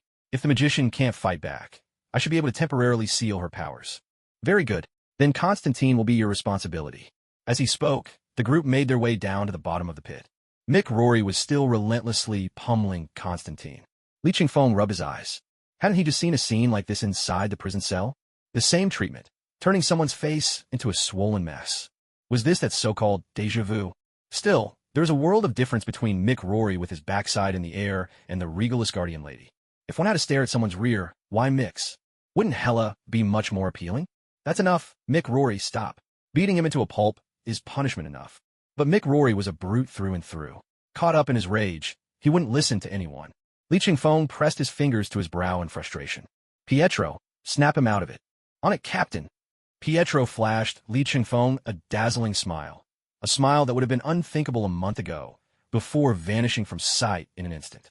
To the average observer, it would seem that Quicksilver had simply turned into a bolt of lightning and shot forward. But Li Qingfeng could track every move he made with perfect clarity. Ever since Pietro's mutant powers had stabilized, his top speed had been steadily increasing. Still, as a relatively new mutant, his abilities were limited. At the moment, he could reach about 600 miles per hour. Impressive, but still well short of breaking the sound barrier. But it was more than enough for the task at hand. In the blink of an eye, Pietro subdued Mick Rory. Although Quicksilver was best known for his speed, his body had also been transformed by the X gene to accommodate his powers. His cardiovascular and respiratory systems were several times more efficient than normal, and his muscles no longer produced fatigue. Toxins. While his strength couldn't match the true monsters out there, tossing around several hundred kilograms was child's play for him. And as his speed continued to increase, his body would keep evolving to match. At this thought, Li Qingfeng suddenly recalled Barry Allen. If nothing unexpected happened, considering Barry's personality and life experience, he would most likely become good running buddies with Pietro. After all, both of them had a dad who might as well be dead, and a mom who actually was. Of course, it all depends on who you compare them to. Against kids from normal, two-parent families, their lives are tragic enough. But compared to Grandpa, well, they're practically blessed. Meanwhile, far away in Gotham, Bruce Wayne was engaged in his daily training routine. Suddenly, he sneezed, leaving him slightly puzzled. Young Master Bruce, have you been pushing yourself too hard lately? Alfred, busy tidying up the Batcave, glanced over his shoulder at Bruce. You haven't sneezed like that in years. It's just a sneeze, Alfred. With that, Bruce Wayne returned to his training. Yet somewhere deep down, he had a strange feeling, as if someone was talking about him behind his back. And just as Li Qingfeng, having finished gossiping about Batman in his mind, watched as Mick Rory was wrapped up like a dumpling by Pietro, he stepped forward and squatted down next to Constantine. Still able to talk, Constantine? MMPH. MMPH, MMPH, MMPH. Let me go. I promise I won't run. Are you out of your mind? Do you think I'm a white duck egg who can read your thoughts? Li Qingfeng rolled his eyes. I'll untie you, but you'd better not try to escape. If you do, I'll mobilize the entire bureau to hunt you down. Even if you hide in the deepest corner of the magical world, I'll find you. You know I can do it. At this, Constantine stopped muffling and nodded frantically. He could already sense several powerful energies in the air. The most striking, apart from Li Qingfeng himself, were two others. One had just appeared out of thin air inside the cell. The other was in the warden's office building outside the cell block. Constantine's brow furrowed deeper and deeper. Even if he wanted to run this time, chances were slim. Li Qingfeng released Constantine without a hint of hesitation. This guy might be a backstabber and a flight risk, but he was also clever. He would never try to bolt right in front of everyone. The odds of success were way too low. Constantine's greatest strength was his keen sense of self-preservation. Cough, cough. You really don't pull your punches, do you? Stuffing that weird green light into my mouth like a cylinder. Reminds me of my second-to-last ex-boyfriend. Come on, I didn't let you go just to listen to your dirty jokes. Li Qingfeng had absolutely no interest in Constantine's pansexual escapades. He was much more intrigued by what was inside the warden's office. Or perhaps by what exactly that thing was. But Li Qingfeng knew that whatever this thing was, its caliber was definitely not low. Otherwise, it could never have taken Thor down. And Hela had already said it. The one who crafted a divinity-suppressing magic array had to be a being of a much higher order. If someone like Hela would say that, it meant this being was at least on the level of Mephisto, a lord of a dimension. It might even be someone surpassing the ranks of the Allfather. If they were in one of those signature locations, he could at least rely on experience to guess which great deity it was. But, damn it, this was Fox River Prison. The foulest thing here was Teabag. I just wanted to lighten the mood a bit. Even with a pig's head on his shoulders, Constantine still had to light up a cigarette. After a few puffs, swirling the smoke around him, he finally finished his thought, because, unless some miracle happens, we're probably done for. Li Shangfem's bro furuba. If even a scoundrel like Constantine was sounding this hopeless, then who, or what, was in the warden's building? Since you're able to sense the presence inside the warden's building, you must have felt the one in the cell as well, right? Yes. Is the one inside the cell one of yours? Constantine asked, then smacked his own forehead. Damn, that fire-slinging bastard went too hard on me. I must have a concussion. I should have realized. Since you all made it out, it means the one in the cell must be your ally. With her on our side, do we stand a chance? You really think, when we're up against the entire universe, that adding one more god will change the outcome? Li Qingfeng wasn't satisfied with Constantine's answer. If Constantine was right, then it meant completing his mission here was impossible for the time being. Although the system's task had no time limit and no penalty for failure, Li Qingfeng knew that, realistically, the best option was to retreat for now. But he felt stifled, as if the urge to call in the big guy from Kansas right this second was almost impossible to resist. That human magician stopped trying to spread panic. Just as Li Qingfeng wavered between retreating and pushing on, a regal, commanding female voice rang out from behind. It was none other than Hela, the goddess of death, looking refreshed and invigorated after thrashing her little brother. Trailing behind her, propping each other up, were her two aggrieved brothers. Li Qingfeng truly hadn't expected that Hela's beating would actually bring the siblings closer together. Fists really are a miraculous thing. Constantine instinctively wanted to argue with Hela, but quickly realized she was another presence worthy of being called a god. Esteemed goddess, although I do not know your true identity, I assure you I wasn't exaggerating just now. I can sense it. That presence comes from beyond our universe. Beings like that, lords of dimensions, are omniscient and all-powerful within their own realms. Constantine explained, his tone utterly sincere, devoid of any deception or concealment. The moment Agent Lee grabbed me, I felt it. The presence had already breached the boundaries of our universe, allowing its power to seep into our world. Right now, at least within this prison, another universe has already overlapped with ours. It's nothing more than a few wisps of energy leaking through a crack. Hela scoffed, unimpressed. She had seen more than her share of Dimension Lords. They could bend time and reality to their will, reshape their entire universes with a mere blink. But that was only true when they were in their own domains. Once they left home, at best, they were on par with the Skyfathers. Take Mephisto, for example. After leaving his hellish realm, he clashed against Asgard more than once. Whether it was Odin, the old geezer, or Hela herself, they had both crossed swords with him. Strong, yes, but not invincible. This human magician was still far too inexperienced. Hela, what you just said, are you sure about it? Li Qingfeng stepped forward, lowering his voice as he asked. Hela's answer would determine whether he could complete this mission. At most, it's a Skyfather-level threat, Hela replied without a hint of doubt. Even the mightiest Dimension Lords and Planar Gods had to pay the price for being all-powerful only in their own realms. Hearing this, Li Qingfeng let out a sigh of relief. It seemed Hela's judgment matched his own. With Hela's restored strength and his own abilities, facing an ordinary Skyfather-level opponent together shouldn't be an issue. How can you be so sure it's just leaked energy? Constantine pressed, his brows furrowed, unwilling to let the matter rest. Even someone as slippery as him couldn't help but defend his expertise when challenged. Because if a Dimension Lord had truly overlapped and merged this area with their own realm by some means, we wouldn't have even had a chance to speak. The ruler of that dimension would have erased us in an instant, as if we'd never existed. Hela declared, already striding to Li Qingfeng's side, sweeping him into her arms with an air of absolute dominance. My consort, you needn't worry. Beyond my own reasoning, the clearest proof is that you were just able to open a teleportation spell. Li Qingfeng paused for a moment, realizing she had a point. I'm no longer that clueless rookie who just learned teleportation magic and couldn't even tell the difference between dimensional teleportation and ordinary teleportation. Ordinary portals can only connect two places within the same dimension. This means that this prison must still belong to the current dimension. But don't celebrate too soon, Hela lowered her head and whispered to Li Qingfeng. Although this human mage made a wrong judgment, there's a reason for it. Someone in this prison has gathered artifacts or items related to the Lord of this dimension. Through the power of their shared origin, the descending dimensional Lord could become even stronger. Why do you talk in such dramatic pauses now, too? Li Qingfeng couldn't decide whether to laugh or cry. So, in other words, the enemy might not just be an ordinary Heavenly Father-level being, but could actually be at the peak of that level. He hesitated for a moment, then heard Coulson's voice coming through the communicator once again. Lee, are you all right? Just now, Sky and Ingrid discovered a rapidly expanding energy entity at Fox River Prison. You picked up on it too? Lee Ching-fong was taken aback.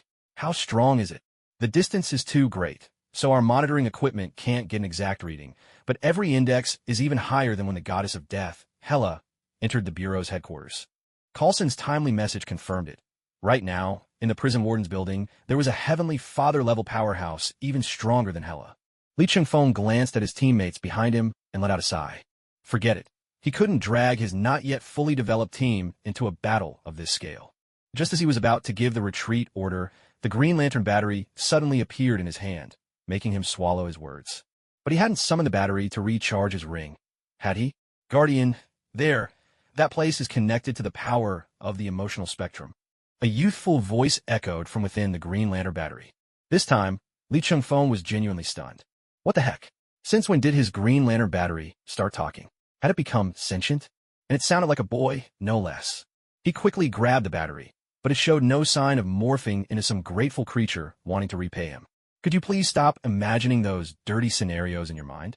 I'm still a child, you know. What did that mean? Were their minds somehow linked now? Lee Ching-fong peered through the tiny window on the Green Lantern battery, and sure enough, he saw the little ion shark inside spinning around with excitement. On that small, delicate head, there was even an unmistakably human-like expression. If Lee Ching-fong wasn't mistaken, that look could only be described as speechless. Your ion shark? Yes, dear Guardian, it's me. You just said that so-called dimensional lord is related to the emotional spectrum? Then there's all the more reason for me not to go.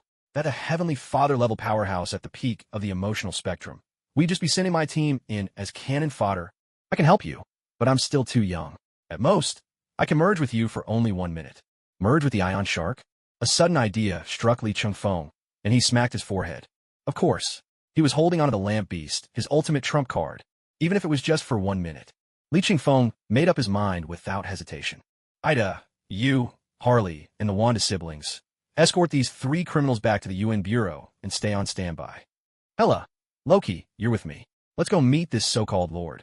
With his instructions given, Lee Ching-fong opened up a portal.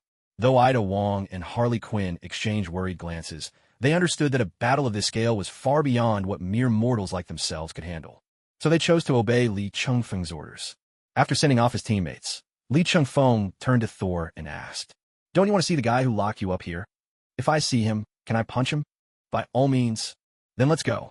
Seeing her brother finally regaining some of his senses after that beating, Hela simply handed Mjolnir back to Thor.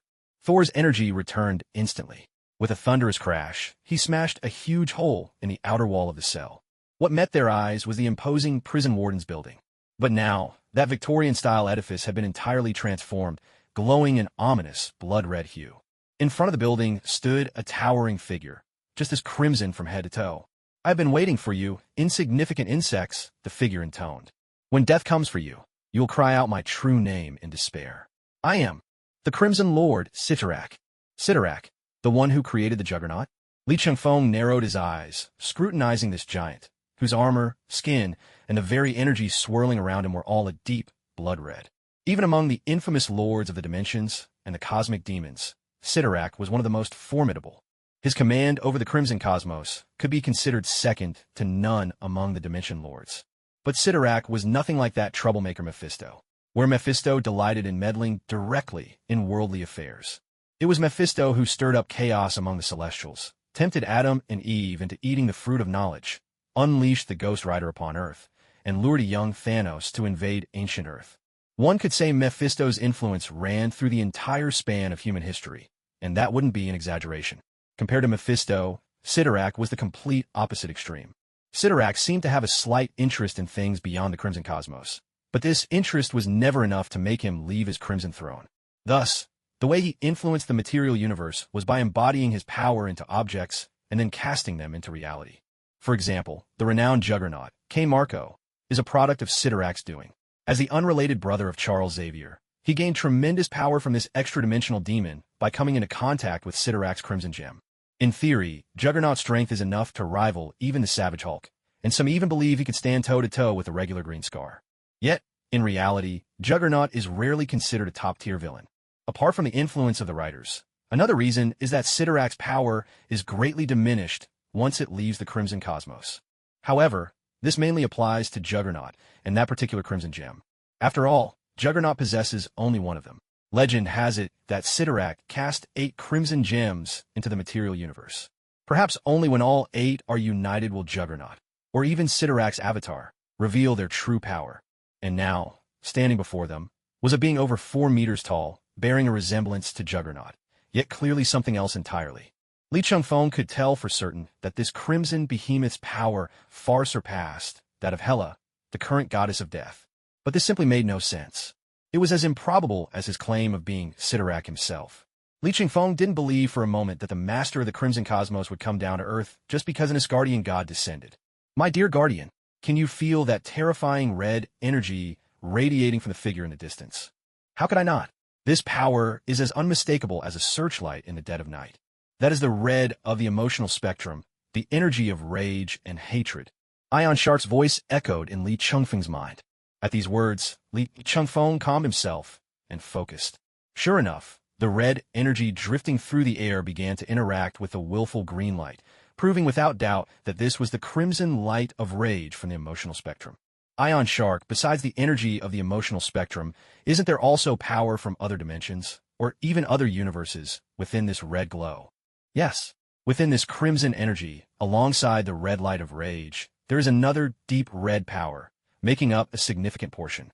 Its nature aligns so closely with the rage spectrum that, even before the creation of the Red Lantern Corps, it could be merged and manipulated as one's own power. Although the Ion Shark in Li Changfeng's lantern furnace was still in its newborn state, as a naturally occurring lantern beast, much of its knowledge was imprinted into its consciousness by the universe itself. The power of the Crimson Universe aligned perfectly with the wrathful red light, just as Li Changfeng had expected. Those who transformed into red tanks inevitably sank into the abyss of rage and destruction. Even those with the strongest willpower could suppress these urges for a time, but in the end, everyone fell. The power of the Crimson Universe was never something so easily controlled. Yet thanks to the Ion Shark's confirmation, Li Changfeng had already deduced exactly what kind of monster stood before him. The power of the Crimson Universe most likely came from the Crimson Gem of Sidorak, and probably more than one of them. Someone had discovered and managed to manipulate part of the wrathful red light by some unknown means, and then fuse the two together, drawing the gaze of the demon god who sat upon his throne in the distant Crimson Universe. Thus, the Crimson Universe had temporarily invaded the reality of their universe, and this fusion of crimson power with wrathful red light became the vessel for a fragment of Sidorak's consciousness. So when the creature claimed to be Sidorak, he was not wrong, for his consciousness truly belonged to that demon god. But he was not truly Sidorak. The power he possessed was only due to Sidorak's interest, perhaps out of curiosity to see what chaos this puppet might wreak. Otherwise, at best, he would only be on par with the current Hela. If before, it was only the hidden card of the Ion Shark that gave Li Changfeng the confidence to face such a dimensional demon god, now he was completely at ease. Those who possessed a hybrid of two energies were usually extremely powerful, but they also shared a common weakness. The Ion Shark had mentioned that the wrathful red light was being controlled not only due to the attraction of similar energy, but more importantly, because the original Red Lantern had not yet been created. Masterless energy was always easier to control. But what if it had a master? In the original lore, creating a lantern ring required Atrocitus to resort to arcane techniques and magic, but Li Changfeng already had another way. Since the Crimson Gem could attract and control the wrathful red light, why not use it as a medium to forge a Red Lantern furnace? Wouldn't that be perfect? A sudden thrill surged through Li Changfeng. After all, wasn't this, in a sense, a kind of NTR? Hela, if you and your brothers joined forces with me, how much chance would we have against that thing? It would be a razor's edge. Sheer power doesn't always translate into combat strength. But one thing is certain, this battle will last a very long time. As Hela spoke, she strode boldly out through the gaping hole Thor had smashed in the wall. With every step she took, a knight's sword materialized, hanging in the air behind her. My sister, let me lend you a hand. Thor, brimming with excitement, dashed after Hela. Mjolnir spun rapidly in his grip, crackling with thunder as arcs of blue lightning danced around him, tracing a fierce glow across his eyes. Compared to the battered, golden-haired brute from before, Thor now finally looked the part of the god of thunder. Unlike the sheer, surging battle spirit of Thor and Hela, their sibling rivalry flaring in the fray. Loki preferred a bit more cunning. Li That guy who calls himself Sidorak. Do you think he's really the legendary dimensional demon come to this world? What do you think? Judging purely by his strength, he's powerful, enough to put our sister at a disadvantage. But if he's the real body of a dimensional demon, isn't he a little too weak? Exactly. He's just a fake, a vessel carrying a mere sliver of Sidorak's gaze. Li Shangfeng Bata, Loki's Shulde. As your sister said, great power doesn't always mean great combat strength. The 3 royal siblings of Asgard should be able to handle him. So, go on. Pokemon, I choose you. You're the Pokemon. Your whole family are Pokemon. Loki snapped back reflexively, then paused, suspicious. Wait, what do you mean just the 3 of us? What about you? I'm a senior agent of the Joint Task Force. I'm the leader here, so of course I should do what leaders do best, delegate. Loki was just about to unleash a tirade when, out of nowhere, a hulking golden-haired oaf crashed down beside him, hurled through the air. In the name of Odinson, what a formidable foe! Thor scrambled to his feet, rolling his shoulders and stretching out his battered limbs. Li Changfeng couldn't help but admire him inwardly. This was a golden retriever with the potential to surpass Odin himself. What a robust physique. He wasn't yet at the All-Father's level, but even after being launched by a true All-Father-class opponent, he was only a little disheveled, not seriously hurt. HM? Loki, what are you still dawdling around for? Thor looked up and spotted Loki. Without another word, he grabbed Loki by the collar and dragged him off into the fight. Thor, you, #% and *and. Watching the 2 brothers fly off, Li Changfeng theatrically wiped away an imaginary tear from the corner of his eye. Ah, the enviable bond between brothers. With that, he stepped out through the gaping hole as well. But instead of heading straight for the battlefield where Sidorak awaited, Li Changfeng slipped around the side, entering the same blood-red-stained building from another angle. He smiled to himself. Friends, I'm a senior agent, not a gladiator. Do you really expect me to throw myself into every single fight? And besides, our dear team members have just survived a grueling military drill courtesy of the goddess of death. Shouldn't we put their training to the test? Absolutely not, because he wanted to squeeze more out of Asgard's labor force. Absolutely not. For a bureau agent, the top priority is always solving the problem and completing the mission. Nothing is more important than efficiency. And right now, as the 3 siblings of Asgard are locked in battle with Sidorak, Li Changfeng's plan is to storm straight into the Crimson Stronghold behind enemy lines. Li Changfeng has a hunch. The key to truly solving this crisis lies in the building standing behind Sidorak. Sure enough, the moment Li Changfeng steps into the red building from another direction, Sidorak, who had been fighting the Asgard siblings, suddenly shifts his attention and charges at Li Changfeng, abandoning everything else. But unfortunately for him, Hela steps in just in time and blocks his way. Hela, it's just as I thought. He's guarding something. Hold him here. Let me deal with whatever's inside. Even in the midst of a battle at the level of gods, Hela's voice carries clearly to Li Changfeng. Be careful, my queen. I will, my king, she replies. Once inside the building, everything before his eyes is soaked in crimson. Damn, I really want to know who's behind all this. One thing's for sure, their sense of style is a lost cause. Did this bastard seriously forget there are colors other than scarlet and blood red? Look at this. Crimson walls. Who in their right mind decorates like this? Muttering under his breath, Li Changfeng conjures a fantastical greatsword from Willpower's emerald light. With a swift motion, the blade plunges into the wall as if it were soft bean curd, slicing through effortlessly. He draws a circle and carves out a chunk from the wall with ease. Examining the scarlet energy in his hand, Li Changfeng notices that some of it, upon touching the emerald willpower, suddenly reacts, bubbling and agitated as if boiling. Ionic Shark, isn't the blue light of hope supposed to be the counter to the red light of rage? How is it that the most neutral willpower light sparks such a violent reaction? This is just a theoretical opposition based on the emotional spectrum's nature. In practice, the red light of rage is antagonistic to any other emotional spectrum energy. The further out on the spectrum, the more extreme the force. Li Changfeng nods in agreement. Indeed, if you look at the original comics and how each Lantern Corps behaves, it's obvious. The Red Lantern Corps? Pure madness. The Star Sapphire Corps. The Violet Lanterns? Pure opus romantics. Rage and love. Those are the emotions most likely to drive people to extremes. So, is this an emotional spectrum or a philosophy textbook? Li Changfeng grumbles, tossing the chunk of wall aside and continuing deeper into the building. This building towered high above, yet in reality, it had only 4 floors in total. Each level was marked by an exceptionally lofty ceiling. But contrary to what one might expect, the first 3 floors were devoid of any internal security. The Crimson Hall stretched out, eerily silent, with a strange sense of unease hanging in the air. Talp, talp, talp, talp. Within the entire building, aside from the occasional echoes of Thor and Loki exchanging blows and taunts in their ongoing battle, only Li Changfeng's own footsteps reverberated through the vastness. Every time Li Changfeng ascended to a new floor, he conducted a thorough search. But without exception, aside from the ever-present crimson energy, he found nothing amiss. Now, as he reached the third floor, he repeated his inspection, only to come up empty-handed once again. A little frustrated, Li Changfeng dropped heavily onto an office chair, his eyes locked on the stairway ahead, where a doorway led to the fourth floor. There, a dense, almost impenetrable red energy blocked the way, its intensity no less than that of the entity outside who called itself Sidorak. Such a formidable barrier. It could only mean that the true mastermind was hidden behind that wall of energy. Li Changfeng let out a long, steadying breath and tried to contact Sky and Ingrid through his communicator, but to his dismay, it had already lost all function. Even when powered on, it produced nothing but a steady hiss of static. This was the Bureau's most advanced communicator, after all, capable of maintaining crystal-clear contact even between Earth and a space station. Just moments ago, he could still hear the sounds of the Asgardian siblings clashing with Sidorak, but now, it was as if none of that had ever happened. Which meant, reality here had been twisted, in some sense.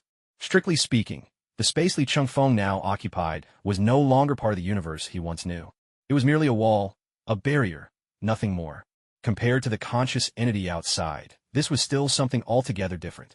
With a twist of his neck, accompanied by a satisfying series of cracks, Li Changfeng finally rose from the chair.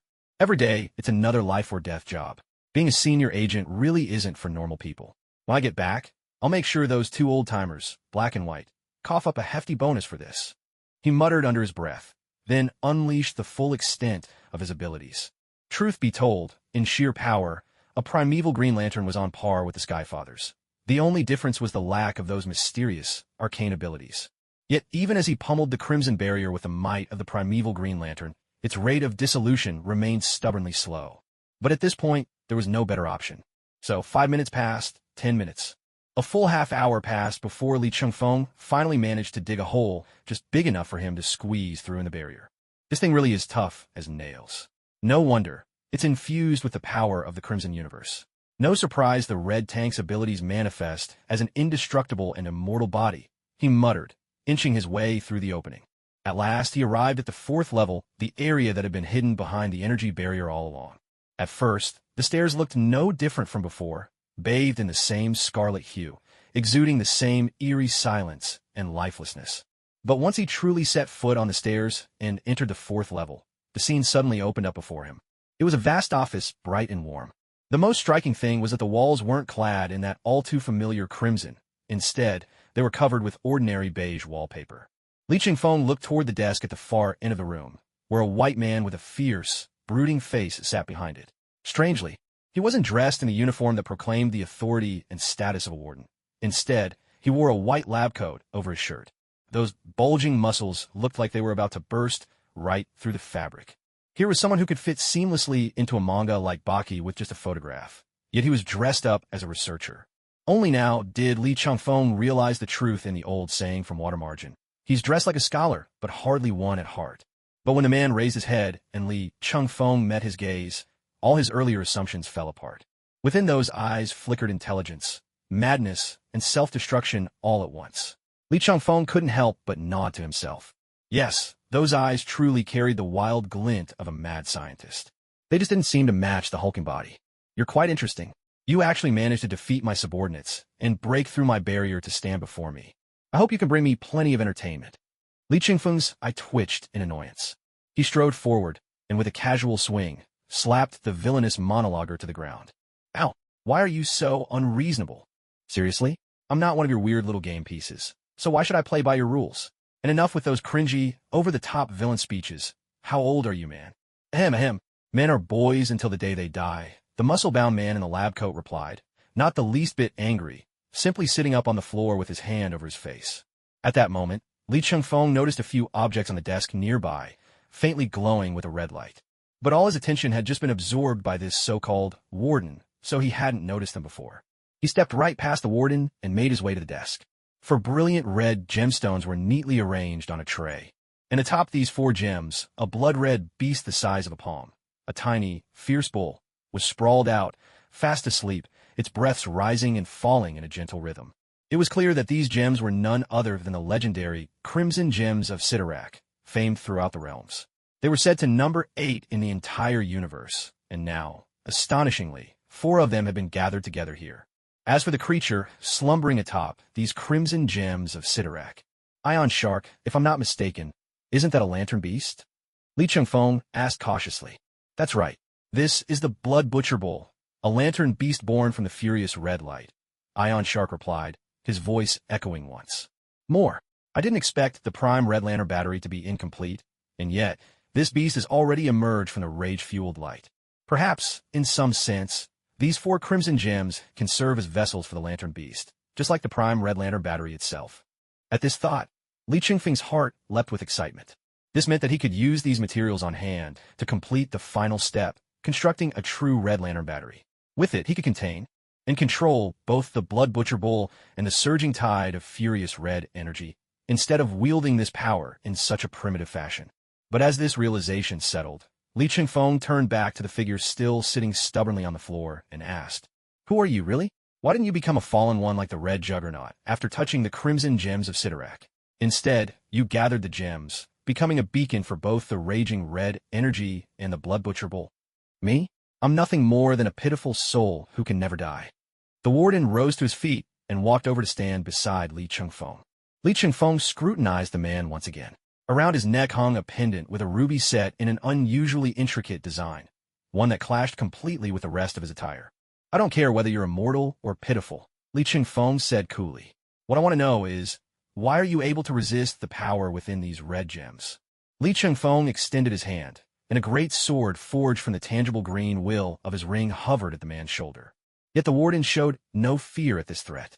Instead, he crossed to the other side of the desk and sat down calmly. You mean the voice that once promised me the gift of eternal life, urging me to become the Red Juggernaut? You heard Sidorak's voice, but you didn't fall under its sway? Was there really such a power in his words? The warden scratched his head in genuine puzzlement. All I did was refuse him. To be honest, his pitch was so clumsy, not even close to the work of a true con artist. Is that really the issue, the words he used? His power doesn't simply let you walk away, just because you refuse. Oh, you mean that? To Li Chengfeng's surprise, the warden seemed to recall something. He pointed outside the main gate and grinned foolishly. That entity outside? That's the previous version of me. What are you talking about? Li Chengfeng was thoroughly baffled by that answer. What did he mean by the previous version of me? I have to say, the fun in your universe is even more than I imagined. Oh, right? I haven't introduced myself yet, have I? It's been so long since I've had a normal conversation like this. I'm a bit out of practice. My name is Jack Bright. If you don't like that, well, someone in another universe once gave me a nickname. Dr. Liang Liang. Li Chengfeng nearly choked, feeling as if a mouthful of blood had rushed to his throat. Damn it. Why does every universe seem to have these troublemakers? You're Dr. Bright? One of the Foundation's so-called 4 horsemen. Oh, you actually know about the Foundation? Looks like you're a traveler from another universe, too. Another universe? Too? So, in this world, there's no such thing as the Foundation. Well, that depends on what point in time you're talking about. Dr. Liang Liang put his hands behind his back, taking on a cryptic air. In the past, no Foundation. Of course, not now either. But in the future, there definitely will be. Li Chengfeng didn't spare Dr. Liang Liang's forehead, giving it a hard smack. Speak plainly. Enough with the riddles. Riddle speakers deserve what's coming to them. That slap drove Dr. Liang Liang's forehead right into the tabletop, blood instantly welling up. Cough, cough. What a hothead you are. But Dr. Liang Liang seemed utterly unfazed, not caring in the slightest about this body's injuries. After all, he was basically like a lich from Western fantasy now. As long as his phylactery, SCP-963, remained intact, he would never die. Could this really be considered living? Li Chengfeng had never imagined such an existence, nor did he dare to. Anything connected to the Foundation, the greater the power, the greater the cost. You're a guy sneaking between universes, so don't complain about a little rough treatment. Who knows, maybe your home universe is tracking you right now, and you'll bring a bunch of damn anomalies down on us. Li Chengfeng et Dr. Liang Liang Vadidi. Most of the SCP Foundation's creations weren't all that powerful, but those beings of supreme divinity, those were something else. Of course, some of those so-called gods were overrated. Not exactly weak, but in terms of performance, about on par with the father of all. But then again, some supreme beings showed terrifying strength, enough to go toe-to-toe with the true monsters. Given the current level of development in this universe, if it really came up against a being with a fully manifested supreme divinity, it might not be able to withstand it. Unless Superman suddenly achieved an epiphany and reached that nearly metaphysical level of Silver Age Superman's power, nothing else would really work. After all, those supreme divinities tend to wield abilities like manipulating time or rewriting reality at the drop of a hat. Anomaly? No, no, no. I've studied this universe we're in, and there is no such thing as a so-called anomaly. Or rather, you are all anomalies, Dr. Liang said, spreading his hands. He knew what Li Chengfeng was wary of. Look, those so-called dimensional lords and planar demons you mention, aren't they uncannily similar to the supreme divinities recorded by the Foundation? And you superhumans, how are you any different from anomalies? The only difference is that most of you are able to accept universal values. That's exactly why I say that sooner or later, an organization like the Foundation will emerge in the future. Because as human society develops, no one can guarantee that every superhuman will have a sound moral compass. Li Chengfeng remained silent. In a sense, Dr. Liang's assessment of this universe was spot on. The power levels of those frontline heroes and villains far exceeded anything the anomalies in the Foundation could ever hope to imitate. Only those oft-discussed classic anomaly entities might even stand a chance. But that's really just a slim chance. Who would seriously expect the Shy Guy or the Immortal Lizard to take down a Kansas powerhouse like that? So, what do you plan to do? I'm extremely interested in your universe. It's simply too fascinating, much more so than dealing with those bizarre anomalies. TCH, are we supposed to thank you for that or something? If you really want to thank me, well, actually, never mind. You do have a habit of punching me in the head. Li Chengfeng rolled his eyes. He was already losing interest in this mad scientist, who was, for all practical purposes, completely insane. All right, I don't have the patience for much more talk. If you don't want to spend the rest of your life as a pendant locked away in a deep-sea trench, you'd better cooperate with me. You're joking, right? For the first time, Dr. Liang's expression grew uneasy. He wasn't afraid of physical death, but the thought of being imprisoned in eternal darkness was simply unbearable. At that, Dr. Liang began furiously scratching his head, turning his once neat hair into a wild mess. Fine, I give up. You Interagency Bureau agents really are ruthless. Seriously, how do Foundation people have a nerve to call anyone else ruthless? After Li Chengfeng refuted Dr. Liang, he pointed at the 4 crimson gems of Sidorak on the table and the Blood Butcher ox snoring atop them, and said, if nothing unexpected happens, you intend to use these 4 crimson gems as the Foundation to craft a device that can harness the power of the Rage Red Light. Don't you? Rage, Red Light? Is it your term for this red energy? No, that's only part of it. The other part comes from the planar demon gods of the Crimson Cosmos. So that's how it is. You're right. If my research is correct, these 2 forces, whose natures are strikingly similar, should be able to coexist. However, what? However, I've never managed to find a way to alter the form of these gems. They truly are divine creations, far too resilient. It seemed that even someone as brilliant as Dr. Liang had thought of creating an artifact capable of containing and manipulating both energies, but he simply lacked the means to bring his vision to life. Li Chengfeng glanced at the crimson gems on the table, pondered for a moment, then reached out and picked one up. Dr. Liang tried to stop him, but Li Chengfeng's hand was simply too quick. So quick, in fact, that not even the Blood Butcher ox reacted. It just kept snoozing on the other 3 gems, one limp hoof dangling in a rather comical way. Hey, what do you think you're doing? Unlike me, you can't just use a pendant to switch bodies at will. That's nothing you need to worry about. Why don't you start thinking about what contributions you can make once you come back with me? Contributions? When did I ever agree to go with you to the Joint Investigation Bureau? Joint Investigation Bureau, or the little black box at the bottom of the trench, take your pick. Mother, well, is that even a choice? Dr. Liang raised his hand in surrender. Of course I'm going with the Great Joint Investigation Bureau. Li Chengfeng snorta. As he noticed the crimson gem in his hand shining ever brighter, he stopped bantering with Dr. Liang and hardened his resolve. Since Sidorak's power in the Crimson Cosmos shared almost the same origin as the Rage Red Light, then the Willpower Green Light should naturally be able to restrain Sidorak's influence. A remarkable mortal. I am Sidorak. You will become my follower, my representative walking the earth. You will become the Red Juggernaut.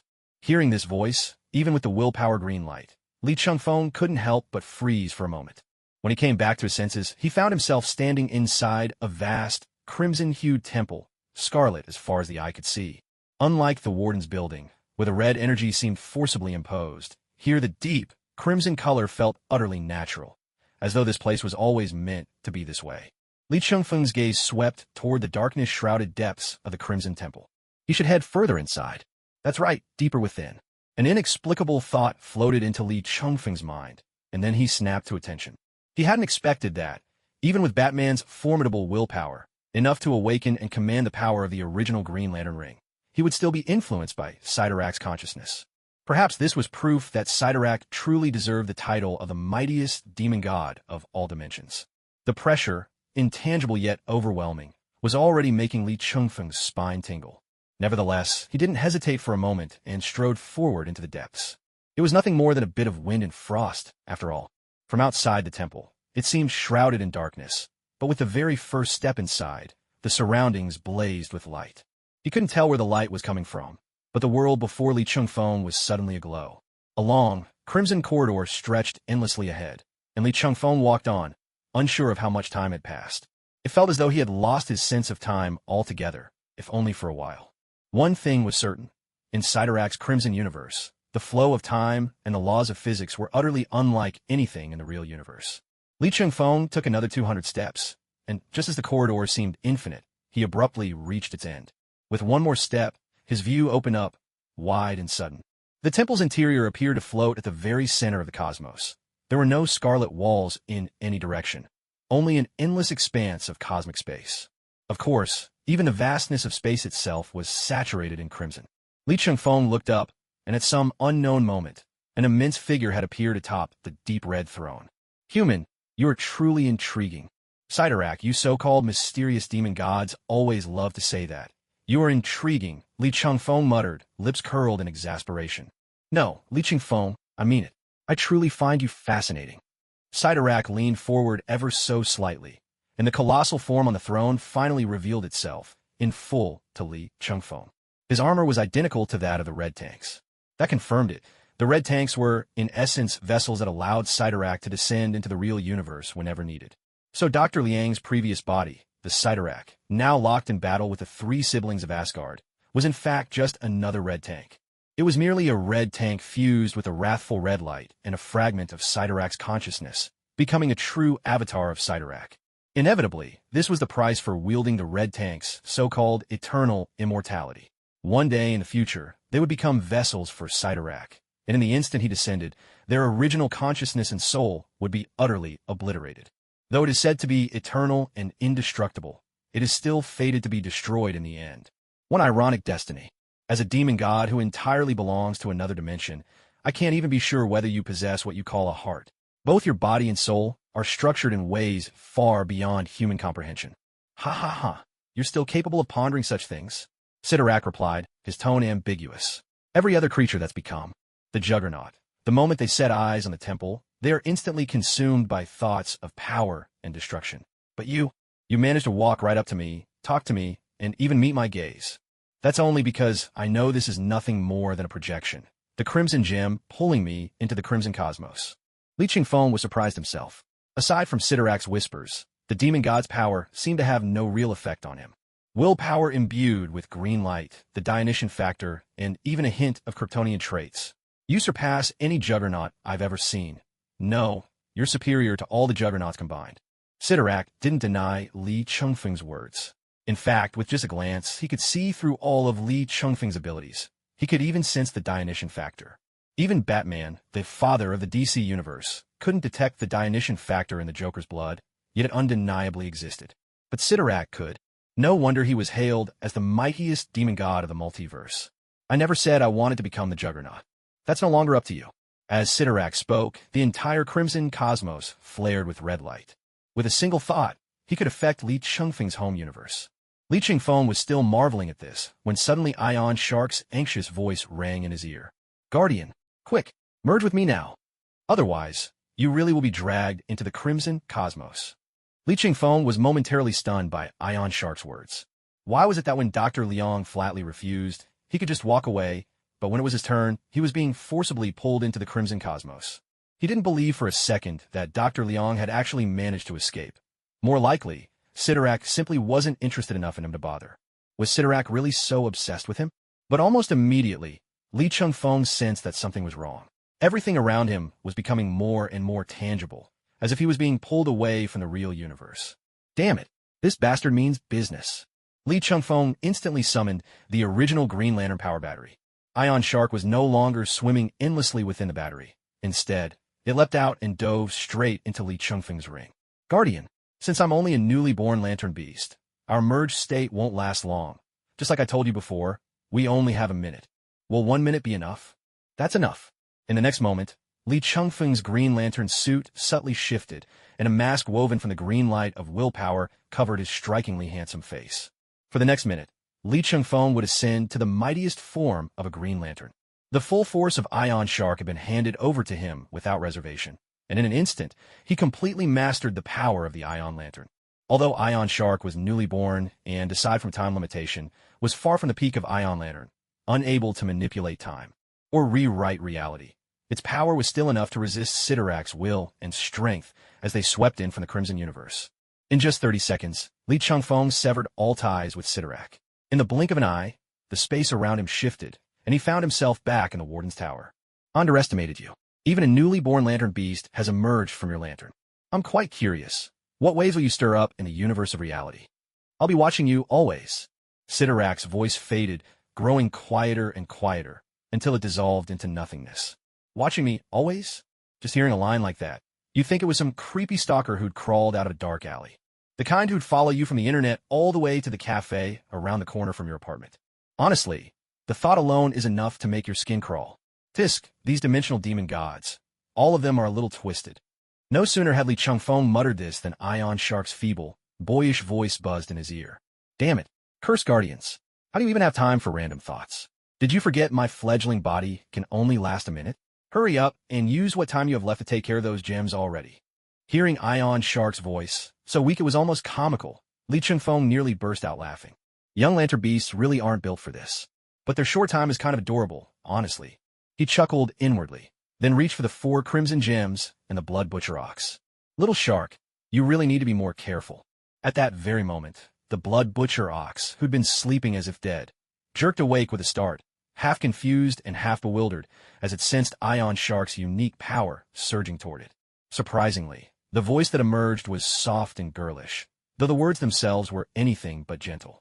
Moo? Snack? Where's the snack? Is there something a lantern beast like me can eat? Wait, Ion Shark. Easy, little ox. Li Chungfeng grinned, the very picture of harmlessness. At least, that's what he thought, thanks to his own self-confidence. But in Blood Butcher Ox's eyes, this was Ion Shark teaming up with a ruthless and scrupulous human to hunt down carefree lantern beasts like them. Ion Shark. Bull, I never messed with your willpower green light, did I? Why are you coming after me first? Help! They're killing the bull. All right, quit your whining. With a flick of his finger, Li Chungfeng tapped the blood slaughter bull on the head, still in his Ion hero form.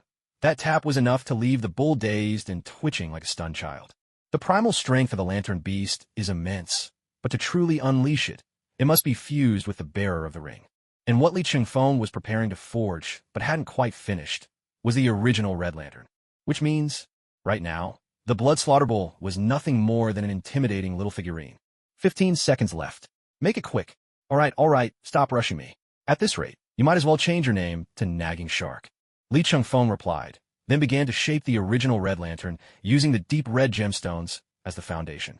Pushing the limits of what his Ion hero powers allowed, he analyzed 4 of the deep red gems, molding them into the shape of a lantern furnace.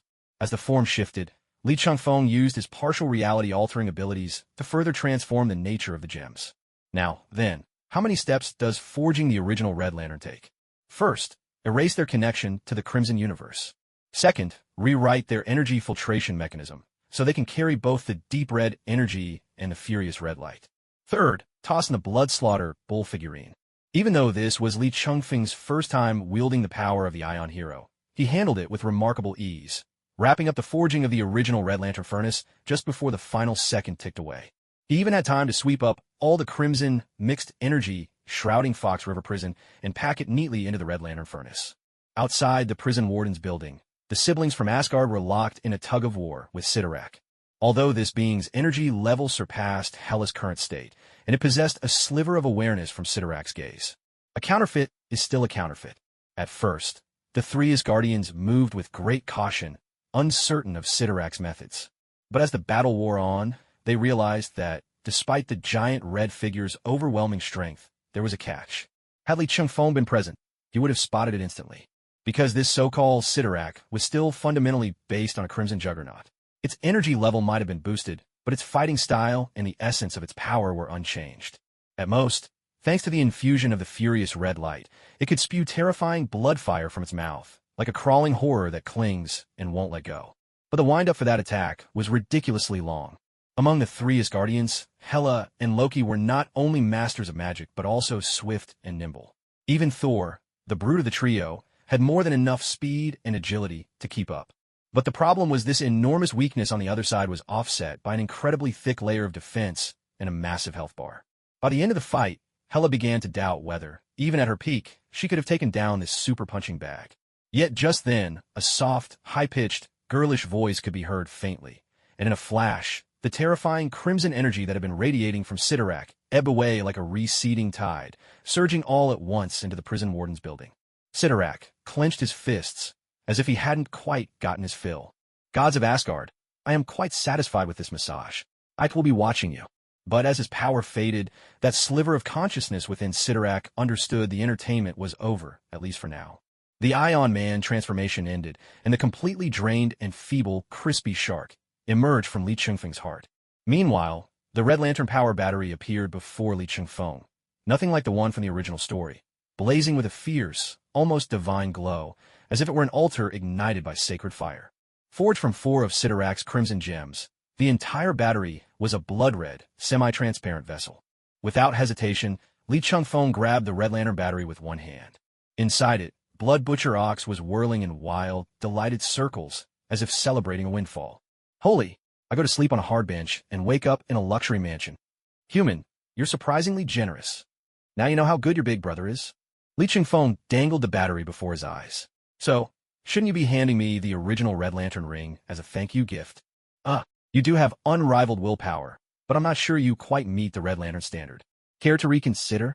Blood Butcher Ox tried to protest, but then the battery began to pulse and surge. All he could do was scamper into a corner, watching as the energy inside whipped into a frenzy, finally condensing into a semi-transparent ring, made of the same crimson material as the battery. In a sudden burst of red light, the ring shot from the battery, swirling around Li Changfeng again and again before finally coming to a halt. Intelligent life form locked. Li Changfeng of Earth. Raging fury surges within your heart. You belong to the Red Lantern Corps. This scene left Blood Butcher Ox, a newborn lantern beast himself, unable to contain his astonishment. In that delicate, girlish voice he blurted out, "What the heck? He's supposed to be a Green Lantern, calm as a still lake. How can he possibly harbor such boundless rage and hatred? Are you messing with me? Little Ox, let me teach you something," Li Changfeng said, utterly unfazed. He reached out and fondly ruffled the little ox's head as she spoke in that girlish tone. Anyone who studied their country's modern history has a fire of wrath in their heart, one that never goes out. With that, he extended the hand wearing the Green Lantern ring. As if guided by some sort of autopilot, the Red Lantern ring instinctively avoided the index finger, where the green ring sat, and slipped itself onto his middle finger. Scalding blood, crimson with rage, drawn from bones yet to cool in the grave. Hatred deep enough to boil the soul. Forging for you a road to the underworld. Bloodslaughter Ox stared at the man from the Republic before her entire bovine form going numb as she watched him successfully awaken the primordial Red Lantern ring. She was indeed a newly born lantern beast, but she was just that, a beast of the lanterns, existing in a symbiotic relationship with the primordial lantern forge. She could grow within the primordial forge, borrow its power to possess the ring bearer, and even, at times, manipulate the forge itself. Yet, the one thing she could never influence was the ring's choice of a legionnaire. As a beast born from the blaze of crimson rage, Bloodslaughter Ox possessed a vast, innate knowledge. In her understanding, those chosen by the light of rage were always consumed by extreme fury and hatred. Even if they managed to keep a hold on their sanity at first, whatever scraps of their humanity remained would inevitably be ground away in that endless fury. In the end, only a body driven by wrath would remain. Weren't their faces supposed to twist, fists flying with no warning, ready to fight to the death at the drop of a hat? Yet, after donning the primordial Red Lantern ring, Li Chengfeng was not overwhelmed by rage. Instead, a gentle smile played upon his lips. At first, she thought it was the resistance granted by the willpower of the Green Lantern light that allowed him to keep his wits. But soon, the little ox realized something else. When the Ion Shark forcibly merged with him as a juvenile, it temporarily turned into Ion Man, draining both the primordial Green Lantern forge and ring of their power, reverting him back from his transformation. In other words, he was relying entirely on his own willpower. No wonder every Lantern Beast's memories warn us. Never, ever mess with a lone Green Lantern. When it comes to facing other colors of the emotional spectrum, the advantage of the willpower green light is absolutely overwhelming. What are you mumbling about, little ox? Me? I really learned something new this time. Bloodslaughter Ox's large, curious eyes stared at the man who had just transformed from Ion Man into the Red Lantern Demon, wearing both the Green and Red Lantern rings at once. What should I call you, a walking contradiction? Li Chengfeng looked at the lowly-like Bloodslaughter Ox, who seemed both naive and silly, and suddenly wondered if fate intended for him to collect all the newborn Lantern Beasts. Some kind of emotional spectrum version of the Sage of Six Paths. Speaking of Lantern Beasts, once the Ion Man possession was lifted, Crispy Shark immediately returned to the Green Lantern Forge and fell into a deep sleep. Li Chengfeng knew that channeling the outrageous powers of Ion Man was a tremendous burden for both the newborn Crispy Shark and the Primordial Forge. For now, it seems he'll have to bid a temporary farewell to the power of the Green Lantern. It looks like the Ion Hero's power will have to remain a last resort trump card in the future. After all, he couldn't always expect to squeeze the poor little shark boy dry. Just thinking about that kidney-deficient energy made his own lower back twinge with phantom pain. But the primordial Red Lantern could easily fill the current gap. In fact, when it came to destructive force and aggression, the Red Lantern was even stronger. Moreover, the primordial Red Lantern that Li Chengfeng created using the Ion Hero's power didn't come with nearly as many negative side effects as the original version. Though rage, hatred, and rebellion against injustice would still plunge the wearer into an eternal fury, perhaps because the forging process had incorporated both the Ion Hero's and the Green Will's power. That fury could now be kept within manageable limits. After transformation, the furious red energy would still surge through his veins, but there would be no more of those bizarre phenomena like the ring replacing his heart, or dying the moment the ring was removed. In a way, the evil quality that was inherent to the Red Lantern had been largely washed away. Li Chengfeng was quite pleased with this outcome. He had genuinely been worried that, someday, the Red Lantern Corps might end up spawning a horde of mindless berserkers who'd ruin his reputation. Meanwhile, Dr. Liang, who had witnessed the whole process, was frozen in a cartoonishly exaggerated expression, eyes bulging, mouth agape to its widest. How on earth had he managed such a comic book face with an ordinary human head? Maybe this was some signature skill of their Foundation universe? Hey, Dr. Liang, what are you spacing out for? Li Chengfeng's words snapped Dr. Liang's wandering soul back to his body. What had he just witnessed? A dimensional demon, or rather, a supreme deity, entrenched in that crimson universe had crossed the boundary of reality to take on a human. Then that human had suddenly transformed, albeit briefly, into another supreme deity. No, it was more like a fractured supreme deity, not quite at full strength. Who exactly was this agent from the Joint Investigation Bureau? A three-dimensional being who could temporarily transform. A kind of Chinese Superman with a twist? He'd always believed that the Foundation universe was the weirdest of all the universes. But now he had to admit there were plenty of oddballs out there. The Foundation could no longer claim to be the most bizarre, just one of the most. Did you just rewrite reality for a moment? Whether it was severing a supreme deity's link to the real world or altering the nature of the Crimson Gem, both were clearly permanent changes. That was far beyond what any of those so-called reality benders could accomplish. Ever since his soul entered SCP-963, he's been recognized as one of the constants by the will of the universe, almost no matter which universe he finds himself in. In other words, any degree of reality alteration happening around him can be sensed by him immediately.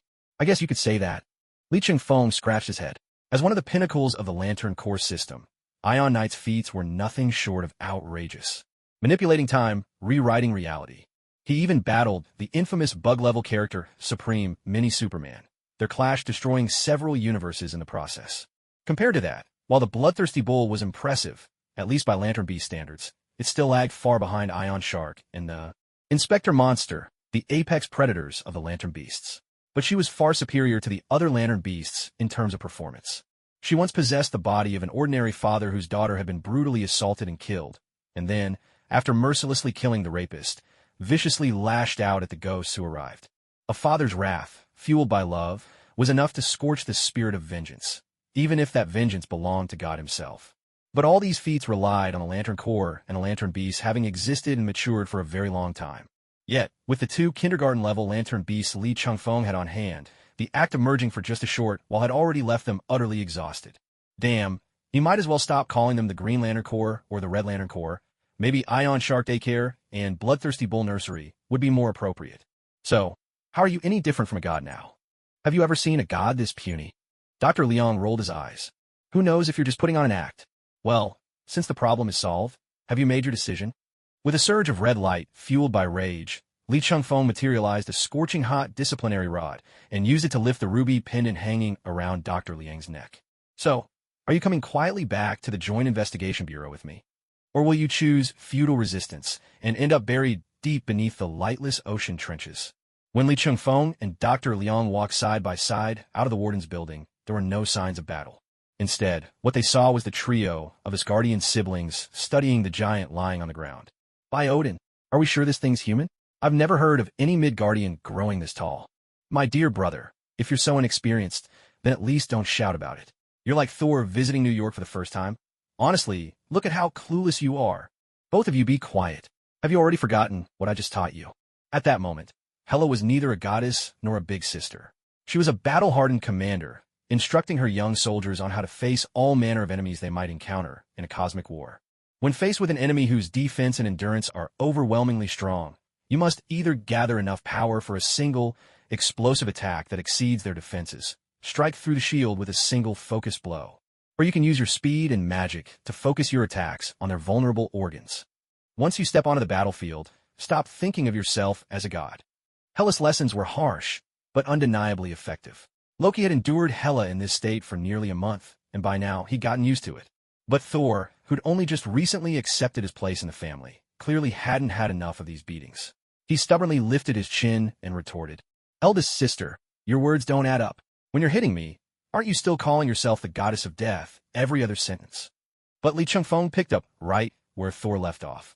Of course, when your sister's beating you up, she doesn't consider that a battlefield at all. That's just domestic violence. Of course, she'd invoke the title of goddess of death to keep you in line. Thor, flustered by Li Changfeng's words, opened and closed his mouth several times as if he wanted to argue. But in the end, he gave up. By Odin's beard, it was one thing to be no match for his centuries-old sister, but it seemed even this so-called agent of the Joint Investigation Bureau from Midgard wasn't someone he could handle. And on top of it all, he just spent who knows how long imprisoned by a powerful dimensional demon. The schemes on Midgard ran far too deep. He just wanted to go back to Asgard. It wasn't fear, of course. He simply missed his mother, Frigga. Loki chuckled, a sly little laugh. He knew that expression on Thor's face all too well. By now, Thor's entire worldview had been shattered and rebuilt, time and again, under the relentless barrage of beatings. He himself had worn that very same look back when he was the one getting pummeled. There was actually a secret about this that Loki kept to himself, one not even Li Changfeng knew. Li only knew that Loki had been knocked clear across the country by that giant from Kansas, and eventually captured by that green-robed Dr. Doom.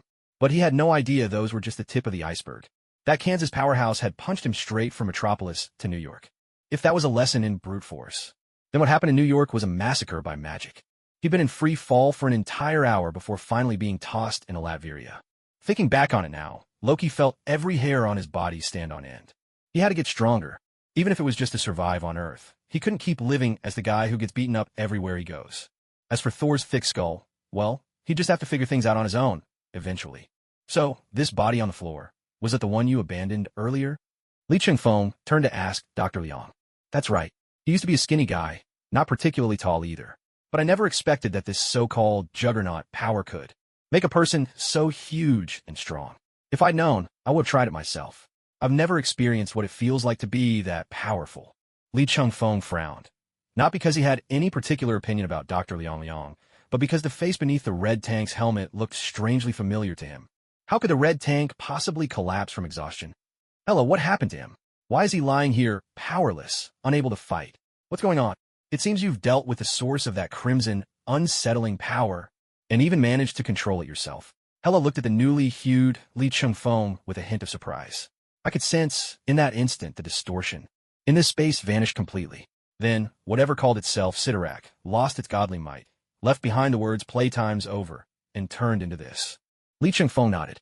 The red tank's original soul had been overtaken and extinguished by a fragment of Sidorak's consciousness. Now, with that force departed, the body was nothing more than an empty shell. The only reason it hadn't reverted to normal was because it was still clad in Sidorak's armor. So, my dear Queen of the Gods, you still haven't answered me. Is it your Green Lantern ring that's changed, or have you found a ring of another color? My King of the Gods, allow me to introduce you. This is the Red Lantern, wielding the fury of rage. Putting on an air of grandeur, Li Chengfeng ceremoniously presented the lantern forward, and then, nothing happened. Li Chengfeng was momentarily stunned. Had his judgment all this time been wrong? He placed the Red Lantern before Hela, yet there wasn't the slightest reaction. How could that be? Generally speaking, after being treated as the crown prince, marshal, and even a comrade by your own father for millennia, only to be betrayed and sealed away in Midgard for another 1,000 years, holding a grudge would hardly be an exaggeration, right? For comparison, there's that character from a certain notorious universe who was so resentful that he forced his father to spend a lifetime perched on a golden toilet, whiling away the days with a lousy voice modulator. So why, when it came to Hela, was there absolutely no reaction? But Li Chengfeng wasn't the type to get hung up on things he couldn't figure out. He firmly believed in one thing. Nothing in this world is insurmountable, so long as you're willing to let it go. Who cares, really? Instead, his attention was quickly drawn to the empty shell of the red tank lying on the ground. Even after swelling to over 4 meters tall and having its features grotesquely distorted, something about it still felt oddly familiar. Li Chengfeng reached out, intending to remove the red tank's iconic half-dome helmet, but unexpectedly, the last trace of red light from the empty shell was absorbed by the Red Lantern ring. In the next moment, the armor crumbled to dust, and the grotesquely swollen flesh returned to its original state. Li Chengfeng wiped his face. Damn it, wasn't this the same teabag he'd been muttering about over and over before the mission even began? What kind of timeline convergence was this? It all started with roasting teabag, and ended with roasting teabag. And in between, was there even the slightest connection to Prison Break at all? Oh wait, actually there was. Turns out that big oaf soul really did break out of prison. Ding! Mission breakout, brother, completed. Mission-related characters: Captain Cold, Heatwave, Constantine, Soul, Juggernaut, Teabag. Acquired Captain Cold's genius-level mechanical engineering expertise. Acquired Heatwave's literary prowess. Acquired Constantine's traditional black magic. Acquired Soul's lightning manipulation. Acquired Juggernaut's embodiment of unstoppable force. Damn, this damn system really knows how to mess with people.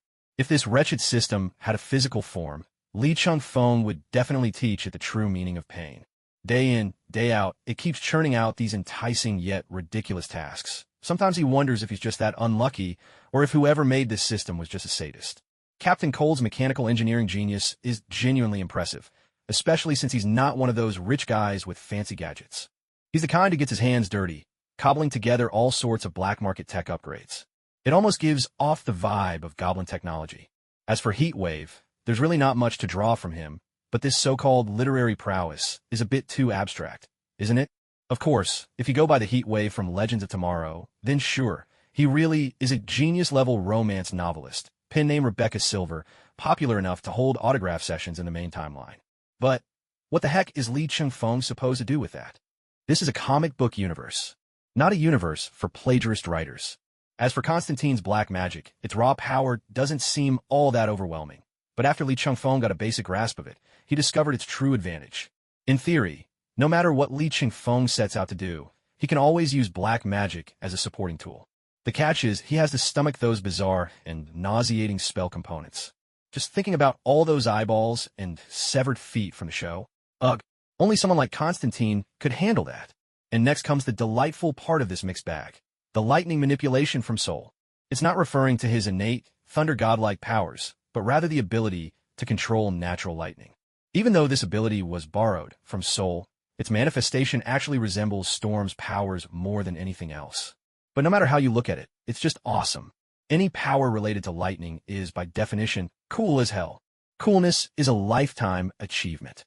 Finally, the most valuable power from this round, the embodiment of unstoppable force.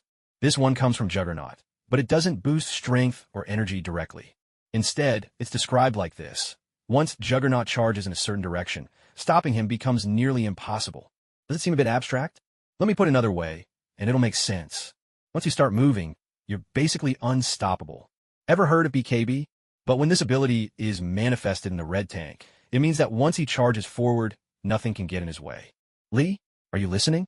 Lee, Captain, respond if you can hear us. At that moment, through the communicator, which had previously been filled with static, Sky and Ingrid's voices came through again. Now that Li Changfeng had completely severed the link between the Crimson Gem and Sidorak, the energy was fully absorbed by the Red Lantern's battery. The spatial distortions in the area returned to normal. Naturally, the communicator started working again, too. Li Changfeng here. The mission's been taken care of completely. That's good to hear. Just now, every single electronic device in Fox River Prison stopped working. The communicators only just came back. Online, Sky explained the situation to Li Changfeng. But everything inside the prison, civilian electronics, has been totally fried. So what exactly happened? It's a long story. You'll get the full report soon. Li Changfeng replied, opening a portal. Oh, and remember to tell Carlson to bring a team in to clean up the mess. Li Changfeng glanced at the gaping hole in the prison wall and the cratered ground in front of the warden's building. Right now, he was thinking the most important thing might be to recruit a Mythbusters team, one dedicated to cleaning up and keeping those who shouldn't know out of the loop. Back at the Federal Investigation Bureau headquarters, the standby agents came up to greet him. Reliable as ever, Ada Wong had already temporarily locked up Cold Captain, Heatwave, and Constantine in the special modular prison designed for superpowered individuals. Everyone gets their own cell, and the accommodations aren't half bad. After listening to Ada Wong's report, Li Changfeng nodded, then gave Dr. Liang, who'd been standing at his right, a gentle push forward. This is Jack Bright. You can call him Dr. Liang. Starting today, he'll be officially joining the Bureau as part of the internal operations team. By the way, Ada, Li Changfeng nodded toward Ada Wong. Use my terminal to send an all-frequency, top-priority message through the Bureau system. All right, what should it say? As Ada spoke, she pulled Li Changfeng's personal terminal from her pocket. That's right. Apart from himself, most of Li Changfeng's things were in the hands of the women around him. His phone, for instance, had become Hella's toy. The key to the Quinjet was with Harley Quinn, and all his office equipment was managed by Ada Wong. It was almost as if his top-level Bureau credentials existed solely for Ada Wong's convenience. No one is allowed to touch Dr. Liang's pendant, that is, Dr. Jack Bright's pendant, under any circumstances. As Li Changfeng spoke, he shot another glance at Dr. Liang. That goes for you too. Don't flaunt it around in public. Tuck the pendant inside your shirt. It's just a bit uncomfortable when I keep it under my clothes. Are you going to do it or not? Or do you want a one-way ticket to the Mariana Trench again? All right, you win. Facing Li Changfeng's intense gaze, Dr. Liang could only comply, albeit reluctantly. So, does this mean I'm one of you guys now? One of us? Not quite.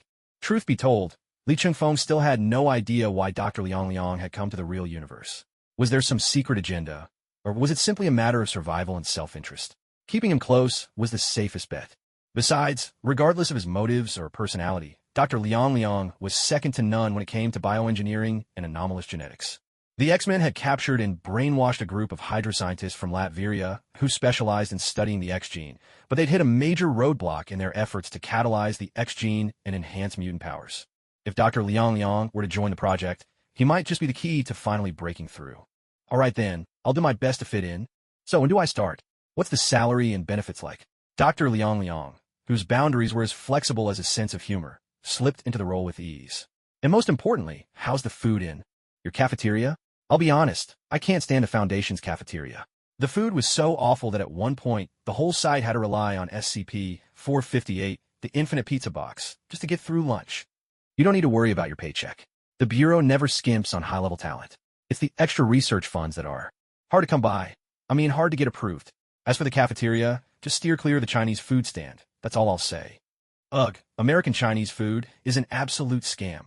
With the question of Dr. Liang's future settled and strict monitoring and containment protocols in place, Li Changfeng dismissed the team. Wanda and Pietro, though they joined the Bureau a month ago, had been in rough shape at first and were still living at Li Changfeng's place. Ada Wong decided to take the two curious newcomers, along with Dr. Liang, on a tour of Bureau headquarters. Even at night, every department of the Bureau was still humming with activity. As for Thor, being completely new to this world, Hela and Loki had made up their mind to show him the unique culinary delights of Midgard. Naturally, all on Li Changfeng's tab. As everyone scattered, Li Chengfeng found himself alone with a strangely calm Harley Quinn. "What's the matter, Harley?" Li Chengfeng asked as he stepped into the elevator, glancing over at her. "You're awfully quiet today. That's not like Harley Quinn at all." "Oh, my puddin', even someone as brilliantly crazy as me has those few days every month, days when the endless insanity gets a bit tiresome, and I start longing for something normal." Li Chengfeng ran her words through his mind, translating them to himself. "Her period's here." He pressed the button for the 5th basement level, the holding cells where the agency kept superpowered criminals. Li Chengfeng and Harley Quinn stood side by side in the elevator. Just as the doors were about to close, Harley suddenly lunged at him, nipping and kissing with reckless abandon. The floor numbers began to tick down, 1, 0, -1, all the way to -5. When the doors opened again, Li Chengfeng tried to look composed as he wiped the lipstick mark from his right cheek, casually detaching the clinging Harley from around his neck. He'd pretty much given up on saving his neck at this point. If not for his strong constitution, he was sure it would already be covered in hickeys. So it turned out, it wasn't her period at all. She'd just been holding back for too long. Ever since Harley Quinn had switched her affections from the Joker to Li Chengfeng, this was their first time apart for more than 24 hours. That onslaught of frenzied kisses had taken Li Chengfeng completely by surprise. Not that he was complaining. Harley's mental state might be questionable, but her beauty was undeniable. And she'd gotten a lot quicker, too. The moment she pounced, Li Chengfeng could feel the astonishing energy in her body. Thank goodness the elevator had cameras, or else he seriously doubted his chastity would survive the ride. Woohoo! Puddin' power, fully recharged. Well, you may be recharged, but tomorrow the Internal Affairs Department will be sending a formal complaint about my conduct straight to that shiny bald egg's desk. Are you scared? Scared of Internal Affairs, or of Nick Fury? Have you lost your mind? Oh wait, you actually have. Then while no one's watching, how about one last kiss, MMM? Li Chengfeng finally gave in to the little maniac's temptation, pressing her against the wall. He was a virgin, not an idiot. When a meat's right in front of you, you don't hesitate to take a bite. Besides, he hadn't seen her in almost a month himself. If he was honest, bloody hell, is this the sort of fun your agency gets up to? Is it too late for me to apply? Oh, shut up, you British magical bastard. Let you join the agency? That'd only happen if our brains got eaten by zombies. Huh, so kissing can have this kind of vibe too? Another one for the collection. 3 mocking voices rang out in succession. The very 3 troublemakers Li Chengfeng had arrested. Constantine, Captain Cold, and Heatwave. When they stepped out of the elevator, Li Chengfeng and Harley Quinn were so focused on each other that neither noticed the modular prison holding them was just a short distance away. As the two of them exchanged playful banter, half teasing, half mocking, they barely cared about being taunted themselves. Thick-skinned as they were, Li Chengfeng and Harley Quinn simply stared straight at the 3 prisoners instead. It wasn't until they realized something was off in the atmosphere that all conversation faded and silence crept in. Everyone calmed down now. Li Chengfeng curled his lip. It seems you still don't quite grasp the situation you're in, do you? Don't tell me you really think I'm just here to lock you up for a while. Well, what else? Even the Bureau has to follow the basic laws, right? To hell with your basic laws, snart. Li Chengfeng strolled over to Captain Cold's cell door, a mischievous grin spreading across his face. From today forward, every criminal with superpowers or special skills will be contained by the Bureau. Trust me, my authority is more than enough to make that happen. The thought of stuffing supervillains into ordinary jails almost made Li Chengfeng laugh out loud. Whoever came up with that idea must be a real genius. Before any of the 3 could respond, Li Chengfeng suddenly stepped back and spun around. Who's there? Show yourself now. The room fell utterly silent. Not only were Constantine and the others baffled by Li Chengfeng's reaction, even the ever-unpredictable Harley Quinn looked completely lost. But Li Chengfeng ignored them. Instead, he jabbed a finger toward a corner and spoke in a threatening tone. I'll count to 3. All 6 of you hiding over there, get out, don't make me ask twice. Just then, from what appeared to be an empty corner to the naked eye, voices suddenly broke the silence. Li, don't transform into the White Lantern. And please, don't banish us to the dark dimension. Damn it, Stark, at this point in time, Li isn't the White Lantern yet, nor has he become the Sorcerer Supreme. Oh crap, wait, will saying that mess up the timeline? The timeline isn't that fragile. But you better keep that big mouth of yours in check. All right, Professor Stein, you win. A shimmer of distorted light swept across the corner, and a motley crew of people in diverse outfits appeared. Leading the group was a striking blonde woman, her athletic figure highlighted by a crisp, form-fitting white battlesuit. Long time no see, Li, she said. Who are you? And how did you even get into the Bureau's headquarters? My apologies, the blonde offered an apologetic nod. We always forget you're not yet the person we know. I'm Sarah Lance, codename White Canary, a level 5 agent with the Bureau's special unit, the Legends. The Legends. Li Chengfeng's eyes gradually widened. How did the Legends Squad suddenly become a special task force under the Joint Investigation Bureau? Wasn't this just a load of nonsense? There's no such team in the Bureau, Harley Quinn frowned and asked. I may be crazy, but that's not a good enough reason for you to try and fool me. Sarah Lance shook her head and replied. Of course, the Bureau doesn't have such a team right now. That's because we're from the future.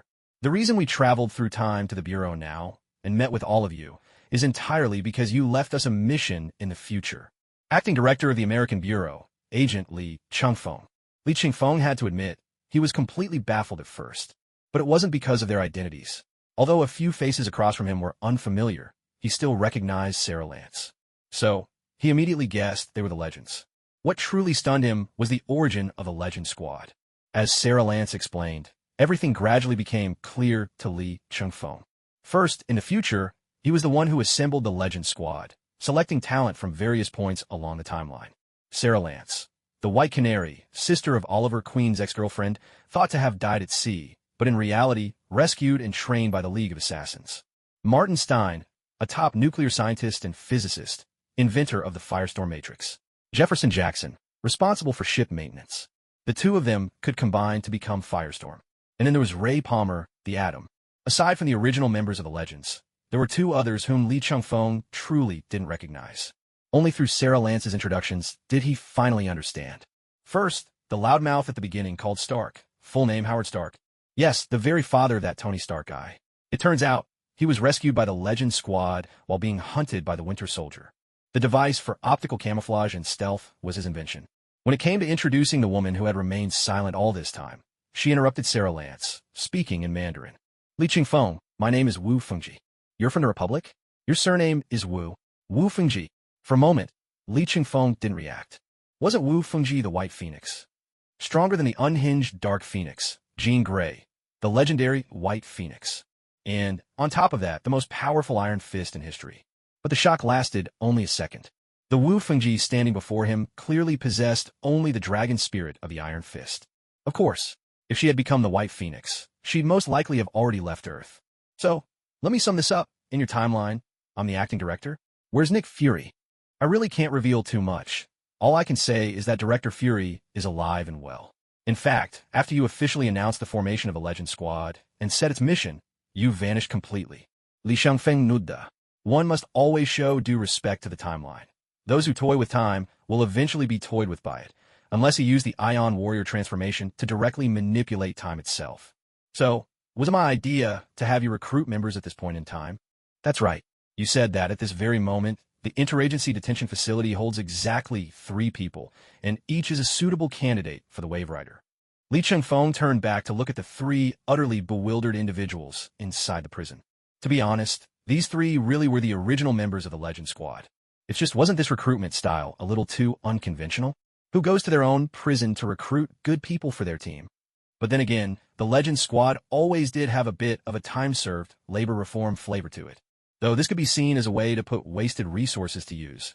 What else were these 3 going to do in here? Aside from burning through the interagency's food supplies, they were of no use at all. Letting them contribute to defending the timeline wasn't a bad idea. It was almost like swapping sewing machines for saving the world. If this was my decision, then take them with you. You believe me that easily? Why wouldn't he? Harley Quinn, standing nearby, shrugged and spread her hands toward Li Chengfeng. This sounds exactly like something he'd do. Outside the prison, Li Chengfeng and Sarah Lance quickly reached an understanding. Constantine, Captain Cold, and Heatwave were then handed over to the Legend Squad. Just as they were about to leave, Sarah Lance seemed to recall something. Oh, right. Lee, if you go to the combat training room on the 12th floor now, you'll meet someone completely unexpected. This person specifically requested that you come to this point in the timeline, and you agreed. Will this cause any disturbances to the timeline? The timeline is much tougher than you think. That's something you taught me, teacher. Teacher? You call me teacher. I may only call you teacher, but you're the closest thing to a father I've ever had. Is it just a tradition among our interagency folks to say this line? Li Chengfeng waved goodbye to his future protege, his student and daughter-in-one, but couldn't help making a quip. He distinctly remembered that Bald Fury had already said that line. Barring any surprises, Coulson would probably say it to Sky one day as well. So now even his future self is following the trend?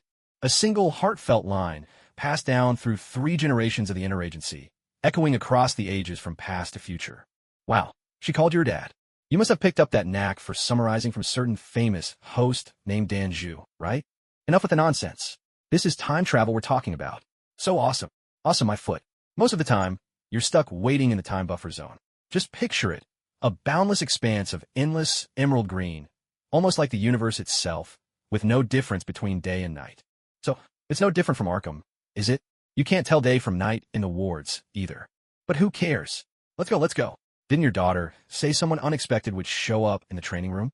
Harley Quinn, brimming with excitement, finished her sentence, then leapt onto Li Chengfeng's back in a flash, giving his backside a playful squeeze. Hurry up. Training rooms, our destination. Li Chengfeng didn't have the heart to shake this wild woman off, so he simply carried her on his back into the elevator. He had a feeling tomorrow would bring a fresh wave of complaints about his conduct.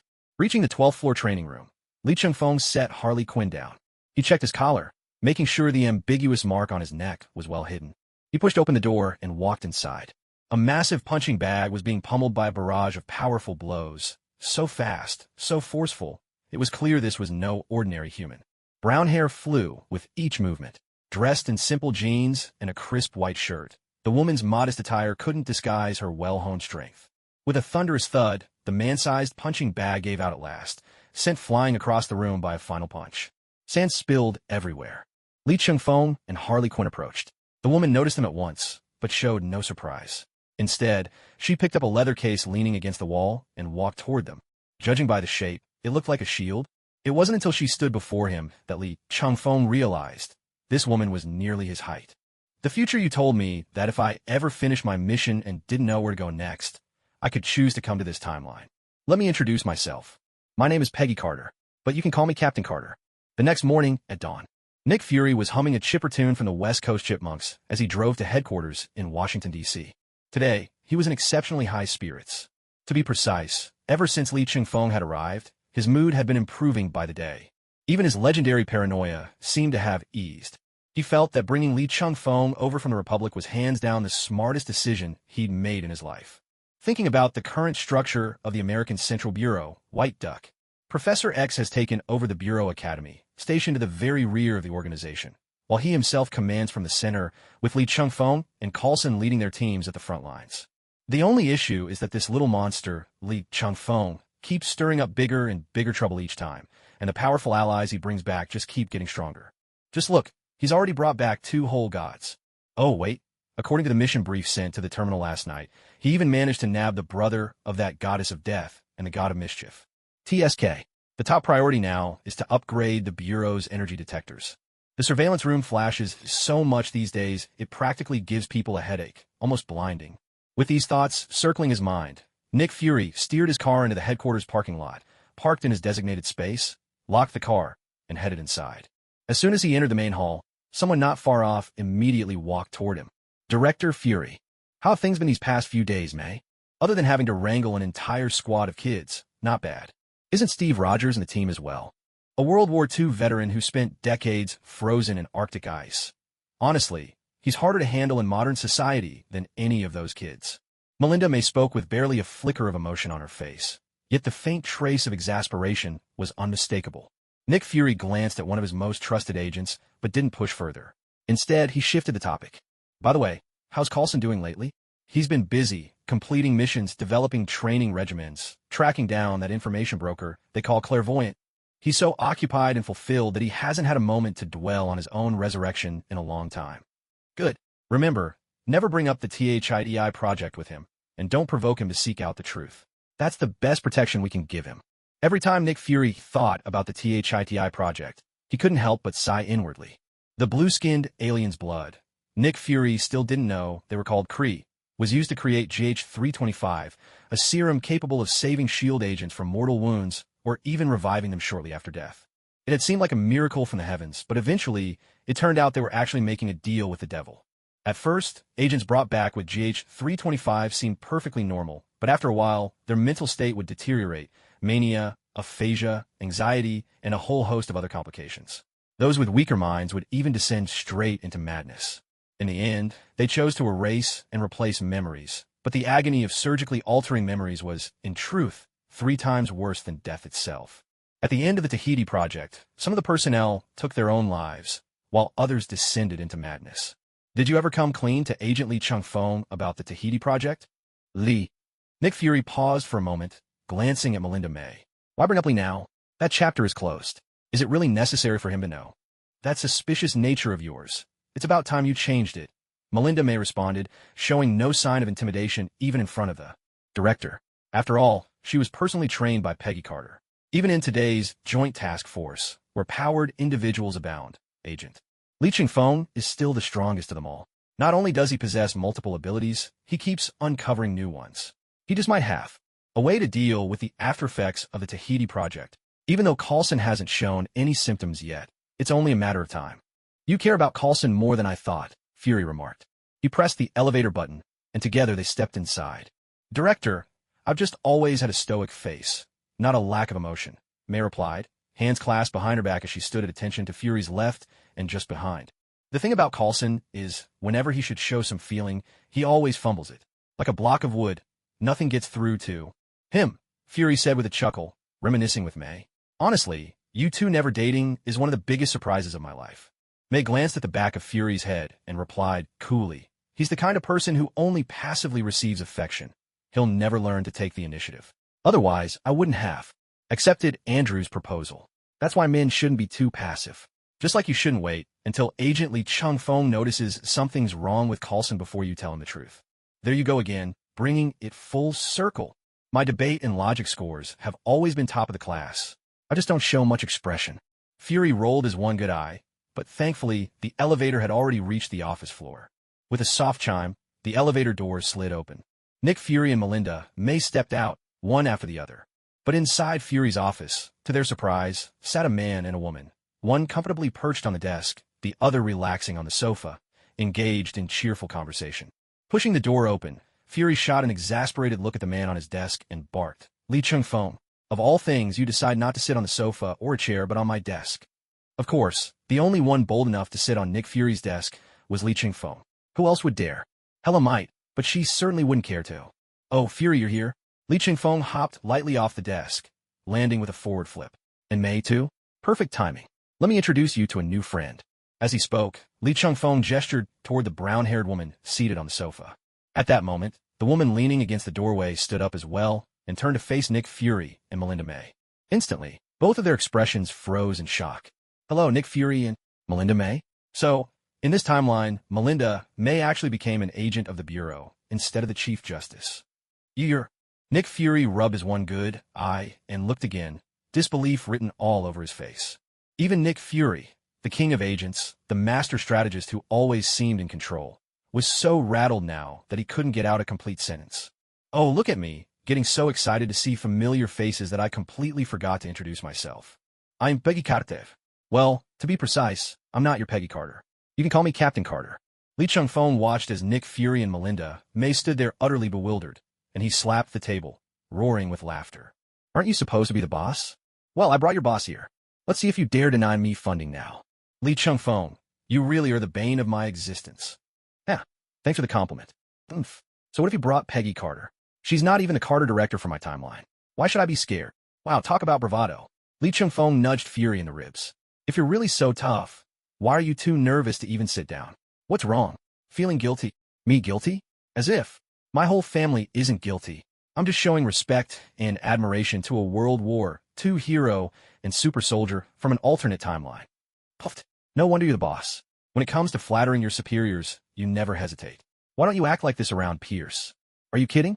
Alexander Pierce couldn't hold a candle to even a single strand of Peggy Carter's hair.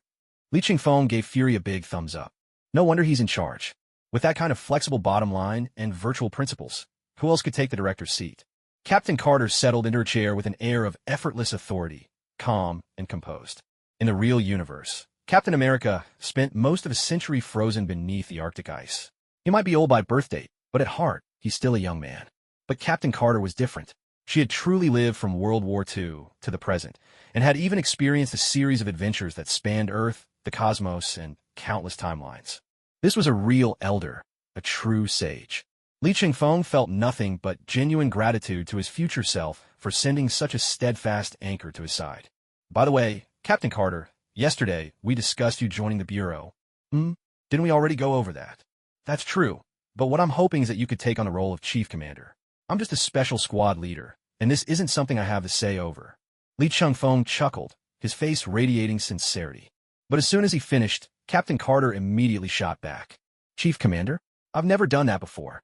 She spread her hands as she spoke. I've always been the one charging ahead on the front lines. I have no problem leading a local skirmish, but the Chief Commander of the Bureau needs to oversee the whole picture.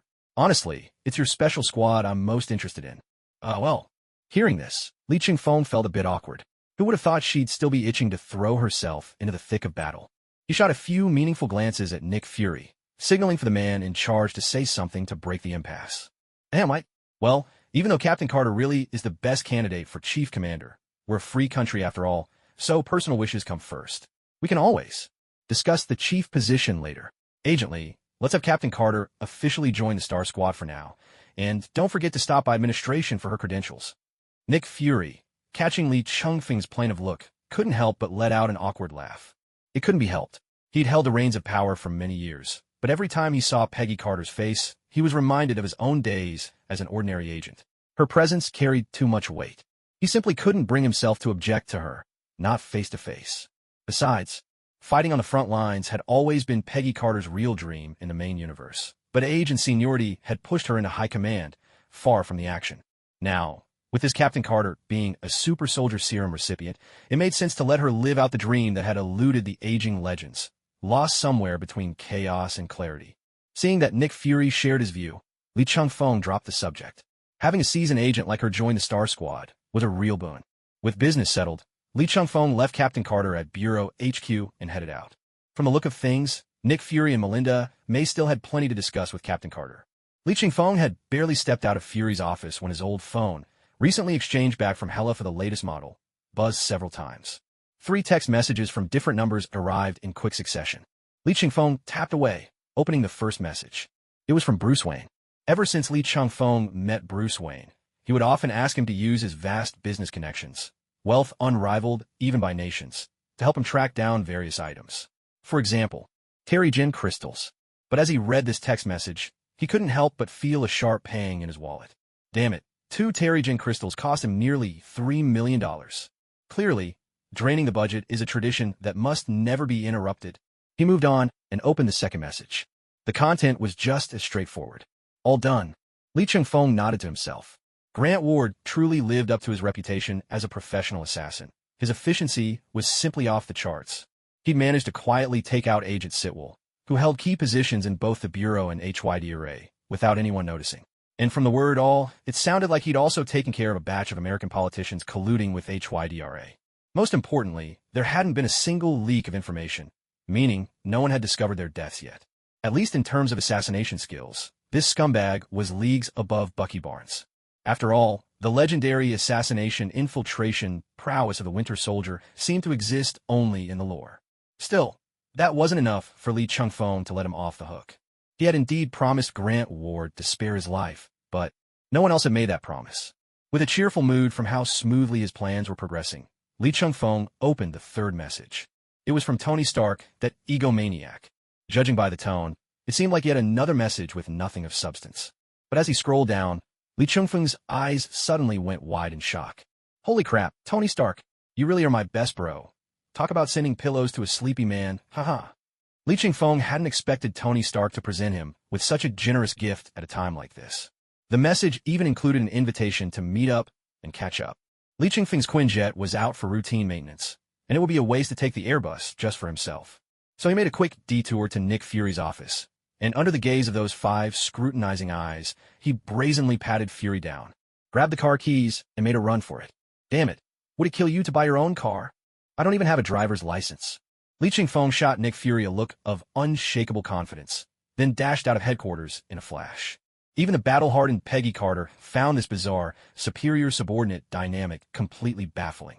The middle-aged Li Chingfeng she'd met in other timelines was always unflappable, tight-lipped, and handled everything with the utmost seriousness. How did he turn out so outrageously flamboyant in his youth? It was noon, and the scorching sun blazed in the sky. "Miss Potts, where's my best buddy Tony Stark? I just called him over 20 times, and he didn't answer a single one." After driving straight from Washington, D.C. all the way to New York's Stark Tower, Lee Chung-fong didn't hesitate to rush into the Stark Industries CEO's office at the top floor as soon as he parked his car. Of course, these days the real CEO and majority shareholder of Stark Industries was Pepper Potts, while Stark himself was just a mustachioed man living off his girlfriend. Maybe it was after being completely rejected by Lois Lane that he finally realized who he truly loved. This past month, his relationship with Pepper had heated up dramatically. How can anyone be so sure? Just one look at Pepper's face was enough. It was written all over her, the glow of someone in love. "Calm down, Agent Lee Chung-fong. Tony will be here soon. We're supposed to have lunch together, so just wait a little, okay?" Pepper led Lee Chung-fong to the couch and sat down beside him. "You seem to be in such a hurry to find Tony. Did he get himself into some kind of trouble again?" "Oh, Miss Potts, you'll be glad to know he actually did something amazing this time." Is it anything serious?" "Serious? Not at all. I mean it. This time, it's genuinely a good thing. I'm not being sarcastic." Lee Chung-fong caught himself, half amused and half exasperated. What on earth does Tony Stark get up to every day? Judging by his girlfriend's look, he's probably no stranger to making trouble at home. "Don't worry, Miss Potts. Tony may be a little unruly and full of flaws, but he'd never do anything truly wicked." "I hope so." Pepper reached out and shook Lee Chung-fong's hand. "And please, just call me Pepper from now on." Right at that moment, Tony Stark strolled in from the hallway, carrying a large paper bag. He took off his outrageously flashy sunglasses and announced, "Hey, Pepper, I've got a few top-notch cheeseburgers here. I swear on my dad's mustache, you won't find better in all of Queens. Hey, Lee Chung-fong, what are you doing here? And why are you holding my girlfriend's hand?" Tony instantly bristled, his mustache practically twitching with indignation. Pepper couldn't help but look a little proud and a little shy at Tony's reaction. "Oh, come on, it was just a polite handshake. Not everyone is like you. Tony, you act like a handshake means you have to peel the skin off someone's hand." Lee Chung-fong teased Tony about his past antics, but it didn't faze Tony one bit. After setting the paper bag on the table, he strode over in just a few steps and plopped himself right down between Pepper and Lee Chung-fong, physically separating the two. Hey, are you a jealous little kid or something?" Lee Chung-fong pushed away Tony Stark, who kept edging closer to him. "Pepper is like a big sister to me. No matter how much of a playboy I am, there's no way I'd make a move on her." "Oh, give me a break. Everyone at the Bureau knows you've got a thing for older women. Just look at your history with those 3 queens on the Star Squad." Lee Chung-fong cleared his throat awkwardly. "A type isn't the same as a real sister, Tony. Pepper, don't listen to his nonsense." He hurried to explain, wanting to maintain at least a shred of decency in front of his friends, even if he was kind of flirt in private. "So, tell me, Mr. Busy, what brings you here at noon? Don't tell me you just came to freeload lunch. Ever heard the saying, anyone who interrupts a couple's alone time deserves a kick from a donkey? And for the record, I only bought enough burgers for 2. Though Tony still sounded irreverent, at least he'd stopped trying to shove Lee Chung-fong around. "What? Kicked by a donkey? Even if Hella herself were to kick me today, I'd still show up." Lee Chung-fong gave a mischievous chuckle and threw his arm around Tony's shoulder. "How could I not come when my dear brother Tony Stark has just pulled off something huge? Didn't you text me this morning to say you'd helped Nick Fury upgrade the newest model of the helicarrier, and even secured a new deal between the Bureau and Stark Industries? That'll slash the construction time and might get the new helicarrier up and running in no time." The moment Tony realized what this was about, he slung his arm back around Lee Chung-fong's shoulder, all brotherly camaraderie. "Hey, we're practically family. Your business is my business. Besides, I'm pretty interested in your Bureau's tech myself. You know, ever since that little Sky joined your ranks, hacking your database has become a nightmare. Honestly, it all started when Nick Fury reached out, hoping I could help with your Bureau's satellite launch engines. I took a look at the blueprints, just a few tweaks here and there, and now the satellite can stay in suborbit without ever needing to land. Then, of course, Fury showed up flanked by a squad of stunning agents, and you know me. I'm not one for chasing women, but I do love showing off my skills when there's an audience. So I went underground with them, sorted out all the helicarrier's problems, and honestly, it's nothing we can't handle. Give it 2 weeks, and it'll be ready to go. We're already 90% done." Tony pointed to himself, grinning with pride. "But, naturally, I fixed the most important 10%. By this point, Lee Chung-fong finally understood how it all came together. "What do you mean, claiming you're not into chasing women, but you love showing off your skills in front of beauties? How is that any different from Lu Bu's famous line, 'I don't like to fight, I only like to break up fights'?"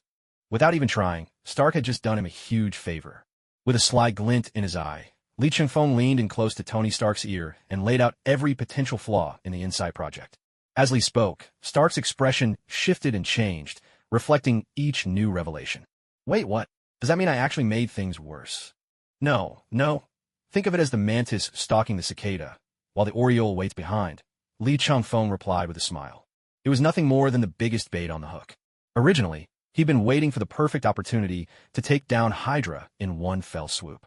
But Grant Ward's assassination attempt had created a brief window, a blind spot in Hydra's intelligence gathering. And now, Stark's improvements to the helicarrier had just added the most crucial ingredient to the bait.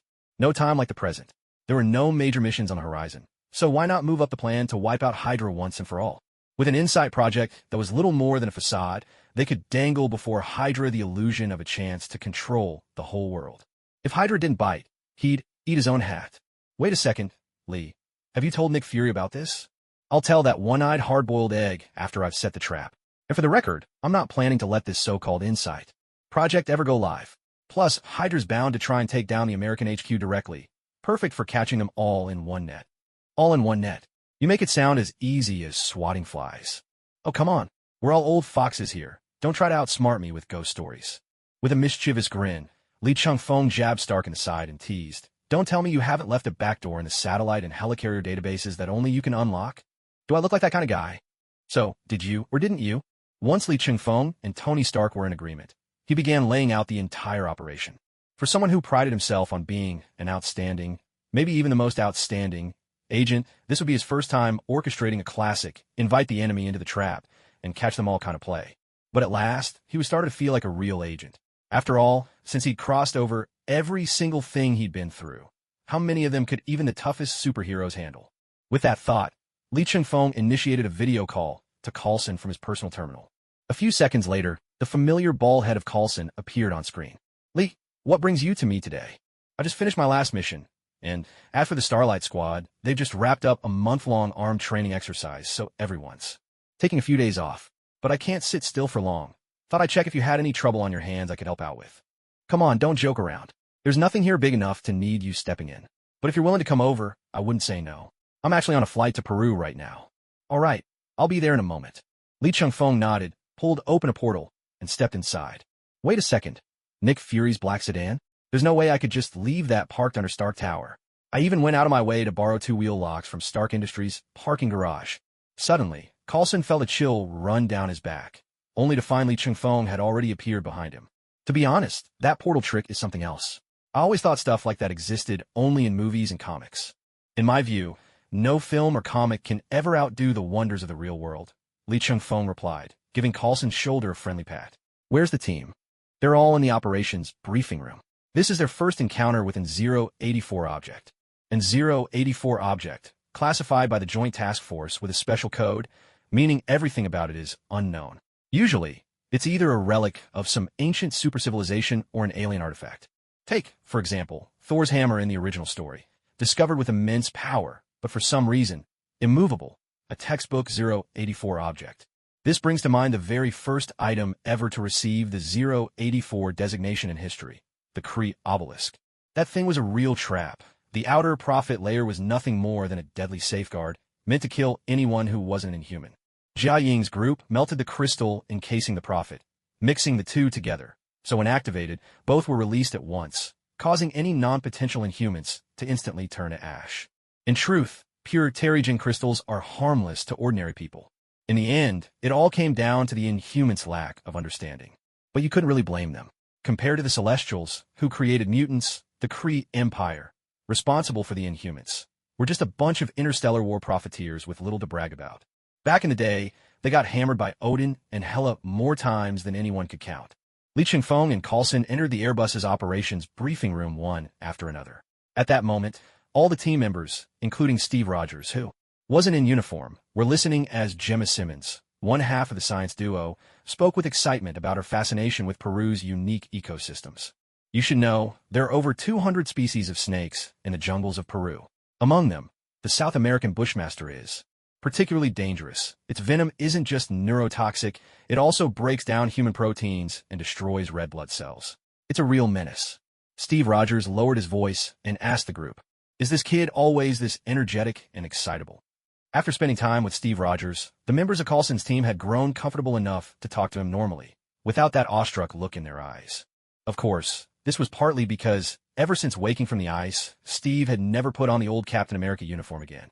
Coulson, ever the devoted fan, had more than once offered to help Steve get a brand new Captain America suit made, but each time Steve had politely refused.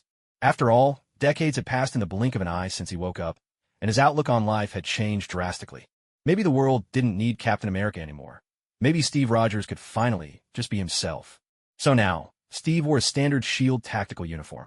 Only the familiar round vibranium shield slung across his back reminded the others who he really was. Right? He was still Captain America.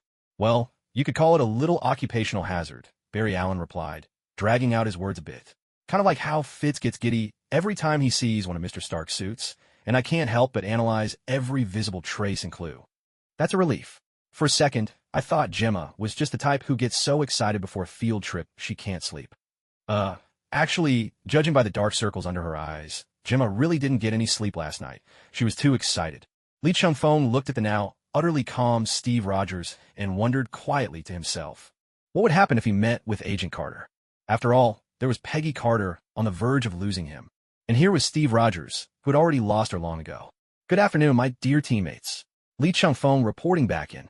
Before Coulson could get a word in, Lee Chung-fong let out a holler that could wake the dead.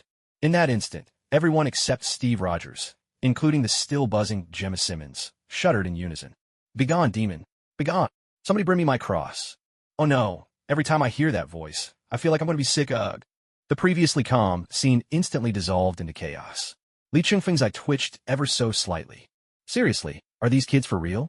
Especially Barry Allen. Stress vomiting? His training regimen was the easiest of them all. Come on, Speed Force. Really? Drop a lightning bolt on him for me, would you? Barry Allen's pitiful, submissive look was really more than he could bear. But then again, in most boys' love fan works, Barry Allen always seemed to be firmly cast as the bottom. How tragic. Sacrificed to cosmic resets in the original story, and then offered up in fanfics as well. Sigh, Barry, you really do have it rough. You? Is that really necessary? Don't overreact. Lee Chung-fong looked on with some disdain at Coulson's team, who were collapsing in disarray. He gave Wade Wilson, who was twitching on the ground, a gentle nudge aside with his foot, clearing a path before stepping up to Steve Rogers. I've heard so much about you, Steve Rogers. And you, Lee Chung-fong. Thank you for digging me out of that damned block of ice, Steve Rogers replied, reaching out and shaking Lee Chung-fong's hand. I thought you'd call me Captain America. I don't see Captain America. I just see a soldier ready to leave the past behind and start anew. By the time Lee Chung-fong arrived on the Airbus via a portal, they were already close to Peru, with not much time left to spare. Coulson's team's Airbus finally soared over a vast stretch of jungle before landing on a flat clearing just outside the dense forest. Then, driving a specially customized off-road vehicle, they set off toward the coordinates that had already been determined. Lee Chung-fong didn't open another portal straight to the site. After all, Coulson's team wouldn't always be working with him, and getting too used to the convenience of portals wouldn't do them any favors. Besides, they were basically on an all-expenses-paid international trip. Why not enjoy the scenery a little? After about an hour's drive, they reached their destination. It was the excavation site of an ancient Incan ruin. Lee Chung-fong first slipped into the surrounding forest for a quick sweep, making sure there were no signs of large animals. Only then did he nod, signaling everyone to begin. Fitz and Gemma, arms full of equipment, hopped out of the car, chatting and laughing. All right, Gemma, that giant South American viper you mentioned on the plane, was it this thing? At his words, Fitz and Gemma turned around, only to see a tawny brown venomous snake coiled around Lee Chung-fong's beautifully sculpted forearm.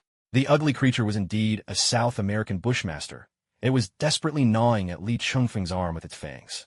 But Lee Chung-fong's body was strong enough that a snake's fangs couldn't even break the skin. Oh my god, is wrapping a venomous snake around your arm supposed to be fun? And it's biting you. Honestly, it's just a little ticklish. Seems this little guy has taken quite a liking to me, Lee Chung-fong replied, as he casually unwound the snake from his wrist. With an easy swing of his arm, he tossed the snake back into the jungle. Snake? Well, thanks a lot. Really? After Lee Chung-fong tossed the snake aside, Gemma hurried over to check his wrist. She knew full well that this thing couldn't possibly break through his defenses, but still, drops of venom from the South American bushmaster were now trickling down his hand onto the ground. Gemma quickly took out a bottle of high-concentration disinfectant and started cleaning Lee Chung-fong's hand. Gemma, I appreciate your caution, but honestly, this snake venom can't do anything to me. I'll be fine even if I drank it straight.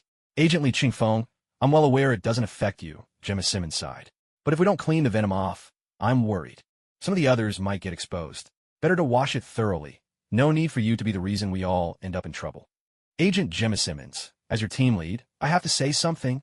You sure didn't treat me like this back when I started. Give me back the hero worship you used to have for your star agents. You traitors. Fitz and Gemma exchanged a synchronized eye roll at Li Qingfeng and decided not to bother responding to the young senior agent. They turned and walked toward the nearby Incan temple ruins. This ancient structure, hidden deep within the jungle for at least 5 centuries, was the site where the 084 object had been detected. Li Qingfeng followed Gemma and Fitz into the temple. Once the two had finished the most thorough on-site survey possible, they reached their conclusion. Everything inside is ancient, all from the Inca era, maybe even from before, Fitz said, pointing to something on the wall that was clearly out of place for any ancient civilization. But this right here, anyone with half a brain can tell it doesn't belong in a site like this. They just uncovered this fossil layer deep within the temple, and somehow embedded in it is an unknown object with an orderly mechanical structure. Gemma picked up the thread. What does that suggest? It means this thing has been here for nearly 1,500 years, longer than the temple itself. But judging by the craftsmanship, it almost looks like something made in Germany. Li Qingfeng watched the two science geeks excitedly discuss their findings and decided he needed some air. Thanks to his Captain Chill-level mechanical engineering expertise, he could tell at a glance it was probably some kind of energy emitter. Still, having the knowledge was one thing. He was never cut out for pure scientific research. May, have you eaten? The moment Li Qingfeng stepped outside the ruins, he saw Melinda May, who had just parked their vehicle in a concealed spot. Naturally, he spoke in Mandarin. Being able to use his native language outside the Republic was a rare happiness. Save the small talk for someone else, she replied. Blame me, blame me. By the way, have you and Fury told Steve Rogers about Captain Carter's existence? Not yet. Rogers has only just started to really adapt to this era. Let's not overwhelm him right away. Get some time. I'll take him to meet our Peggy Carter first. Lately, she's been relatively lucid. At the mention of this timeline's Peggy Carter, a rare trace of sorrow flickered across Melinda May's usually impassive face. Li Qingfeng immediately fixed a wary gaze on Melinda May. Why are you staring at me like that? Melinda May instinctively touched her own face. Is there something on my face? No, I just thought in that situation, you'd come out with the classic S.H.I.E.L.D. agent line. Li Qingfeng said, still a bit shaken. Peggy Carter is the closest thing you've ever had to a mother. Or something like that. Trust me, I've heard that kind of line so much lately, it's practically given me a trauma response. I actually have both my parents. Count your blessings. You've already won the lottery with the full set. As Li Qingfeng spoke, his hands suddenly flashed through a few tactical signals unique to S.H.I.E.L.D. agents. Melinda May caught on instantly. The two of them moved in opposite directions, each blending into the thick brush. Then, in perfect unison, both reached in and dragged out several armed men from the undergrowth. They were all fully equipped soldiers. Li Qingfeng had noticed them the moment he arrived at the outskirts of this Incan ruin, but he hadn't bothered to tip them off too soon. He was always a fan of catching everyone in one fell swoop. Now, as he signaled May to spring into action, it was because the enemy forces had almost finished gathering. Melinda May and Li Qingfeng took down the soldiers in front of them in a flash. At the same moment, several military jeeps suddenly barreled in from all directions. Dozens more soldiers, equally well-armed, leveled their rifles at the two of them. Seriously, I just want to take a leak and now it's turned into a magic show? Just then, Oliver Queen, Wade Wilson, and Steve Rogers suddenly emerged from the dense forest behind the soldiers. Li Qingfeng spread his hands, as if to say he was just as clueless. All 5 of them were seasoned agents. With just a quick exchange of looks, they had already decided on their next move. 5 people against dozens seemed perfectly fair. Then, with vivid precision, they put on a dazzling display of tigers among sheep. Within moments, the ground was littered with soldiers, all completely incapacitated. I heard there's a batch of anti-government rebels in Peru these days. Think these guys are them? Wade Wilson sheathed his twin swords with a careless drawl. No, these men are well-equipped and highly trained. No matter which country you put them in, they'd be considered excellent soldiers. Clearly, they're part of the official government military, Oliver Queen observed carefully. But why would they ambush us? We already informed the Peruvian authorities about our operation. What happened?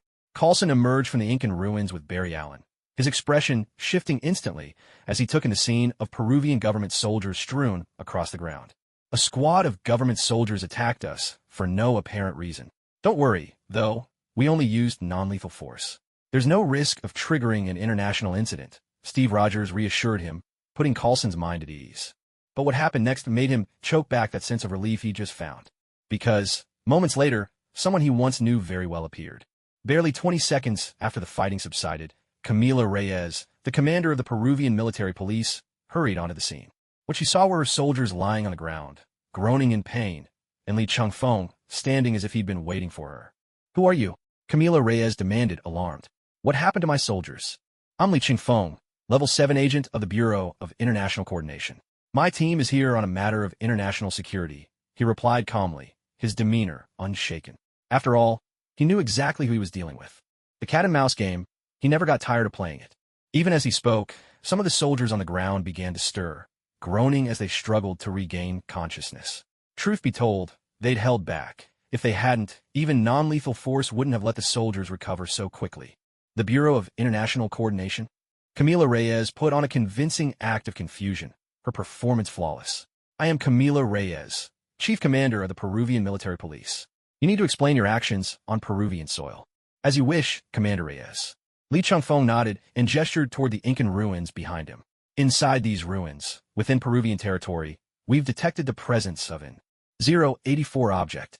As Chief Commander, you should be aware that under the international treaty Peru signed, custody of 084 objects falls to the Bureau, not the nation that discovers them." When it looked like Camila Reyes was about to argue, Coulson stepped forward, waving to catch her attention. "HM? Phil." "Camila." Coulson smiled, greeting his old acquaintance. "How many years has it been? I can't believe you've risen all the way to Chief Commander." "In fact, I was promoted 3 years ago." "Phil, I think it's about time we caught up properly." After speaking, Camila Reyes greeted Coulson with an intimate cheek-to-cheek kiss. Damn, yet another of Coulson's old flames. Seriously, what is it about this balding guy that makes such sophisticated and charming women still pine for him?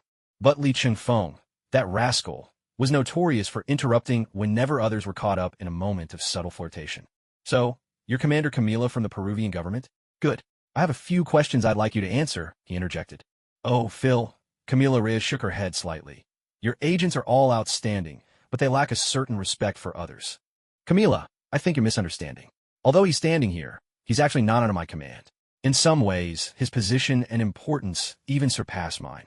Coulson's demeanor shifted instantly from the warmth of an old acquaintance to the seriousness of official business. Agent Li Chengfeng may act on impulse, but he never questions strangers without cause. "So, I suggest you answer his questions honestly." Camila's brow furrowed just a little. Damn, that clairvoyant. How could someone so important turn up with no background information at all? But the situation was urgent, and she had no choice but to go along. Once Li Chengfeng saw Camila's silent agreement, he began. "Given the ongoing struggle between the Peruvian government and the rebels, how does the chief commander herself find time to meet with an old Loa? Or is it that Peru has acquired some technology capable of detecting 084 objects? Is that why you've stationed so many elite soldiers here? Actually, we were tracking the rebels and ran into you by accident." Still stubborn. "Fine, let me answer for you." Li Chengfeng moved between Camila Reyes and Coulson, lowering his voice. "It was the clairvoyant who tipped you off, wasn't it? Told you Agent Coulson would be coming today to recover the 084 object. Said it's a weapon that could end the unrest in Peru. But now there's an obstacle standing in your way that must be removed."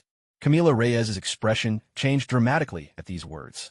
She quietly edged away, her gaze at Coulson now filled with a mix of complicated emotions and steely resolve. Coulson was equally stunned, though for him, it was the ruthlessness in her eyes that left him shaken. "So, when did you decide to set aside whatever we once had between us?" "From the moment I saw your team arrive." "Should I thank you for at least not deciding that the minute you got the intel?" Camila Reyes could only shake her head wearily. Without hesitation, she pressed the button on her comm device. In that instant, the distant roar of more engines filled the air, swelling louder and louder. The numbers matched exactly what Li Chengfeng had noticed during his initial sweep. The opposition really had mobilized everything they had. Subdue the Joint Task Force agents and seize Object 084. Camila Reyes ordered coldly, then turned to Coulson and said, "I'm sorry, Phil. Between you and my country, I have to make a difficult choice. Don't worry. As long as you don't resist, I won't harm you. After I've eliminated the rebels, I'll surrender myself to the International Military Tribunal and the Joint Task Force." "Is that so?" Coulson nodded. By this point, he understood. things had already spiraled beyond any hope of repair. He turned and began to walk toward the mountains. No, wait. He turned and headed for the Incan ruins. Squad, listen up. Do your best not to kill anyone. It's your team now, so we'll follow your orders, someone replied. Though his former lover showed no mercy, Coulson's heart softened. He was no saint. If the enemy's motives were truly evil, he would have pulled the trigger without hesitation. But Camila Reyes and her soldiers weren't villains. They were desperate patriots, taking a risk because they had nowhere else to turn. Coulson simply couldn't bring himself to hurt people like that. This was perhaps the most human part of him. After all, the director was a master strategist and ruthlessly efficient, but who could ever truly love a man like that? Honestly, Commander Camila, I sincerely recommend you surrender now, Li Changfeng said with a genuine smile to Coulson's old flame. I have to warn you, if you fight me, it's going to hurt. A lot. Camila ignored Li Changfeng's banter and issued her orders with crisp precision. Teams 1 and 2, suppress the targets. Team 3, stay alert and be ready to adapt. Teams 4 and 5, surround the temple. Don't let a single person escape. In her eyes, though these joint task force agents were formidable, so few of them able to incapacitate an entire combat squad. In the face of organized military firepower, they were still just trying to stop a tide with a twig. If it were that scoundrel Grant Ward, he'd abandon a frontal assault and look for another way out. But the truth was, even without Li Changfeng, just 3 top-tier agents and Steve Rogers could easily handle the situation. Not to mention the game-breaking existence that was Li Changfeng. A pity truly stubborn to the end. Li Changfeng shook his head at Camila's decision. People are always like this. Until they see overwhelming power, no one really listens to reason. As he finished speaking, Li Changfeng's eyes seemed to blaze with lightning. From the clear sky above, countless bolts of lightning crashed down all at once. It was as if divine judgment had descended. The soldiers had no time to even cry out before they collapsed, twitching uncontrollably on the ground. Yet, under Li Changfeng's unervingly precise control, the spectacle was grand, but not a single life was lost. After all, they were still a group of soldiers fighting for their country. Taking such risks might not be advisable, but it was worthy of respect. More importantly, if he really ended up killing these 100 or so people, he'd be facing charges at the International Military Tribunal, and that would bring disgrace to the Republic. Heads could roll and blood could spill, but the honor of the Republic must never be tarnished. Still, these soldiers would have no choice but to spend a couple of months laid up in bed. Meanwhile, Camila Reyes just stood there, her face etched with despair as she watched everything unfold before her eyes. Drawn by the sounds of battle outside, Gemma and Fitz paid no mind to the dangerously high-frequency radiation emanating from the 084, clutching it tightly as they dashed out of the temple. They arrived just in time to witness a scene that looked like divine retribution. Gemma stood there, dumbfounded, pointing at Li Changfeng in the distance.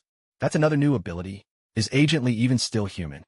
Unless something unexpected happened, I think Li is still human, at least in terms of self-awareness, Fitz replied. If possible, I'd really love to run a full-body examination on Agent Li. With tissue samples, if I could, Gemma sighed in amazement. Besides, Li has such a powerful regenerative ability. Everyone turned to stare at Gemma after she said that. Sister, your mad scientist vibe is getting stronger by the day. You want to take samples from Li Changfeng for research? Why not just slice him up and see how he tastes while you're at it? It's not like that would be any harder. Why are you all looking at me like that? I was just making a dry scientific joke. How could I possibly use a colleague for tissue research? Gemma rolled her eyes at everyone's shocked reactions. Besides, I'd probably need a scalpel made of vibranium just to cut through Li's skin. So we don't need tissue samples, Coulson said with a smile, nodding. If we're curious, we can just ask him directly. Hasn't Li always been happy to answer any of your questions? Honestly, I'm quite curious myself. What exactly is Li's body made of? With that, Coulson turned and went to contact the International Military Tribunal. Since there were no fatalities, he figured after some negotiations with the Peruvian authorities, Camila Reyes would be released. After all, during times of internal turmoil, the Peruvian government would surely do everything to protect their chief commander of military police. But she had other problems, too. Tell me, Camila Reyes, who exactly is that lunatic known as Clairvoyant? Have you ever met him in person? He's shrouded in mystery, but seems to know everything about us, as if he's some kind of prophet from legend. Coulson was never one to believe in such things, but time and again, the facts before him forced him to reconsider. A prophet was dangerous enough, but a prophet with ill intentions was even more so. But didn't Li just whisper the words clairvoyant into Camila's ear?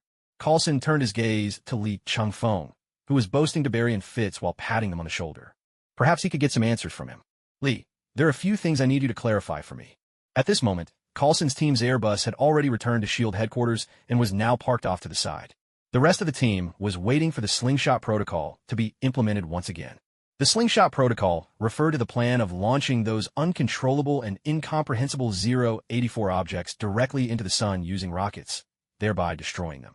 But this was little more than a tale to placate the lower-level S.H.I.E.L.D. agents. Anyone ranked level 7 or above knew the so-called slingshot was merely a smokescreen. Those rockets were empty. The objects supposedly sent to be burned up in the sun were, in fact, secretly transferred under heavy guard to a classified warehouse known as the fridge. So, knowing the truth, Lee Chung-fong and Coulson had not bothered to attend the rocket launch. Lee Chung-fong set down his green soda, smiling as he said, "Coulson, I knew you couldn't hold back your curiosity. You want to know who that bastard clairvoyant really is, don't you? I don't believe in prophets, but this person is clearly threatening the safety of the entire world." Lee Chung-fong slid a glass of Coulson's favorite whiskey in front of him, then continued. "Think about it first. If he really was a prophet, why didn't he have Camila find the weapon earlier? After all, it's been hidden in the Peruvian jungle for over 1,000 years. Yet, it was only after S.H.I.E.L.D. detected the 084 object and sent your team to recover it that he told Camila about the weapon's existence." Lee Chung-feng's words opened up a new line of thought for Coulson. If this so-called prophet doesn't simply enjoy watching friends turn on each other, then it means he learned about the 084 object at almost the same time as S.H.I.E.L.D. But is it only a matter of timing? What other organization in the world can match S.H.I.E.L.D. when it comes to intelligence gathering? This clairvoyant is actually a high-ranking S.H.I.E.L.D. agent. Lee Chung-fong didn't bother with riddles. He wasn't some kind of mystic. When agents get promoted, they usually check out information that was previously off-limits at their old clearance level. It's just that, for most of you honest types, it's a small hobby to satisfy your curiosity. But the clairvoyant turned it into a gold mine, profiting from the information gap and raking in huge rewards from all over the world. And besides, this man is an old friend of yours, a level 8 S.H.I.E.L.D. agent, John Garrett. What? Coulson sprang to his feet. Betrayed twice in a single day. Who could stand such a thing? John Garrett? How could it be him? Why not him? Lee Chung-fong gave a dismissive smirk. He's not just a clairvoyant, he's also Hydra. Coulson had just raised his whiskey for a calming sip, but Lee Chung-feng's next words were so shocking he nearly spit out. Are you the reincarnation of a watering can, or what? But honestly, who's ever heard of a balding watering can? Coughing hard, Coulson ignored Lee Chung-feng's offhand jest, wiped his mouth and pressed on. Are you sure about this? John Garrett? The same season agent as Nick Fury? Not only the clairvoyant, but Hydra as well. Absolutely, Lee Chung-feng nudda. Remember the Centipede Project? That was his brainchild to extend his own life. And he's been reaching out to Stark under SHIELD's name, hoping to get research on the extremist virus. As Lee Chung-feng spoke, Coulson's face grew darker and darker. He never would have imagined John Garrett was the clairvoyant. Even more shocking, the man wasn't just an information broker. He was Hydra. A heavy silence settled between them, lingering until Coulson finally broke it. If John Garrett is Hydra, then what about Grant Ward? I recall Garrett was assigned as his supervising officer. That's right. Grant Ward is Hydra too. That's exactly why I made sure to get him out of your team in the first place. You were the one who got rid of him. To be precise, under a bit of pressure and persuasion, he chose to leave on his own. I offered him a way out. Work for me, and I'd let him live. That's a pretty big incentive, wouldn't you say? But he's Hydra. Coulson suddenly stood up again, the warmth and approachability wiped clean from his demeanor. S.H.I.E.L.D. and Hydra had always been mortal enemies. And the internal chaos at the American headquarters that led to his own death a few years back, that was Hydra's doing too. There was no way he could let Hydra go unpunished. True, but I gave my word and I'll honor it. I promised to let him live, Lee Chung-feng shrugged. But you and your team, you never made any promises to Grant Ward. Exhaling slowly, Coulson gradually calmed down after Lee Chung-feng's explanation. Lee, I assume there's more you want to say? You're not the kind of man to come all this way just to expose John Garrett for my sake. Hey, you saw right through me. Lee Chung-feng shuklat. Have you heard of Project Insight? Nick Fury mentioned the Tahiti project to me when he was setting it up, but the whole thing was suspended during the last S.H.I.E.L.D. upheaval.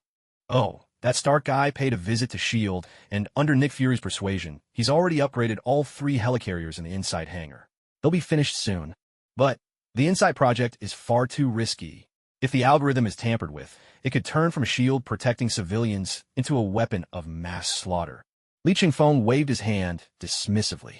Don't get worked up. The Insight project is real, but at the same time, it's bait. meant to lure Hydra out. Da. Coulson's mind raced. You mean, after the last S.H.I.E.L.D. internal crisis, Hydra managed to infiltrate S.H.I.E.L.D. all over again? Yeah, that last crisis?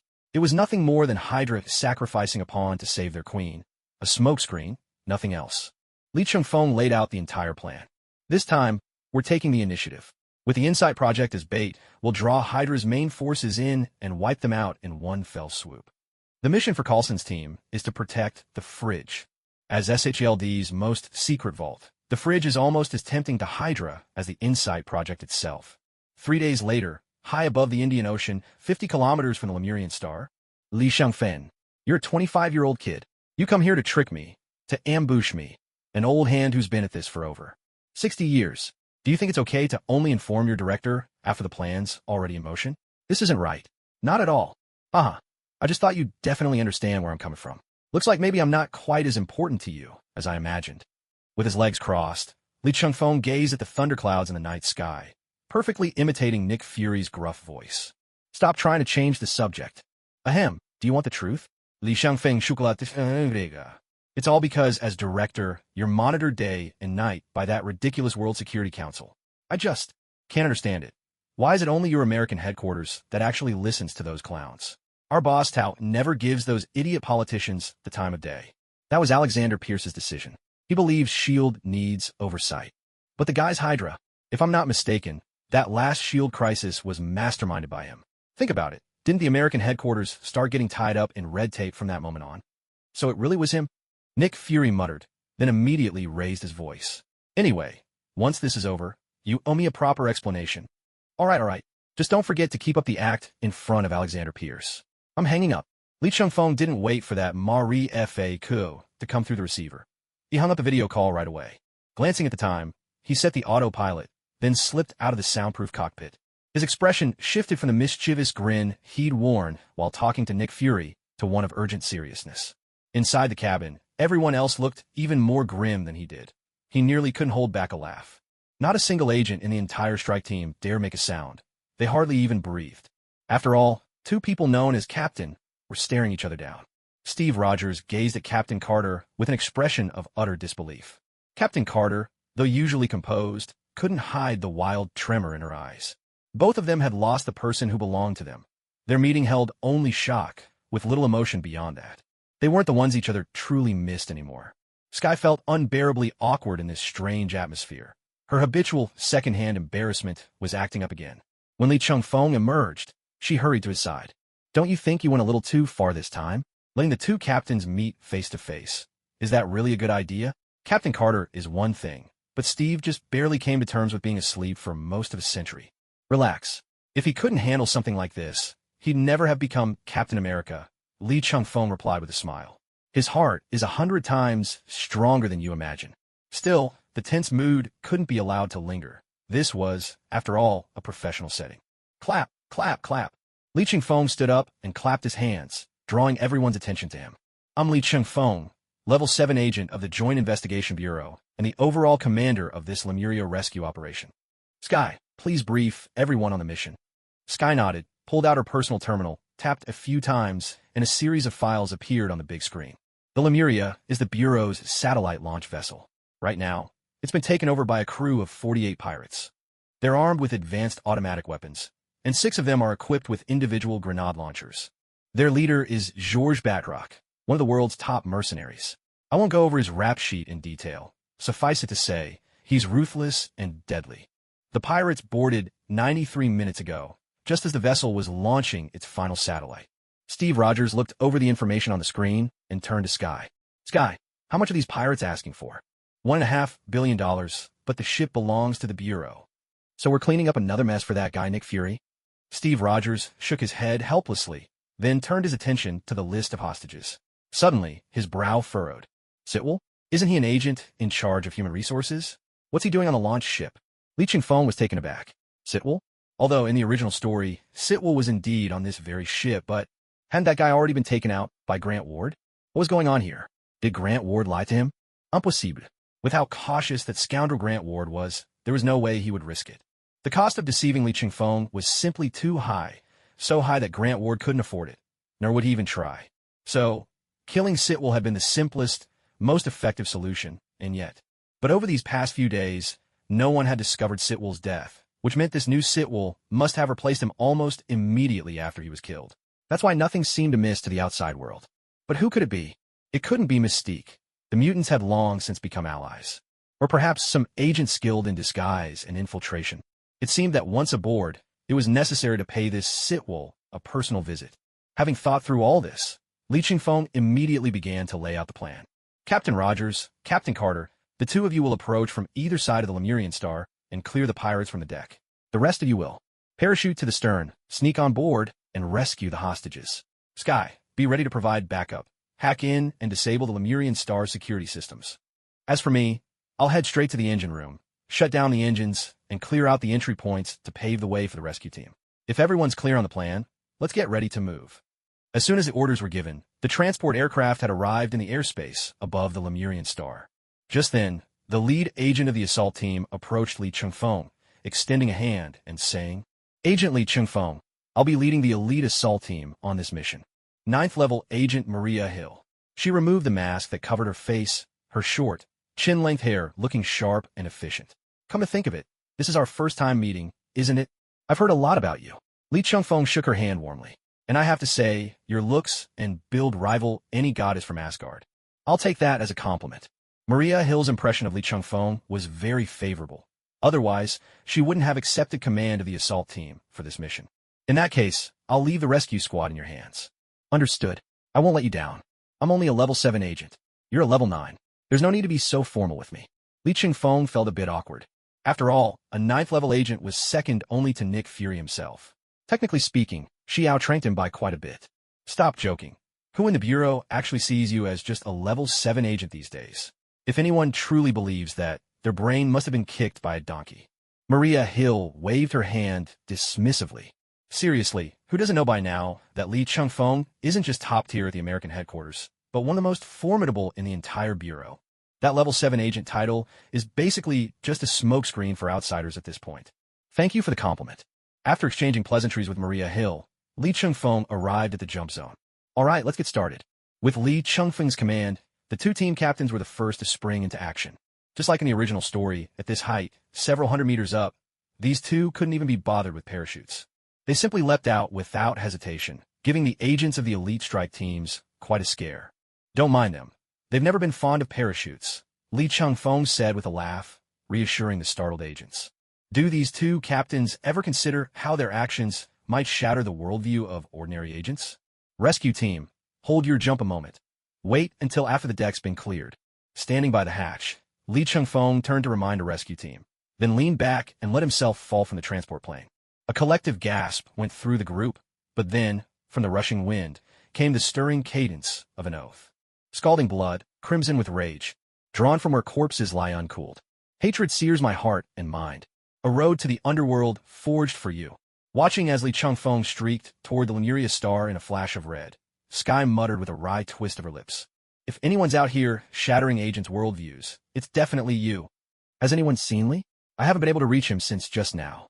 "Same here, no contact. But with his skills, nothing could have happened to him." Steve Rogers and Captain Carter crossed paths on the midsection of the deck. As the two captains spoke, a shadow suddenly darted out from behind them. A vicious, lightning-fast whip kick aimed straight for the back of Steve Rogers' head. The force and speed were lethal, meant to kill in a single strike. The attacker was none other than George Batroc, the notorious mercenary who'd always managed to evade capture. At that moment, every monitor aboard the Lemuria star had been switched to display household commercials and Crayon Shin-chan cartoons. Even Batroc, dense as he might be, could see that the Lemuria star had been compromised. With the sound of Shin-chan singing Elephant Elephant blaring from the screens, fewer and fewer voices answered Batroc's calls over the comms. He knew it was time to act, and as he reached the deck, he caught sight of Steve Rogers and Captain Carter deep in conversation. George Batroc, a seasoned mercenary who made killing his top priority, naturally chose to strike preemptively from the shadows, targeting Steve Rogers in his SHIELD combat uniform. The plan was solid. Next time, skip the planning. Oh, right, there won't be a next time. The instant George Batroc launched his sneak attack, he was met with a counterstrike from not one, but two super soldiers. What followed was a thoroughly one-sided beatdown, merciless and brutal. "Dare you face me one-on-one?" George Batroc gasped, sprawled on the ground, still clinging stubbornly to bravado. All you know is ganging up and hiding behind that shield. When I was fighting on the battlefield, your parents weren't even born yet. Asking for a fair fight? Go ask your mother. Steve Rogers unleashed a string of classic curses, mixing in a few choice German insults for good measure. Captain Carter shot Steve Rogers an approving look. Exactly. What seasoned veteran doesn't have a sharp tongue? They might keep up appearances in daily life, but once on the battlefield, all bets are off when it comes to trash talk. The two of them then approached a locked door nearby, the main control room of the entire Lemurian star. With one swift move, Captain Carter brought down her shield and snapped the door handle clean off, pushing the door open. And right there, they found Li Chingfeng, caught in the act, hunched over and busy copying intel. Oops. Well, this is awkward, he said. Captains, if I told you I was just slacking off and goofing around, would you buy it? Li, why didn't you answer our calls? I thought our mission was to rescue the hostages, Steve Rogers said, stepping forward to look at the control room's main screen, where a progress bar was inching forward. Li Chingfeng smacked his lips, determined to commit to his act fully. He was nothing if not a purist when it came to playing a role. So he improvised his own little version of the Lemurian star heist. What he hadn't expected was to accidentally take over Black Widow's part in the operation. In his mind, after Steve Rogers and Captain Carter swept the deck, there was no way they'd end up here in the control room, right? But reality had a way of surprising him, in the most inconvenient ways. Not only did they end up right outside the control room, but both captains burst in together. The only silver lining, Steve Rogers, though he asked a question, didn't actually seem all that suspicious of Li Chingfeng's actions. He genuinely just wanted to know why Li hadn't responded over the comms. It was enough to make Li want to cry. Rescuing hostages is the task for the rescue team, and for you too. I'm the overall commander, but I have other objectives to handle as well. I hope you both understand. Oh, I'm not interested in what tasks you need to complete, Steve Rogers waved his hand dismissively. On the battlefield, we just focus on our own assignments. Li Chingfeng was momentarily taken aback by that remark. Is this really what Captain America is like in this world? In the original story, when Cap found out that Black Widow Natasha Romanoff was here to retrieve S.H.I.E.L.D. data, he was clearly displeased. He even went back and gave Nick Fury quite an earful. Even though that Cap was noble enough to wield Thor's hammer, when it came to handling things, he still lacked a certain maturity. But the person in front of him clearly understood one thing very well. After all, as federal agents, who among us hasn't carried out a few covert missions that others know nothing about? Captain Carter remained silent, simply studying Li Chingfeng. That red suit looks pretty sharp on you. Captain Carter, let's not poke fun at my outfit, Li Chingfeng replied, curling his lip in mock annoyance. Honestly, I'm not really a fan of these skin-tight uniforms. But I have to admit, they are practical. The progress bar raced forward, and in no time the data transfer was done. Li Chingfeng unplugged the portable hard drive and immediately activated his communicator. Agent Hill, do you copy? Maria Hill here. Your orders, Commander? How's the rescue operation going? All remaining hostiles guarding the hostages have been neutralized. The hostages are now completely safe. Aside from a few agents who suffered minor injuries during the struggle, we have no casualties. Is Sitwell there? Tell him to meet me on the deck. Understood. I'll relay the order right away. After ending the call with Maria Hill, Li Chingfeng nodded to the two captains, signaling them to follow. As they left the control room, Steve Rogers took the opportunity to hoist the barely conscious George Batroc over his shoulder. Once the three of them reached the deck, they saw rescue team agents rounding up the defeated pirates. Soon enough, a shiny, bald head, one that looked a bit sly, peeked out from the cabin. Agents, thank you for your timely rescue, but I'll need to access the data from the launch platform next. This is a direct order from Nick Fury. Well, I guess you're not a Skrull. Those guys can at least copy someone's memories for a while. Li Chingfeng crooked a finger at the fake Sitwell. After all, Sitwell knows that, although we're both level 7 agents as the leader of the Star Squad, my clearance is far higher than his. And even without the Star Squad business, he's just a desk agent in charge of personnel. He'd never be tapped for a mission this sensitive and classified. Agent, you. All right. If you can't come up with a convincing excuse, then don't bother. I have some questions for you. Let's find a quiet, hidden spot. With that, Li Chingfeng turned and addressed Steve Rogers. Captain, could I borrow a light? Steve Rogers retrieved a lighter from the utility belt of his tactical suit and handed it to Li Chingfeng. Though he never smoked, carrying a lighter had always been an essential survival habit for him. It was a good habit to have. Steve Rogers and Captain Carter didn't follow them. Li Chingfeng hadn't invited them to join, which clearly meant this matter wasn't something they needed to get involved in. The two super soldiers, who had just joined the Joint Task Force, simply started helping the rescue team carry off the pirates they had knocked out. As senior agents, We all know Nick Fury always enforces strict information compartmentalization on missions, so there's no way you could know what I'm here for. You'd better cooperate with me, or you'll have a hard time explaining yourself when you stand before Nick Fury. Li Chengfeng led the fake Sitwell into the shadows behind the launch silo, the imposter still trying to persuade Li Chengfeng along the way. At first, Li Chengfeng treated the words like the faint buzzing of a mosquito in one ear and out the other. But soon his patience wore thin. Once they were deep enough in the shadows that no one could see them, Li Chengfeng suddenly spun around, gripped Sitwell's throat, and slammed him against the wall. Enough! Drop the act. The real Sitwell is dead, and it was on my orders that he was killed. Don't you think it's a joke to pretend to be him in front of me? If I'm not mistaken, you must have stumbled across his corpse. You needed an identity, so you disposed of his body and used your shape-shifting ability to become Sitwell. Li Chengfeng looked calmly into the other's eyes, but to his surprise, the imposter's expression remained just as composed. You're a clever one. This replacement was well chosen, someone with inside access and high clearance. But you don't know enough, or rather, you don't understand how the Joint Task Force really operates. Now, change back to your true form, or I'll make sure Sitwell dies again.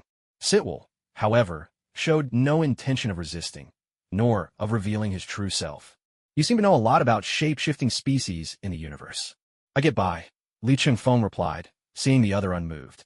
He took out the lighter with his free hand. See this? Don't you have anything you want to say now? Only then did Sitwell's expression finally change. Without hesitation, Li Chengfeng flicked the lighter to life, holding the flame close to Sitwell's face. Instantly, the skin near the flame morphed into a shade of green. Well, would you look at that? A Martian greenie, huh? Sitwell sighed, and, after turning intangible, slipped free from Li Chengfeng's grasp. In the very instant he touched the ground, his entire appearance had already changed.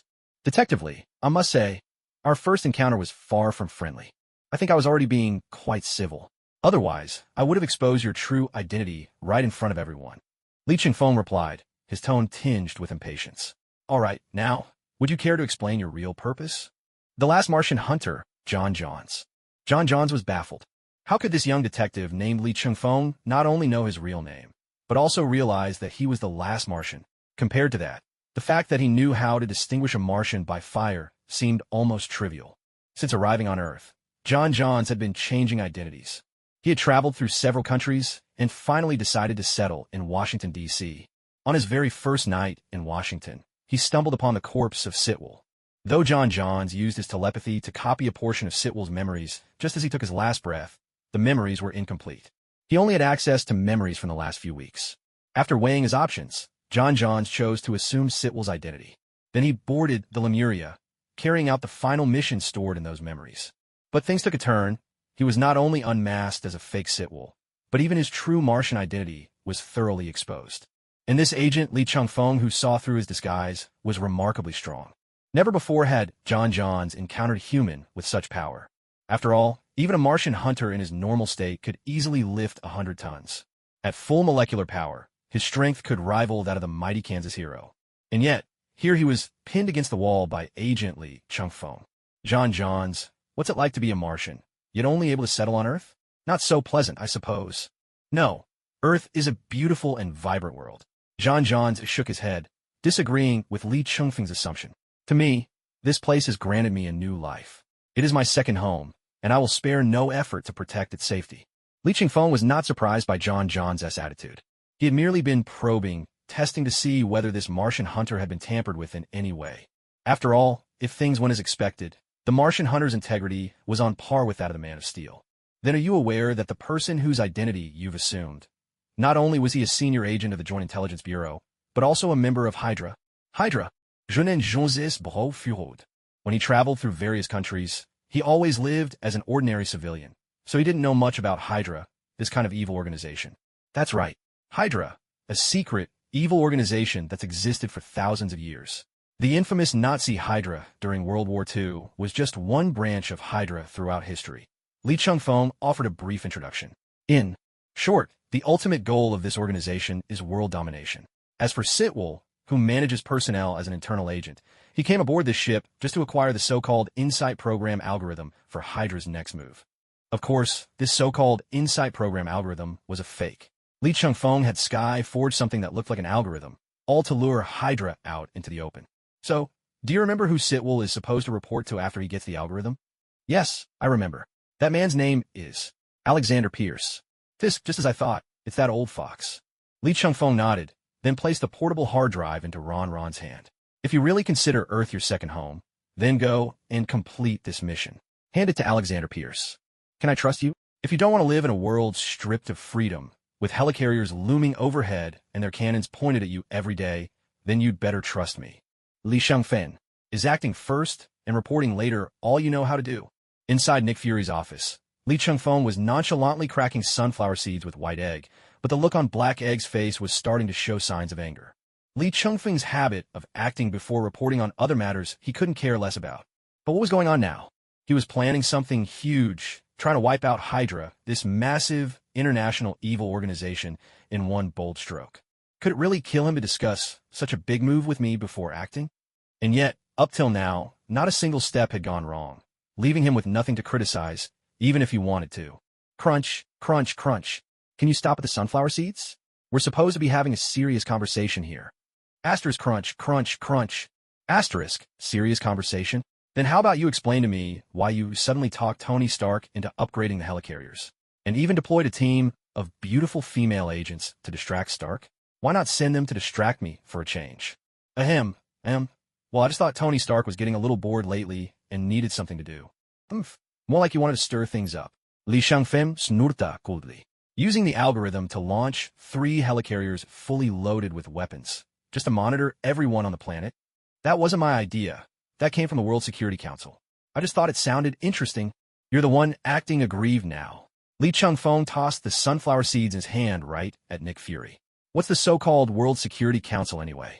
Nothing but a bunch of self-important politicians from a few countries trying to look good by setting up a watchdog organization. The only reason Alexander Pierce listens to them is so he can manipulate S.H.I.E.L.D. from the shadows. That bastard Nick Fury. If you say he trusts others, just look at how he deliberately splits up his own elite agents so none of them know the whole picture. But if you say he doesn't trust anyone, well, Alexander Pierce was practically rubbing Hydra in his face before he even started to suspect something was wrong. And even then, he couldn't put his finger on exactly what felt off. So, what do you say we do about it? Nick Fury had nothing left to say. He could only spread his hands, surrendering the decision. What do? We do just this. Li Shangfeng rapplia irritably. If you want to destroy someone, you must first drive them mad. Unless something unexpected happens, the fake algorithm should have already landed in their hands. That means they'll gather all their strength and put everything on the line, trying to take over S.H.I.E.L.D. in one fell swoop. Like that time a few years back when the Joint Counterterrorism Center staged a rebellion. This is on a much larger scale. That was just a smokescreen, sacrificing pawns to save the king, a retreat to prepare for a bigger play. As much as Li Changfeng looked down on Hydra's laughable pyramid scheme tactics, he had to admit they were an ancient organization with thousands of years behind them. Who knows what tricks they still had up their sleeve? So rather than hunt Hydra down across the globe, it was far better to lure them all into one blazing pit and finish it in a single stroke. So, are those 3 helicarriers in the inside hangar finally completed? They'll be ready in 3 days. And we've kept Alexander Pierce updated on every step. Perfect. The trap is set. The bait is laid.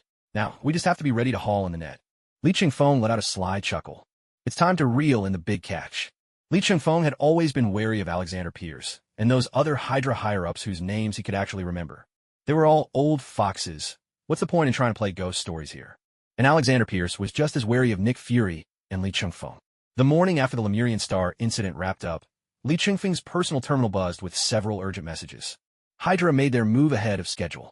Under attack, but I managed to link up with Captain Rogers. Hydra's thrown everything they've got at us. It's not just their moles inside S.H.I.E.L.D. There are squads of Hydra soldiers, led by dozens of Winter soldiers, storming S.H.I.E.L.D. headquarters. Coulson is already heading to the fridge to secure it. Li Changfeng sat on his bed. He wanted to curse out loud, but truthfully, he wasn't panicking at all. The Guardians were all accounted for. The X-Men were ready. Hydra was nothing more than fish in a barrel. But weren't those 3 flying aircraft carriers supposed to be finished in 3 days? It looks like Alexander Pierce must have streamlined some of the carrier's functions, trying to seize a window of opportunity and catch the Joint Security Bureau off guard. Well, that makes sense. None of them are fools, after all. And what's with this talk of dozens of Winter soldiers? Just how many troops can Hydra churn out? Li Changfeng immediately contacted Tony Stark. Hey, Tony, is it time? Time for what? I just laid down. Pepper finally let my back catch a break. Damn it. Hydra's making their move. And you're still at home, paying your taxes? What? The flying carriers shouldn't be finished for another 2 or 3 days. Looks like Alexander Pierce can't wait that long. He probably cut corners on the features and materials. Anyway, since they took the bait early, we'll spring the trap early too. Damn, can't a man get a break even after paying his dues? I swear, I'm personally going to punch Alexander Pierce in the face. Go meet up with Nick Fury and Steve Rogers first. I'm sending you their coordinates now. Li Chingfeng ended the call and stepped out of the bedroom into the living room. The team was already assembled. The three Asgardian siblings seemed the most unfazed. After all, this wasn't their homeland, and to them, this mission was just one among countless others, a routine operation. Captain Carter, a battle-hardened veteran, was also ready. Her timeline had her fighting Hydra as well, so she slipped into combat mode instantly, a hint of steely resolve already showing in her eyes. Only Wanda and Pietro seemed a bit lost, hands fidgeting nervously. It was their first major mission with the Joint Security Bureau, and they'd run straight into a crisis. Ada Wong and Harley Quinn, on the other hand, had already coordinated all the emergency updates. Even though there's a mole at the academy, today just happens to be the day of the big philosophy lecture. Professor X is teaching. Every student is present and accounted for. So, we don't need to worry about combat strength there. Just in case, though, the main X-Men team is already en route to the academy. The Coulson squad has locked down the sandbox research base and is moving to fortify the refrigerator. John Garrett is leading Hydra soldiers there as well. America's main bureau has basically fallen. Agents, under Maria Hill and Natasha Romanoff, are waging a guerrilla fight to buy time, but the flying carriers are getting ready to launch. With that, the two women looked at Li Chingfeng. It's our turn now, the Star Squad takes the stage. Li Chingfeng nodded and immediately began assigning tasks.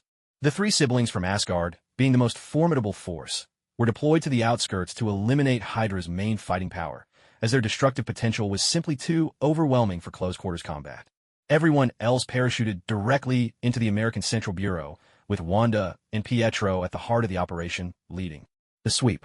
Their first priority was to regain control of the critical floors and rendezvous with Maria Hill and Natasha Romanoff. And what about you? Harley Quinn nodded in understanding, but then turned to question Li Chingfeng. Of course, I'm going straight to the root of the problem. See you soon, my pudding. See you soon, little maniac.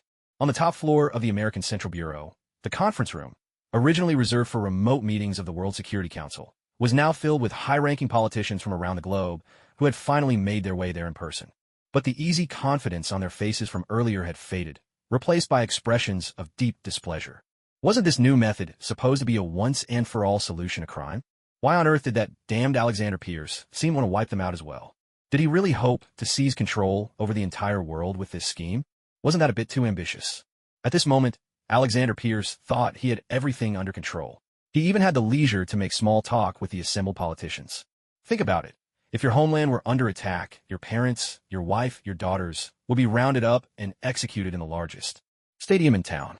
But all you need to do is press this button, and these three helicarriers would instantly wipe out the invaders. I don't need your damn button. The person rebutting Pierce was clearly a hawk, unyielding, never one to compromise. He was also the only member of the World Security Council to oppose the Insight Project. When faced with hardliners, Hydra's cheap sales pitch tended to fall flat. In these situations, their usual solution was the most efficient and straightforward way to silence dissent. Just make the janitor work overtime.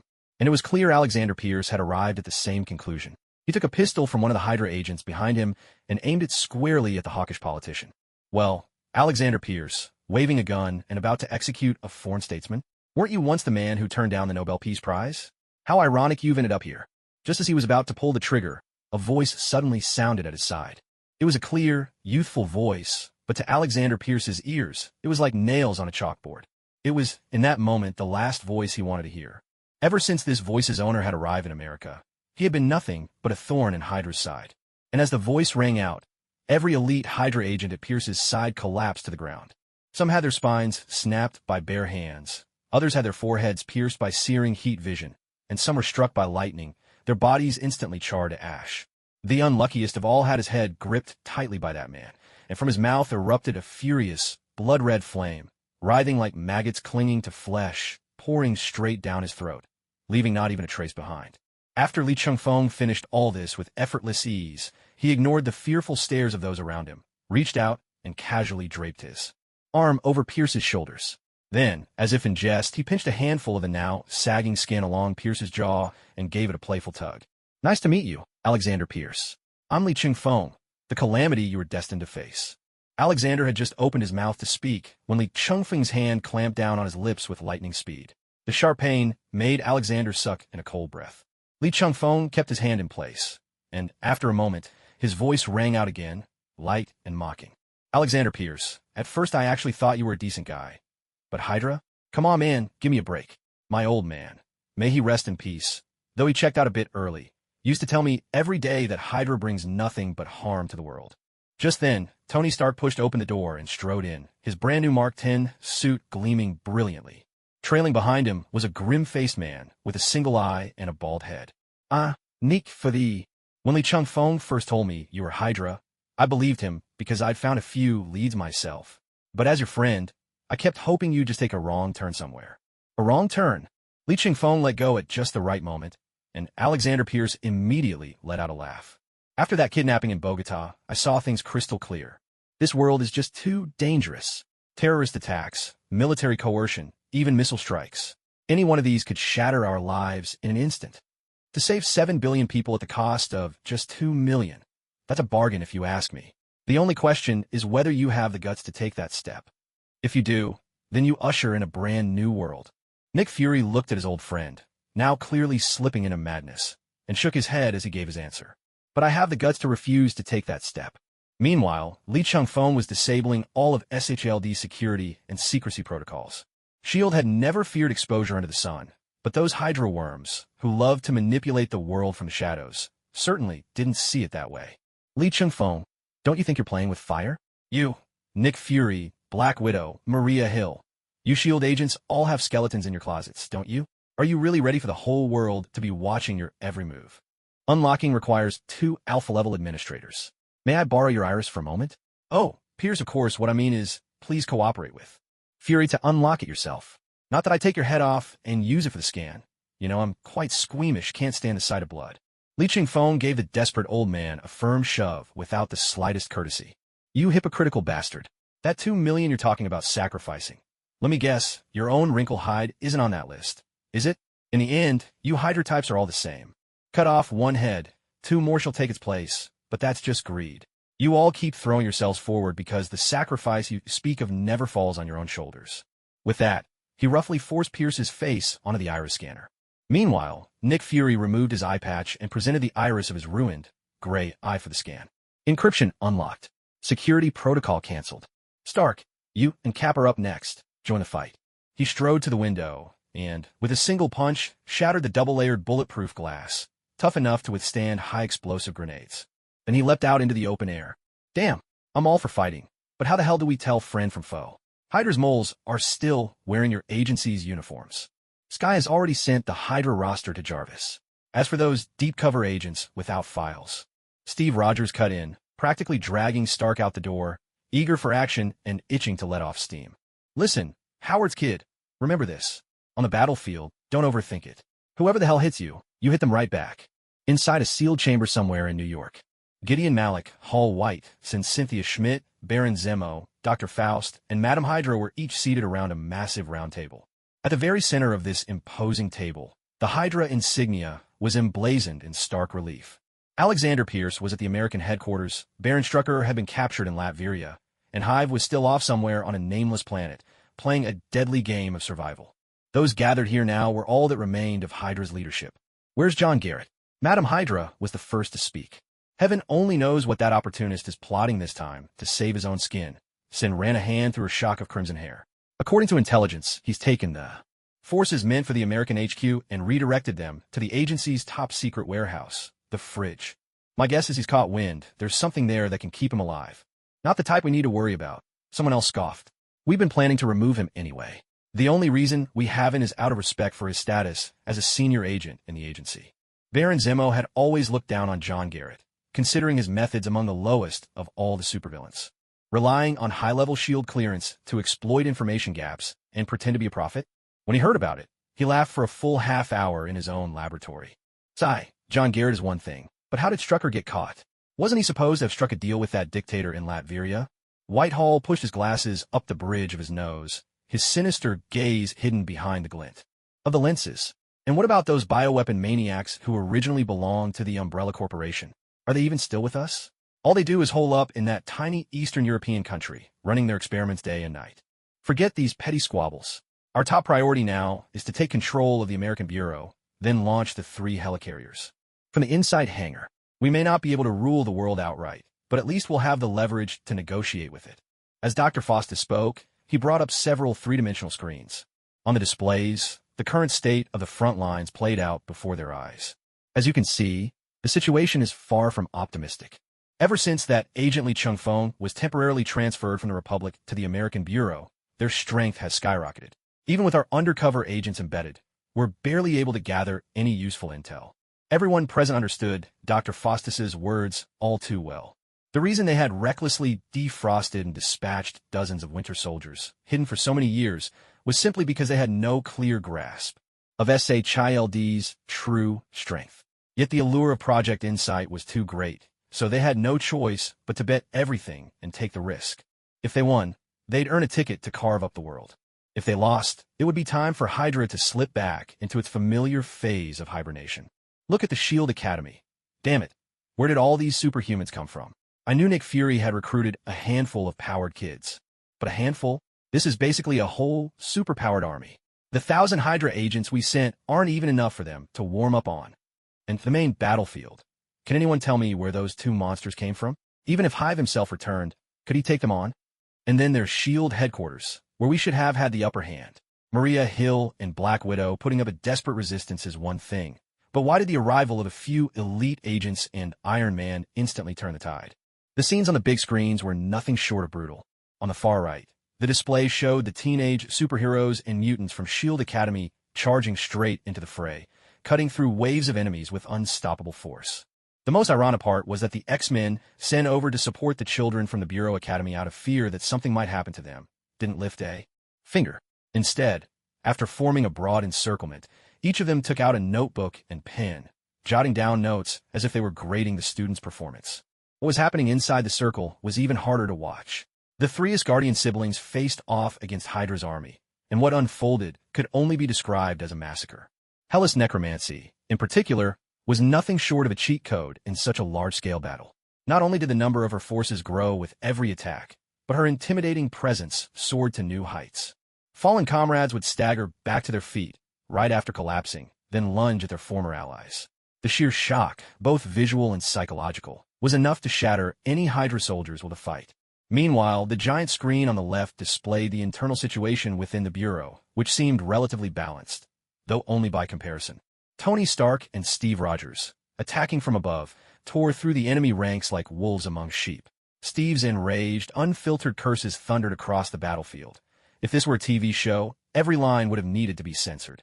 The Guardian squad moved with even greater speed, with Ada Wong, the one most familiar with the Bureau's layout, giving orders. Captain Carter and Harley Quinn led the charge. Wanda served as the team's linchpin, and Pietro swept through the opposition. Their advance was even faster than Tony and Steve's.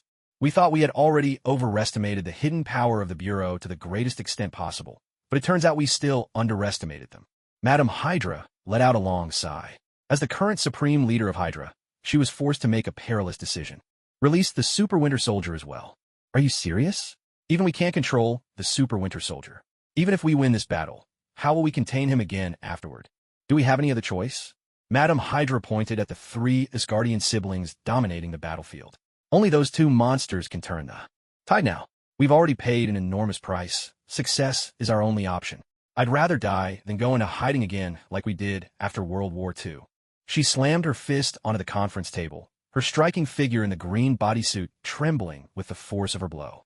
But none of the other leaders present dared to so much as glance in appreciation. Madame Hydra had become the overall commander of Hydra after Red Skull's defeat and demise in World War II. Everything about this woman was shrouded in mystery. All the Hydra leaders knew was that she never seemed to age. As you wish. Whitehall nodded, picked up the communicator, and said, "Deploy the Super Winter Soldiers to the front line. Repeat, deploy the Super Winter Soldiers to the front line." The communication ended, and moments later, the giant screen displaying the battle situation lit up with the image of 2 transport aircraft. Suspended beneath each aircraft were 2 massive cryogenic pods containing the Winter Soldiers. Without hesitation, The pods were dropped directly onto the battlefield, landing with a tremendous crash that shook the ground. Naturally, this immediately drew the attention of the three Asgardian siblings. In the next instant, the doors of both cryogenic pods were blasted skyward in unison. Emerging from within were two hulking monsters clad in the uniforms of winter soldiers, one green, one red. Hulk! Smash! At the sight of these two giant, red and green behemoths, Loki shuddered involuntarily from head to toe. One unsettling feeling. Somewhere deep inside, a voice warned him, "Whatever you do, do not let them get close. Otherwise, the glorious reputation of the god of mischief would be ruined in an instant." By Odin, two monsters far surpassing the frost giants. Thor slammed an unknown winter soldier into the ground with his hammer. So hard, in fact, that the poor soul was wedged in so tightly. He couldn't be pried out. Raising his head, Thor gazed at the two gamma monsters in the distance, unable to contain his astonishment. Even Hela, the undisputed powerhouse among the Asgardian siblings, couldn't help but furrow her brow. These two monsters were formidable. Though they lacked the mysterious powers wielded by the All-Father class, their sheer energy and physical strength were on par with her own. In fact, their physical might even surpass hers. An instant surge of battle lust, fit for a conqueror of the 9 realms, ignited within Hela's heart. "Hela, you see those two beasts as well, don't you?" As soon as the words left his mouth, Li Changfeng burst from the top floor of the Joint Task Force headquarters and landed beside Hela. He remained in his red lantern transformation, residual blood-red flames swirling about him. "They're both mine. Even if you're my goddess queen, I won't let you steal my opponents. My dear God King, don't even think about it. One for each of us." Li Changfeng flashed Hela a cheeky grin. "The green one's mine." Without waiting for Hela's response, he accelerated, streaking toward the green giant. "Hulk, trying to get my attention, are you? Intriguing man, you've succeeded." Hela's words dripped with the sort of domineering quotes one might pick up from a social media influencer. Oddly enough, the tone suited her perfectly. After all, a CEO from Asgard is still a CEO. Thor had just opened his mouth to stake his claim for a battle with the red monster. But one glance at his eldest sister's withering glare was enough to convince him to keep his distance and help Loki mop up the enemy grunts instead.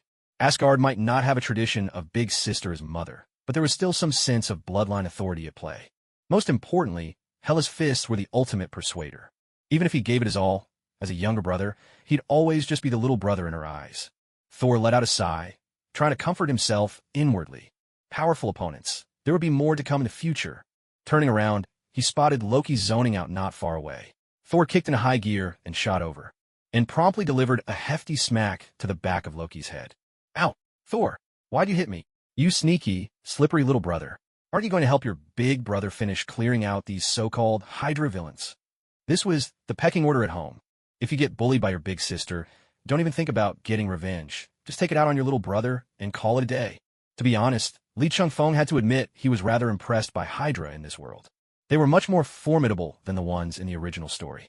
In the original, although Hydra was always portrayed as this ancient and powerful evil organization, their actual performance was pretty lackluster. Especially when it came to high-level combat power, they were always sorely lacking, treating the Winter Soldier like some priceless treasure. It's fair to say that Hydra and their cherished Winter Soldier were only powerful on paper. But in this world, not only could Hydra seize the moment and catch Li Changfeng off guard, they could even mass-produce soldiers. Dozens of Winter Soldiers fighting together. That was a force to be reckoned with. If it weren't for running into the Asgardian siblings and those troublemakers from the Bureau Academy, they might have really pulled off the feat from the Winter Soldier's lore, paralyzing a nation in just a few dozen hours, and sending out such an overwhelming number of Hydra soldiers. Truly unprecedented. Clearly, their all-or-nothing gamble matched Li Changfeng's own determination. What caught Li Changfeng most off guard, though, was that Hydra had managed to create not one, but two super Winter Soldiers by their usual means of mind control. The Hulk and the Red Hulk. Li Changfeng had been wondering why such iconic heroes had yet to make an appearance. Turns out, Hydra had gotten their hands on them. Granted, the Hulks were terrifyingly powerful, but they shared a common weakness.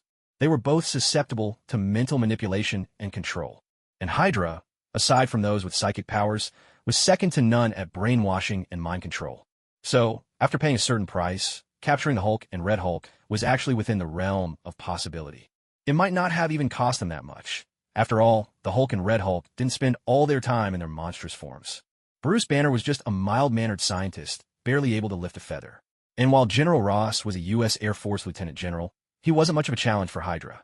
Either way, unleashing monsters like the Hulk meant only one thing. This was Hydra's final gambit.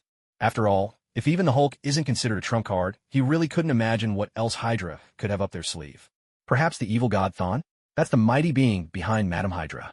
But an evil god on par with Gaia would never bother to act for something as trivial as Hydra. Hulk! Smash! Destroy everything! At this moment, the green giant clad in the Winter Soldier's uniform had already begun to unleash his fury and savagery without restraint. What's more, this Hulk's every movement carried a hint of basic combat technique. It seemed that even the Hulk had managed to pick up a thing or two from his Winter Soldier training. I'll let you off this time. Hela drifted to his side, a wicked smile curling on her lips. I won't allow my goddess to hurt herself, especially not that face. Do you understand? At your command, my God King. Li Changfeng touched his forehead with 2 fingers in salute to Hela, and then the two of them each soared off toward their respective giants. This was Li Changfeng's first time facing the Hulk. Even though he'd already stacked physical enhancements like Loki's, he still wasn't sure if he could go toe-to-toe with the Hulk. So, he chose to activate his diamond form, and the avatar of unstoppable force. Hulk, take my supercharged shoulder tackle. With the speed of flight and the unstoppable force at his back, Li Changfeng rammed into the Hulk, sending them both hurtling away. In an instant, they crashed into the outskirts, dozens of kilometers away. In that brief moment of impact, Li Changfeng even found the time to glance over at Hela. As he expected, the two of them had a tacit understanding. Hela was also quietly leading Red Hulk away from the densely packed battlefield. They both knew that fighting monsters like these would cause massive collateral damage. Although Li Changfeng's charge caught Hulk off guard, the monster's reflexes kicked in, and he struck back in the nick of time. Hulk clenched his fists tight and slammed down at Li Changfeng's back, trying to halt the charge. But the avatar of unstoppable force did its job. Despite taking a heavy blow, Li Changfeng still managed to smash Hulk into a ravine in the suburban hills. Li Changfeng tumbled out of the new crater, grimacing as he stretched his back. Damn it, Hulk went straight for my kidneys. If the girls on the team ever look down on me in the future, it'll all be Hulk's fault. But how am I supposed to deal with the Hulk? After a moment's thought, a mischievous idea crept into Li Changfeng's mind. Hulk struggled out of the crater, still full of vigor despite his Winter Soldier uniform being torn in places. Li Changfeng, however, pinched his throat and tried to speak in a calm, gentle voice. Hey, big guy.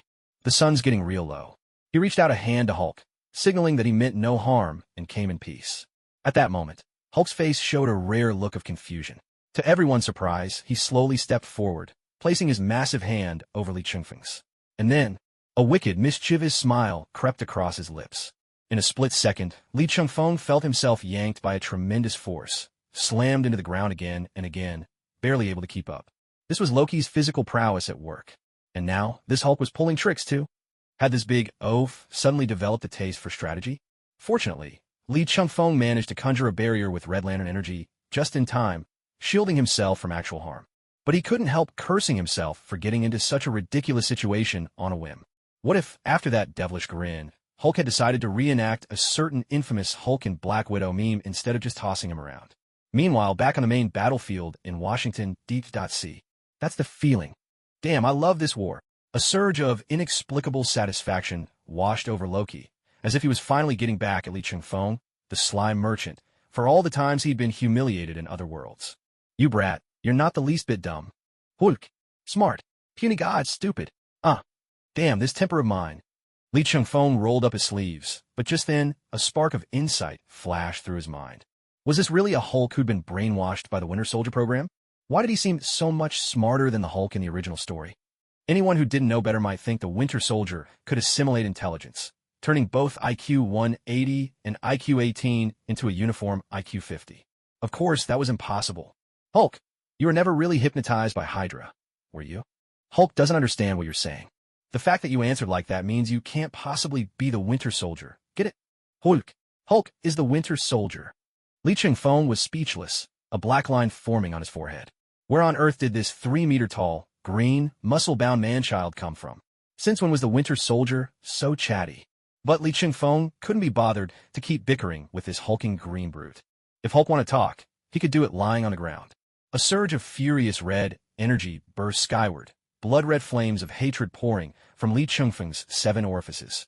The outward manifestation of the enraged Red Lantern was far more striking than the willpower Green Lantern.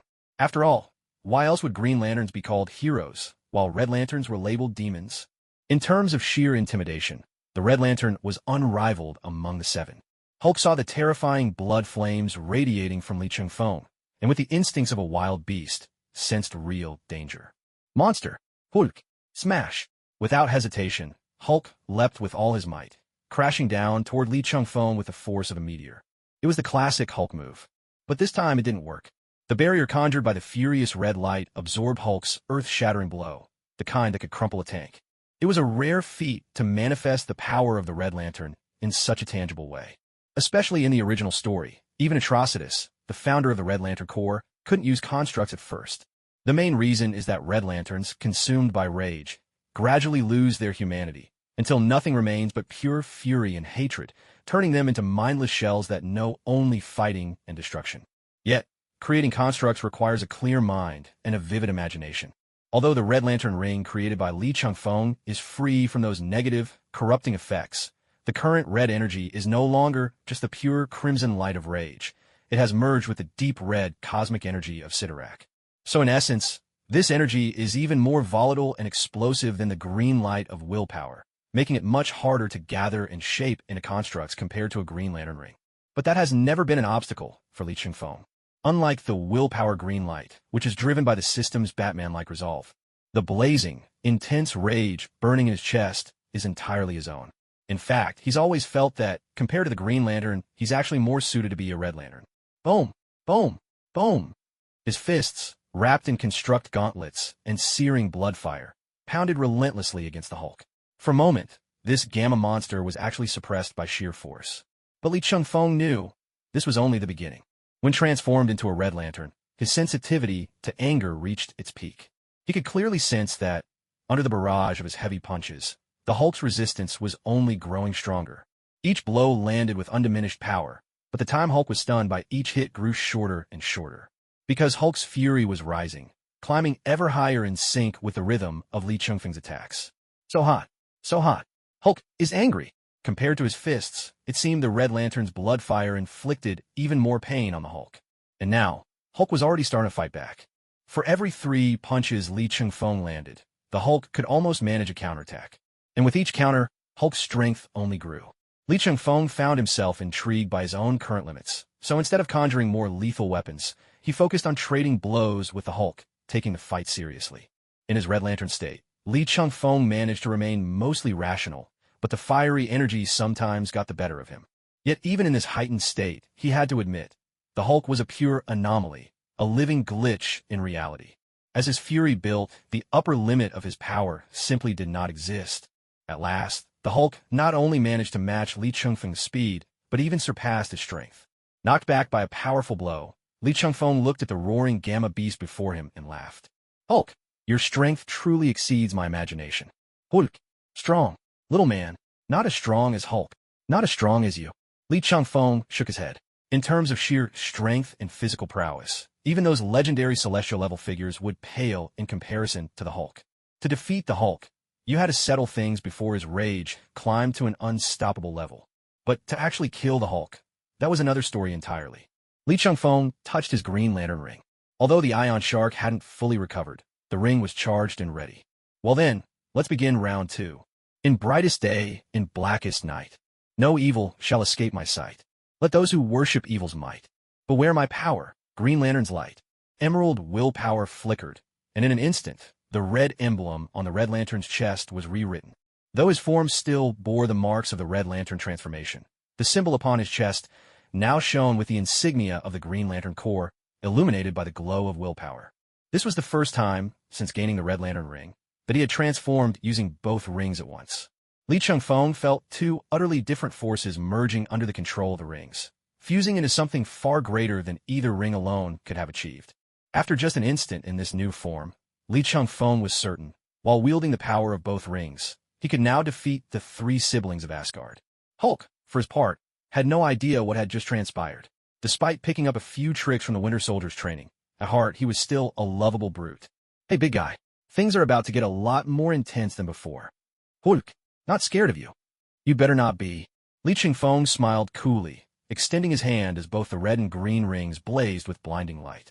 This time there was no physical construct, just the raw, explosive energy of pure rage and inexhaustible will, igniting the power of the rings.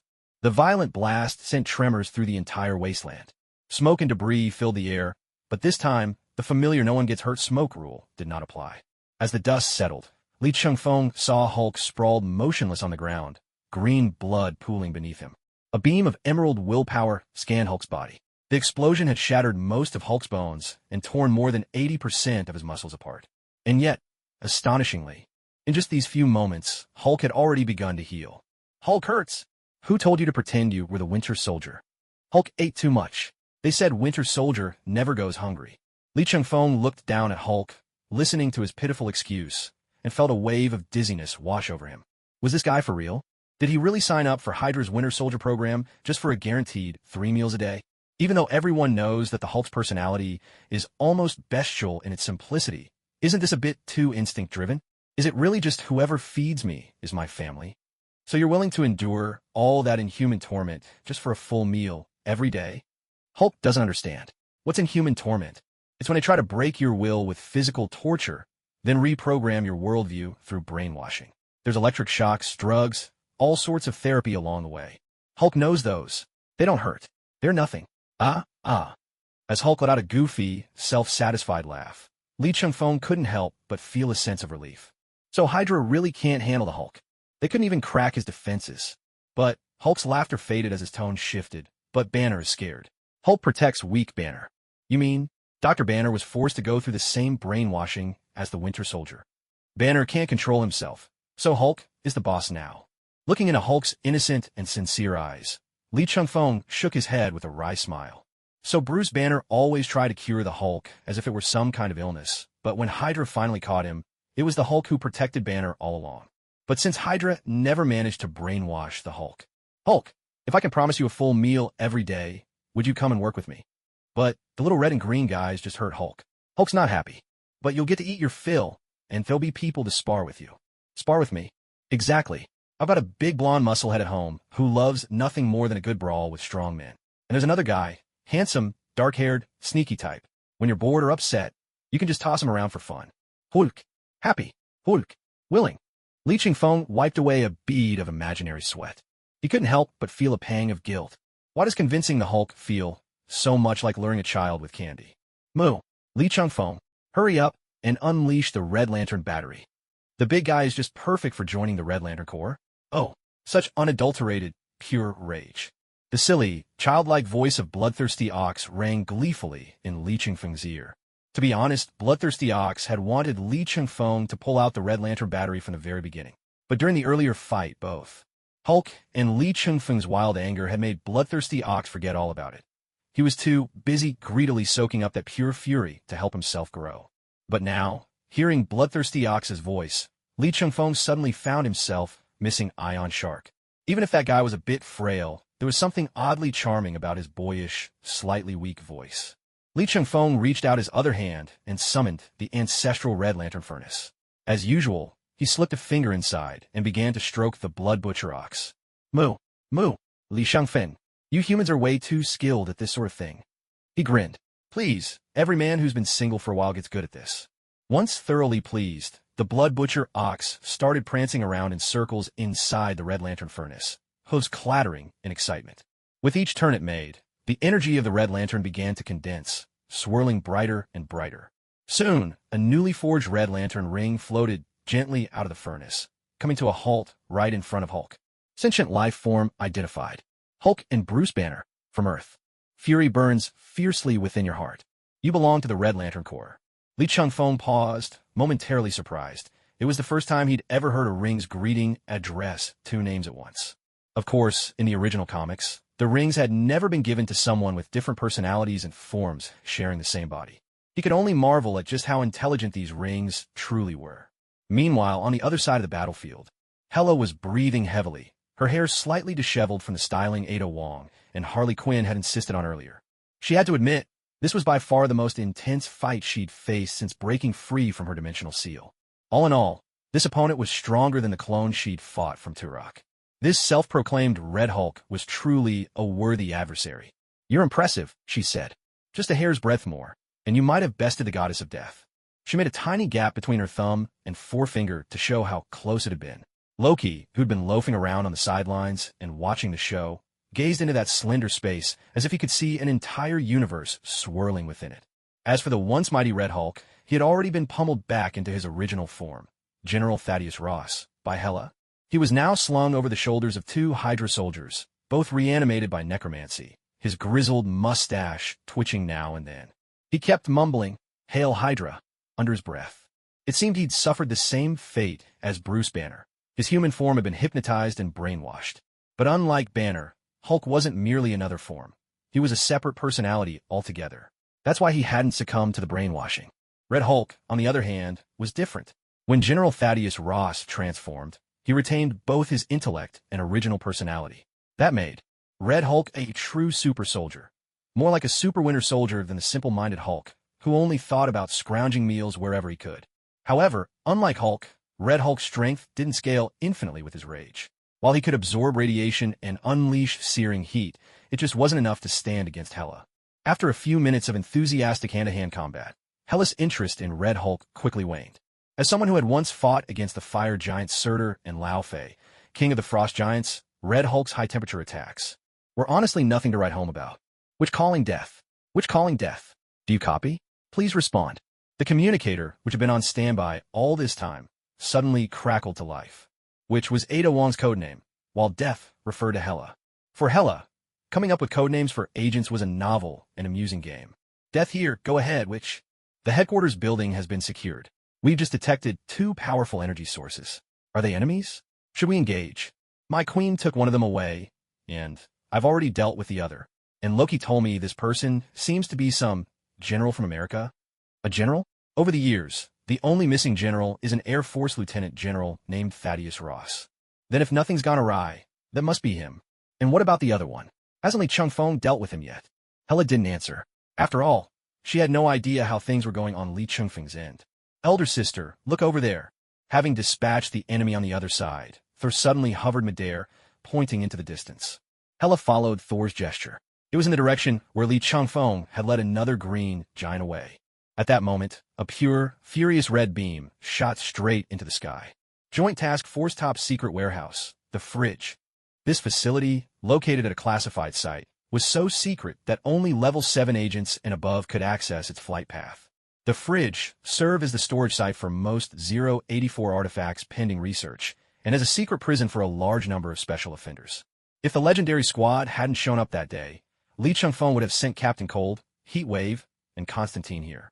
Because the external defenses of the fridge were nearly impenetrable, and fewer people knowing about it was better, the number of guards was always kept to an absolute minimum. Just enough to keep the fridge running. When HYDRA made their surprise move, preparing to seize the Joint Task Force headquarters ahead of schedule, Coulson, following Li Changfeng's instructions and Nick Fury's orders, led all team members except Steve Rogers to the fridge to stand guard. As expected, at the outbreak of this war between the American Bureau and HYDRA, John Garrett took it upon himself to lead a portion of the forces meant for the main headquarters and instead launched an assault on the fridge. That meant 500 Hydra soldiers and 4 Winter soldiers in total. But in order to breach the fridge's defenses, which could withstand a nuclear blast, John Garrett was planning to pull off a desperate gambit. Damn it, open the door now. Coulson, do you want us to die out here like this? John Garrett and the Hydra agents under his command, still dressed in SHIELD uniforms, cowered behind cover, scrambling to avoid the relentless barrage from a heavily armed helicopter. The helicopter's exterior flaunted a gaudy, ostentatious Hydra emblem, as if they were afraid the world wouldn't realize who they were. Inside the vault doors of the fridge, the agent stationed there, standing behind Coulson, watched the chaos unfold with rising anxiety.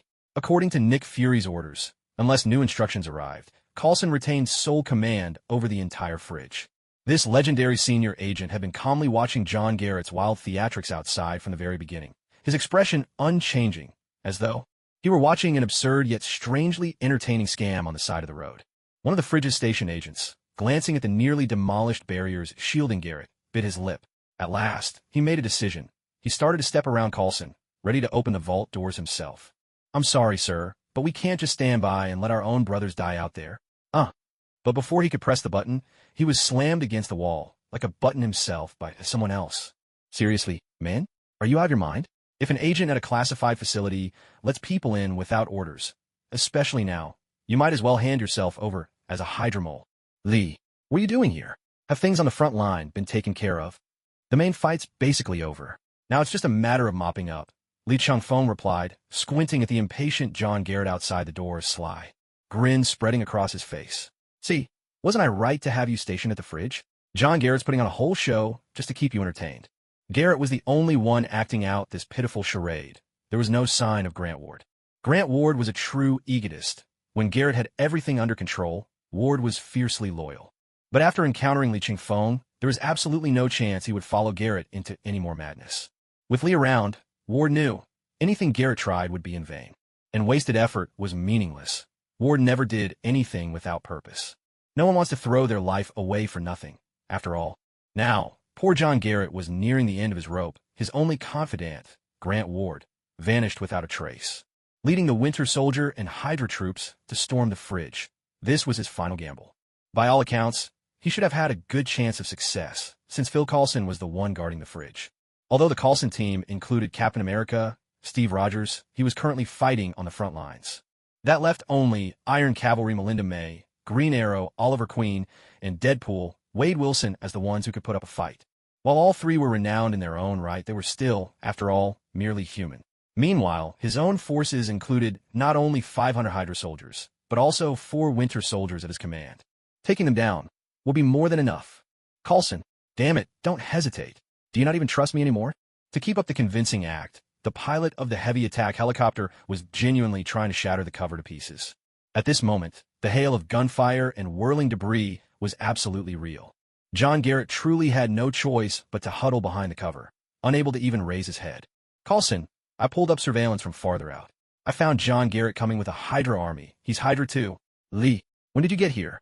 Sky came running up to Coulson, clutching her beloved laptop. When she spotted Lee Chung-fong, her face lit up with surprise and delight. Lee Chung-fong exchanged a glance with Coulson. He figured the time was just about right. He turned to Sky, who had just arrived, and said, "Open the door." She didn't know exactly what Lee Chung-fong planned to do, but she pressed the button to unlock the entrance without a moment's hesitation, allowing Garrett and the Hydra agents behind him to storm inside. Phew, my God, Coulson, for a moment there I thought you'd really gone rotten, learning from that Nick Fury and planning to abandon me for the sake of the fridge's security. John Garrett flashed a sinister grin, ready to reveal his true colors, but his face froze in an instant, because he saw Sky standing behind Coulson. And, Agent John Garrett, it's a pleasure to meet you. Agent Lee Chung-fong, weren't you still at headquarters? Oh, John Garrett, weren't you being chased all the way here by Hydra? You seemed awfully at ease on the run. Still keeping tabs on my whereabouts? Are you worried about me? Or just afraid of running into me? I don't know what kind of misunderstanding you have about me, but let's skip the petty talk. I have something far more important that needs your cooperation. And what would that be? I received reliable intel. There's a group of Hydra agents inside the fridge. What? Hydra? John Garrett feigned shock. Even a top-secret facility like the fridge has Hydra infiltrators? Well, Hydra's specialty is seeping in everywhere. Their skills might be a bit lacking in other ways, but when it comes to infiltration, they're second to none. Lee Chung-fong spoke as he moved closer to John Garrett. In that case, we can't wait any longer. We have to eliminate these Hydra agents as soon as possible, or else those 084 items will fall into Hydra's hands. That's right. With the power of lightning amplifying his speed, Lee Chung-fong burst into action so quickly that he was nearly invisible to the naked eye, just streaks of silvery light slicing through the air. The Hydra agents who had rushed in with John Garrett stood no chance against Lee Chung-fong's force. In just the span of 2 breaths, every Hydra operative was down, killed instantly with a flawless, lethal precision. Sky and Coulson hadn't even had time to react. All they saw was a flash of lightning. When it faded, only Lee Chung-fong and John Garrett remained standing. Lee Chung-fong, you just attacked a S.H.I.E.L.D. agent in broad daylight? Are you Hydra? My, what a talented actor you are, aren't you? But dear clairvoyant, the only Hydra agent here is you. Unfazed by the gun John Garrett had leveled at him, Lee Chung-fong simply reached out and tapped Garrett on the chest. His smile was sunny and bright, with no hint that he'd just taken out an entire squad of Hydra operatives. Lies. You're framing me. Hush, there's no need to deny it. Flimsy protests only make you look more pathetic. Lee Chung-fong pressed his index finger to his lips, then glanced up at John Garrett. I actually understand. You know, who doesn't want to live a few more years? As the prototype of the Death Warrior, you're only a step away from dying, barely clinging to life thanks to injections of the extremist virus. How do you know that? How do I know? Even the so-called all-seeing clairvoyant has questions sometimes. Li Chengfeng put on an exaggerated look of mock surprise, his performance almost theatrical. Then, with an iron grip, he seized Garrett by the back of the neck and marched him to the main door, pressing his face against the transparent surface. With Garrett now at the entrance to the fridge, the 500 Hydra soldiers and 4 Winter soldiers waiting outside stopped hiding and gathered at the door. They were just waiting for Garrett to open it and let them storm inside. Li Chengfeng saw all this and just chuckled under his breath. Placing his other hand on the door, he conjured a portal outside, right before everyone's eyes. That portal. The Winter soldiers all tensed up, eyes locked on the gateway that had appeared out of nowhere. They didn't know what it was or what might come through. As Hydra's most trusted secret weapon, these 4 Winter soldiers never let their guard down. No matter how feeble the target, they always gave it their all. Yet, there was one regrettable truth. Giving their all simply didn't matter. From within the portal, an enraged roar thundered out. A moment later, a furious torrent of blood-red flames, thick as a grown man's thigh, blasted forth from the portal. The 4 Winter soldiers narrowly dodged, but the Hydra soldiers behind them weren't so lucky. In the next instant, Hulk stepped out of the portal, clad in a suit of crimson and black. Angry blood fire still smoldered at the corners of his mouth. Amidst the anguished cries of the Hydra soldiers, Li Chengfeng leaned close to John Garrett's ear and said, "My greatest pleasure in life is watching arrogant men meet their end, eyes wide open in disbelief. Happy Death Day, John Garrett." Although John Garrett's methods and abilities were often despised by the other Hydra leaders, he was, after all, one of their chiefs.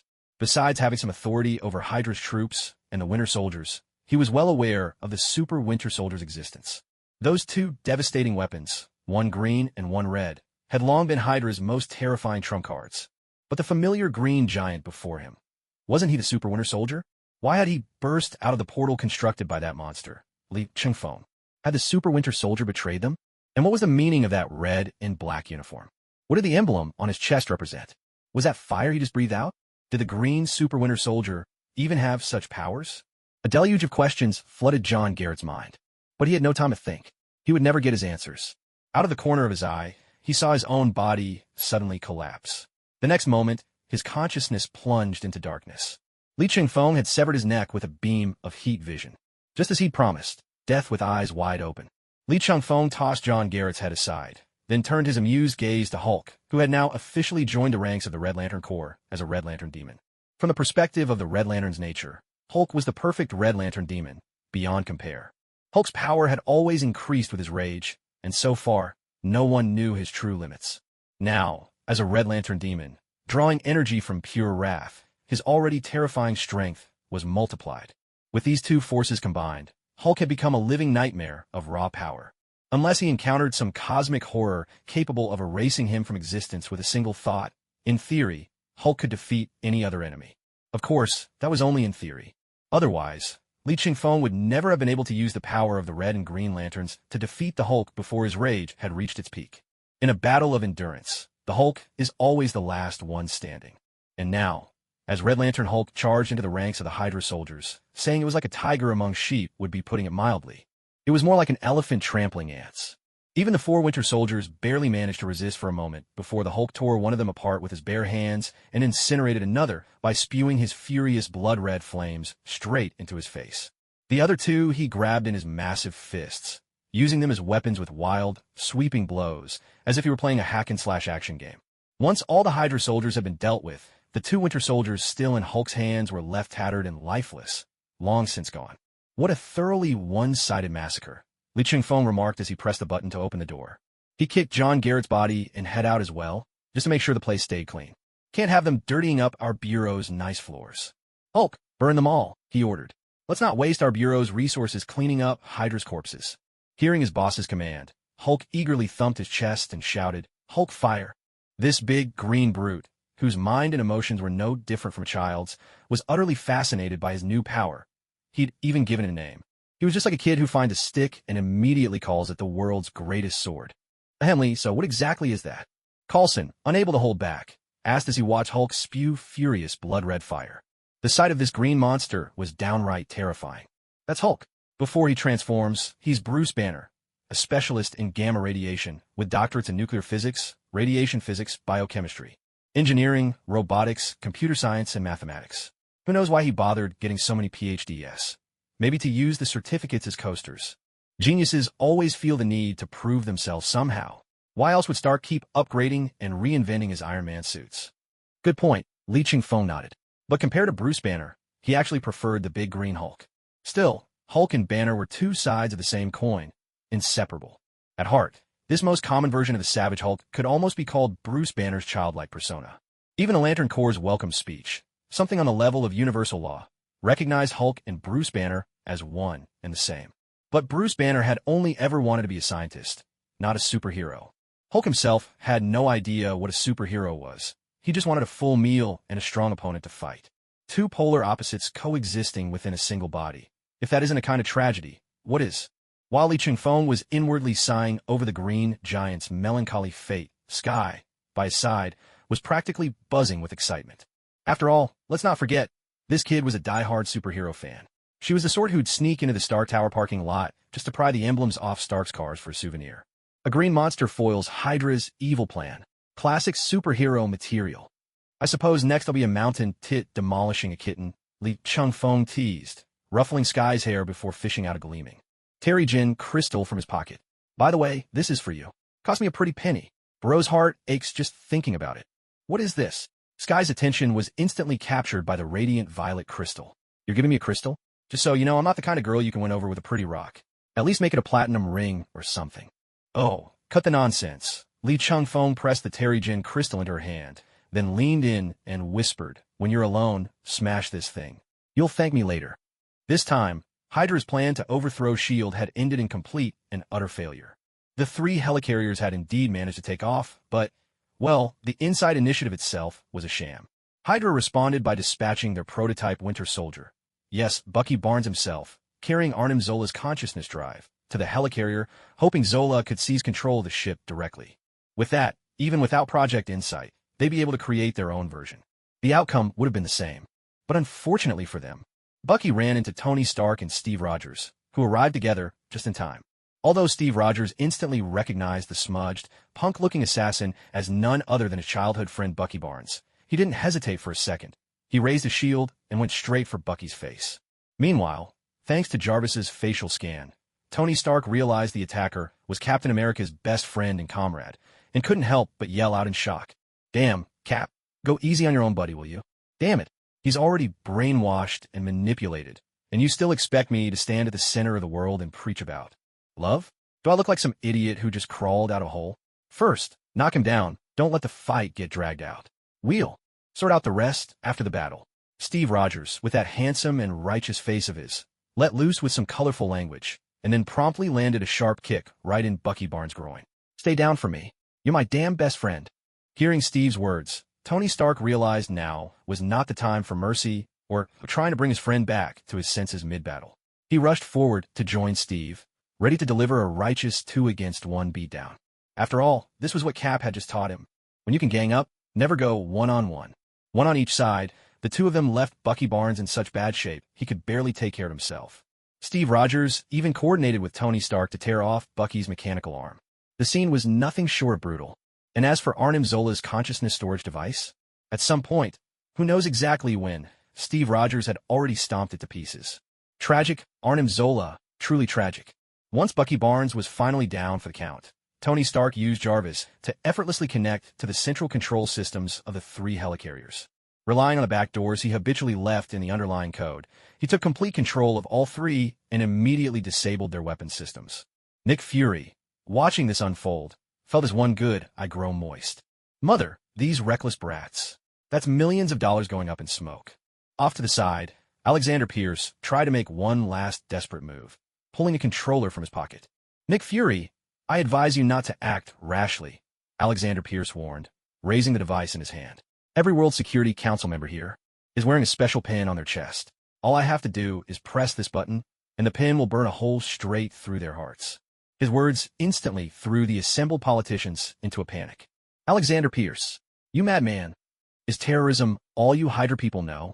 Nick Fury, don't do anything stupid. You have to save us. If we die here, You'll face the International Military Tribunal for sure. Listening to their hysterical shouts, Nick Fury could barely muster the energy to care. In fact, he looked even more heartbroken earlier when the weapon systems were lost. Alexander Pierce, I once considered you a confidant, a true friend. But Nick Fury raised his pistol with a cold, impassive gaze. He was the top agent of the American Bureau. We never compromise. They're the leaders of major nations. So what? Nick Fury frowned. Hydra attacked the American Bureau, and the members of the World Security Council fought to the death, refusing to cooperate with HYDRA. In the end, they sacrificed their lives for their principles. As the director of the American Bureau, I will be sure to report your deeds to the World Federation. There will be a towering monument in your honor outside the gates of the World Federation. Nick Fury finished speaking, not even waiting for the politicians' reactions. With flawless aim, he fired a single shot, piercing Alexander Pierce's heart. Reflexively, Pierce pressed the button on his controller as he was struck. One shot, and the floor was littered with bodies. Nick Fury felt no emotion at all. In fact, he almost wanted to laugh. With his marksmanship, he could easily have put a bullet right between Alexander Pierce's eyes, ending his life in an instant. So why'd he choose this way? Politicians obsessed with their own reputations, they can die as they lived. He cast one last look at the lifeless body of Alexander Pierce, then pulled out an old-fashioned pager. Thank goodness for Lee Chung-fong. If not for him, I really would have had to call you back this time. Hydra was utterly routed. The main attacking force had been all but wiped out by the Asgardian siblings. Hydra operatives sent to infiltrate the Bureau Academy were thrashed by the students as if they were spinning tops, reduced in the end to little more than teaching props for combat drills. The group that tried to raid the fridge fared the worst of all. Not even a bone fragment remained. The Hulk's furious, fiery wrath reduced them all to ash. It's worth noting that Hydra had thrown everything they had into this battle. All those mass-produced Winter Soldiers they'd hoarded for years were lost, and their prototypes were captured during the attempted hijack of the helicarrier. As for the two Super Winter Soldiers, there was no need for further explanation. The HYDRA leaders, headed by Madam Hydra, racked their brains to the breaking point, but still couldn't figure out why there was a woman of such terrifying power in the Bureau.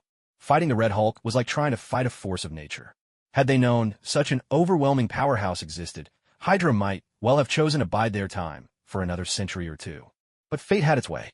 Thanks to the telepaths among the X-Men, information leaks were virtually non-existent. Hydra, left completely in the dark, was forced to make an all-in gamble under a massive information deficit. The result?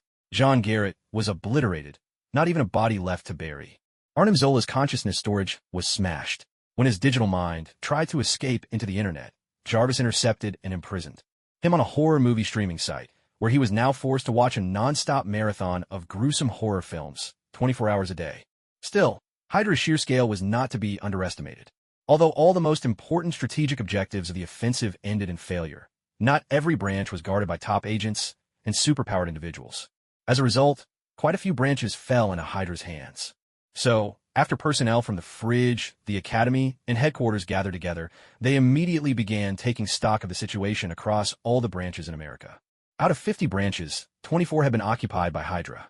Hydra might seem like a mere upstart organization compared to the current American Bureau headquarters, but to the regional branches, it was still an overwhelming force they couldn't resist. After a brief assembly, Nick Fury wasted no time assigning missions to each team, sending them off to reclaim the branches that had fallen.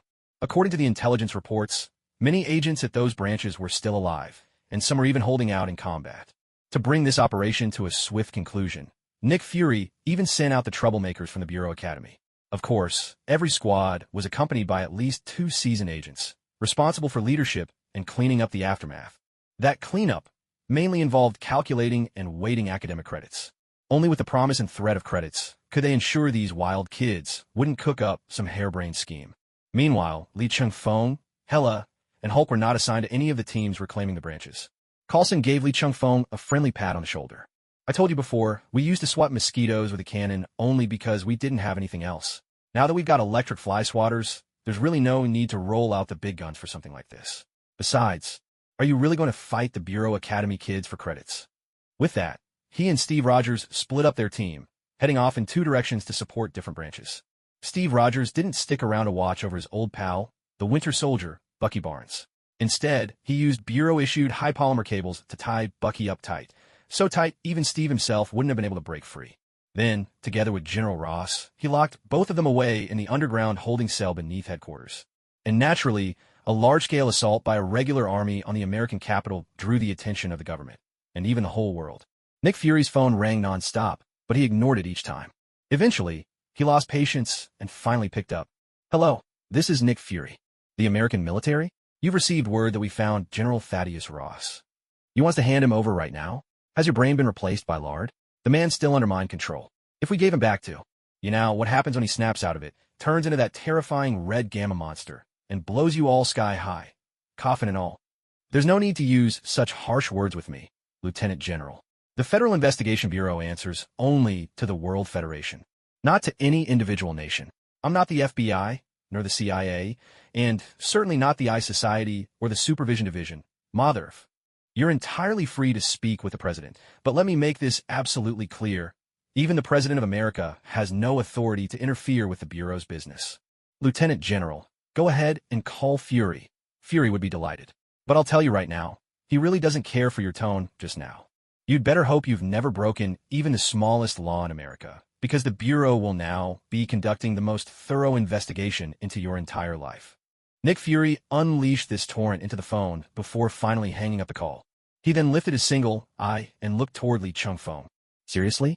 You guys start messing around like this right while I'm tearing into someone." Nick Fury had always had mixed feelings about Lee Chung-fong, love and hate in equal measure. The man's way of thinking was utterly bizarre. What kind of decent person grabs a woman's hand and reads her palm in the director's office? And this isn't just any woman. She's an Asgardian goddess. To put it in mystical terms, she's the goddess of death, imbued with divinity. To put it scientifically, she's a humanoid alien from Asgard. No matter which way you look at it, her palm lines can't possibly be read using the ancient divination arts from the Republic, can they? What else was I supposed to do? Cheer you on?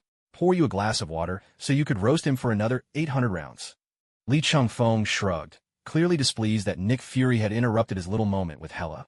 Though, to be fair, flirting with someone in the boss's office, right in front of the boss, isn't exactly appropriate. But then, this was Lee Chung-fong. If it were anyone else, they'd have been shown the door by now. Nick Fury's scowl darkened. He'd never once beaten Lee Chung-fong in a war of words. Then Fury's gaze slid over to the green, chubby figure lounging on the sofa, munching away. "Lee Chung-fong, care to explain what's going on with this guy?" Lee Chung-fong sighed. A mad father, a mother who died young, a shattered family, a genius trapped in it all. Motherf, you're making up rhyming lines at a time like this? Where's all this talent when it comes to writing official reports? Ahem, I'm not making things up. Every word is true, Lee Chung-fong replied, spreading his hands. This was, after all, a perfect summary of Bruce Banner's early life. Just then, an unfamiliar agent pushed the door open and walked in. "Lee Chung-fong, I've done everything you asked. So now, can we talk about me joining the Bureau?" And with that, right in front of Nick Fury, the agent transformed into a green, bald alien. Lee Chung-fong slapped his forehead in exasperation. No wonder he'd always felt like he was forgetting someone. Turns out, the awkward uncle had come knocking on his own. Nick Fury watched as the familiar-looking agent, with just a quick rub of his eyes, transformed into a green alien draped in a cloak. But this one was clearly not a Skrull. Though he also possessed shape-shifting abilities, he didn't look like a Skrull at all. There was none of those ridged chins, and he resembled a human far more closely. This instantly took Nick Fury back to that wild adventure 30 years ago. That was the first time he truly understood what it meant to have superheroes in the world, and also his very first encounter with extraterrestrial life. It was also the time when he started wearing his iconic eye patch. Thinking of this, he glanced at the Flurkin sprawled out in its bed, snoring away with all four paws in the air. But most importantly, this newcomer barely reacted to the Flurkin. Either he had no idea what the creature was, or he simply wasn't afraid of it at all. Whether the green alien was the former or the latter, one thing was certain. He had nothing to do with the Skrulls. "Lee Chung-fong, just who's this debt collector you brought back this time?" But what I'm really curious about is our alien friend here, the big guy over there who single-handedly ate half the cafeteria's reserves in your own Green Lantern transformation. Do you have some kind of obsession with the color green? Is it your favorite or something? Lee Chung-fong shot Fury a resentful glance for his sarcastic remark. This old codger, one day he'd get his mouth thoroughly beaten by Chui. Ignoring Fury, Lee Chung-fong got to his feet and gestured for the awkward uncle, John Johns, the Martian Manhunter, to join him on the other sofa. After all, Hulk's enormous backside had compressed what was meant to be a three-seater couch into something more like a tiny stool. Just looking at it made everything seem cramped. Hela followed as well. She was simply curious about this creature she'd never seen before. Besides, Hela could sense the immense power radiating from him. Johns, we really owe it to you for tricking Hydra into going all out by handing them the fake Insight program. I love this planet as much as I love Mars. This is my second home. I have no reason to stand by and watch its peace shattered by those with ill intentions. From today forward, you will officially join the Bureau as a member of the Guardians. Li Chengfeng shamelessly praised the awkward uncle while taking the opportunity to pat himself on the back as well. And you're absolutely right, Johns, you have a heart of gold and the highest moral character, just like myself. Off to the side, Nick Fury shook his head forcefully, then scratched his ear with a look of utter disdain, as if something filthy had just crawled into his ear. A heart of gold and the noblest character? Maybe he really is a good person, but it's just barely enough to call him good. Noble? Not even close. But Nick Fury let it go. After all, Li Chengfeng was now the top hero of the American Bureau, and at this very moment, he was bringing in a powerful alien for the agency. With this in mind, Nick Fury suddenly found himself wholeheartedly agreeing with something Coulson had once said. Shouldn't they just make his transfer permanent, rather than temporary? Though he could still keep going for a while, the truth was his bones were getting old. Maybe it was time to start looking for a new director. Li Chengfeng was a perfect candidate. His abilities were beyond question, his basic character was reliable, and he wasn't some rigid stickler for the rules. Li Chengfeng, Coulson, and Maria Hill. Together, they might just form the best leadership team the American Bureau had ever seen. Once this thought took root in Nick Fury's mind, it began to grow wildly. After all, he had another plan in mind, to set up a special agency dedicated to dealing with extraterrestrial incidents, to guard against threats from the cosmos. This department would become a shield that protected Earth from the dangers of alien civilizations. He even had a name for it, S.H.I.E.L.D. Li Chengfeng called Ingrid over, asking her to help Uncle John with the paperwork for his identity, and to officially bring him into the Bureau. Captain, Mr. Ron Rones is a Martian? Like the Mars I'm thinking of. That's right, the very same Mars that's had countless probes sent to it by countries around the world. Wait, you know another planet called Mars? Ahem, I was just surprised, that's all. Ingrid waved her hand awkwardly, then looked at Ron Rones. But how are we supposed to register a legal identity with this appearance? Hearing Ingrid's cautious question, Ron Rones wasn't offended. Instead, he transformed in front of everyone into a tall, white man. John Jones, 38, resident of Middleton City. I've been using this identity for decades. You can do that. Ingrid was clearly startled by his shape-shifting ability, but after a moment she nodded quickly. Then there's no problem. Captain, leave the rest to me. With that, Ingrid opened the door and hurried out, not even waiting for Uncle John. She's a little nervous. Well, she's a desk agent. Opportunities to meet aliens or superpowered folks face-to-face are pretty rare. Li Chengfeng explained with a smile. Uncle John didn't mind at all. He simply phased through the office door and followed her. Nick Fury, meanwhile, was still lost in thought, marveling at Uncle John's ability to walk through walls. So, is the one you brought back an alien or a wizard? Does it matter? We've got someone in the Bureau who's both an alien and a wizard. You've seen it yourself. Right now, Loki, with Thor gripping him by the collar, was en route to a shield branch that had fallen into Hydra's hands. Suddenly, Loki sneezed. Loki, did you catch a cold? No, I think I've figured it out. It has to be Li Chengfeng, that conniving merchant talking behind my back. A wizard's sixth sense about this sort of thing is never wrong. After all, Li Chengfeng was so far away, there was no way he could hear Loki's complaint, right? Meanwhile, without the gift of superhearing, Li Chengfeng found himself once again seated across from Nick Fury. All right, the unimportant matters are out of the way. Now it's time to deal with the most important thing. Even Nick Fury was unsettled by his demeanor, wondering privately if some new disaster was brewing. The most important thing? That's right, the most important thing. Li Chengfeng nodded, then stretched out his hand with an air of certainty and said, Old Cyclops, hand over some gold coins. Damn it, all you ever want are gold coins. What do you take me for, an NPC handing out quest rewards in a game? No, you're more like the one-eyed elite monster guarding the vault who refuses to step aside. So you're calling me a miser now? Just in a roundabout way? I neither admit nor deny it. If that's what you think, then so be it.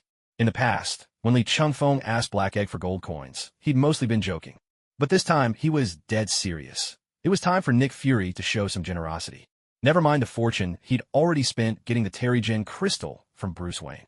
With more and more people joining his star squad, the spacious apartment originally allocated to him was starting to feel cramped. And most importantly, now Thor and Hulk had moved in. Those two were in a league of their own when it came to destruction. The place might be large, but there were still neighbors above and below, and if the Green Giant really lost his temper, no one could guarantee that the apartment would survive unscathed. Li Changfeng figured that at the very least, they needed accommodations on the level of Professor Xavier's mansion to contain these two reckless powerhouses. As for splitting up, Li Changfeng never even considered it. They weren't some loose alliance of superheroes. They were a proper SHIELD team. To put it simply, they were unconventional soldiers out of uniform, and living together just made sense. Coulson's team all bunked together on an Airbus, but that only worked because they didn't have any hot-headed brutes with superpowers on board. Li Changfeng earnestly explained the housing issue, and only then did Nick Fury drop the sarcasm and start to think seriously about the problem.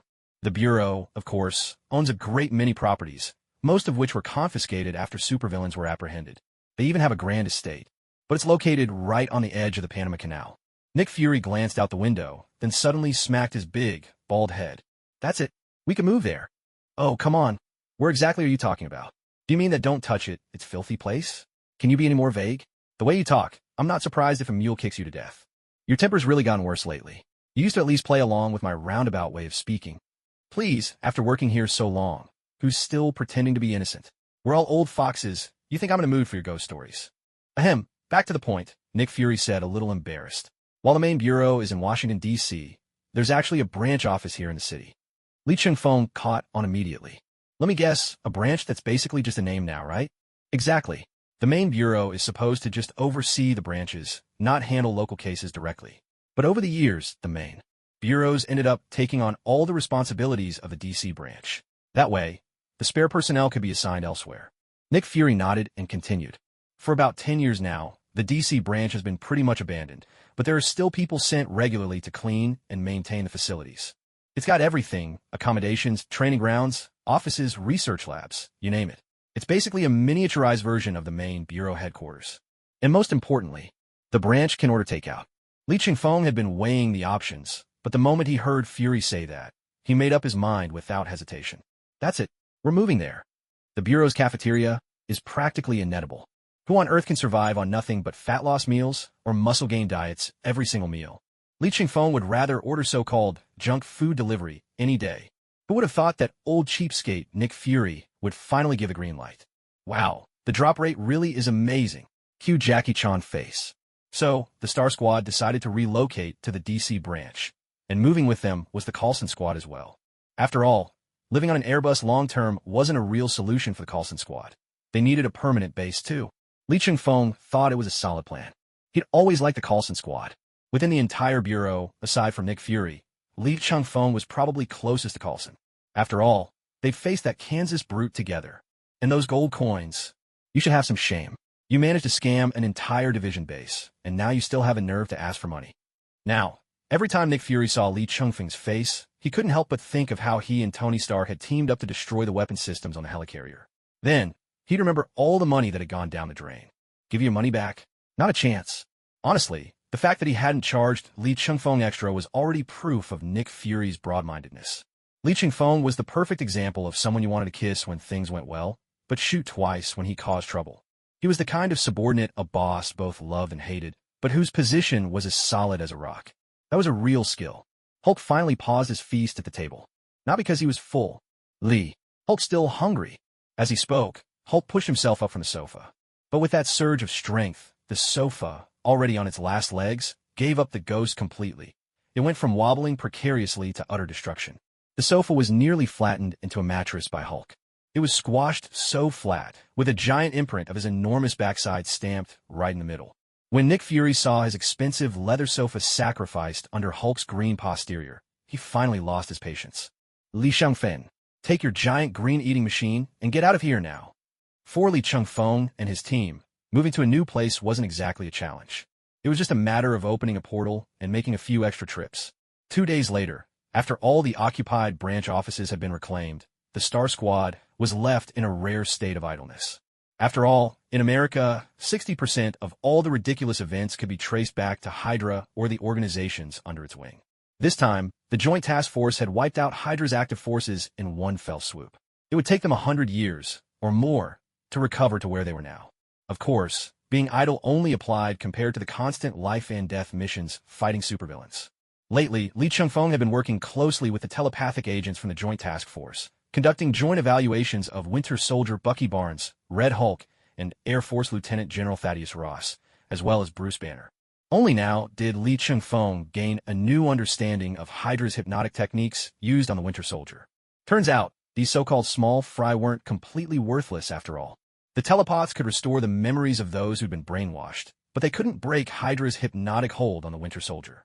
Even if they wiped his memories completely clean, as soon as someone uttered the awakening trigger words, he would instantly transform back into the ever-loyal Winter Soldier.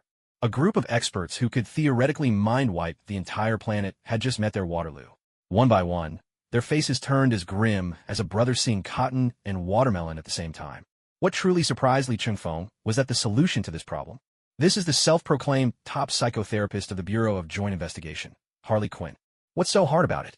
Isn't it just about forging an abnormal persona through extreme behavior, then using muscle memory and certain key actions or events to trigger that persona? Harley Quinn blinked her eyes innocently. It wouldn't be fair to say this has nothing to do with what Joker did to me back then. In fact, it's exactly the same.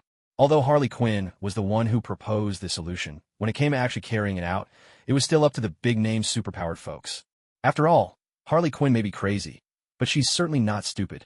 You see, among the 3 brainwashed guys, 2 can turn into hulking gamma monsters. Even if she swung her adamantium bat until it sparked, it wouldn't really do any harm to those 2. As for the Winter Soldier, Bucky Barnes, sure, she might be able to break through his defenses, but if she actually knocked him out for good, that'd be a whole other mess. So, with her usual reckless flair, Harley Quinn simply waved her hand and slipped away, leaving not a trace behind. Today she had to clock in at the Bureau's academy. The biggest issue at this school, filled to the brim with superpowered individuals, was the endless parade of psychological problems. Jessica Jones, for example, was a frequent flyer at the counseling office. "Hudden, open up a portal for me, will ya? I gotta get to the Bureau Academy," Harley Quinn said, latching herself onto Li Chun-Feng. "Ugh, this calm and boring life is just plain insane." "Darling, I think your definition of insane is a little off," Li Chun-Feng replied, opening a portal to the Academy's counseling room while greeting Jessica Jones on the other side. "Hey, long time no see. Cho Hee-Tang." "Who are you calling Cho Hee-Tang? Don't I have a real name?" "You lousy teacher." To be precise, Hudden here is a former lousy teacher now, Harley Quinn interjected as she hopped off and strolled into the portal. She glanced back, tossing a colorful kiss in Li Chun-Feng's direction. "Bye-bye, Hudden. See you tonight." As the portal closed, Jessica Jones started in with her usual complaints. "Ms. Harley, why on earth are you interested in a jerk like Li Chun-Feng? Even if he is ridiculously strong. Do crazy people need a reason to like someone?" Harley Quinn flopped onto her couch. "If I had to give you a reason, it'd be that Li Chun-Feng is even crazier than I am." As a veteran lunatic and an expert in psychology, what drew Harley Quinn to Li Chun-Feng was this very quality. Sometimes this kind of madness, one that wears the mask of sanity, is what attracts her the most. "All right, where were we last time? Let me see. Out of a family of 4, your parents and brother all died in a car accident, so you're left hating and despising yourself for being the only one who survived. Thanks a lot, really. Just had to rip open that wound again, didn't you? No need to thank me. At least you had a stretch of happy childhood memories, didn't you?" Harley Quinn shrugged. "I never even met my good-for-nothing old man. The last person who could halfway count as a father figure was Nick Fury." Jessica Jones wiped the sweat from her brow. Every word from this madwoman made it clear she was as well-connected in the Bureau as anyone could be. Could her therapy sessions really go anywhere normal with a patient like this? Li Chun-Feng also wiped the sweat off his forehead. Before, a whole bunch of telepaths were worrying themselves half-bald with stress. But once they got a new professional perspective, everything snapped into place. Not just onto the right track, more like onto a high-speed rail. From start to finish, it took only 5.5 hours. 5 of those hours were spent coaxing Hulk to give up control and let Bruce Banner out. Excuse me, who exactly are you people?" Freed from Hydra's brainwashing hypnosis, Bruce Banner finally stirred on the examination table. He opened his eyes to find a circle of faces peering down at him. Hard to believe that just half an hour ago, this was a man muttering, "Hail, Hydrae," and cut off one head.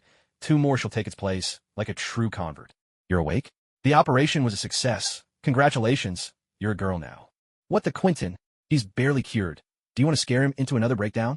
For once, the White Queen couldn't help but curse, then promptly smacked the pink-haired young man who'd just spoken. Quentin Quire, Omega Kid, an Omega-level telepath, one of Xavier's gifted school graduates. Hey, can someone clue me in here? What's going on?" Bruce Banner was still utterly lost, not even registering a strange joke Omega Kid had just made. His last memories were of his endless search to cure the Hulk, the gamma virus embedded in his personality as he roamed the world's nations. The final thing he remembered was returning to America, when that barely seaworthy ship he was on broke apart near the coast. He was swimming, and then everything faded to black. The next thing he knew, he'd woken up to the scene just now. Li Changfeng surveyed the chaos in front of him, then decisively grabbed Bruce Banner and led him out of the lab. He opened a portal and returned with him to what had once been the Washington branch headquarters, now the base of the special team. The Winter Soldier, Bucky Barnes, and the Red Hulk, Thaddeus Ross, had already completed their treatments while Li Changfeng was busy persuading the Hulk. Steve Rogers took Bucky with him, heading to the American Central Bureau to resolve some lingering historical issues. While they were at it, they'd asked Tony Stark to repair Bucky's metal arm. After all, whoever took it apart ought to put it back together. Seems only fair. As for his identity, there was no need for concern.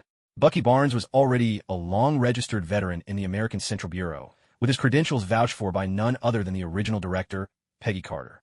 The military, on the other hand, took charge of Thaddeus Ross. All follow-up reviews and investigations were handed over to the American military. He was a lieutenant general in the Air Force, and not just in name, he wielded real power. It wouldn't have made sense for the Bureau to keep him under their thumb. What kind of technology is this? It can actually transport us across space. Bruce Banner's scientific curiosity shone through. After all, this was a man with 7 doctoral degrees. Even at a time like this, his mind immediately leapt to science. This isn't technology. It's magic, a teleportation spell, Li Changfeng explained, following Bruce Banner through the portal. With a wave of his hand, he closed it behind them. Please, have a seat, Dr. Banner. Oh, all right, Bruce replied, settling onto a sofa, his eyes filled with curiosity as he took in his surroundings. That's when he noticed the Bureau's insignia on the wall of the lounge. So, this is a Bureau facility? What kind of mess has Hulk gotten into this time? That's right. But how can you be so sure it's the Hulk who caused the trouble? If you kept losing chunks of your memory and kept waking up, barely dressed, in some unfamiliar cave, you'd assume the same thing. Can you tell me, what's the last thing you remember? That's crystal clear. Just the day before, I'd finished watching that bizarre and surreal Olympic opening ceremony from Neon Country. Li Changfeng patted Bruce Banner on the shoulder as realization dawned. Welcome to 4 years later, Dr. Banner. What? For years? Bruce shot up from the sofa, startled by Li Changfeng's words. You mean for 4 whole years, I've been stuck as the Hulk? He frantically patted himself down, as if checking to see if anything was missing or out of place. Damn it, what did I get a red ring on my finger? I have absolutely no memory of this thing. Hey, Dr. Banner, you need to calm down. What do you want me to calm down with? Bruce Banner suddenly roared, his face and veins flickering with a hint of green, and the red ring on his hand pulsed in response. 4 years. I've lost 4 whole years of my memory, and during those 4 years, I was the Hulk the entire time. God only knows what kind of trouble the Hulk got into over such a long stretch. Watching Bruce Banner's outburst, Li Changfeng didn't rush to offer words of comfort. Even in Banner's human form, the boundless rage unique to the Hulk was still influencing him. Only when Banner gradually settled down and returned to the couch, offering Li Changfeng an apology, did Li finally speak. Perhaps the Hulk has left a profound shadow over your life, even changed it entirely. But I must tell you, these past 4 years, it was the Hulk who protected you. During the campaign against Hydra, Li Changfeng, with Uncle Jeong impersonating Sitwell, managed to extract a wealth of intelligence on Hydra. Among that information were detailed records about Hydra's super winter soldiers. It turned out the ship Bruce Banner had been on was destroyed by none other than Hydra. Initially, Hydra had targeted Bruce Banner simply because he was a brilliant scientist hoping to recruit him into their ranks. Even Hydra couldn't have imagined that this genius scientist was the same person as the Green Gamma Monster. Once the operation began, they had no trouble retrieving the unconscious, half-drowned Banner and bringing him back to their secret base. When he awoke, they immediately subjected him to brainwashing and hypnosis. Of course, those memories had already been erased by a team of psychic experts. There was no need for a scientist already tormented by gamma transformations and a warring alter ego to suffer through it again. But just as the brainwashing and hypnosis were about to succeed, the Hulk emerged. That was when Hydra realized they'd stumbled upon a treasure. They thought they'd found a precious gem, only to discover it was a priceless relic. Of course, they never anticipated that their brainwashing and hypnosis would have absolutely no effect on the Hulk. If anything, a few hearty meals would do more. What? Protect me? Protect me from what? Li Changfeng didn't bother to explain further. Instead, he simply placed Hydra's dossier directly into Banner's hands. The answers you're looking for are all in these files. Banner could hardly wait. He opened the folder and began reading through the documents at once. The more he read, the darker his expression became. After all, he had always considered the Hulk the greatest obstacle in his life. Now he was being told that the Hulk wasn't a mutation, but a part of his very own psyche. This personality, always causing chaos, had over those 4 years kept him safe, shielding him from death and from being forced to participate in Hydra's inhumane scientific experiments. Even though, at his core, Hulk was really just a 3 or 4-year-old child, he could still more or less understand that Bruce Banner shouldn't get involved with the kind of scientific research that even he instinctively rejected. Bruce Banner's hands as a scientist had never been dirted. He owed that entirely to the Hulk. "I think I need some time alone." "So do I," Lee Chung-fong said, rising to his feet. "Your room, and Hulk's, is the one closest to the training ground." "What? My room and Hulk's? Isn't this a facility run by the Joint Investigation Bureau?" "Exactly. And now Hulk is a reserve agent for the Bureau." "Agent, are you joking with me?" "Why would I joke about this? I personally took down Hulk and recruited him myself." As Lee Chung-fong spoke, he extended his hand. "By the way, after all this talk, I haven't introduced myself yet. My name is Lee Chung-fong, and I'm the leader of the Star Squad. Bruce Banner, I'm pleased to inform you that you're now one of us." Convincing the Hulk was a real headache. He might not be very smart or emotionally savvy, but the kid was stubborn. On the other hand, persuading someone like Bruce Banner, a true genius, wasn't nearly as troublesome. A man tormented by the Hulk's existence, yet still able to earn 7 doctoral degrees, must have poured all his time into study and experiments, leaving little for social interaction or emotional development.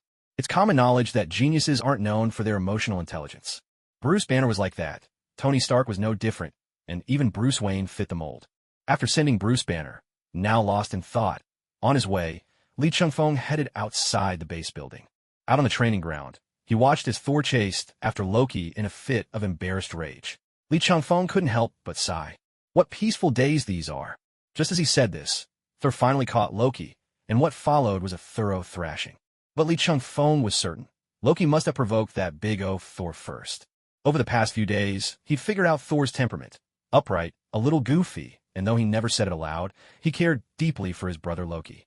If someone like Thor was driven to lay hands on him, Loki must have really been asking for it. This wasn't the first time, either. Loki had been up to mischief since he was little. Otherwise, he'd be the god of wisdom, not the god of mischief. "Hey, Agent Lee, have you sorted out the business with the big green guy?" Lee Chung-fong turned around to see Barry Allen, just coming out of the lab. Barry couldn't hold his own in a fight, but he was definitely one of Coulson's busiest team members. After every mission, it was his job to run trace analysis and archive any evidence. Every single figure had to be accurately logged. After all, most of what they dealt with were 084 items, things that could be highly dangerous. "Barry Allen, how have you been lately? After, everything?" When Lee Chung-fong saw the handsome young man moving at a sluggish pace, he almost blurted out, "Did you get struck by lightning again recently?" But when it came to the awakening of the Speed Force, there was really nothing he could do to help. That required the perfect combination of timing, location, and luck, not to mention the lightning and those chemical concoctions with mysterious ingredients. All he could do was hope this kid's luck would hold out. In the meantime, spending his days cooped up in the lab wasn't such a bad option. "I've been alright recently. It's just that, ever since Gemma and Fitz went to help out at the sandbox base, I haven't had anyone to ask about my biology and energy radiation problems. Digging through the research myself is just such a hassle." Lee Chung-fong pointed toward Bruce Banner, who was relaxing in the lounge, and said, "Go ask him. The man's got 7 PhDs. He's a genius. If anyone can help you, it's him." 7 PhDs. Holy crap. Isn't that Dr. Bruce Banner? In a flash, Barry Allen seemed to be possessed by pure excitement, and dashed toward Bruce, his voice practically tripping over itself. "Hey Barry, have you seen Skye recently? She hasn't shown up at the base for 2 days. She hasn't left her room. She's probably holed up with her hacker stuff again." Barry's voice echoed back from a distance, leaving Lee Chung-fong momentarily stunned. "Hasn't left her room in 2 days? Looks like Quake is about to make her debut." The very next moment, a violent tremor surged out from Skye's room. Lee Chung-fong's face went pale with shock. "Damn it, don't shake the whole base apart. This place cost a fortune." Skye was sure of one thing. She'd always had a soft spot for Lee Chung-fong. But right now, she wanted nothing more than to stab this guy. Twice. Was it really so hard for him to just tell her what the crystal would do? No, he had to be all mysterious about it, and instructed her to break it when she was alone. He even told her she'd thank him for it. Thank him? She'd spent an entire day as a human charcoal statue. Did he have any idea how agonizing it was to be conscious but unable to move or feel anything for 24 hours? Now, sitting on the floor, gasping for breath, Sky looked around at the chaos she'd just unleashed in her room. Damn it. Anyone walking in now would think a bomb had gone off. Hey, Sky, are you alright? The door flew open with a bang, and the one man she most wanted to stab right now strode in. Li Xiangfen, you've got some nerve showing your face here. Was it really that hard to just tell me what would happen, you jerk? Enough with the riddles. Get the hell out of S.H.I.E.L.D. Ahem, ahem, ahem. Clearly you don't understand. The joy of the riddle maker is something only a riddle maker can know. Li Changfeng coughed awkwardly a few times, then helped Sky up, from where she'd collapsed on the floor. But thank goodness, Sky, you managed to break out of that stone shell. Looks like you've come away with some incredible new abilities, too. Speaking of abilities, Li Changfeng, what on earth did you do to me? Do you have any idea how hopeless I felt when I was petrified? You jerk? Sky, that's where you're in the wrong. As your supervisor, I told you during training, as an agent of the Bureau of Joint Investigation, no matter how bizarre things get, you must never give in to fear. Clearly, you weren't paying attention in class. You could go jump in a lake. If you were the one who was suddenly turned to stone and lost all sense of your body, tell me you wouldn't be afraid. Of course I'd be afraid, Li Changfeng quipped. But I'd never admit it, wouldn't let it show, not even for a second. With a teasing smile, Li Changfeng glanced at her. The tremor from just now had already told him that Sky's inhuman bloodline had fully awakened. Tremor Girl was, after all, one of the powerhouses in the original S.H.I.E.L.D., the absolute top tier, and the only true, confidant Nick Fury ever had. 18 years old and already a level 10 S.H.I.E.L.D. agent. It wasn't just a boast. She could join the Avengers right now, and no one would bat an eye. In fact, she was widely recognized among fans as a core member of the first substitute squad for the Avengers. Her abilities and popularity were both top-notch. Otherwise, there never would have been an entire series, Agents of S.H.I.E.L.D., built around her. 7 full seasons, ending on a high note. A rare feat in the world of American TV, where most shows are either canceled abruptly or left hanging. That success alone speaks volumes about her appeal. Even now, fans at home and abroad are still clamoring for her to join the MCU. Li Changfeng knew very well that the girl before him was destined to become the next Coulson or Maria Hill. But at this moment, she seemed more than a little annoyed. If I didn't have trouble controlling this power right now, I'd really give you a taste of what it can do. Oh, I should thank you for sparing my life then. Li Changfeng grinned, leading her toward the door. Her room was completely uninhabitable for now. Even the ceiling was crumbling from the tremors. The shockwave had drawn people from every corner of the base, all hurrying over. Sky had always been well-liked. Li Changfeng handed the job of supporting Sky to Wanda, who was the first to arrive. Then he picked up his personal terminal, which hadn't stopped buzzing. It was a video call from Nick Fury. Hello there, dear director. The weather's really nice today. Is there something you need from me? If not, I'll hang up first. I'm busy at home. Cut the nonsense. Nick Fury's lips twitched as he asked, We just detected a magnitude 4.0 earthquake in Washington. The epicenter is right around your base. Did you cause another incident? That's pure stereotyping. Every time something unusual happens, you immediately think of me. After a while, even if it isn't my doing, you're first. Thought is still me. That's just not right. You wouldn't want everyone's first impression of you to be a one-eyed, hard-boiled egg, would you? So was it you or not? Are you related to Tony Stark, or something? For once, can you be reasonable? I'm begging you. Begging me? Then make me a couple of dishes first. Give me a break. Fury's already dark face looked even more thunderous now. Come to headquarters. There's something I need to discuss with you. Li Changfeng turned around and saw that Sky, who had been thriving in both teams, was now out of danger. He opened a portal and stepped into the office where Nick Fury and Professor X, the black and white duo, were waiting. Glancing at Professor X, who sat behind the same desk as Fury, Li Changfeng greeted them. Well, both of you are here today. So what exactly happened with that earthquake just now? Professor X asked curiously.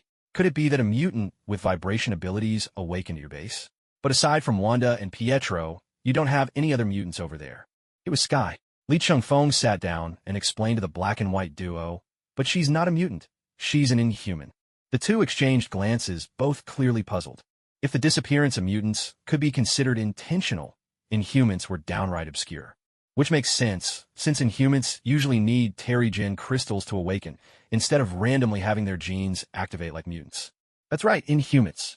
They look a lot like mutants, but in fact, they're a warrior race created by the Kree in ancient times. Li Changfeng gave an example they'd both recognize. One of the very first Inhumans was called Hive. It was because of their worship and devotion to him that Hydra became the ancient organization it is today. All these years, led by Gideon Malik, Hydra has been working tirelessly to bring their master back. With just a few words, Li Changfeng laid bare Hydra's deepest secrets. Nick Fury nodded. If that's the case, then Hydra still has a sliver of life left, just waiting for them to stamp it out. Li Changfeng glanced at the duo, who had both fallen deep into thought, and broke the silence. All right, that's all I had to say on my end. Now it's your turn. Weren't you the one who said you needed to see me about something?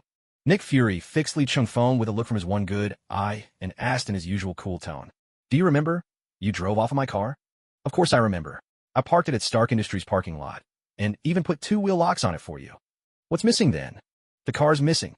Li Changfeng froze, slapped his thigh, and shot to his feet. Damn, I lost my locks. Boston, outskirts. In the end, Li Changfeng couldn't escape his fate. He was stuck helping the bossy, bald Fury look for his missing car. That Nick Fury, what a cheapskate. Li Changfeng grumbled as he searched high and low, cursing his own boss under his breath. If I weren't such a model citizen, I'd never be here searching for your stupid car. Who could have guessed the director's car would have such lousy anti-theft protection? It was supposed to be a state-of-the-art vehicle, equipped with advanced AI and armored like a tank. Yet somehow, it had still been stolen by some random thief. And the biggest joke of all? Even the tracking device, specifically installed for situations like this, had stopped working the moment the car entered the forests outside Boston. What should have been a simple job, get the coordinates, open a portal, retrieve the car, had now turned into a wild goose chase in the woods. I just don't get it, Li Changfeng muttered. A car this high-tech built to withstand explosions but not theft? Did you really think now one would dare steal the director's ride? And now, on top of everything, I've lost my wheel locks. That sent me back $50 in deposit. But, being a man of principle, Li Changfeng knew. Since it was his fault the car went missing, it was up to him to bring it back. Still, he couldn't help but mumble to himself. If Fury ever slips up, I'll make sure he never lives it down. In no time, Li Changfeng had rummaged through most of the forest, but there was still no sign of the car. This is just plain weird, he grumbled. I saw the unique tire tracks from Nick Fury's car, but I still can't find it. Li Changfeng let out a long sigh. You should have brought Barry Allen along. Barry might not be the Flash yet, but he was already one of the best forensic experts around. With his knack for analyzing tiny clues, he'd have done a much better job than Li Changfeng's aimless searching. But Barry was busy having a heart-to-heart with Bruce Banner, and Li Changfeng just didn't have the heart to interrupt the kid meeting his idol. Oh well, might as well treat this as a chance to get some fresh air. Shaking off his frustration, Li Changfeng shifted his mindset and continued his search with the spirit of someone out for a stroll in the mountains, heading off toward the areas he hadn't checked yet. But that's just how mysterious things can be. When you deliberately search for something, it stubbornly refuses to be found. Yet the moment you stop looking, it will inexplicably turn up from some forgotten corner after a while. Nick Fury's Chevy, the one hailed as the toughest car in movie history, soon appeared in Li Changfeng's line of sight. Other than its car door being wide open, nothing seemed out of the ordinary. Li Changfeng was just about to walk over and inspect it when a long-absent sound echoed in his mind. The system's voice. Ding. Mission Welcome to Storybrooke has been released. Mission brief. Dear Captain of the Starlight Squad, in order to retrieve Nick Fury's beloved car, you've come alone to Storybrooke on the outskirts of Boston, only to discover its hidden secrets. The townsfolk here are all fairy tale characters who have crossed over from different dimensions, living together in this inescapable town with relationships that defy all logic. As a rare outsider, you're about to stir up an unknown storm in this little town. But what is reality, if not another kind of fantasy? Listening to the mission briefing, Li Changfeng walked toward the car. But as he took his next step, a jarring sense of disorientation washed over him. It was the unmistakable confusion that comes from time and reality being twisted. Even with his now formidable physique and the protection of the red-green twin lantern beasts, Li Changfeng couldn't resist its effects. Just before he collapsed, he caught a glimpse of the town sign by the roadside, not far away. Welcome to Storybrooke. 700 kilometers away, in Washington, Hela was enjoying the smoke-free battles of the internet. As the commander of Asgard's army, Odin's executioner, and the goddess of death, she was fascinated by any form of warfare. But in the very next moment, she suddenly looked up, her brow furrowing sharply. Reality seemed to have quietly shifted, something ordinary people would never notice. But for a death goddess with divine senses, this wave of reality bending and rewriting was as conspicuous as tossing a husky into the still waters of a mirror-smooth pond. She could distinctly feel that a part of her memories, her own reality, had been altered or distorted. Who could it be? Who has the power to rewrite reality? And who dares to let that ripple reach even the crown prince of Asgard, the exalted goddess of death? Wait, could it be that thing? And the direction she instinctively looked toward was precisely Boston. Son of a... When Li Changfeng opened his eyes again, dusk had already fallen. He scrambled up from the grassy forest floor without hesitation and immediately tried to retreat. Unfortunately, an invisible barrier blocked his way. He couldn't see it, couldn't touch it, but no matter what, he simply couldn't take a single step out of here. He had even tried transforming with both the red and green signal lights. It was as if this space had its own set of rules, like a boundary you could enter but never leave. Li Qingfeng frowned slightly. It looked like trouble had found him this time. With that in mind, he immediately took out his phone. There was a signal, but every number he dialed came up as busy. He then pulled out his bureau's personal device. Well, it wouldn't even turn on. Apart from being made of tough material, sturdy enough to whack someone with, it was now completely useless. The bad news: the formerly high-tech bureau-issued personal terminal had been reduced to nothing more than a paperweight. The good news: as for the 36 ways to take someone down with a brick, Li Qingfeng was somewhat of an expert. In short, just smack them across the face and be done with it. Damn it, what kind of supernatural mess have I landed myself in this time? And how did I even end up in something like Storybrooke? He knew this world had fused together countless American TV shows, but he was pretty sure it wouldn't follow the same ridiculous logic as the so-called originals. Besides, the system had even issued him a quest. Last time, he'd taken out Hydra on a whim just because of a text message, and the system hadn't bothered to assign him anything. Li Qingfeng walked over to the town sign and looked down the road. In the distance, he could see twinkling lights. It seemed the place wasn't exactly deserted. Well, since I'm here, might as well make the best of it. Li Qingfeng sighed, trying to comfort himself. He returned to Nick Fury's Chevy, got in, and tried starting the engine, but it wouldn't budge. The gas tank wasn't empty. It just wouldn't start. The director's car, souped up with all kinds of black market bureau tech, was now as useless as his personal device, a hunk of dead metal. Li Qingfeng got out and slammed the door shut. Fine, might as well just carry the car away. He was about to crouch down when suddenly, he heard a noise behind him. In a flash, Li Qingfeng spun around and struck back, countering before his attacker could even react. A man wearing a black hood was pinned face down in the grass by Li Qingfeng. Who are you? Why did you try to jump me? When a man didn't answer, Li Qingfeng didn't bother with niceties. He reached out and yanked off the hood. A handsome CEO's face appeared, his eyes shaped like pie charts, exuding an air of strict self-control. Wait, Bruce Wayne, what are you doing here? Do bats go on business trips now? Li Qingfeng. Bruce Wayne's eyes widened, the pie charts in his CEO gaze now registering a full 139% shock. Was this really the reaction you'd expect upon running into an old acquaintance? Li Qingfeng actually got along reasonably well with Bruce Wayne. It was just that he happened to spend more time hanging out with Tony Stark. Besides, given Bruce Wayne's personality, he's never really been comfortable with this kind of close friendship. What's the matter? Don't recognize me anymore? If that's the case, I guess I won't be paying you back for the Terry Gen crystals you bought for me. You actually managed to keep your mind intact. You haven't been assimilated by this space. Li Qingfeng let go of Bruce Wayne as he spoke. Assimilated? What are you talking about? Ahem. Your strength has grown a lot since the last time I saw you, hasn't it?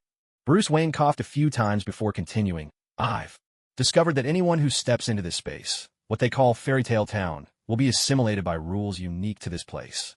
Seeing Li Qingfeng remain silent, Bruce Wayne went on. Anyone who enters gets randomly assigned the role of a fairy tale character. The backstory is that, because of the villain's magic, everyone has been transported from the fairy tale world into this modern little town. And once you're in, there's no way out.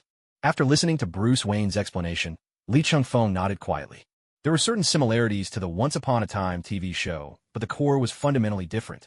A power capable of distorting reality was far beyond what those stepmothers, who struggled just to commit a murder, could ever control. So why is it that neither of us got assimilated? Who knows? Li Qingfeng glanced at Bruce Wayne. The only things they really had in common, apart from both being effortlessly charming and devastatingly handsome, was that Li Qingfeng had previously acquired the same level of willpower as Batman. Looks alone couldn't possibly resist forces that distorted reality. But as everyone knows, Batman's willpower is, in some sense, a walking glitch in the system. No matter what predicament he's in, almost nothing can shake him. Most likely, reality warping just couldn't overcome that particular bug, and in the end gave up. I already tried to break through the boundaries by force just now. It didn't work. Li Qingfeng pointed his thumb over his shoulder. Bruce Wayne looked, but there was nothing there. Normally, a portal should have appeared right here. But as you can see, my portal magic is useless in this space. So it looks like our options are, either we spend the rest of our lives here, or Bruce Wayne gazed toward the distant town, we find the source of this reality distortion, whatever or whoever it is, and put an end to it. How can you be so confident about that? Would a lack of confidence get me out of here any faster? Li Qingfeng shuja. Fine, you win. No use arguing with you. He then placed his hands on the back of the car and started pushing it like a pro.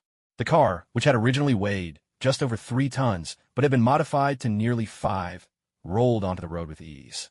Bruce Wayne followed right behind Li Chungfeng, making no move to help, and instead asked, "This car, is it yours?" "I know how to drive, but I don't even have a license," Li Chungfeng replied, pushing the car along as effortlessly as if he were wheeling a suitcase. "This is director Nick Fury's personal ride, packed with all sorts of advanced tech." "Nick Fury's car?" Bruce Wayne nodded thoughtfully, then lowered his voice to mumble to himself.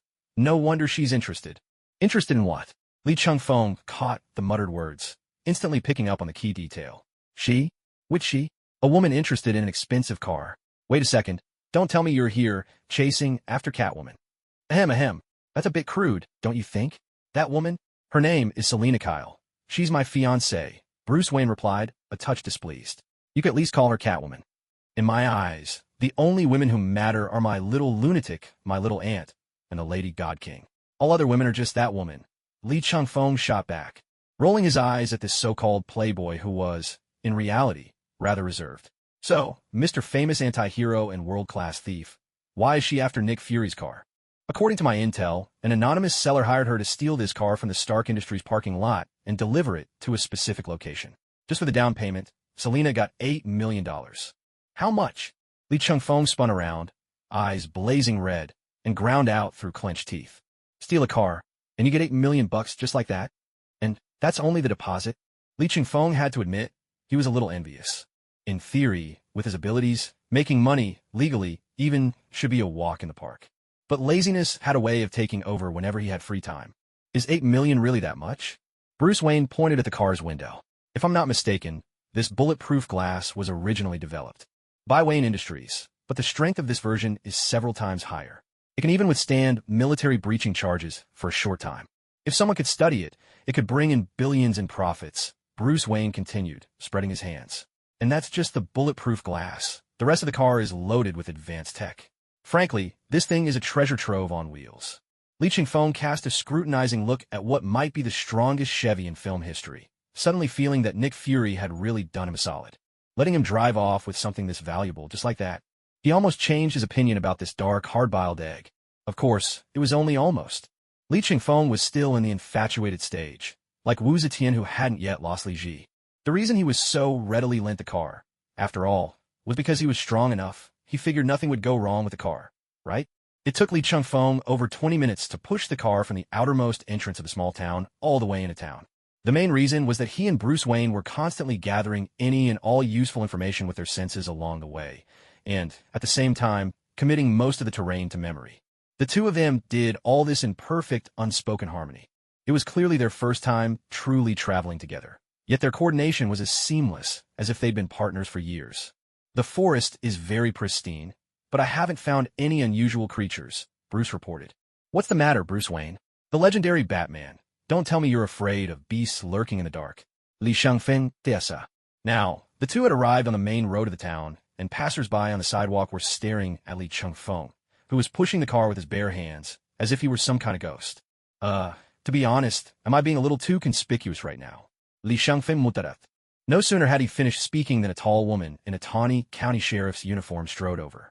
"I'm Deputy Sheriff Robin Hood, Selina Kyle of Storybrooke." "Strangers, how did you come to this town?" she asked. Li Chungfeng stopped pushing the car and nudged Bruce Wayne forward. "If I said I was here to deliver a man to you, would you believe me?" "Stranger, please do not speak so flippantly to Storybrooke law enforcement. I'll warn you up to 3 times. Refuse to behave, and you'll spend a night in the holding cell," she replied sternly. Yeah, sure, fine, whatever you say." Li Chungfeng nodded rapidly, but his tone was utterly nonchalant.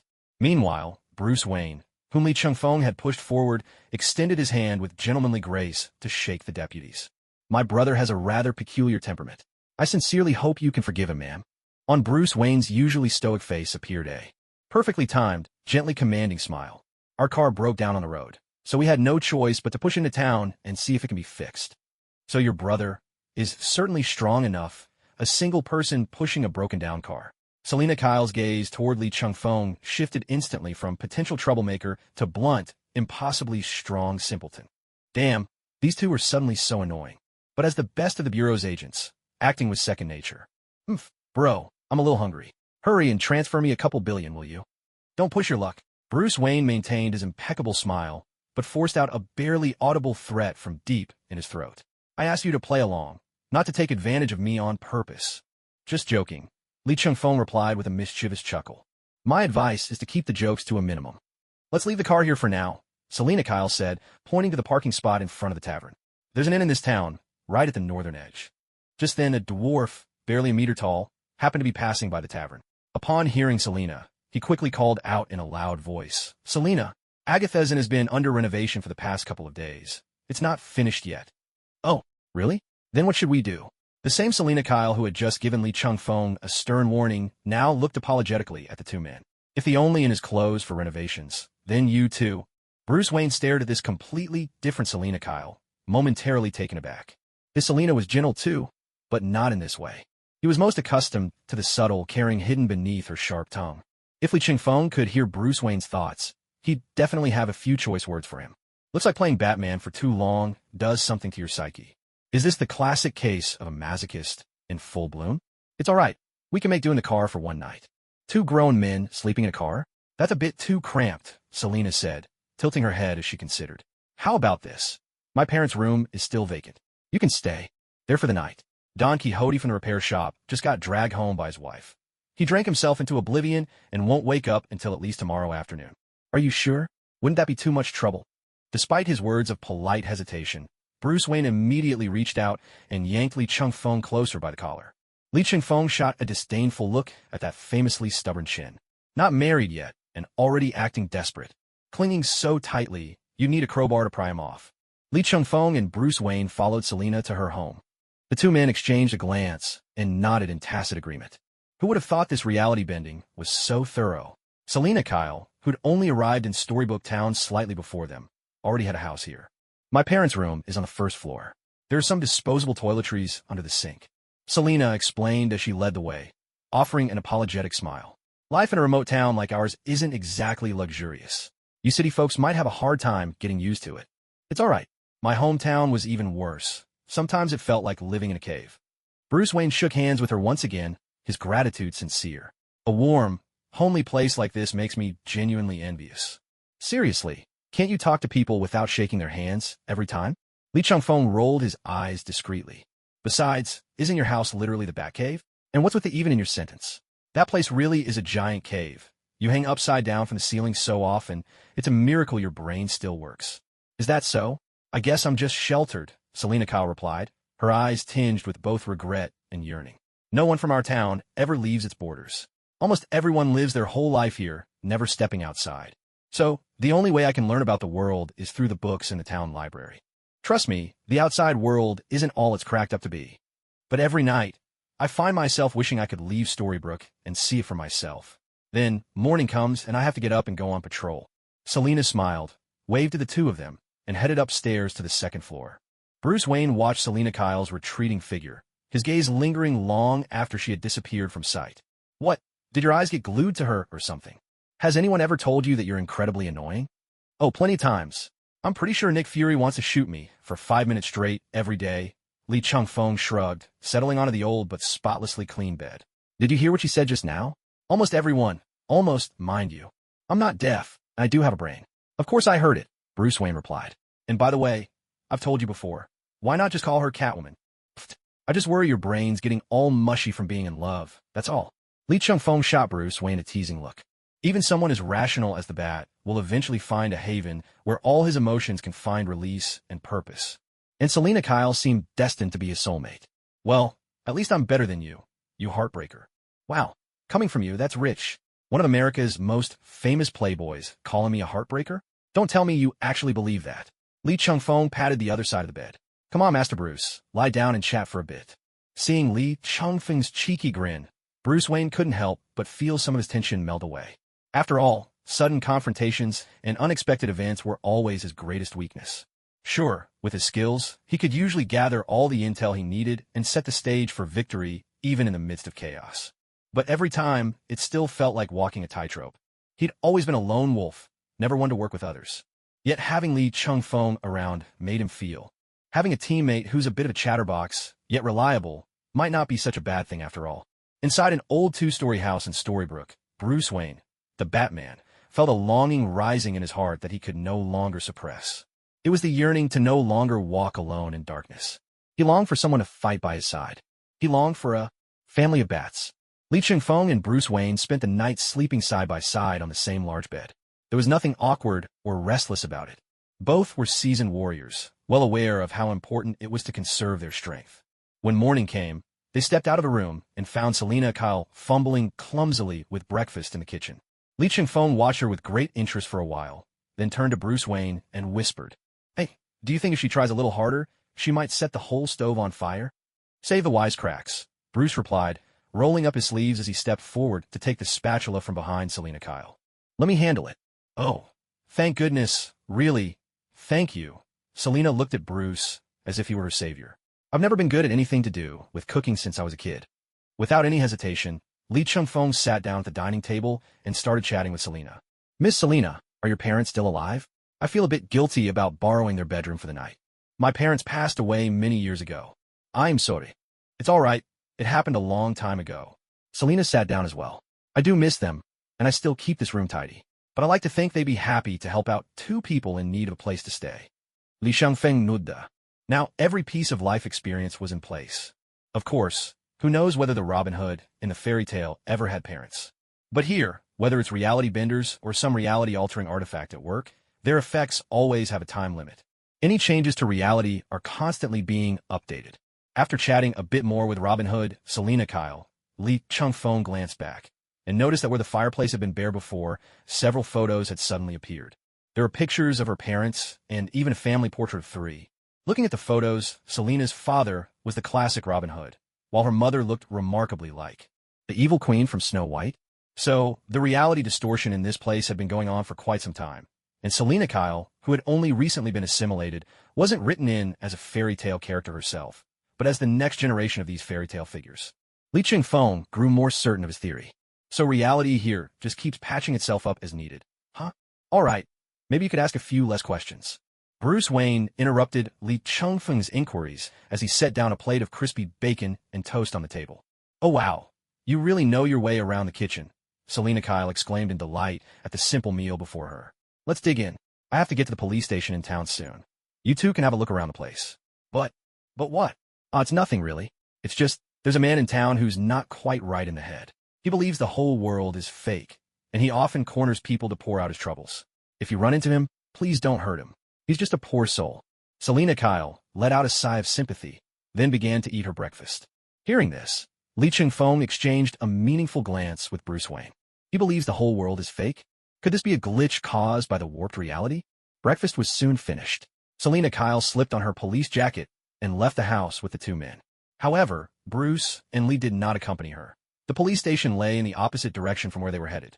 "Hope you have a wonderful time in Storybrooke," Selina called out as she parted ways with them. That was the last thing she said before disappearing down the street. Li Chengfeng and Bruce Wayne waved back with polite smiles, but as soon as they turned around, their faces shifted to a cooler, more analytical calm. It seems only those originally pulled into this reality-warping space are the true fairy tale characters. Like that dwarf we met yesterday. He was clearly one of the 7 dwarfs. And your wife has been assimilated as a second-generation fairy tale figure, inheriting her father Robin Hood's identity. Li Shangfeng Musa. If the two of us got assimilated, I bet we'd end up with similar roles. And whoever's distorting reality like this, it seems they're still trying their best to keep this reality stable, making it feel more and more plausible. Bruce Wayne nodded in agreement, and together, the two began wandering through the so-called Storybrooke. Although the townsfolk could never leave Storybrooke, they didn't seem the least bit unsettled by outsiders. It was as if they were just ordinary people, seamlessly connected to the outside world. Along the way, familiar fairy tale characters appeared one after another. Snow White, now a schoolteacher, Elsa running an ice cream parlor, the Pea Princess at the fruit and vegetable store, the 7 dwarfs working as security guards. And right now, staring wide-eyed at Li Chengfeng was... But unlike the little girl you'd expect, Little Red Riding Hood, standing before them, was clearly a grown woman. "I haven't seen you two around here before. My brother and I are on a road trip, but our car broke down just as we were passing through Storybrooke, so we came into town to get it fixed." "I see." Little Red Riding Hood nodded thoughtfully. "You're not bad people, are you?" Li Chingfeng wiped away imaginary sweat from his brow. That way of speaking really didn't sound like something an adult would say. Yet, He could feel that beneath that red cap, there was a powerful force at work. Of course, this powerful was only in comparison to ordinary people. For instance, Bruce Wayne standing beside him. If you just looked at the stats, this little Red Riding Hood could probably pin him to the ground and rough him up at will. We heard there's someone in town who thinks the world isn't real. Li Chungfeng nodded toward Little Red Riding Hood. Isn't that a coincidence? My brother and I are both psychiatrists. Maybe we can help and see if there's a way to treat him. Having a local show them the way was definitely better than two outsiders wandering around clueless, right? Little Red Riding Hood might have looked like an adult, but it was obvious she was still just a young girl at heart. So much easier to persuade. Sure enough, Little Red Riding Hood nodded, her face brightening with excitement. Really? You're really psychiatrists? That's wonderful. That big brother is so pitiful. He's really handsome, but it's such a shame. His mind isn't quite right. With that, Little Red Riding Hood took the lead, guiding Li Chungfeng and Bruce Wayne to the back of a laundromat, right to the edge of the forest. There, a makeshift camp came into view for the two men. Li Chungfeng took one look and could tell, despite how shabby it was, whoever built this camp clearly knew some real survival skills. Looks like someone with a background in the American military set this up. Those knots are textbook standard, the kind only taught in the army. Just then, a handsome young man with tousled brown hair and tattered clothes crawled out from one of the shacks. Ah, he's coming out. I'm out of here. Little Red Riding Hood must have been bothered by him before, because she made a swift exit. Li Chungfeng and Bruce Wayne stepped forward. The brown-haired young man's eyes lit up the moment he saw them, but that glimmer of hope quickly faded. I can't believe I'm seeing Bruce Wayne here. I must be hallucinating by now. Li Chungfeng heard that and realized they'd found another person who hadn't been assimilated. You're not hallucinating. He really is Bruce Wayne. And I'm Li Chungfeng, an agent with the Joint Investigation Bureau. Do you need help? What? The real Bruce Wayne? And the Joint Investigation Bureau. The man rushed toward them in disbelief, and then threw himself at Bruce Wayne, clinging to him and letting out a wail. Oh my God, family at last. Finally, someone normal. Li Chungfeng started peeling the man off Bruce Wayne as he spoke. Hey, let's talk this out. No need for all the hugging and grabbing. Oh, come on, your snot's getting all over him. It took Li Chungfeng quite some effort to pry the brown-haired man off Bruce Wayne without hurting him. Bruce Wayne, for his part, didn't say a word. He simply removed his jacket with an impassive expression and tossed it aside. From the pie chart flickering in the other man's eyes, Li Chungfeng could clearly see the disdain segment growing larger by the second. All right, enough wailing. He stretched out a hand and gave the brown-haired man a sharp slap. Who are you? Why are you here? And how have you not been assimilated?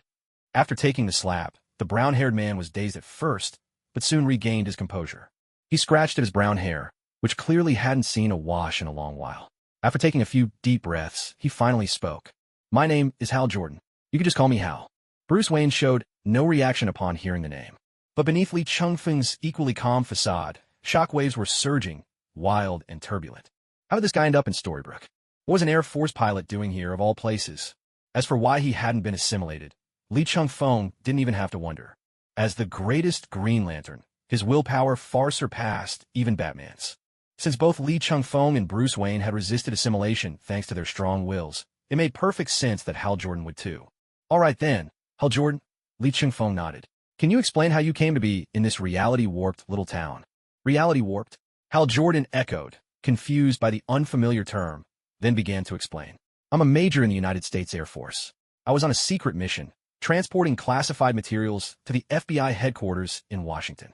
But when I got near this area, my plane crashed for no apparent reason. No malfunctions, no damage, nothing. I managed to bail out in time, but after landing, I was caught in the explosion from the crashing plane and blacked out. When I came to, I found myself in this place called Storybrooke, surrounded by people who had all turned into characters from some other world's fairy tales. But I clearly remember collapsing in a forest that showed hardly any trace of human presence. In other words, in just the time I was unconscious, a whole town and its townsfolk appeared out of thin air. Bruce Wayne listened to Hal Jordan's account and nodded. So what you're saying is, first, you crashed and bailed out, then afterward this whole town appeared. Is that right? Excluding the possibility that you're some kind of reality-warping superhuman, the appearance of Storybook Town is probably connected to the classified item you were transporting. No wonder he's hailed as the world's greatest detective. He went straight to the heart of the matter. Whatever it is, it must be important enough for the American military to set aside past grievances, if only temporarily, to send it to the Bureau's headquarters. What exactly is this thing? Why does it have to be delivered to the Bureau's main office? Lee Chung-fong pressed his hand down on Hal Jordan's shoulder as he questioned him. Don't tell me you really never took a peek inside. I told you already it's classified. I'm just the guy assigned to carry out the transport. Hal Jordan let out a helpless sigh. Ugh, I've been missing for so long. What about my girlfriend? She must be worried sick. That's actually something you don't need to worry about. Lee Chung-feng's hand tightened ever so slightly on Hal's shoulder, offering a kind of reassurance. Anyone who enters a reality warping zone will, for the most part, be completely erased from the real world for a while. You don't need to fear. Your girlfriend's worry. You should be more afraid of whether she'll move on because, as far as she's concerned, you never existed at all. Meanwhile, the goddess of death, Hela, arrived alone at headquarters. She was now certain that she'd been affected by the reality distortion, but what she couldn't figure out was just how she'd been changed. Had something been taken from her life? A person, or just an object? With her divine awareness, she only had the vaguest recollection that whatever was missing was of utmost importance to her. She wandered the halls of the Bureau aimlessly. The agents around her had long since grown accustomed to sights like this. Well, what's a god or two? The Bureau already had a couple. As for the energy detectors installed throughout the Bureau, those had already been modified. They no longer flashed and flickered blindingly like a glitching computer screen every time a supernatural being passed by. Eventually, Hela found herself in the research division.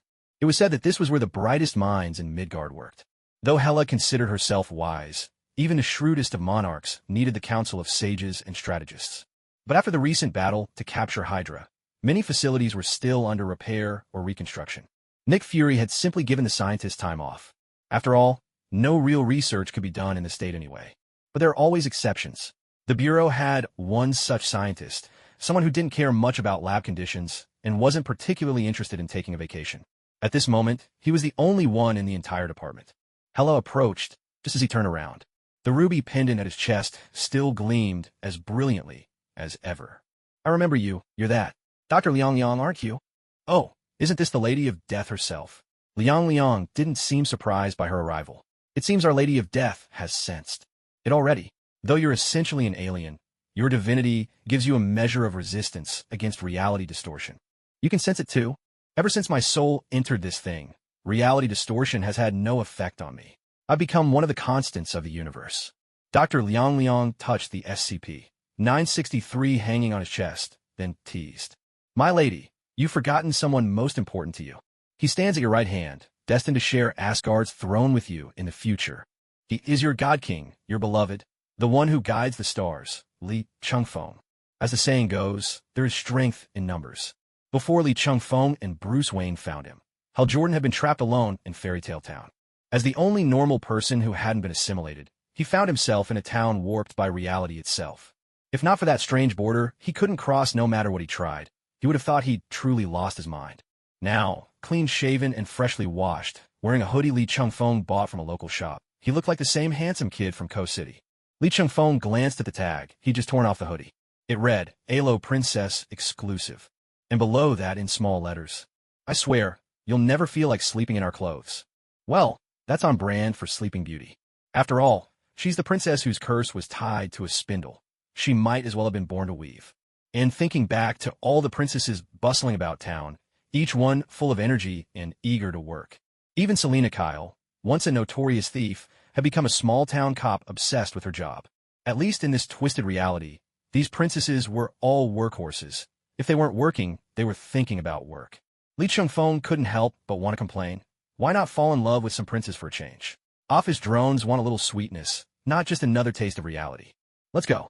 Where to first? Hal Jordan stood tall, a far cry from the defeated figure clinging to Bruce Wayne just moments before. If Thor was a lovable golden retriever, then Hal Jordan was a husky, rowdy, and cocky the moment he caught a break. How long have you been stuck in this town? Didn't it occur to you to gather some intel? Come on, man. I've been a test pilot, survived a crash that was way beyond my pay grade, then got sucked into this warp space. That's 2 shocks to my worldview in a row. Cut me some slack. Hal Jordan couldn't help but feel deeply wronged. Although I've been here for a week already, who has the mental bandwidth to think about something like that? Besides, I'm just a pilot, not a bureau investigateur. When it comes to flying a plane, I know my stuff, but when it comes to gathering intelligence, I'm completely clueless. Watching Hal Jordan's resigned, almost reckless expression, Bruce Wayne couldn't help but nod in agreement. Having the right expertise is crucial. When outsiders meddle or give random orders, something is bound to go wrong. So where are we headed? In fact, Li Chingfeng had two options in mind. First was the town library. According to Selena Kyle, the town library held books that documented the state of the outside world. If nothing unexpected happened, this would be the place where information was most concentrated. Most likely, the reality warper had turned information into physical books. If they went there, they would surely be able to find some clues. The other option was Agatha's Inn, which had come up in conversation the previous night. The name Agatha wasn't exactly common. Of course, in a normal place, hearing the name wouldn't have struck him as odd. But in a space warped by reality itself, someone named Agatha. He couldn't recall any fairy tale protagonist named Agatha. So chances were, that innkeeper was actually Agatha Harkness, the infamous, delightfully eccentric ancient governess. One of the most ancient and powerful witches on Earth. Her true talent wasn't in mastering magic, but in teaching apprentices. She'd mentored Franklin Richards in the past, and later, the Scarlet Witch. Both disciples, at their peak, had powers that defied imagination. Of course, in this universe, Wanda was only just beginning to grasp chaos magic. She was nowhere near fully awakened, not by a long shot. At best, she was at the level where, in the movies, she almost tore Thanos apart. As for the other one, there was nothing to say. Mr. Fantastic and the Invisible Woman were still in their honeymoon phase. Everyone knows Americans aren't exactly in a rush to have kids. After weighing his options, Li Changfeng decided they should check out the library first. With Agatha's penchant for mischief, she was probably just waiting for them to show up. So he was content to let that ancient witch, whose real age was anyone's guess, wait a little longer. Selena Kyle mentioned that everyone gets information about the outside world through the library. In a place warped by reality like this, there isn't a single useless location. Taking the lead, Li Changfeng strode forward. The library is likely the intersection where information from the outside world connects with this place. Because only the information here exists in both realities at once. To be fair, these statements were a bit abstract. Li Changfeng was mostly talking for Bruce Wayne's benefit. Even if it sounded a little esoteric, Bruce Wayne would probably understand the general idea. But as for Hal Jordan, if that husky can just stay put and not run wild, that would already be a blessing. This was what Li Changfeng was thinking, when suddenly, Hal Jordan's questioning voice sounded behind him. Not that I want to doubt you, Hal Jordan pointed awkwardly in the direction exactly opposite to Li Changfeng's. But you said the library was over there. Anyone else in his shoes might have felt a twinge of shame, and someone a bit more sensitive would probably be blushing by now. But who was Li Changfeng? He was someone whose thick skin could rival the sword of the night sky. Ling Xiao. Hal Jordan, don't push your luck. Are you feeling pretty proud of yourself right now? I know you're trying to change the subject to cover up your embarrassment, but I can't shake the feeling that the source of your last line is a bit questionable. Man, you really are a genius. Li Changfeng's face changed so quickly it was almost a performance. Old Li, just love working with cultured people. Lead the way. On the 7th day of being stranded in this reality-warped dimension, Hal Jordan finally learned firsthand what it truly meant to be shameless. But what else could he do? He'd finally met another rational person, so he absolutely had to stick together for dear life. No way was he going to end up as one of this twisted world's lunatics. Come on, follow me. And so, with Hal Jordan leading the way, Li Changfeng and Batman returned once again to the main street of Fairy Tale Town. This time, the three of them traveling together finally caused a stir in the town. But in a good way. Little Red Riding Hood, who had just been scared away moments ago, was the first to come close. She glanced at Hal Jordan's now clean and handsome face, and her own cheeks flushed a soft pink. Wow, big brother, you actually look normal now. So you really weren't lying to me. You really are a doctor. Though Little Red Riding Hood's actions were shy and reserved, her voice was anything but quiet. Upon hearing what she said, the surrounding fairy tale characters eagerly gathered around. Bruce Wayne, with his Batman instincts, instantly slipped into a combat stance, then just as quickly relaxed. Because there stood the proud plumber, Alice from Wonderland, wiping her hands on her blue overalls and adjusting her red cap. Then she grasped both of Bruce Wayne's hands in hers, like she was meeting a celebrity. And you are? Wayne. A miracle worker, Dr. Wayne. Even among psychiatrists or psychologists, it's rare to see someone treat a patient with mental illness so well that they're indistinguishable from a healthy person. Doctor, could you take a look at me? I always feel like I should have grown a bit taller. Buddy, you're one of the dwarves. By your people's standards, you're practically a giant. I don't think there should be any racial divisions between people. I just consider myself an ordinary human being, maybe a bit on the short side. Thank goodness you're just an ordinary human. For a moment, I thought you were an attack helicopter. Suddenly, his ears were flooded with the nonsensical chatter of fairy tale characters. Li Changfeng felt a headache coming on just listening to them. America's political correctness really is something else. Even reality warpers can't compete. Truly, correct, in every sense of the word. Do any of you have such world-bending realities in your hometowns? After finally breaking away from the crowd, Li Chungfeng wiped the sweat from his brow. These fairy tale folks were surprisingly down-to-earth. If you knew the place, you'd recognize it as Fairy Tale Town. If you didn't, you might think you'd wandered into Teeling, the heart of a bustling international metropolis. At last, escaping the overwhelming hospitality of the townsfolk, the three of them arrived outside the library. This is supposed to be the library? Li Chungfeng pointed at the building in front of them, turning to question Hal Jordan. I think it should be, right? This town only has 2 streets that cross each other, and the library is right at that intersection. But no matter how you look at it, this place looks just like a villain's dark fortress. The building in front of them, with a sign reading Fairy Tale Town Library, was a castle of pitch-black brick walls, complete with a towering clock tower. Forget evil queens or wicked witches. If the Demon King himself popped out, Li Chungfeng wouldn't have batted an eye. Reality warpers. Stop messing around and do something useful for once, will you? 2 completely different art styles in the same reality. Are you trying to ruin American fairy tales? Li Chungfeng, I think I know the answer, but I just have to double-check. Bruce Wayne exhaled deeply, asking, we really have no choice but to go into this library, do we? Of course we do. Gritting his teeth, Li Chungfeng kicked open the massive 6 or 7-meter-high castle doors of the Fairy Tale Town Library. Damn it, we're already here. Hal Jordan stared in disbelief at the scene before him. No way, man. Is this federal agent even human? He just kicked open a several-ton castle gate like it was nothing? Is this guy even part of reality? Or is he a product of the distortion himself? What kind of monster did you crawl out from? Though I'm from Earth, my physical strength is true blue Asgardian Royal Guard level. As Li Chungfeng bantered nonsense with Hal Jordan, he and Bruce Wayne covered each other as they crept inside. Hal Jordan gritted his teeth and followed them in. He had to, if he ever wanted to escape this twisted reality, and if he ever wanted Carol to remember him, so he could avoid the fate of a metaphorical green field growing on his head. But as he dashed inside with his head down, he ran smack into Li Chungfeng's back. Damn it, you guys just took 1 step inside. Why did you stop already? Li Chungfeng's mouth twitched as he reached out and pointed ahead. Open those big husky eyes of yours and take a good look. With that thing in the way, how are we supposed to keep moving forward? Hal Jordan followed the direction of Li Chungfeng's finger. A massive crimson dinosaur lay sprawled in the very center of the Grand Hall. Its fierce eyes glimmered with a hint of curiosity. What the hell? Hal Jordan was utterly stunned. Is this a dinosaur? A real, living dinosaur? Li Chungfeng paid no mind to Hal Jordan, whose worldview was once again shattered beyond repair. He, on the other hand, recognized the dinosaur before them. This particular creature was quite famous among the monsters of the Marvel Universe. It was a highly intelligent Tyrannosaurus Rex from the Savage Land, who also happened to be the caretaker and steed of Moon Girl. Devil Dinosaur, what are you doing here? Do you know what's happened in this place? Li Chungfeng frowned. A monster had appeared. He wasn't especially concerned about Devil Dinosaur. But Devil Dinosaur was deeply bonded with Moon Girl.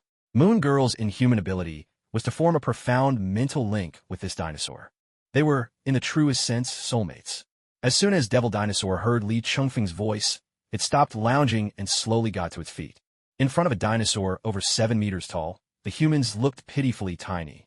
Hal Jordan craned his neck back, so far he was sure he'd snap it, but he still couldn't really see Devil Dinosaur's face up in the air. The dinosaur opened its mouth, and then, wait, are you seriously here just to act cute? Since when does a Devil Dinosaur roar like some cutesy mascot? Li Chungfeng had barely finished complaining when he slapped his forehead in sudden realization. Crap, Devil Dinosaur can't talk. Sure, he could communicate with Moon Girl, but that was because of her inhuman powers. Still, Li Chungfeng had a way to solve this little problem. The Green Lantern ring flared to life on his finger, and in an instant, Li Chungfeng transformed, becoming the Green Lantern. Hal pointed at Li Chungfeng, then looked at Bruce Wayne. What's with him, huh? You think you're the only one who doesn't get it? Bruce Wayne smiled wryly. I've gotten used to it. The number of powers this comrade has is just absurd. If one day, for whatever reason, he chooses to abandon his morals and principles, how would we even defeat him? Defeat him? Bruce Wayne shook his head and spread his hands. Given the way things stand, we'd better just hope his morals are strong and his bottom line holds firm. Li Chungfeng didn't make a point of eavesdropping on Bruce Wayne and Hal Jordan's conversation, but after so many enhancements to his physical abilities, his hearing had long since reached an extraordinary level. Although Bruce Wayne and Hal Jordan had just been whispering about him behind his back, Li Chungfeng understood. If he were just an ordinary person, and he happened to catch sight of the greatest Green Lantern and Batman from afar, the same questions would surely pop into his mind. It was nothing more than a trivial detail. Li Changfeng raised his right hand, and the Green Lantern ring glowed with a dazzling yet gentle emerald light, a manifestation of pure willpower. The Green Lantern ring was not just the weapon of the Corps. It was also a universe-class personal terminal. It could translate virtually any language. Bathed in the will-infused green light, the demon dinosaur let out another round of roars, deep and resonant, echoing through the air. Goosebumps prickled along Li Changfeng's skin as the roars transformed in his ears into clear Mandarin. Hey, big guy, where on earth did you come from? If you're not for Storybrooke, then you'd better clear out, fast. I won't let you mess up my buddy's fairy tale dream.